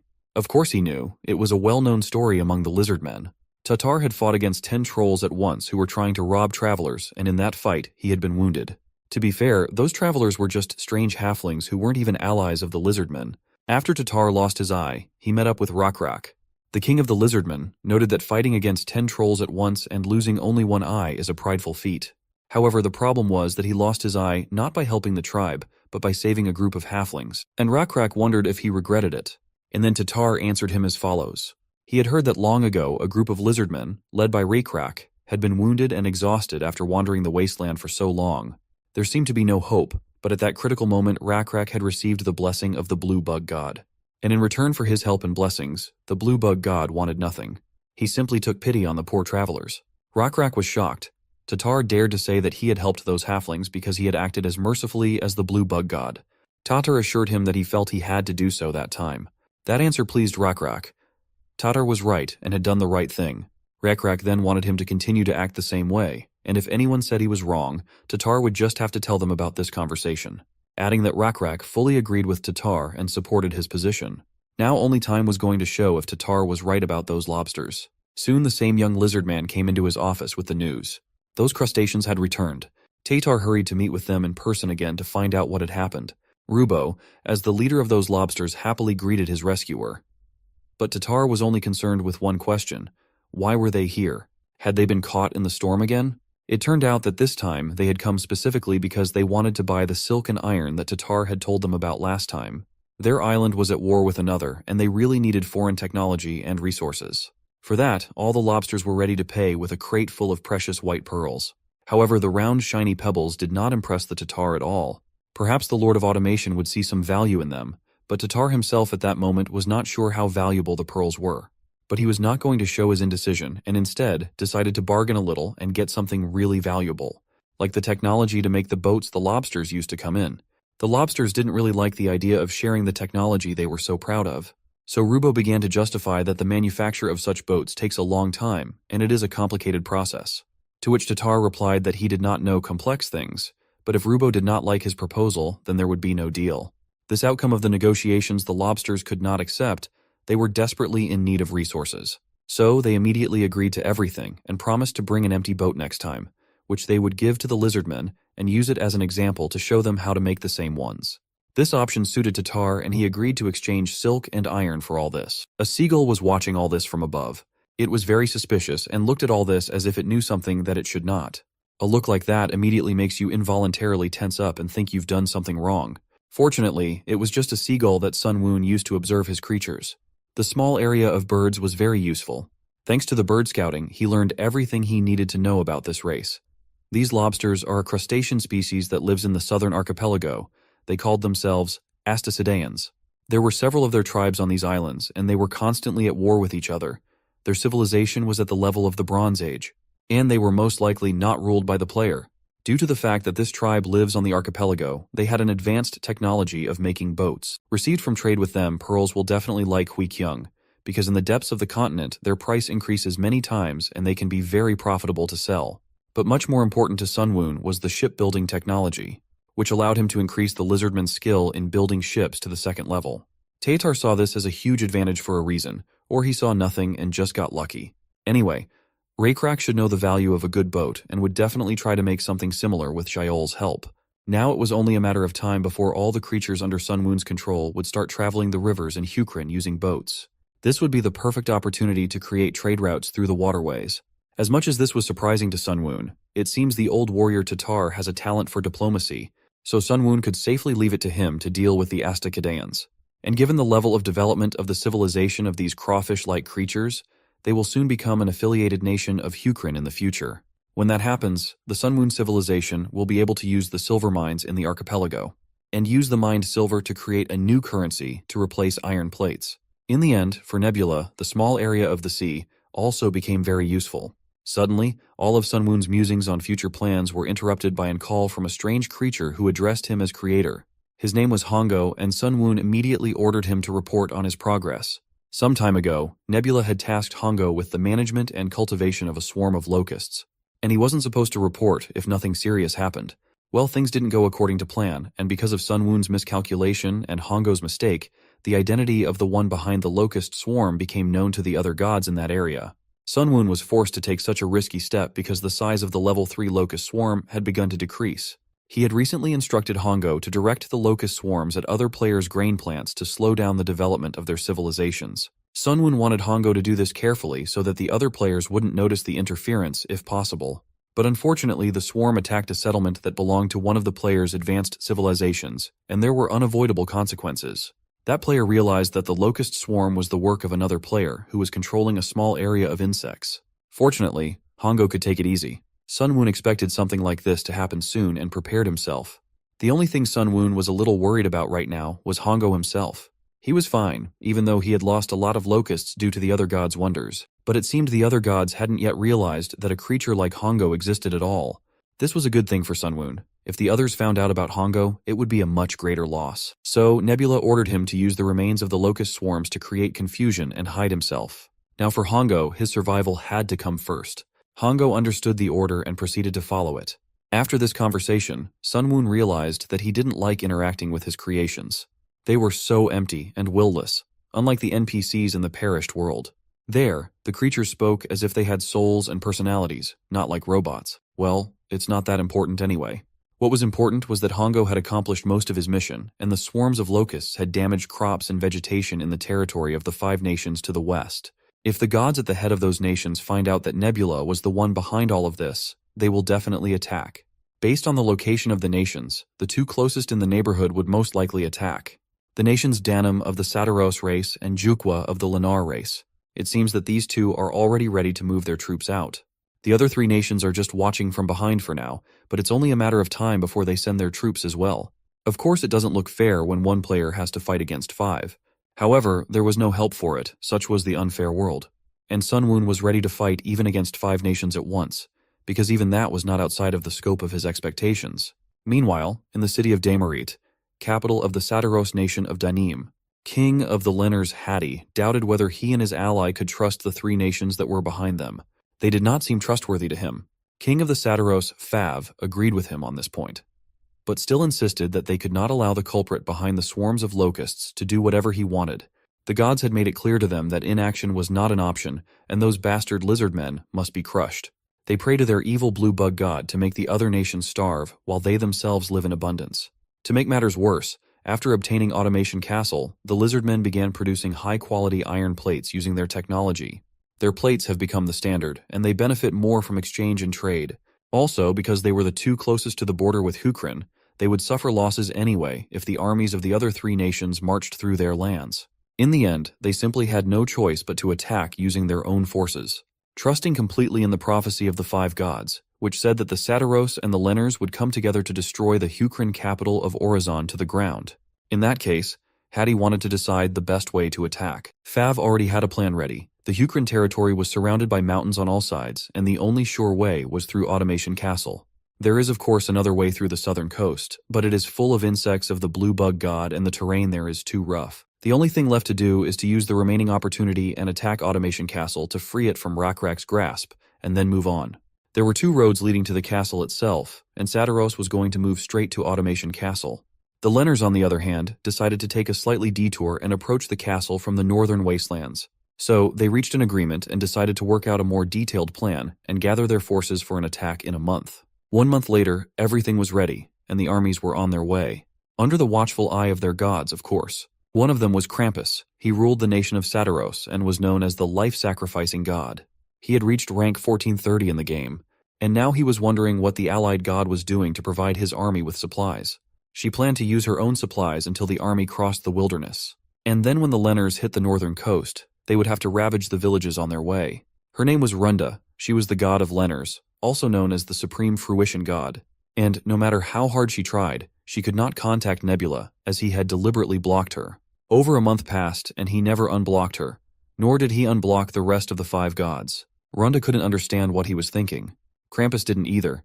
If they could have contacted Nebula, they could have easily negotiated compensation for the damage from the locust swarms. But Nebula blocked everyone and didn't even give them a chance to settle things peacefully. He also blatantly increased his military training and scouting parties, and at this point it was too late for negotiations. Krampus and Runda together had over 1,100 Lennars and 800 Sataros. Together, their army was the largest on the entire 3rd continent, and Runda was sure that it was only a matter of time before Nebula fell. By the way, Runda was a real girl, unlike Eldar, in case you were wondering. Suddenly, a notification sounded. It turned out to be a request to communicate. Krampus immediately assumed it might be Nebula, but he was wrong. It was Eldar. The Lennars' army was just passing by the elf colony, and they were just about to talk. Runda realized that he might want to both negotiate and was up to something. As Krampus knew, Eldar and Nebula were in a loose alliance, which meant they could betray each other at any time. He advised Runda to speak as if she were the only one here and to listen carefully to Eldar, for they might be able to use the terms he offered. Eldar appeared in his trademark style of playing the role of the elf god, his RP stuff he couldn't get past. Perhaps even on purpose, there was a reason he got a small domain of the arts. Runda was meeting him for the first time and was shocked, to say the least, by this appearance. Not only did he look like an elven girl, but he was also behaving quite unusually. Eldar continued to play the role of innocent victim and wanted to ask for help. Runda was still recovering from the encounter and hesitantly asked what specifically he needed help with. He immediately began to tell his sad story of how the insidious Nebula had forced him to submit against his will, and then used him for his own purposes, humiliating him in every possible way. Eldar had no choice but to agree to everything after Nebula defeated Solongos and Lim Chunsik. Not only was Nebula much stronger, but his battle strategies were overwhelming.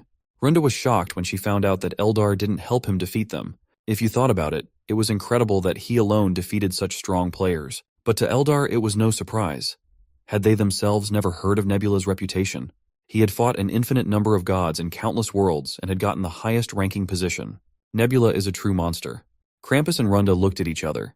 They were clearly unlucky. The first and second ranked players had gotten to this continent at once. In any case, Eldar continued his story. He said he could only survive because he humbly begged for his life and fulfilled Nebula's wishes, all for the sake of survival. But now he was sick of it and desperately asked to let Krampus and Runda help them. But they were hesitant to believe him. Runda demanded information in order to trust Eldar's words. Well, the traitor Eldar was willing to provide it. Anything to earn their trust. He showed them everything he'd been through in Nebula's hands so they'd have no doubts. The humiliation, the harassment of the elves, and the burning of their village. They were shocked at this treatment of an ally by Nebula. Such a life seemed to them worse than that of a vassal. Eldar felt the same way, which is why he asked them to let him help them to break free from Nebula's grasp. Even though Eldar didn't have an army to support them, he had something just as valuable. He knew what Nebula was planning for this battle and was ready to share that information. When he had told them everything they wanted to know, their chat finally ended. And Eldar could exhale in both relief and exhaustion. Now he wondered if it was good convincing enough. Nebula had been around the whole time, and he liked Eldar's acting. He had done his job properly. Sun Moon even wondered why Eldar acted so well. Was it because he played his RP role all the time? But there was more to it than that. The information was simply too truthful. Almost everything Eldar had told them about was true. Sun Moon had destroyed his army, burned down the elf village, chased them further north, and then forced them to contract and sell all future resources. But despite all this, Eldar remained loyal and told those gods everything as Nebula had ordered, to make them believe that he would launch a preemptive attack on the capital of the Sadaros, Demurit. Even so, Eldar thought it would not be enough to change the situation. As far as he understood, Nebula's strategy was to attack the troops of the Lenners first. However, if the Lenners retreated to Demurit and Sadaros attacked head-on successfully and captured Automation's castle, the Lizardmen troops pursuing the Lenners might find themselves surrounded and stuck between the two enemy forces. Nebula didn't think so. Eldar was wrong in his calculations. He was actually going to attack the Lenners troops a few days earlier before they could retreat and win them. By the way, Eldar was very helpful in this, even if he didn't realize it himself. He gave some of his supplies to the Lenners to show that he was surrendering completely. And that was part of Sun Moon's plan too. Those supplies were properly prepared. Meanwhile, the advance of the Lenners' army had slowed considerably, and there was a reason for that. The food of the soldiers was poisoned, and their leader Hattie was simply furious at such news. The food porter reported that the food had gone bad, and there was nothing he could do about it. In that case, Hattie was going to punish him on the spot, but his general asked him to wait and listen to him. It seemed suspicious to him that there had been no problem with the food until yesterday, and what they had eaten recently were supplies received from the elves. Hattie couldn't believe it. He had personally checked the elves' supplies, and there was nothing rotten among them. But according to the general, the supplies, although they looked fresh on the outside, were probably poisoned on the inside. Not for nothing did the god of Lizardmen rule over dirty insects. In that case, the information received from the elves couldn't be trusted either, even though the Supreme Fruition God had given them a prophecy with exactly the same information. General Yubei suggested that the god might have been mistaken, and the elves who were on the same side as the Lizardmen probably haven't betrayed them yet. And the spoiled supplies are clear proof of that. They're just trying to trick them. Suddenly a scout came running to them with urgent news. The scouts saw the approaching Lizardmen army, which is now only a few hours away from here. Yubei immediately asked how many Lizardmen there were and got a sad answer for them all. The Lizardmen were over 1,500. This was very bad news. After the food poisoning, they only had 900 combat-ready soldiers left. To make matters worse, even if the number of Lenners was the same as the Lizardmen, they would have a disadvantage because of their size. And now they were even less in numbers. Now they would definitely lose, and it was pointless to fight openly. So Hattie ordered everyone to retreat and sent a messenger to the king of Sadaros to let him know that they were retreating because of the encounter with the main enemy forces. Yubei suggested to run back straight to the mountains and forest to start a guerrilla war there. That way they would have a chance to win. The entire army of Lennars hurriedly retreated. Hattie hoped that guerrilla warfare would help them realize their small size advantage and thus earn as much time as possible. And if the army of Sadaros could capture Automation's castle in that time, the Lizardmen would have no choice but to retreat. Unfortunately, Hattie's plans were not destined to come true. An insurmountable obstacle stood in the way of the Lenners. A huge praying mantis, Seratis, blocked their path, and warned them that they recklessly came to the territory inaccessible to those who do not believe in the blue bug god. The frightened Lenners immediately began to flee from such a monster. But it was too late. Seratis was going to make them pay for this sin with their deaths. Hattie ordered his men to drop everything and scatter to the sides. even though Yubei wanted to stay and fight the monster. Hattie quickly assured him that it was not a simple monster, but a guardian of these evil lizardmen, obeying their god. Which means, this is not their battle. The Supreme Fruition God must send his guardian to save his army, the overgrown rat Neji. The two monsters converged in a desperate battle. Runda watched it all and couldn't believe how bad it was for her. That damn mantis had absurdly high stats. It was the first time she had ever seen so many essences put into one creature with trait monstrosity. Sratis had incredible stats for strength, speed, and intelligence. Such a monster Neji couldn't handle on his own for sure. Runda blamed herself now for being careless and thinking that everything was going well. Now it looked like her army had no choice but to run after all the way they had traveled. But even if they escaped, this creature would definitely reappear and chase the Lenners after killing Neji, whose sacrifice would be in vain. In that case, it was necessary to kill Sratis right here and now. Guardian Sratis had level 11 and only level 4 of Divinity, which gave Runda hope. She had the 9th level of Divinity and Neji had the 3rd. If they teamed up, they would reach the 12th level of Divinity together, and then they would have a chance. Runda was determined to descend to Yubei to help her creation. Together, they could literally defeat Sratis in 30 minutes. Yubei immediately received a divine boost of power. Hattie realized that this Supreme Fruition God had descended on him, and when Yubei ordered him to withdraw his forces while he fought the monster, the king didn't dare to disobey. Runda immediately rushed into battle, just in time because her rat was already barely holding on. But it was still willing to fight to the end. Runda ordered him to shut up and fight, because they couldn't lose to this monster today. She was going to use the time until the Lizardmen forces arrived here to win. There was no mediator here for Nebula to come down and help his guardian, and she wondered if Sratis was afraid of death. Of course not. None of that mattered to him. He was simply fulfilling the task he had been given and would do so until the end. The fierce 2-on-1 battle had begun, and while Neji restrained Sratis' movements, Runda began to tear off his limbs. Though even that wasn't enough to stop the mantis, he easily sent Neji into a knockout. Such pain was insignificant to Sratis, and he even considered it as a blessing from his god. Runda chopped off another limb of his and realized he was crazy. Though it didn't matter now, at this rate in less than 10 minutes, Sratis would be dead. Suddenly, she heard a strange rumbling and stomping. It was hard to believe, but a lone figure was rushing towards them at an incredible speed. It was Sunwoon in Rakrak's body, and Runda didn't understand how he had already arrived here. Sunwoon's power of divinity made Rakrak faster than a cheetah and stronger than an elephant, and when combined with the demonic power of an electric stingray, he became a true one-man army that was almost impossible to stop. All of Runda's calculations were wrong from the start. Yes, it took 3 hours for the main force to get here, but she also had to think about how long it would take Nebula to get here after he descended on Rakrak. When Sunwoon got close enough, he jumped so high that everyone had to raise their heads. Poor Neji realized he was doomed. He had the misfortune of serving the wrong god. Sunwoon had found them, and now there was no escape. Rakrak's fury would leave them no chance. After taking a godly leap into the air, he charges up his spear with that unmatched power of blue lightning, and sends it crashing down like a goddamn meteor. The speed of the spear was so immense that there was barely any time to dodge or outrun it, and Runda ends up taking a nasty cut on her left arm despite her desperate attempt to avoid the hit. Neji goes nuts seeing this stinky lizard attack their god, so it quickly leaps at Sunwoon. But the mantis grabs this overgrown rat with his giant hands and tosses it away like a trash bag. Sunwoon demands the stingray to grant him some of its powers, because he wants to take care of this nuisance of a rat first. With his finger pointed at the fat rat, my guy gives the command, and the stingray is more than happy to comply. So, the white rat gets the biggest electric shock of its life. Although its mind is nearly fried, that one lightning bolt is still not enough to shut it up. So the stingray quickly drops another lightning blast, finally cooking Neji alive and leaving Runda in disbelief. But she doesn't have much time to grieve about the loss of her creation, because the stingray immediately starts throwing zaps at her. Using Yubei's quick reflexes, Runda quickly jumps away in order to save himself. By now, she knows that she can't hold her ground any longer, so she decides to return. Unfortunately, even though she cancels her descent, there's a 9-second cooldown before she can go back, which is bad news for her. If she dies during this time, she'll receive an additional penalty. So, she starts putting some distance between herself and her opponent, just trying to survive these last few seconds. It's even harder for her to stay alive now because she's already dropped a level due to Neji's death, and she can't afford to let Yubei die either. Right at that moment, she spots a fruit and starts devouring it in order to recover some stamina. But her eyes widen as she spots a swarm of insects surrounding her.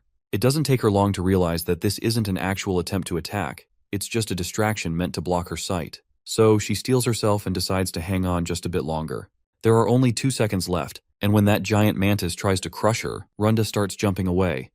But unfortunately for her, Sunwoon grabs her throat from behind. Before she can even try to escape, he crushes her throat like a tomato, leaving blood splattering everywhere. As an outcome of her foolishness, she has already lost Neji along with most of her forces. And the biggest blow of all is that her divinity level has dropped drastically from 9 to 5 due to her failed descent. If she'd managed the descent on time, it would have only dropped to 7. Krampus then connects with her, and it's clear that he's not thrilled with how the battle turned out. He questions her about her level, and without even flinching, she lies, claiming it's still a 7. But Krampus still seems concerned because, in his eyes, this is a major loss. That spooks Runda, because if he thinks losing 2 points is that big of a deal, she's terrified of how he would react if he knew she actually lost 4 points. Anyhow, Krampus believes that with a level 7, she won't have enough faith to conduct internal affairs properly. Runda tries to calm Krampus down by saying everything is under control. However, the reality is that if the orchards, which are maintained by divine miracles, get destroyed, she won't be able to earn anything. This would cause the faith of her followers to drop even more. On top of that, the death of her high priest Yubei has made things worse. Runda then asks if the Sataros are preparing to attack, and Krampus confirms it. Ever since he learned that Eldar has tricked them, his army has started moving quickly. His cavalry should arrive in about 2.5 days. The automation castle should be empty right now, so capturing it shouldn't be too hard. In order to clarify, Runda asks if all she needs to do is delay the main Lizardmen force for 2.5 days. Krampus agrees, believing that Nebula must have used his faith in the fight, so he'll value the defense of the automation castle and march back with his force to save it. This news worries Runda, as it will be difficult to focus on her side of things. If she goes into a guerrilla war with her remaining cavalry, she should be able to last 2 days, but she's not sure whether to tell Krampus the full truth about her situation. In the end, she decides against it, reasoning that if she's going to be screwed, she might as well drag him down with her. The next day, Krampus contacts her and informs her that the Lizardmen forces are advancing in his direction, even though her task was to keep them occupied. Well, we know that she failed her mission, largely because there weren't enough Lenar cavalry to hold them back. However, the biggest issue was the flawed information from the Eldar. According to the original plan, the battle should have taken place on the advantageous terrain of Hukrin, but because the fight happened days earlier than expected, they were forced to engage in an area with no cover or strategic advantage. Krampus is visibly annoyed, as he can already see the defeat looming. With no proper fortress to defend, he has no choice but to redirect his forces and set up a camp in the capital. Runda, on the other hand, knows they're in serious trouble. She can't fathom how Krampus is supposed to fight 17,000 Lizardmen with only 800 satyrs. On top of that, the giant mantis, Sratis, is like a walking siege weapon. While her alliance with Krampus is holding for now, she doesn't believe it will last much longer. In fact, she is already making plans to switch sides. She's considering forming an alliance with Wisdom. Even though he is of ill-tempered nature, he's logical and might be a more reliable ally in the long run. Krampus then requests her help, stating that when the siege begins, it would be highly effective to attack Nebula's forces from both sides. She tries to avoid this plan for some obvious reasons, and she suggests she launch an attack on Automation Castle. But Krampus points out that she won't make it there in time. Well, she reluctantly admits he's right. He then agrees her idea isn't totally off base, especially since the Automation Castle is empty. So he suggests a new plan. Her cavalry could head for the castle, while her foot soldiers support him. They'd split the forces, 200 cavalry and 300 foot soldiers. Since there are 400 fewer enemies, they'd only face 1,300 opponents. With his 800 Sataros and her 300 Lenars, Krampus believes they'll be able to hold their ground against the Lizardmen and even secure a victory. But by the looks of Runda's face, it's clear this plan isn't going to go as Krampus hopes. The web of lies she's tangled herself in is closing in on her, and she doesn't know how to get out. She even lied to him that she had already taken care of Nebula's creation, that giant mantis. She knows that if he finds out the truth, she'll lose any chance of an alliance with him. So she quickly decides to lie again. Just then, Krampus picks up a whisper request from Nebula. While Runda tells him to refuse the request, the guy ends up establishing a connection with our boy. Nebula starts off the conversation by asking if they've finally decided to surrender. Naturally, Krampus is annoyed by the arrogance in Nebula's voice. He reminds him not to get too cocky just because he won once, and reassures him that the overall situation is still in their favor. It doesn't take Sunwoon long to piece together what's happening. One glance at Runda's anxiously sweaty face clears any lingering doubts he had, and he can't help but chuckle. The thought of Krampus being lied to by his own partner is just too entertaining for him to control his amusement. Meanwhile, Krampus grows increasingly impatient and irritated, still fuming over the fact that Nebula had kept him blocked from whispering all this time. And now that they're finally connected, this smug taunt is all Nebula has to offer? Sunwoon offers a quick apology, claiming he didn't mean to offend anyone with his words. But regardless, Krampus firmly refuses to surrender or even entertain the thought of defeat. This only deepens Sunwoon's sly smirk beneath his skull hat even more. Without another word, he drops the call. Krampus looks absolutely annoyed as he grumbles about how he can't figure out what that guy is thinking. Runda also reminds him that this is exactly why she advised him not to accept the call from Nebula in the first place. She then grows more anxious as this one concerning thought crosses her mind. What if Sunwoon knows that she lied? After quickly coming up with an excuse, she tells Krampus she needs to check on her army, then hangs up the call and quickly sends whisper requests to Sunwoon. Meanwhile, Sunwoon is just chilling in his seat, watching everything happen before his eyes like a boss keeping tabs on his employees. Then suddenly, his screen lights up with an avalanche of notification spam from Runda, each request piling in one after the other. Since Sunwoon has no reason to reject her requests, he accepts it right away. The moment the call connects, Runda practically and figuratively bursts out of the digital window, immediately starting to berate him for no apparent reason. Sunwoon tries to stay calm as he tells her to take a chill pill. He points out that there's no reason for her to be so mad. If anything, it's him who's frustrated since he's about to be attacked from both sides. But Runda doesn't stop yapping, so Sunwoon, fed up with her nonsense, decides to cut the call. She's not his wife, and he's not going to tolerate her trash talk. So he hangs up, leaving her fuming. Runda, however, immediately reconnects, this time yelling at him even louder for hanging up like that. She reminds him she's not his friend, so he better not treat her like one, then demands to know what he really wants. But Sunwoon isn't in the mood to talk further as long as she keeps bitching. Runda reluctantly swallows her anger, takes a deep breath, and calmly asks why he ended the call when Krampus didn't surrender. In response to her question, Sunwoon explains that his original plan is to secure Krampus's surrender and an agreement from the 5 players to avoid attacking for now.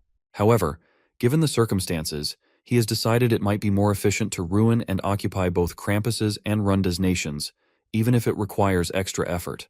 But Runda counters that at the current stage of civilization, he doesn't have a large enough population to protect all his borders. That is when Sunwoon gives her the gist of his strategy. He plans to take the Satiros land for himself and divide the Lenners' territory among the other 3 players. He is confident they will happily accept free land without having to fight for it. But she counters that she or Krampus won't sit idly if he tried to claim their civilization's land. Well, Sunwoon has already thought it through. He has no intention of letting either her or Krampus stay alive, ensuring there won't be any hiccups in his plan. This leaves Runda visibly shaken.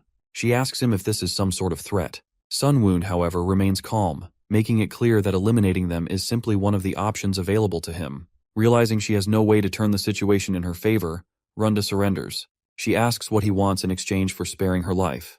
Without hesitation, Sunwoon demands detailed information about the Lenners, the Satiros, and the Trolls. Well, she can tell him about Satiros since she has an alliance with Krampus, but she's not sure she knows anything about Trolls because she doesn't have any alliance with Wisdom. My guy clears things up by telling her straight that she needs to form an alliance with Wisdom and get him the information. He doesn't care how she does it.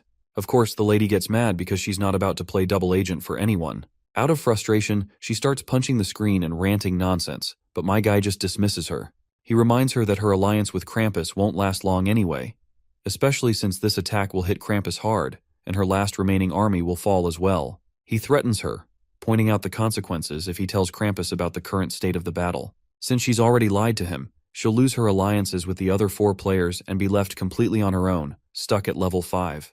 Her face tightens in anger, and she lashes out again, refusing to cooperate. Once the call ends, she just sits back, thinking over everything, trying to figure out a way to get out of this mess. She looks at her Lennar people. While some are living a carefree life, others are praying to her to end the conflicts and battles without anyone getting hurt. But judging by the look on her face, she's not sure if she can respond to those prayers.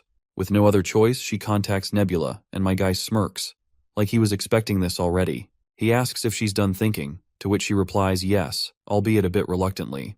But my guy just keeps that sassy smile under his hat and decides to start with the info she has on Satiros and the Lenners. Afterwards, the battle with the allied nations ends, and it seems Krampus had a hard time understanding Nebula's ceasefire offer, but Runda managed to convince him, and it ended with a truce. Meanwhile, at the automation castle, we meet Hui Kayung's cheerful face. She's apparently holding a conference where representatives from each race are present, and she proposes the idea of creating a merchant alliance. She reminds them that creating a 4-wheel required the help of several experienced merchants, and everyone involved earned profits through interchanges they had. So it would be a good idea for these meetings to continue. She believes that sharing information with each other, purchasing resources in advance before prices rise, and not taxing between the allies when trading with each other would benefit all of them.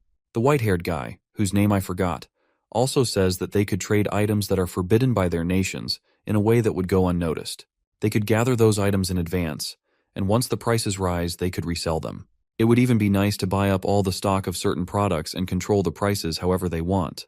The troll representative raises a valid question. Since they're different species from different areas, how can they continue trusting each other in the long term?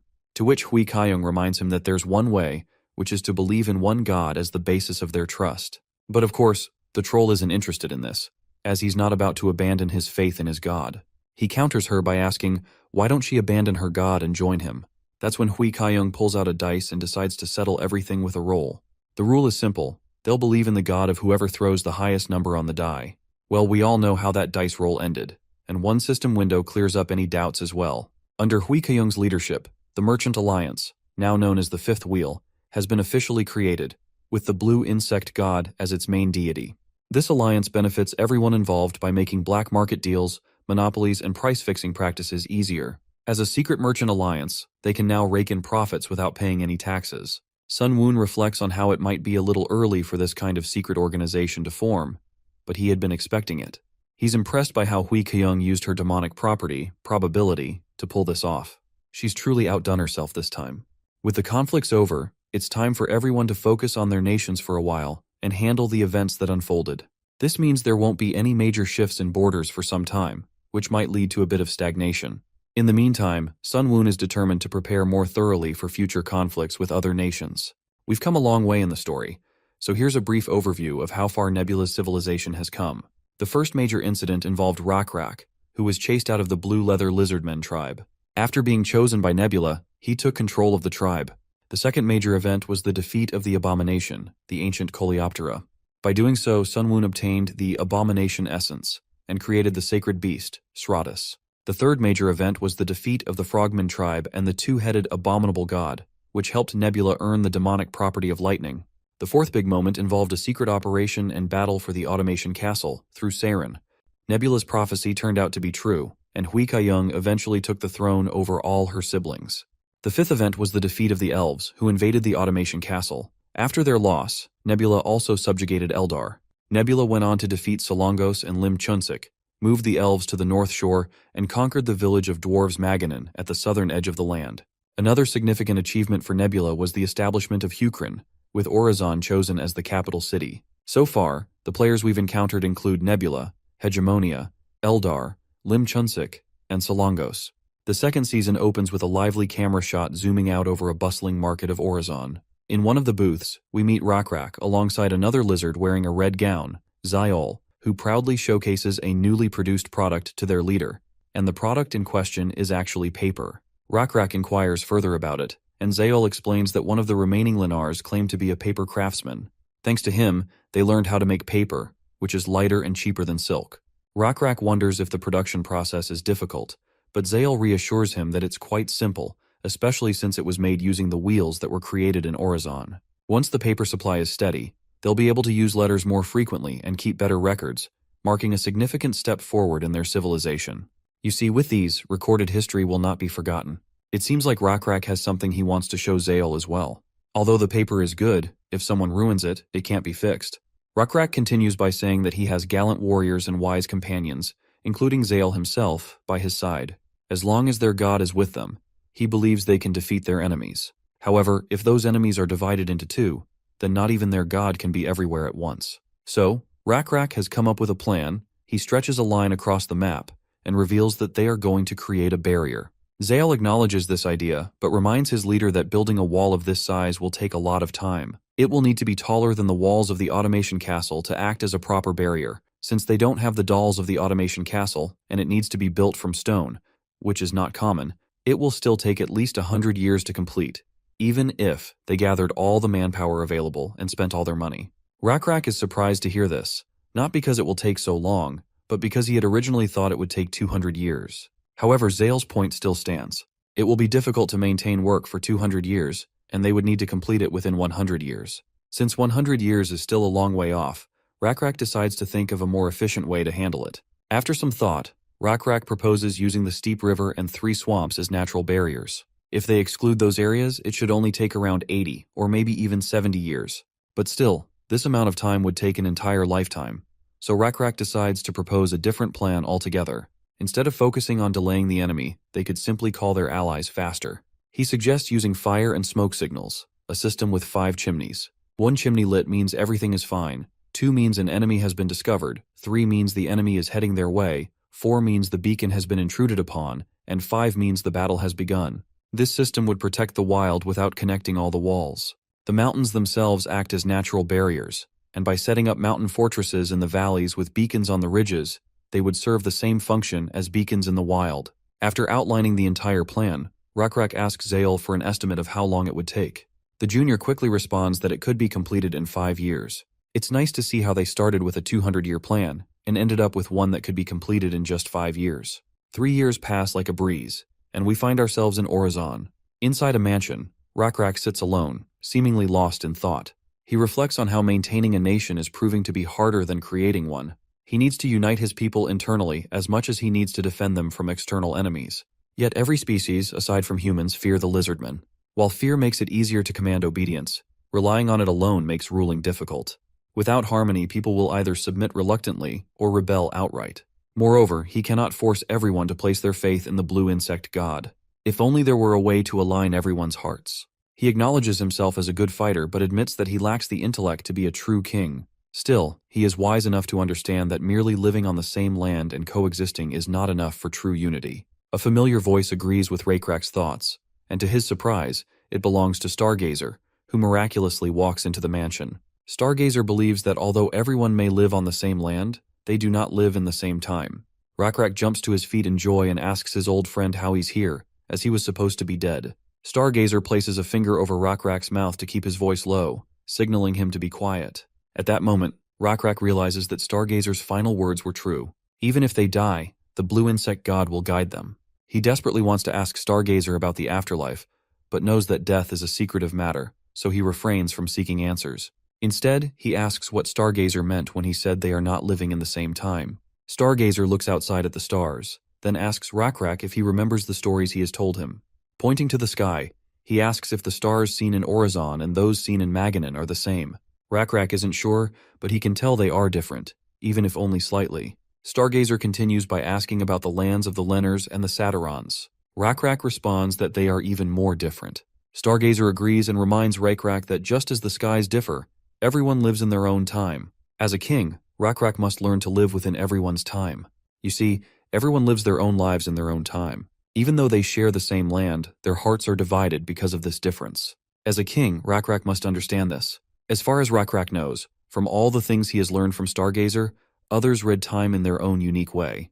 He realizes that their previous misunderstanding with the dwarves occurred because each species counts days differently. This realization feels overwhelming to Rakrak, and when Stargazer asks why it is difficult, Rakrak responds that teaching is challenging, especially to those who are hostile to the Lizardmen. Stargazer explains that this is exactly why he's here. He points to the blue shining star and tells Rakrak that this star represents him.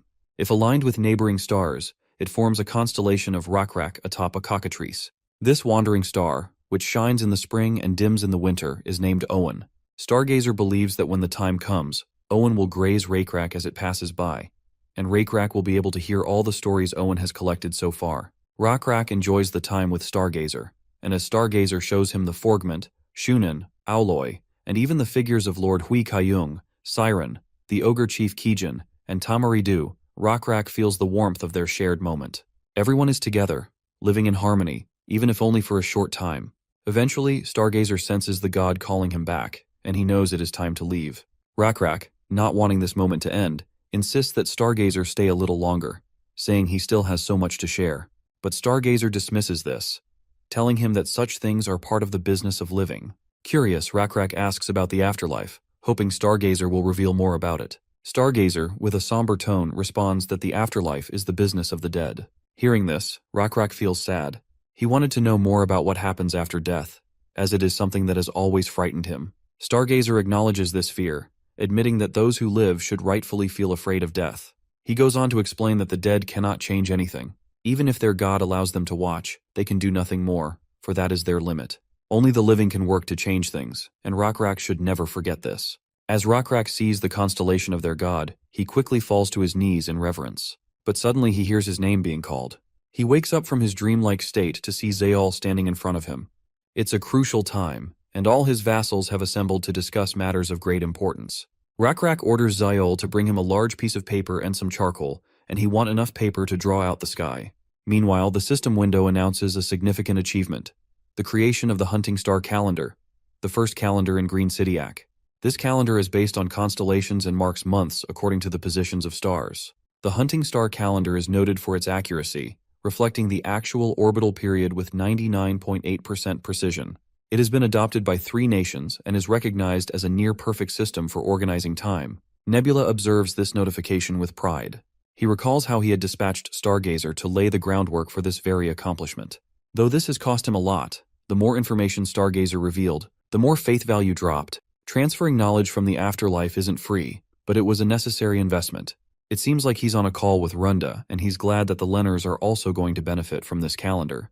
But judging by Runda's sour face, she doesn't look grateful at all. Nebula further explains that it's a solar calendar calculated using leap years, not just based on the moon. She could at least pretend to be a little happier about it. Instead, she only acts like she's happy but is clearly not. She explains that she somehow managed to fool Krampus and Wisdom, but she borrowed too many resources from him while trying to keep up appearances. Now she's too stressed to dance to his tune. Nebula then asks why she contacted him, to which she reveals that a new force is about to appear in the middle of the continent. This surprises Nebula, and the girl further states that this could even be a player. Sunwoon asks the reason behind her thought, but right at that moment, he gets 2 system notifications revealing something about a clash of civilizations.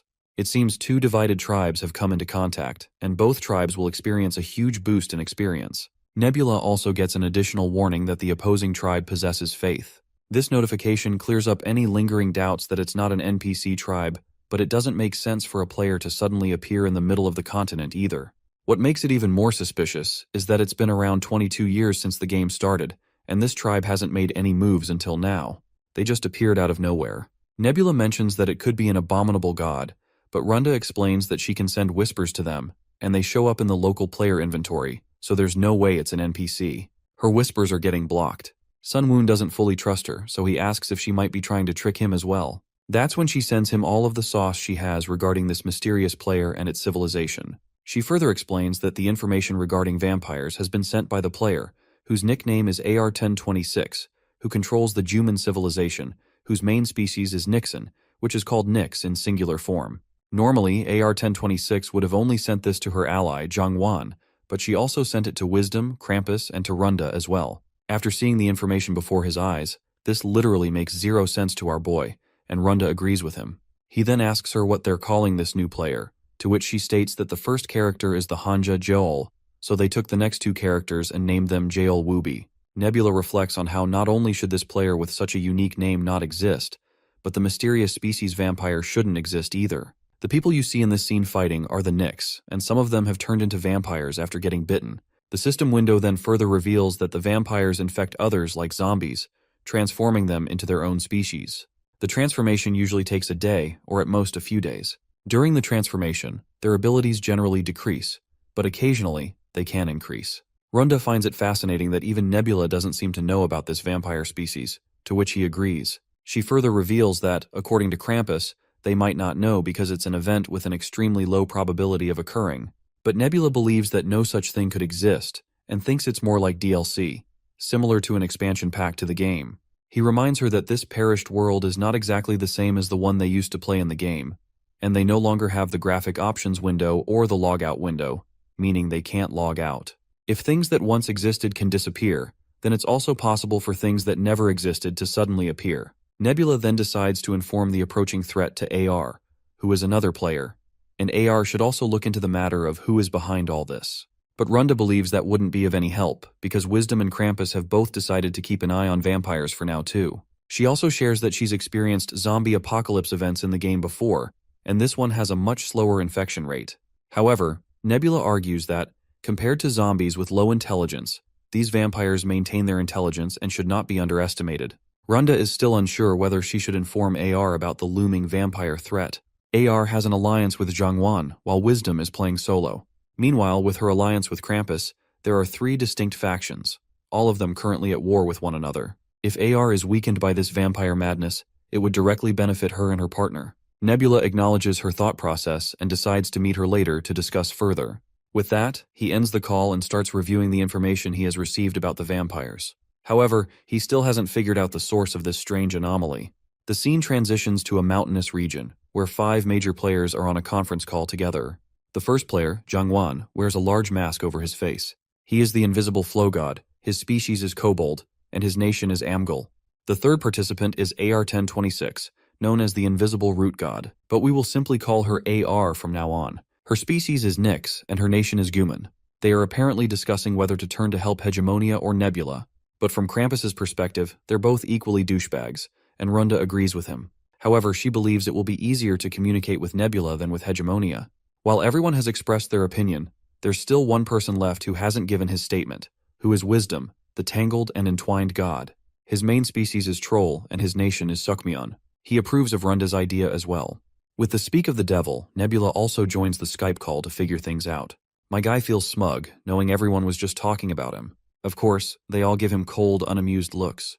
But Wisdom gets straight to business and initiates the conversation by asking Nebula if he knows why they called him here. Naturally, my guy plays it cool. He admits he has a hunch but adds that predictions aren't always right. Runda, absolutely annoyed, thinks to herself how this bastard is acting clueless, even though she sent him all the information beforehand. Wisdom cuts to the chase and reminds Nebula that something unusual is happening in the center of the continent. A player everyone is calling Jiol Wubi has emerged with a new species, known as vampires. Nebula acknowledges this, agreeing that he knows about it. He also confirms that the vampires, which began in AR's Juman lands, have now spread to the territories of all 5 players and become a significant force. Well, of course Nebula knows everything, that's just expected of him, so no one seems particularly surprised. Wisdom gets to the point and asks directly if Nebula will lend his help. But my guy throws the question right back, asking why he should help. This little statement leaves everyone silent for a moment. Meanwhile, Runda thinks to herself how much this guy loves to play these kinds of games. Wisdom explains that due to the locusts that recently appeared in their fertile regions, their food supplies have dwindled, and everyone knows Nebula is the one who caused it. But our boy brushes it off, stating that since Krampus and Runda already attacked him before, he feels like they're even now. Jiangwan loses his mind to hear this, and argues back that it wasn't even a proper war. Seeing this shitty cat getting ahead of himself, my guy outright challenges him. If they're so pissed, they can come at him any time. Before things escalate, Wisdom quickly tries to calm Jiangwan down. He believes Nebula is acting cocky on purpose, and warns that if they let their anger prevent them from securing his help, the situation will spiral out of control. Jiangwan doubts if Nebula's behavior is intentional, but Wisdom reassures him that it is. With tensions somewhat under control, Wisdom redirects the conversation back to the main topic. He points out that if they work together, they might be lucky enough to defeat the vampires on their own. But if their luck runs out, the vampires will continue growing their forces, and everyone will eventually have to beg Nebula for help anyway. Our guy, of course, feels a smug satisfaction seeing just how well aware they all are of the importance of his existence. Since Nebula has no reason to help them, he can simply just sit back and watch them get screwed. But Wisdom counters, arguing that if they collapse, it will eventually bring trouble to Nebula as well. Facing 5 divided opponents is far easier than dealing with a united force of vampires. This remark leaves Nebula momentarily speechless because Wisdom's reasoning is solid. Nebula recalls seeing his name in the top 10 rankings back in the game. If this is the same person, Wisdom is one of the most talented players among them. Still, Nebula isn't about to agree just because of that. He fires back, saying that dealing with one united opponent is still easier for him. Runda then asks him if his refusal to help is simply because he lacks the motivation. But Nebula denies what she has assumed, and finally reveals that if they want his help, he expects to be appropriately rewarded. Wisdom, quick to follow up, asks what kind of reward Nebula wants. With his usual calm demeanor, Nebula lays out his conditions, stating that he wants 3 people each from the candle craftsman, glass craftsman, and brick craftsman categories. These both talents have been monopolized by individual civilizations, and he wants them as well. Additionally, he also wants 12 wagons of gold. Nebula's demand leaves everyone bewildered. Krampus practically boils with rage and starts calling out Nebula for taking advantage of their desperation. He goes as far as to accuse him of working with Jiol Wubi, but our guy calmly responds to this angry red tomato that if they show him attitude, they're just asking to get screwed. Before the situation can escalate any further, Wisdom steps in once again. He suggests they take some time to think things over and promises to call Nebula back once everyone has made up their minds. With that, the call ends. Not long after, Nebula gets another video chat request. He returns promptly, and this time, Wisdom announces that they've accepted his conditions. Wisdom promises that they'll send the craftsmen tonight and will progressively deliver gold as they collect it. In return, they want Nebula to share his plan for defeating Jielwubi and the vampires.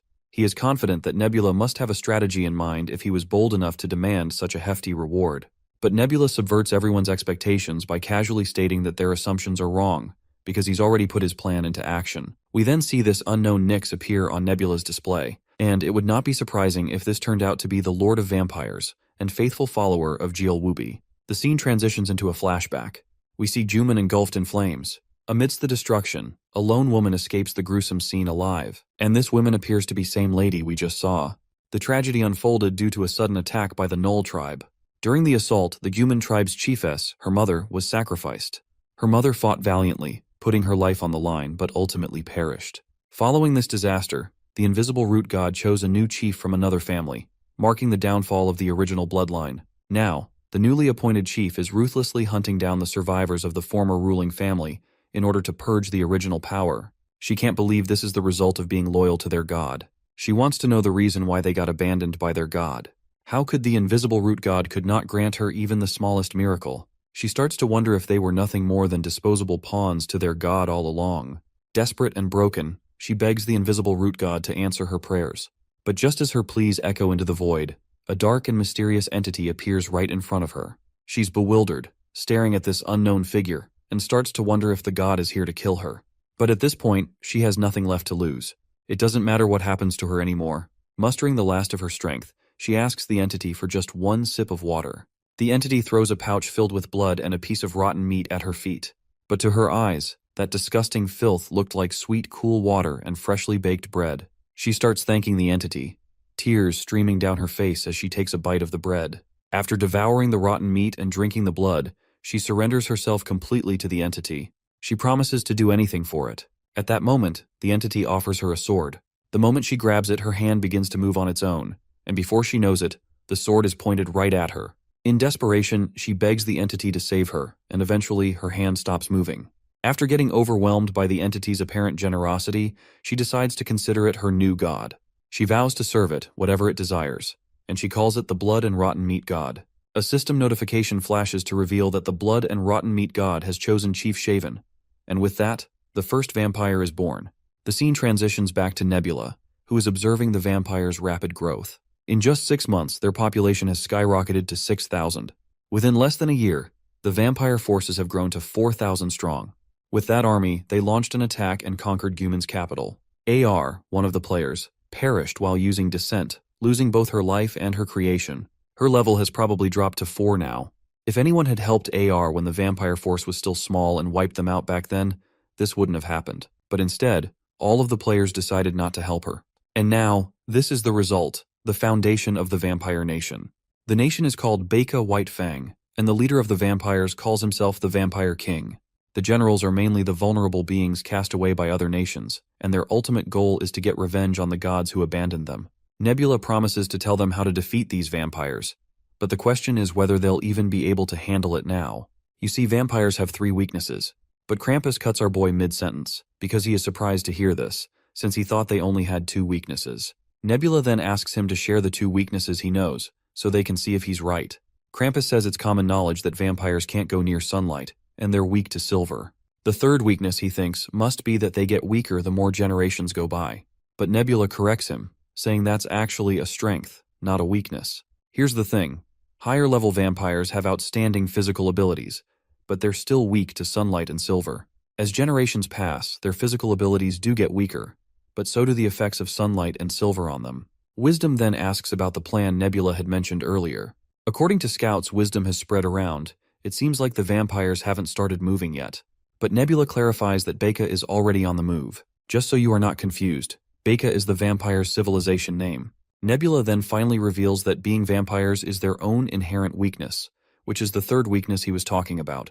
Krampus asks for further clarification on their 3rd weakness, and Nebula takes a moment to check the Baeka force's marching status from the past few days. He shows them that they have a force of 4,000 strong, dividing themselves into groups of 1,000 and spreading out in all 4 directions, starting from the center of the continent. It looks like it would be easy to defeat them, but the balance comes from the fact that each nation's force is only about 1,000 strong, so it's just balanced out. Runda looks at the 4 maps Nebula shows her and points out that they all look the same. Nebula explains that these maps are from different days, which means the armies haven't moved at all. Runda argues that maybe they've just stopped reorganizing. But Nebula disagrees, saying that they wouldn't be able to stop all 4 armies just for that. He believes there must be another reason they've become undetectable, and he thinks it's connected to the 3rd weakness of the vampires. Wisdom finally asks him what that 3rd weakness is. Nebula reminds them how everyone used to treat vampires like zombies at first, but there's a big difference between the two, which is that the vampires have intelligence. You see, zombies are just people who've been infected by a disease, so there's no individual behavior to them. But vampires are different. Vampires have ranks, and some of them are even forced into becoming vampires. The lower-level vampires are subservient to the mediocre-level ones, and the mediocre ones, in turn, are subservient to the high-level vampires. But this subservience starts to break down as you go lower in the ranks. Runda's mind struggles to make sense of what Nebula is saying, so Wisdom steps in to clarify. He explains that what Nebula means is that the lower-level vampires don't have the same sense of purpose or loyalty as the higher-level ones. Nebula further clears out that the key to the cohesion between vampires lies in this inherent subservience. At first, vampires had to kill others to make them obey, or even just to survive. In that process, vampires themselves got hunted as well, so they had to stick together for protection, and the weak followed the superior. But once the nation of vampires, Beka, was founded, they were placed in an environment where they could survive without having to kill anyone. Basically, the vampires no longer have a clear reason to fight. All they have left is a vague sense of subservience to their superiors, but even that's starting to weaken. Some of the generals don't want to risk heavy losses. Now that their immediate needs are met, they're no longer starving, they're thinking beyond survival. They're planning ahead, strategizing, and waiting to see which general will make the first move. Later we see one of the vampire generals, General Juner, sitting in his quarters. He's frustrated, thinking about how to take control of the continent before their chance slips away. He can't figure out why the other generals aren't making a move. Suddenly, he hears the creak of a door. Someone is standing there, shining direct sunlight at him through a mirror. As soon as the sunlight touches his skin, it starts to burn. Acting quickly, Juner throws a dagger with deadly precision. The blade hits the mysterious person, who is a woman, right between her eyes, and she drops to the ground. It turns out she had intentionally used the mirror to flash sunlight into the room, knowing that sunlight is a vampire's weakness. Juner's servant arrives on the scene and apologizes for the disturbance in his sleep. He explains that one of their feeds managed to escape and cause trouble. Juner, however, calmly assures him that the woman came inside before he went to sleep.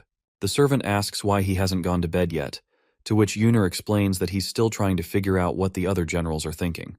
He then asks his servant if he has any ideas. The servant says it's because not everyone follows the blood and rotten meat god. Well, Juner already knows this, especially since Satiros follow the life-proving god.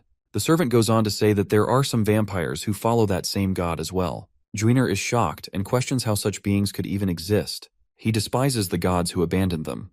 To him, only the blood and rotten meat god has cared for them, so he finds it absurd that there are vampires who don't follow their god. The robed figure explains that not everyone became a vampire by choice. While there's no doubt that the vampire king Shaven carefully selected his generals to become vampires, it's likely that the generals who turned others into vampires weren't as careful with their selections. Among the generals, there might be those who don't think the same way anymore, which could explain why some of them have stopped moving. Juner insists that they must understand that they have no choice but to serve the one who gave them immortality, the owner of the teeth who bit them. But the servant counters, arguing that loving the one who made them a vampire doesn't mean they have to obey everything they say. After Beka was founded, every general had to fight against the others to conquer better lands. The servant advises Juner that this is why they don't want to make the first move and risk heavy losses. They need to maintain their forces. Juner acknowledges what his servant has said. He tells him to inform all their soldiers that once the sun sets, they'll begin marching. He's determined to show the vampire king Shaven that there's a general who's different from the others. Meanwhile, Nebula tells the group that one of the vampire armies will likely start moving soon because one of the generals seems particularly faithful and subservient. Krampus points out that if they move again, their weakness might no longer be effective. Wisdom explains that it's enough to understand the principles behind their actions. If their movements are predictable, then he's sure they can manipulate them through miracles and buy themselves some time. By delaying vampire supply lines alone, they can break up the vampire armies. With more control over the situation, they'll have more options to play with. Krampus throws in a jab, thanking the Starhead for his thorough explanation. But Wisdom quickly responds annoyingly that this is not a star. Nebula then asks what it is then. Wisdom then proudly reveals that it's the great dodecahedron of the Kepler point polyhedra. A brief silence falls over the group after hearing such a long, strange name. Surprisingly, no one laughs, and Nebula even promises to keep that in mind going forward. He also apologizes for mispronouncing his title previously. Wisdom then asks if Nebula is planning to create social division to break up the vampire army. Contrary to Wisdom's expectation, Nebula explains that while breaking them up could work, it would take too long, and the damage would be spread out. So instead, he's going to do the opposite, bring them back together. The masked figure asks how Nebula plans to unify them. Nebula clarifies that their confidence is the thing that is dragging these vampires down. They are so damn sure of themselves that they can defeat everyone, so they are spreading out everywhere. That's why he's planning to strike them with one big blow to turn everyone's eyes on him. The scene transitions back to Yuener, where his servant barges into the room to announce the arrival of enemy forces. Juner quickly asks if the attackers are the Satyros. The servant says no because it's actually Hukrin's Lizardmen. Meanwhile, the perspective shifts to our party. After riding on their cockatrices for what feels like an eternity, they finally reach their destination. Rockrak looks visibly excited as he asks Zael if he has heard of Tatar, a legendary warrior who once defeated 10 trolls by himself. According to rumors, Tatar is now working in the southern archipelagos and has climbed to a high-ranking position. Now that he thinks about it, Rockrak proudly reflects on how, no matter how much he trains, there are still countless warriors stronger than him. He admits that he rarely gets the chance to truly flex his muscles. But now, after seeing a few trolls in the distance, he grins and declares that it's high time he works hard to try and steal Tatar's fame. Zael gives his leader a pleasant smile and says that Rockrak is already a great general and an elite warrior, claiming that fame like Tatar's should be no big deal for someone of his caliber. But Rockrak reminds him that, in order to become an elite warrior, one must be greedy. With that, my lizard guy begins slaughtering those bastards left and right. That's when Juener charges like a raging bull in the name of the god of blood and rotten meat. However, that bastard eventually gets his head severed. So far, including this one, Rockrak has killed 9 trolls. Zael teasingly smiles as he notes that Rockrak is still 1 troll short of claiming the title for the highest troll kills. But Rockrak explains that his share has decreased because everyone got excited after hearing what he said, and they all went crazy. He also reminds Zael that since the last troll he killed was a general, it should at least count as 2. However, Zael rubs salt in the wound by reminding him that there's only 1 head, so it's not possible to count it as 2. Still, Rockrak reminds him that they aren't even trolls, since they're vampires. Anyway, after clearing out the entire town, our party decides to reorganize camp and check their equipment as they prepare to venture deeper. The scene transitions to the residence of the King of the Vampires, where Shivan looks annoyed to hear that General Juner has died along with 400 soldiers. There are around 300 enemies, and they're from the Cockatoo Cavalry Warriors of Hukrin. When the lady hears that only 300 warriors wiped out 400 vampires, she's completely baffled. This foxy guy, whose name I don't know, explains that they are from the Cockatoo Cavalry and attacked while everyone else was stationed. The lady just tells him to shut the hell up. She acknowledges that they are incidentally strong troops, but for them to attack so quickly, they would need to have reduced their supplies, meaning they would have to rely on procuring resources from the area. However, the fact that they came through another nation's land suggests that Hukrin and Danium, along with other nations, may in fact be in an alliance. She sits down with a map spread across the table, reflecting on how Hukrin's troops are receiving supplies from the Satyros, while overtaking their territory here in Becca, even though this won't become their land. Or at least this is what she thinks. Most of the vampire soldiers are stationed in separate units, leaving only a handful to protect the village. There's no effective way to block the advancing enemy.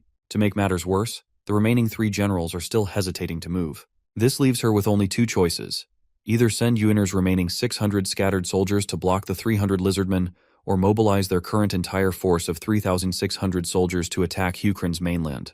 The former option isn't entirely disadvantageous since the god of blood and rotten meat would support them. However, the enemy cavalry could simply avoid direct confrontation and continue invading the territory. On the other hand, launching an attack on Hukrin is a dangerous gamble. Moving the army elsewhere without properly securing the situation here could lead to disaster. She struggles to make a decision on her own, unsure of the best course of action. Just then, her gaze drifts to the moon outside. Her eyes widen as she notices the moon has turned red. Acting quickly, she orders her servant to gather all the generals and soldiers, because she wants to march to the east, and the whole force will attack Hukrin's land. We return to the players, where Wisdom acknowledges Nebula's cleverness in uniting the enemies. He asks her if they are planning to carry out a pincer attack. Nebula replies that it would be nice, but questions whether anyone here even has the forces necessary to execute such a maneuver. He reminds them how AR's Nixon forces were practically annihilated when the capital was conquered, and Runda's Lenars are in poor shape. However, the other three factions are in better condition. The masked man admits that his forces are in good shape and offers his support. However, Nebula points out that his forces are too far away to align with the necessary timing. This leaves Wisdom and Krampus as the only two who can realistically help. Wisdom volunteers to send 300 soldiers, while Krampus agrees to contribute around 500. Nebula acknowledges this and states that this should be sufficient. He then predicts that if the vampires plan to attack Hukrin, they will either have to cross the wilds or raid the mountain fortress on the path leading to the automation castle. He confidently asserts that the vampires will almost certainly choose the latter. From the vampires' perspective, it's difficult to avoid the sunlight in the wilds, but the mountain paths provide shade, allowing them to attack the villages along the way to replenish their blood supply. Nebula plans to chase the vampire forces from behind, using his own cavalry of 3,000 along with Wisdom and Krampus's forces, while keeping their distance to avoid getting too close. Wisdom agrees with the plan, but he expresses concern that if they follow the vampires too far behind Becca's rear scouts, he questions whether Hukrin's mountain fortress can withstand an attack from more than 3,000 soldiers alone. Nebula gives him a sassy smirk and asks why he thinks Hukrin can't handle that. Seeing our boy's confidence, Wisdom is now certain that it will be fine. He concludes that the rest of them will have to focus on suppressing the vampires within their forces, and Zhangwan will need to use those forces to reclaim AR's territory. He's confident that they'll be able to significantly reduce their faith value, and by lowering the number of vampires on the front lines, they can make a considerable impact.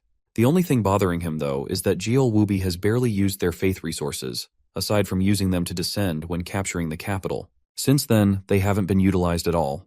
Currently, Becca holds the greatest territory on the third continent, and boasts a large number of regular vampire soldiers. This is often overlooked due to the prejudice that vampires are an overpowered species, but they're actually quite skilled as players. Considering this, Nebula wonders if Jeol Wubi's current divinity level might be quite high. If he takes this into account and calculates their possible highest level, they might already be at level 17. If that's the case, the dignity skill obtained at level 16 could become a problem. Still, Nebula is certain there's a way forward, even if this presents a challenge. The scene transitions to Hukrin, where we see the vampire king Shaven gritting her teeth in frustration. The path ahead of them is treacherous, steep with a sharp elevation, and there isn't a single place to hide from sunlight until they reach the castle. She wonders if there's anything they can use to overcome this challenge. Her assistant hesitates before suggesting that the big weasels might be the only option, but they don't have enough of them to be effective. She then orders him to use the Lenars and trolls to approach the castle walls, equipping them with large hammers to break down the defenses. The assistant, visibly uneasy, reminds her that this approach will result in heavy casualties. The Vampire King, however, coldly states that they can use the bodies of the fallen to make the steep slope more manageable. That's when a sinister plan forms in her mind. If she's going to build stairs from dead bodies, they don't necessarily have to be vampire bodies. Her assistant quickly catches on to her plan, realizing that she intends to use the slaves as both a distraction and a means to diminish their supplies in the process. She then reveals that she's heard rumors about the slaves, how all the gods have forsaken them except for one, a single god who has yet to give up on them. Later, we see the vampires forcefully escorting all the slaves, demanding they march ahead. Inside the tent, many other slaves cower in fear, knowing they'll be next. The boy reflects bitterly that, at the end of the day, they were nothing more than slaves and food to the vampires. The gods he had once believed in have forsaken them. If that wasn't true, their god wouldn't have abandoned them like this for no reason. The blood and rotten meat god does not accept prayers from those who were brought in as slaves. However, there are rumors circulating that the Lizardmen of Hukrin are fighting back viciously on vampire territory. This rumor has sparked a glimmer of hope among the slaves. The blue insect god, the unknown god they've come to believe in, now represents their last saving grace, their final hope. The time has come, and the remaining slaves are ordered to step outside. While people from different species cower in fear, that human boy stands up. He knows that keeping hope alive is pointless, but Blue Insect God is the only thing they have. As he steps forward, his eyes fall on the piles of bodies lined up along the path, forming a gruesome ladder. He knows he's next in line to become part of this horrific construction. The vampire soldiers bark their orders, explaining their grim mission.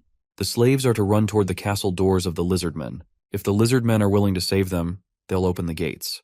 The crowd recoils in terror as they're shoved forward, forced to march. Ahead, they can see the treacherous path to the castle, with 3 bends leading up the slope. No one has ever made it past the second bend. The vampire commander starts the countdown. When he reaches 5, the order is given. Everyone must charge toward the castle. The boy has no choice but to run. The countdown is ticking down, and if he doesn't move, he'll be slaughtered anyway. As he starts to sprint, another slave is decapitated by the vampires, and the rest follow suit, desperate to escape the same grisly end. The boy runs as fast as he can, but just then, an arrow comes flying toward him. No, not just one arrow, but a barrage, ready to pierce them all. The Vampire King's plan is simple: crush any remaining hope the slaves might have. By doing so, she can build her troops' morale and reduce their expenses, killing 2 birds with 1 stone. Her assistant questions what they'll do if the Lizardmen actually open the doors and accept the slaves, but the Vampire King Shaven coldly asks him if he can't see they're shooting arrows at them. She believes that unless the Lizardmen's commander has gone mad, there's no way they would open their castle doors. However, if they do decide to open the doors and pretend to be saviors, that would work in her favor too. She could launch an attack then. To her, the gods have abandoned the slaves. Even those who still believe in them are nothing more than tools in the eyes of the gods, to be used and discarded as they please. She believes that only the blood and rotten meat god is their true savior, and that only those who refuse to believe in him are abandoned.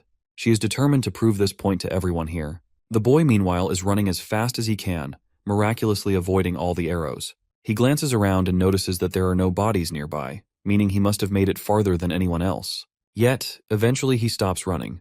The vampires watch him curiously, wondering why he stopped and why the Lizardmen have ceased their shooting. The boy, on the other hand, is certain that there's no way the gates will open. Running toward them is pointless. It was clear from the start that opening the gates would mean inviting a frontal assault from the vampires. The vampires shout at him to keep running or risk being shot from behind, but the boy doesn't move. He has finally come to terms with the truth that whether he makes it to the end or not, he will die anyway.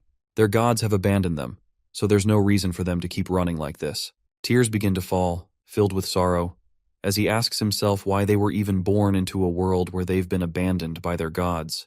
The boy, desperate for an answer to his pleas, suddenly notices blue butterflies gracefully entering the scene. Their ethereal presence catches him off guard. His wishes have been heard. The front gate opens. Meanwhile, from the Lizardmen's perspective, the one atop the wall is bewildered to see that the vampires are sending more unarmed troops toward them, and the Lizardmen are unsure of their intentions. Their commander is equally uncertain, but he has a hunch that the vampires are using the slaves to lessen the slope of the hill. That is when a familiar voice inquires whether using slaves in this manner is truly beneficial. The commander Quetzal replies that the vampires are likely trying to end things quickly by discarding their excess food supplies, basically, throwing away what they no longer need. It's Rakrak gracing the scene, and he considers the possibility that there may be a different reason behind all of this. The commander Quetzal continues, explaining that the great General Yu has fought in countless battles against vampires, so the commander is sure that the word that Lizardmen are killing vampires will reach far and wide. The commander Quetzal believes it's more likely that the vampires are using these slaves to turn public opinion against the Lizardmen. Knowing the main castle door won't be opened, the vampires will make it clear that there is no hope for the slaves, thus making it easier to control them. He is quite impressed that the vampire commander is far more strategic and wise than they had initially anticipated. But Rakrak states that he has another plan and instructs the soldiers to open the door on his signal. The commander is bewildered by this and asks their leader if he truly intends to save the slaves. He warns that those people may not be slaves but weapons the vampires have been hiding. Rakrak makes it clear that this is why they're taking precautions, by shooting them twice if necessary. The commander argues that even if they open the doors, they won't be able to save more than a few dozen people, so taking such a big risk is pointless. Rakrak simply gives his friend a sly smile and asks if he's trying to resist his leader's decision. While Rakrak has no doubt that Quetzal is a capable commander, he also remembers how Quetzal always loses to him in games. Rakrak commands Quetzal to open his eyes and understand. Though Quetzal is quick with numbers and logical in his thinking, he lacks the imagination to see the bigger picture. As these ethereal butterflies float around Quetzal, he is momentarily caught off guard.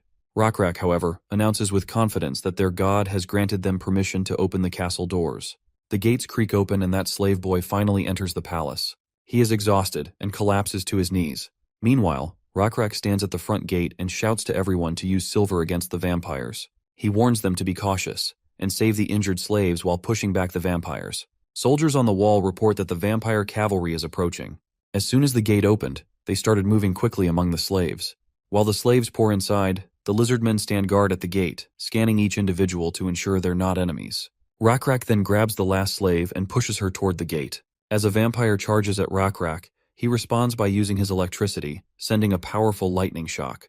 The descending bolt is so intense that it's visible from miles away, even catching the attention of the Vampire King. Her attendant apologizes to her, saying they didn't expect the enemies to open their gates. Lord Shaven, however, claims that she didn't anticipate this either, but has no choice but to proceed as planned and begin the attack. Once the attendant receives the orders, he decides to rally the soldiers. Meanwhile, Shaven reflects on the one benefit of her vampire army, its composition of different species.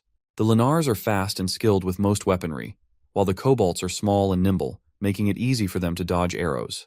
The Trolls are strong enough to withstand a couple of attacks, and the Nixon and Satiros are solid all-rounders, forming the core of her forces.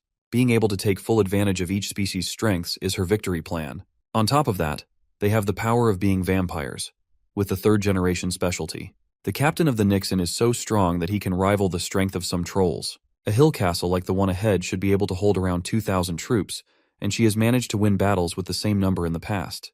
But this time she has 3,400 soldiers, so there's no doubt in her mind that she will win. There's no way she can lose. Meanwhile, my guy is watching her live on the screen, and he is more than ready to prove her wrong. He had already anticipated that Shaven has no idea how to take over a hill castle, and now his hunch has been proven correct.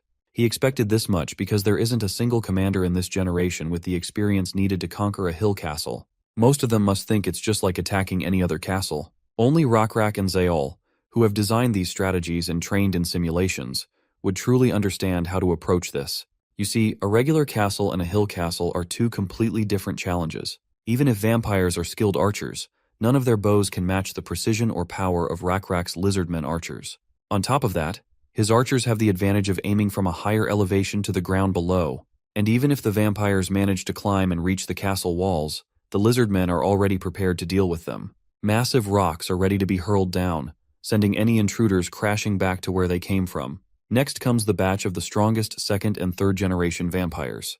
These elite warriors boast impressive stats, but even they are no match for Rokrak's godly lightning attacks. A single strike of his lightning is enough to decimate the entire group. Rokrak, pipe in hand, casually smokes while literally smoking these bastards off the battlefield. Moments later, the front of the hill castle is littered with the corpses of vampires who had foolishly believed that attacking such a fortified position was a wise decision. The attendant reports the grim news to Lord Shaven that they have lost 600 warriors in this last attack. Shaven, visibly annoyed, does not bother to think it over, and immediately orders preparations for another assault. She declares that she must conquer the castle at all costs. Shaven desperately tries to beg the blood and rotten meat god to lend her strength. Meanwhile, the hill castle continues to rain down arrows, while everyone scrambles to escape. One of the high-tier vampires quickly cuts down a coward trying to flee, and he shouts to the others not to give up, claiming they can still conquer the hill castle. Nebula watches from the sidelines, thinking to himself that these fools are marching straight to their deaths. They've barely managed to reach the bottom of the castle walls, and they're already taking so much damage that it would be too costly to continue. The corpses are piling high, giving them a gradual incline, but if they retreat now, they'll have to start all over again. If Shaven were truly a good commander, she would recognize that a short-term attack like this is impossible. She should retreat, but Nebula is sure that her fanaticism blinding her to reality. For now, Jiolwubi is not aiding her in the battle, and Nebula wonders why. He has a hunch that Jiolwubi might be watching the battle from afar, but if that's the case, it seems he hasn't yet grasped the full situation down there. Shaven grows more desperate with each passing second. If they continue attacking like this, she'll only keep losing more soldiers. Then, one of her soldiers rushes in with urgent news. He tells her that, from behind, about half a day to a day's distance away, trolls, Satyros, and Lizardmen warriors have united and are heading toward her army. This revelation leaves Shaven stunned, and for a moment, she even considers retreating. But then she realizes it's too late for that. She has already lost too many soldiers, and if her soldiers are caught in between while retreating, it'll be impossible to block the enemy's advance. It's better to conquer the hill castle as quickly as possible and enter it. Just then, Shaven's nose begins to drip. She's confused, as she hasn't bled since becoming a vampire. Before she can process this, another soldier rushes in with more troubling news, which is that the slaves have revolted. To understand what happened, we turn a little back in time, when all the slaves were sitting quietly, hearing the distant roars of battle. One of them asks what happened to those slaves who were dragged out. Someone responded that the vampires lined them up and told them to run toward Hukrin Hill Castle, but they had no choice but to die. But one of the slaves counters. He adds that the fourth human child who was dragged out is still alive. There were blue butterflies. The blue butterflies were hovering above the castle, and the door opened. The Lizardmen opened it, and that human boy entered the castle. No one in the tent can believe it. How could one child enter the castle? Why would the Lizardmen let them in? At that moment, one of the slaves stands up, ready to rebel. She declares that the story of the Lizardmen fighting the vampires and their god watching over them is true. She's tired of being pathetic. And at this rate, they're all going to die. So, even if the rumors are false, she refuses to die like this. Her words inspire the others, and they agree to follow her in rebellion. As some vampires enter to check on the commotion, the slaves suddenly latch onto them. A brutal clash takes place, with vampires and slaves fighting with each other. In the present, Shivan asks how many slaves are causing the commotion. The attendant replies that it's not just a commotion, but that all the slaves have descended into chaos. She asks if all 1,200 slaves are rebelling. The attendant confirms, explaining that all the soldiers guarding them have been killed, and the revolt is growing rapidly. He adds that they're doing their best, but there aren't enough soldiers to contain the slaves. Annoyed, Shivan snaps, asking how they can fail to contain a bunch of weaponless slaves. The attendant responds that there are far more slaves than soldiers, and the slaves are unusually hostile. Unlike usual, they don't seem to care about dying. They're diving for weapons, taking whatever they can find. All of the slaves are rushing toward the castle, since the castle gates are open. Shivan, on the other hand, has no idea when Rakrak opened the castle doors, or how he could have thought this far ahead. She admits to herself that she's severely underestimated him. Suddenly, her attendant requests a detachment of soldiers to apprehend the situation, but when we take a look at Shivan's face, her nosebleed has worsened significantly. She interprets it as a sign of disapproval from the gods, though she refuses to believe that the god who chose her would ever blame her for this. She dismisses the thought and declares that she needs to seize the castle by tomorrow morning at any cost, and she is ready to focus all soldiers on attacking the hill castle. The attendant, hesitant, asks if she plans to leave the slaves unchecked. Even if they take the hill castle, they'll still need slaves, for both feeding and labor, especially when the enemy closes in around them. The lady glares at him and responds coldly for speaking out of turn. Before he can utter another word, she grabs him by the neck. She sinks her fangs into him and drains every last drop of his blood. Now that she has drunk some fresh blood, her mind feels sharper and more focused. She turns to the soldiers standing nearby and asks if there is any general capable of suppressing the rebellion without additional reinforcements. The soldiers nervously promise to do their best with the station troops. She gives them the green light to proceed. She then appoints this goat soldier as her new aide, instructing him to fetch her armor. She declares that she plans to open the castle gates herself. The castle's front gates are littered with countless corpses. Despite this, the vampire lady is showing no sign of stopping. Meanwhile, parts of her camp are engulfed in flames due to the unexpected rebellion sparked by the slaves. Rakrak is in awe to witness this disorder. Commander Quezel, standing beside him, turns to him and asks when their reinforcements are expected to arrive. Rakrak calmly explains that it's far too early for reinforcements. Since the attackers are vampires, he is certain the rebellion is being caused by the slaves. Quezel questions why he believes this, so Rakrak merely smiles and responds that it would be wise to assemble the Cockatoo warriors. But the commander does not think it's a good idea, because the vampires will stop their attack to gather their forces and apprehend the slaves. But Rakrak doesn't think that will happen. Quezel then asks how the vampires are going to conquer the castle gate if they are not going to use their armies. Rakrak turns Quezel's attention to the front, where Shaven herself is advancing in order to take down the castle gate. She calls out to Rakrak, daring him to come out and fight if he isn't afraid. Quezel curiously asks his leader if he's going to fight. Rakrak responds confidently, saying that if he doesn't face her now, she'll use her god's power to break the castle gates. She's so desperate that she's come out herself. Rakrak knows the slaves will soon appear behind the enemy lines, and when that happens, he orders Quezel to deploy the Cockatoo warriors. His plan is to pin the enemies and eliminate them. While Rakrak's strategy is clear to us, let's take a look at what Shaven is thinking. She believes that the moment Rakrak opens the gate to fight her, she will send the big weasels toward it, and then the vampire soldiers will start biting the hell out of everyone with little to no regard. If she can break through the gates and take the high ground, she's confident she can target the hill castle and gain a strategic advantage. But suddenly, a massive silhouette casts a shadow over her face. Shaven looks up. It's Rakrak sitting atop his cockatoo. While she is standing in disbelief, my guy comes crashing down at her. Their weapons clash, and although she manages to save herself, the crushing weight of her opponent has left her in awe. She never had imagined that Rakrak is this powerful. After making some distance between each other, Rakrak comes at her, but once again, she manages to save herself from a direct hit. By now she can barely stand. Just 2 attacks were enough to make her knees buckle, but she hasn't given up and keeps fighting. Meanwhile, Nebula watches the battle happen in front of him, and he finds it funny how she underestimated Rakrak as just some regular cavalry soldier. This absolute gigachat of a man is actually a level 21 hero entity, and Anaxi is a cockatrice most hunters couldn't catch even with a group of 10. The situation is already stacked in Lacrak's favor. On top of that, the slaves have managed to take down the vampire general, so it wouldn't be a stretch to say victory is almost within their grasp. But then, Nebula's eyes catch something unexpected. And that unexpected thing is Jielwubi, who has a whisper request. What Nebula finds odd is that this guy chose to whisper him of all people, and at this exact time. This player's very existence is suspicious. Their nickname, appearance, timing, and even their species, one that didn't exist until now, are all weird. Normally Nebula wouldn't have accepted such a thing, but well, my guy ends up accepting anyway. As soon as the accept button is pressed, we see this dude who looks like a beat-up piñata, apparently wearing a human mask. Even his unusual appearance leaves our boy bewildered, but he eventually asks the man for an introduction. Since everyone's been calling him Jielwubi, he asks if that name is okay. But this creepy sucker doesn't respond. So, my guy asks why he's not speaking, since he's the one who sent the whisper. That's when this bastard finally opens his filthy mouth and asks Nebula if he really thinks he can win.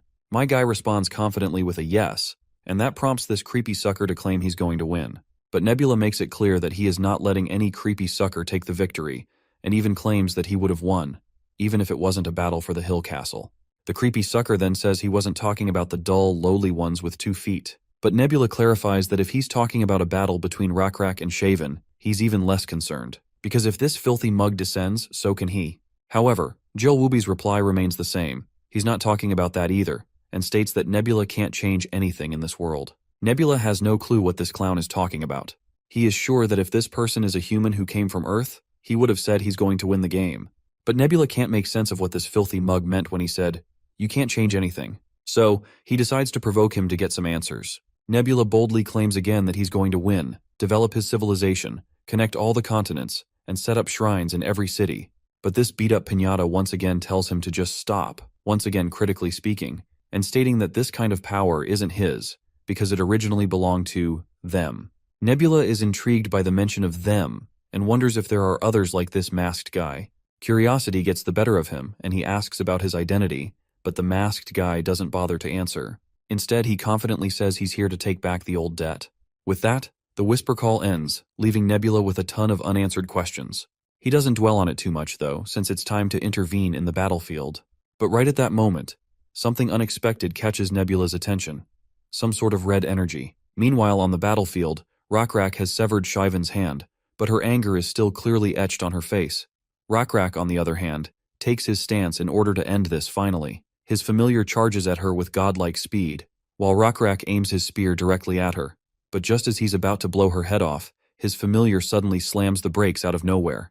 The red light Nebula saw earlier descends right in front of them, leaving Rakrak in complete awe. That red light wasn't some flashy stunt. It was a gigantic sword crashing down like a goddamn meteor. The one holding this colossal sword looks creepily similar to the masked guy, Jielwubi, but way bigger. So massive that Rakrak has to crane his neck just to look up at this bastard's face.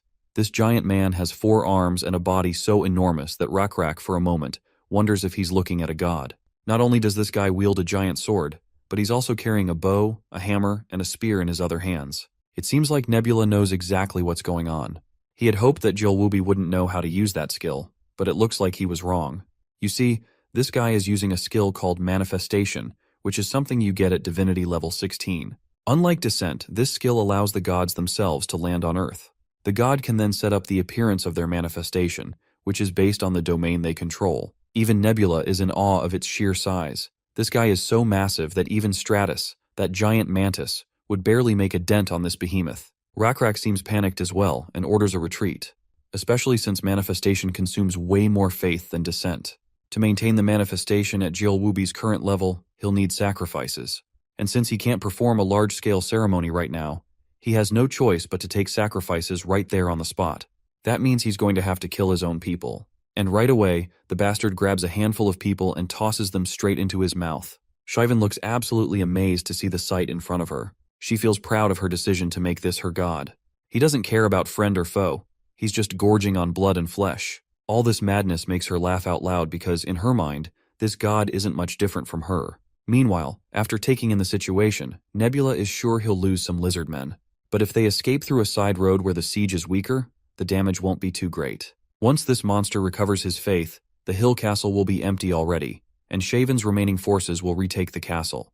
but it'll leave a huge mark on the vampire army and drain Jill Wooby's resources. They won't be able to use the hill castle, and only a few soldiers will remain, and they will have to travel across the continent to recover their forces. Once their power weakens, Nebula plans to deal with them personally. There will be quite a bit of damage done to the other players, but that's not his responsibility. Meanwhile, Rockrak is making sure everyone leaves the castle as fast as possible, because no one knows when the evil god will attack. Commander Quezzle requests that Rockrak go downhill with their people, and he'll personally take care of the castle. But Rockrak is not willing to abandon his warriors just to escape. Quezzle reminds him that he's not just a leader, but a king as well. But Rockrak sticks to his guns, and makes it clear that being a king doesn't grant him the right to act like a coward. Quezzle tries to remind him of the responsibilities of being a king. He's the one most revered, their role model, and he should be the one leading them. They keep arguing until an explosion catches both of their attention. Quezzle then reminds Rockrak that his death would bring huge disorder to their nation, but their heirs are still young, so he better make sure to stay safe. But for Rockrak, if abandoning his people is what it takes to be called a king, then he's not fit for the position. He looks at the monstrosity before him and can tell that it hasn't even filled half of its stomach yet. Not even half of the hill castle has been evacuated. Rockrak knows that the power of the gods does not last long, so if they leave them be, the vampire king will stay alive, and after conquering the hill castle, he'll escape onto the continent. The battle will last several years, but not much longer than that, and the victory will be theirs win in the end. But Rockrak doesn't want a victory that costs countless sacrifices. With that in mind, Rockrak refuses to take any advice from Quezzle. Instead, he throws his comrade out of the way and charges straight at the monster. Even Nebula is shocked out of his mind after watching Rockrak make such an idiotic and reckless move. To stop him, Nebula decides to descend, but just as he activates the skill, he's hit with a notification that Rockrak is resisting the descent skill. Nebula has the option to force a descent, but surprisingly, he refuses to do it. If he forces the descent, Rockrak will freeze for a brief moment, and that moment is all it would take for the monster to kill him. Meanwhile, Rockrak finally comes face to face with the monstrosity. The giant quickly swings at him, but Rockrak dodges the blow effortlessly. Nebula, on the other hand, is growing impatient. He's wishing Rockrak would just retreat already. He even sends red butterflies as a clear warning to not engage in this fight. But Rockrak ignores the message entirely, which just annoys Nebula out of his mind. The arrow Rockrak shoots at the behemoth barely scratches it, like a tiny needle prick, and it falls off harmlessly. The monster retaliates immediately, descending its massive sword straight toward Rockrak. But Rockrak leaps into the air just in time and strikes the beast with his blue lightning. Unfortunately, that blue lightning is nothing more than a tiny tickle to this colossal monster. Since Nebula cannot descend right now, he opts for another option, which is to sponsor faith resources for the battle. Once he does, Rockrak manages to strike the giant monster with an equally massive bolt of light that cracks the hell out of the beast. All the while, Rockrak continues to resist the descent skill, and it's driving Nebula insane. Nebula knows some of the black-scaled tribe warriors would disobey their chief's orders if it meant saving him, which proves without a doubt that Rockrak is a true warrior. But Nebula isn't sure if Rockrak should be going against the god's will. He can see the flawed logic Rockrak is following, trying to save more lives by putting his own on the line. Rockrak seems to think that fighting this monster will reduce its manifestation time. To him, saving lives matters more than a shallow victory, so he's giving it everything he's got. As soon as Rockrak gets close enough to the monster's head, he calls out to Stingray for help. The blue lightning spirit complies, charging Rockrak's spear with electric power. Rockrak throws the spear with all his strength at the monster's head. In the aftermath, all that's visible is smoke. But within that smoke, the monster's red eyes begin to glow, which is a clear sign that shit is about to go down. The giant swings its enormous hammer, and with one devastating blow, Rockrak is knocked out for good. For Nebula, it's a crushing sight. The system honors Rockrak with a tribute. Rockrak, the warrior, the hand hunter, the Lizardmen of Thunder, the first chosen one, the chief of the black-scaled tribe, the founding king of Hukrin, the great Thunder Dragon King, the model for all Lizardmen, the one who opened the path, and a king greater than anyone else. Rockrak the High Priest has died. This loss causes Nebula to lose experience points, but the emotional blow is far heavier, not for Nebula, but for all of the Rockrak fans. Rockrak's lifeless body brutally slams into the ground, and that giant piece of shit swings his axe, making sure to crush what's left of Rockrak, ensuring there's nothing left of him. Nebula could only watch in shock. To him, this was the biggest strategic loss he could have faced. Sure, it's somewhat inconvenient to lose your most prized asset in such a critical moment, but Nebula had expected this much to happen. He will now appoint Hui Kyung for the Rockrak's role. And as for Rockrak, Nebula plans to send him to the afterlife, but before he could share his next plan, he gets a notification. It reminds him that Rockrak, a figure respected by all, has passed away, and many are mourning his death. Of course, Nebula finds it incredibly annoying to see this. It's as if the system is mocking him by pointing out the obvious. But then something catches his eye. The notification reads that Rockrak has been declared an apostle and has attained a divine status. This completely throws Nebula off guard, as he never expected something like this to happen. It feels almost unreal. You see, apostles are those who assist gods, and when a god's creation grows, or when a special being like a dragon becomes part of the faith, they can be made apostles. Sometimes even ordinary beings can rise to this status, which is known as ascension. Apostles can instantly obtain divinity levels and spread faith by taking the lead, rather than just following a god's orders. What's bothering Nebula, though, is that neither of the conditions for Rockrak's ascension seem to be met. Here are the conditions for apostle ascension. The entity's level must be at least hero rank, meaning level 21 or higher. The entity's story must be known by the majority. The entity must have internalized faith in the god. Lastly, Nebula must have 1 million in faith value. Although the first condition is met, the others are unclear. Nebula isn't sure what it truly means for an entity to be known by the majority, or what internalized faith in God means. Above all, the last condition does not meet the criteria at all. With his divinity level at 11 and a faith value of just 100,000, this doesn't seem to fit the apostle criteria. For Nebula to have a faith value of 1 million, his own divinity level would need to be at least 21, but his current divinity level is still at 11, making that impossible. Then, another notification takes him by surprise, telling him that he has surpassed the possible number of faiths, and the faith count is now skyrocketing. Nebula is left speechless to see this. While his faith is dropping down, it's also filling up at an incredible speed. He has no idea where all this faith is coming from. At that moment, the scene shifts to this massive behemoth, tearing through everything in its path.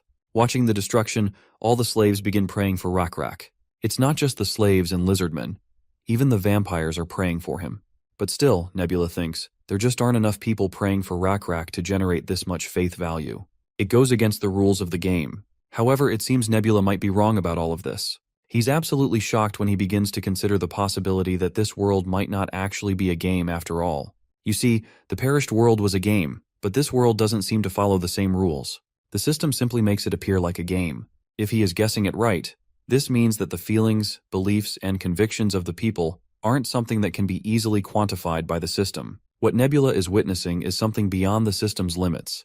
It's a miracle, something that surpasses the numbers and constraints of the game. The collective beliefs and convictions of the people are so strong, they've triggered something extraordinary.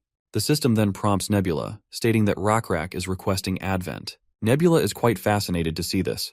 Despite Rockrak just dying, he wants to fight as an apostle. At first, Nebula hesitates. He doesn't have the stats to support Rockrak in the battlefield.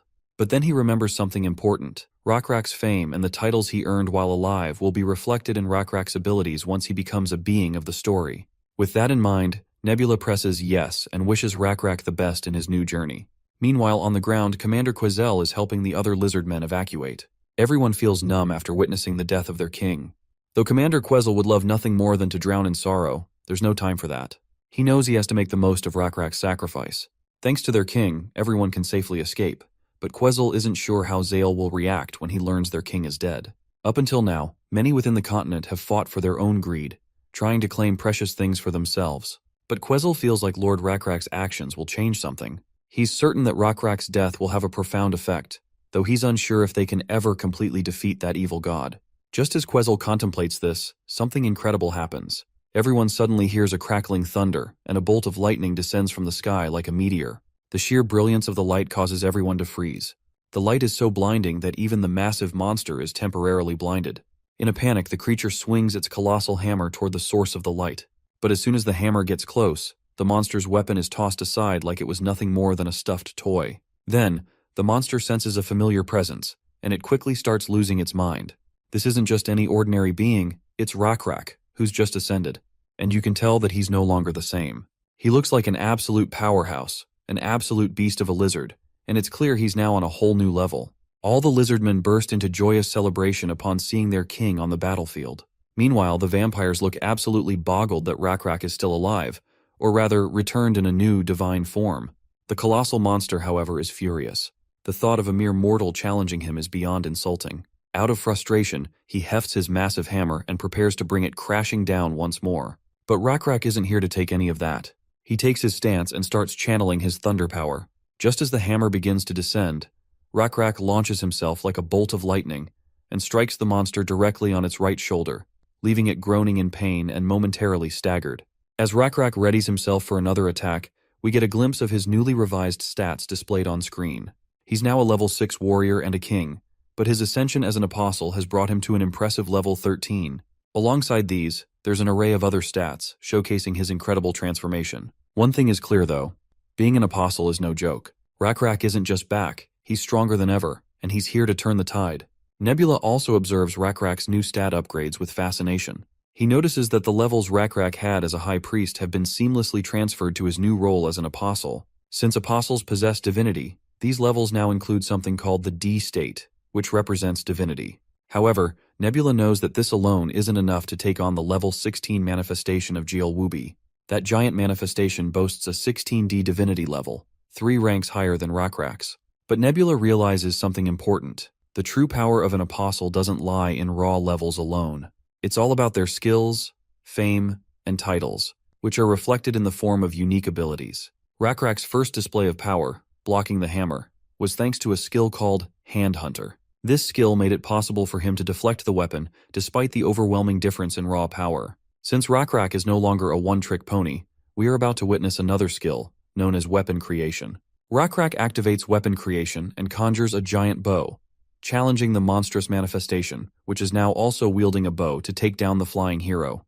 The monster unleashes a massive arrow, but Rakrak is ready. He channels all his electricity into his own arrow, charging it with the power of thunder. This ability, known as Lizardmen of Thunder, is one of Rakrak's most potent skills. It consumes faith to fuel thunder-based attacks, turning Rakrak into a storm-bringing force of destruction. Once that giant thunder strike is unleashed, it devours the incoming arrow and heads straight for the giant bastard, who gets the biggest shock of his life. But still, as massive as that thunder attack might be, this behemoth isn't ready to give up. The thought of losing to this apostle, who has just obtained divinity, doesn't sit well with him. So, the big guy throws his massive weapon at our lizard hero once again, but Rakrak quickly surfs over the spear. And after soaring higher into the sky, he prepares his own divine spear, ready to throw it down. The people of the Lizardmen tribe cheer, offering all their support and best wishes. Because of their positive attitude toward their king, the system announces a 4-point divinity increase in camaraderie, and another 4-point increase due to the relationship with the citizens of Hukrin. There's also an additional 4-point divinity boost in camaraderie due to the slaves Rakrak has helped, who now know his name and follow him. Currently, Rakrak is earning an apostle's faith based on his camaraderie and charisma. And once you add this another skill, the first chosen one, it increases his stats proportionally to the faith resources he has just obtained. To put it simply, the more people pray for Rakrak, the stronger he gets. With all the power Rakrak has managed to gather, he comes crashing down toward the monster, channeling all his electric energy. Quizzle feels absolutely proud and confident seeing his king back in action. He tells his king to exterminate the evil once and for all. From the people's perspective, they see a star so bright heading directly toward the monster. The light emanating from it is so intense that everyone has to cover their eyes. But one of the slave boys watches everything with his eyes wide open and sees how the giant monster's equally giant head is obliterated by the light. The light is almost like a beacon of hope, taking down the monster and leaving everyone in absolute awe. All of the lizardmen and slaves are having the time of their lives, seeing the monster finally put to an end. Quezzle runs towards his king, promptly falls to his knees, lowers his head, and waits for his king to respond. Rakrak states that he has to leave now, but Quezzle isn't sure what the hell he's talking about. Rakrak then points out that he definitely had died, and this is the way of the heavens. But Quezzle argues, asking at least to return to the palace and say his final goodbyes to his loved ones. Rakrak humbly reminds him that the heavens are not something they should go against. Quezzle, of course, is in tears, devastated by the thought that his most beloved leader is going to leave him behind. But that's when Rakrak offers him the spear he holds and tells him to take the weapon that killed the evil god in Hukrin. It's a divine object, so he better handle it carefully. Quezzle extends both of his hands with the utmost respect, while Rakrak flashes a pleasant smile at him. He tells him to not feel sad about anything, as he is going to protect Hukrin as an apostle of God. Quezzle promises to his king that he will ensure Rakrak's name is never forgotten from this land. But Rakrak surprisingly tells him that this isn't what he should focus on. Quezzle has no idea what his king means, but Rakrak is pretty sure that he will figure it out himself, and with that, he leaves the rest in Quezzle's capable hands. The commander cries, promising to carry out his duties to the best of his abilities. And just like that, his king disappears before him. After the defeat of the evil god, some of the vampires surrendered, while others scattered into smaller troops. High Priest Shaven, having lost her god, was killed by her subordinates and offered to Hukrin. Time passed, and 137 years went by just like that. In Hukrin's capital, Orazon, it was King Anpyong's 23rd year of governance. In one of the libraries of the palace, this old lady can be seen visibly displeased with the idea that they are skipping over the first prince and instead planning to accept the third prince as the crown prince. Her sharp tone makes it clear she strongly opposes the suggestion. Across from her, there is this white-scaled lizard who is seemingly unmoved by her objections.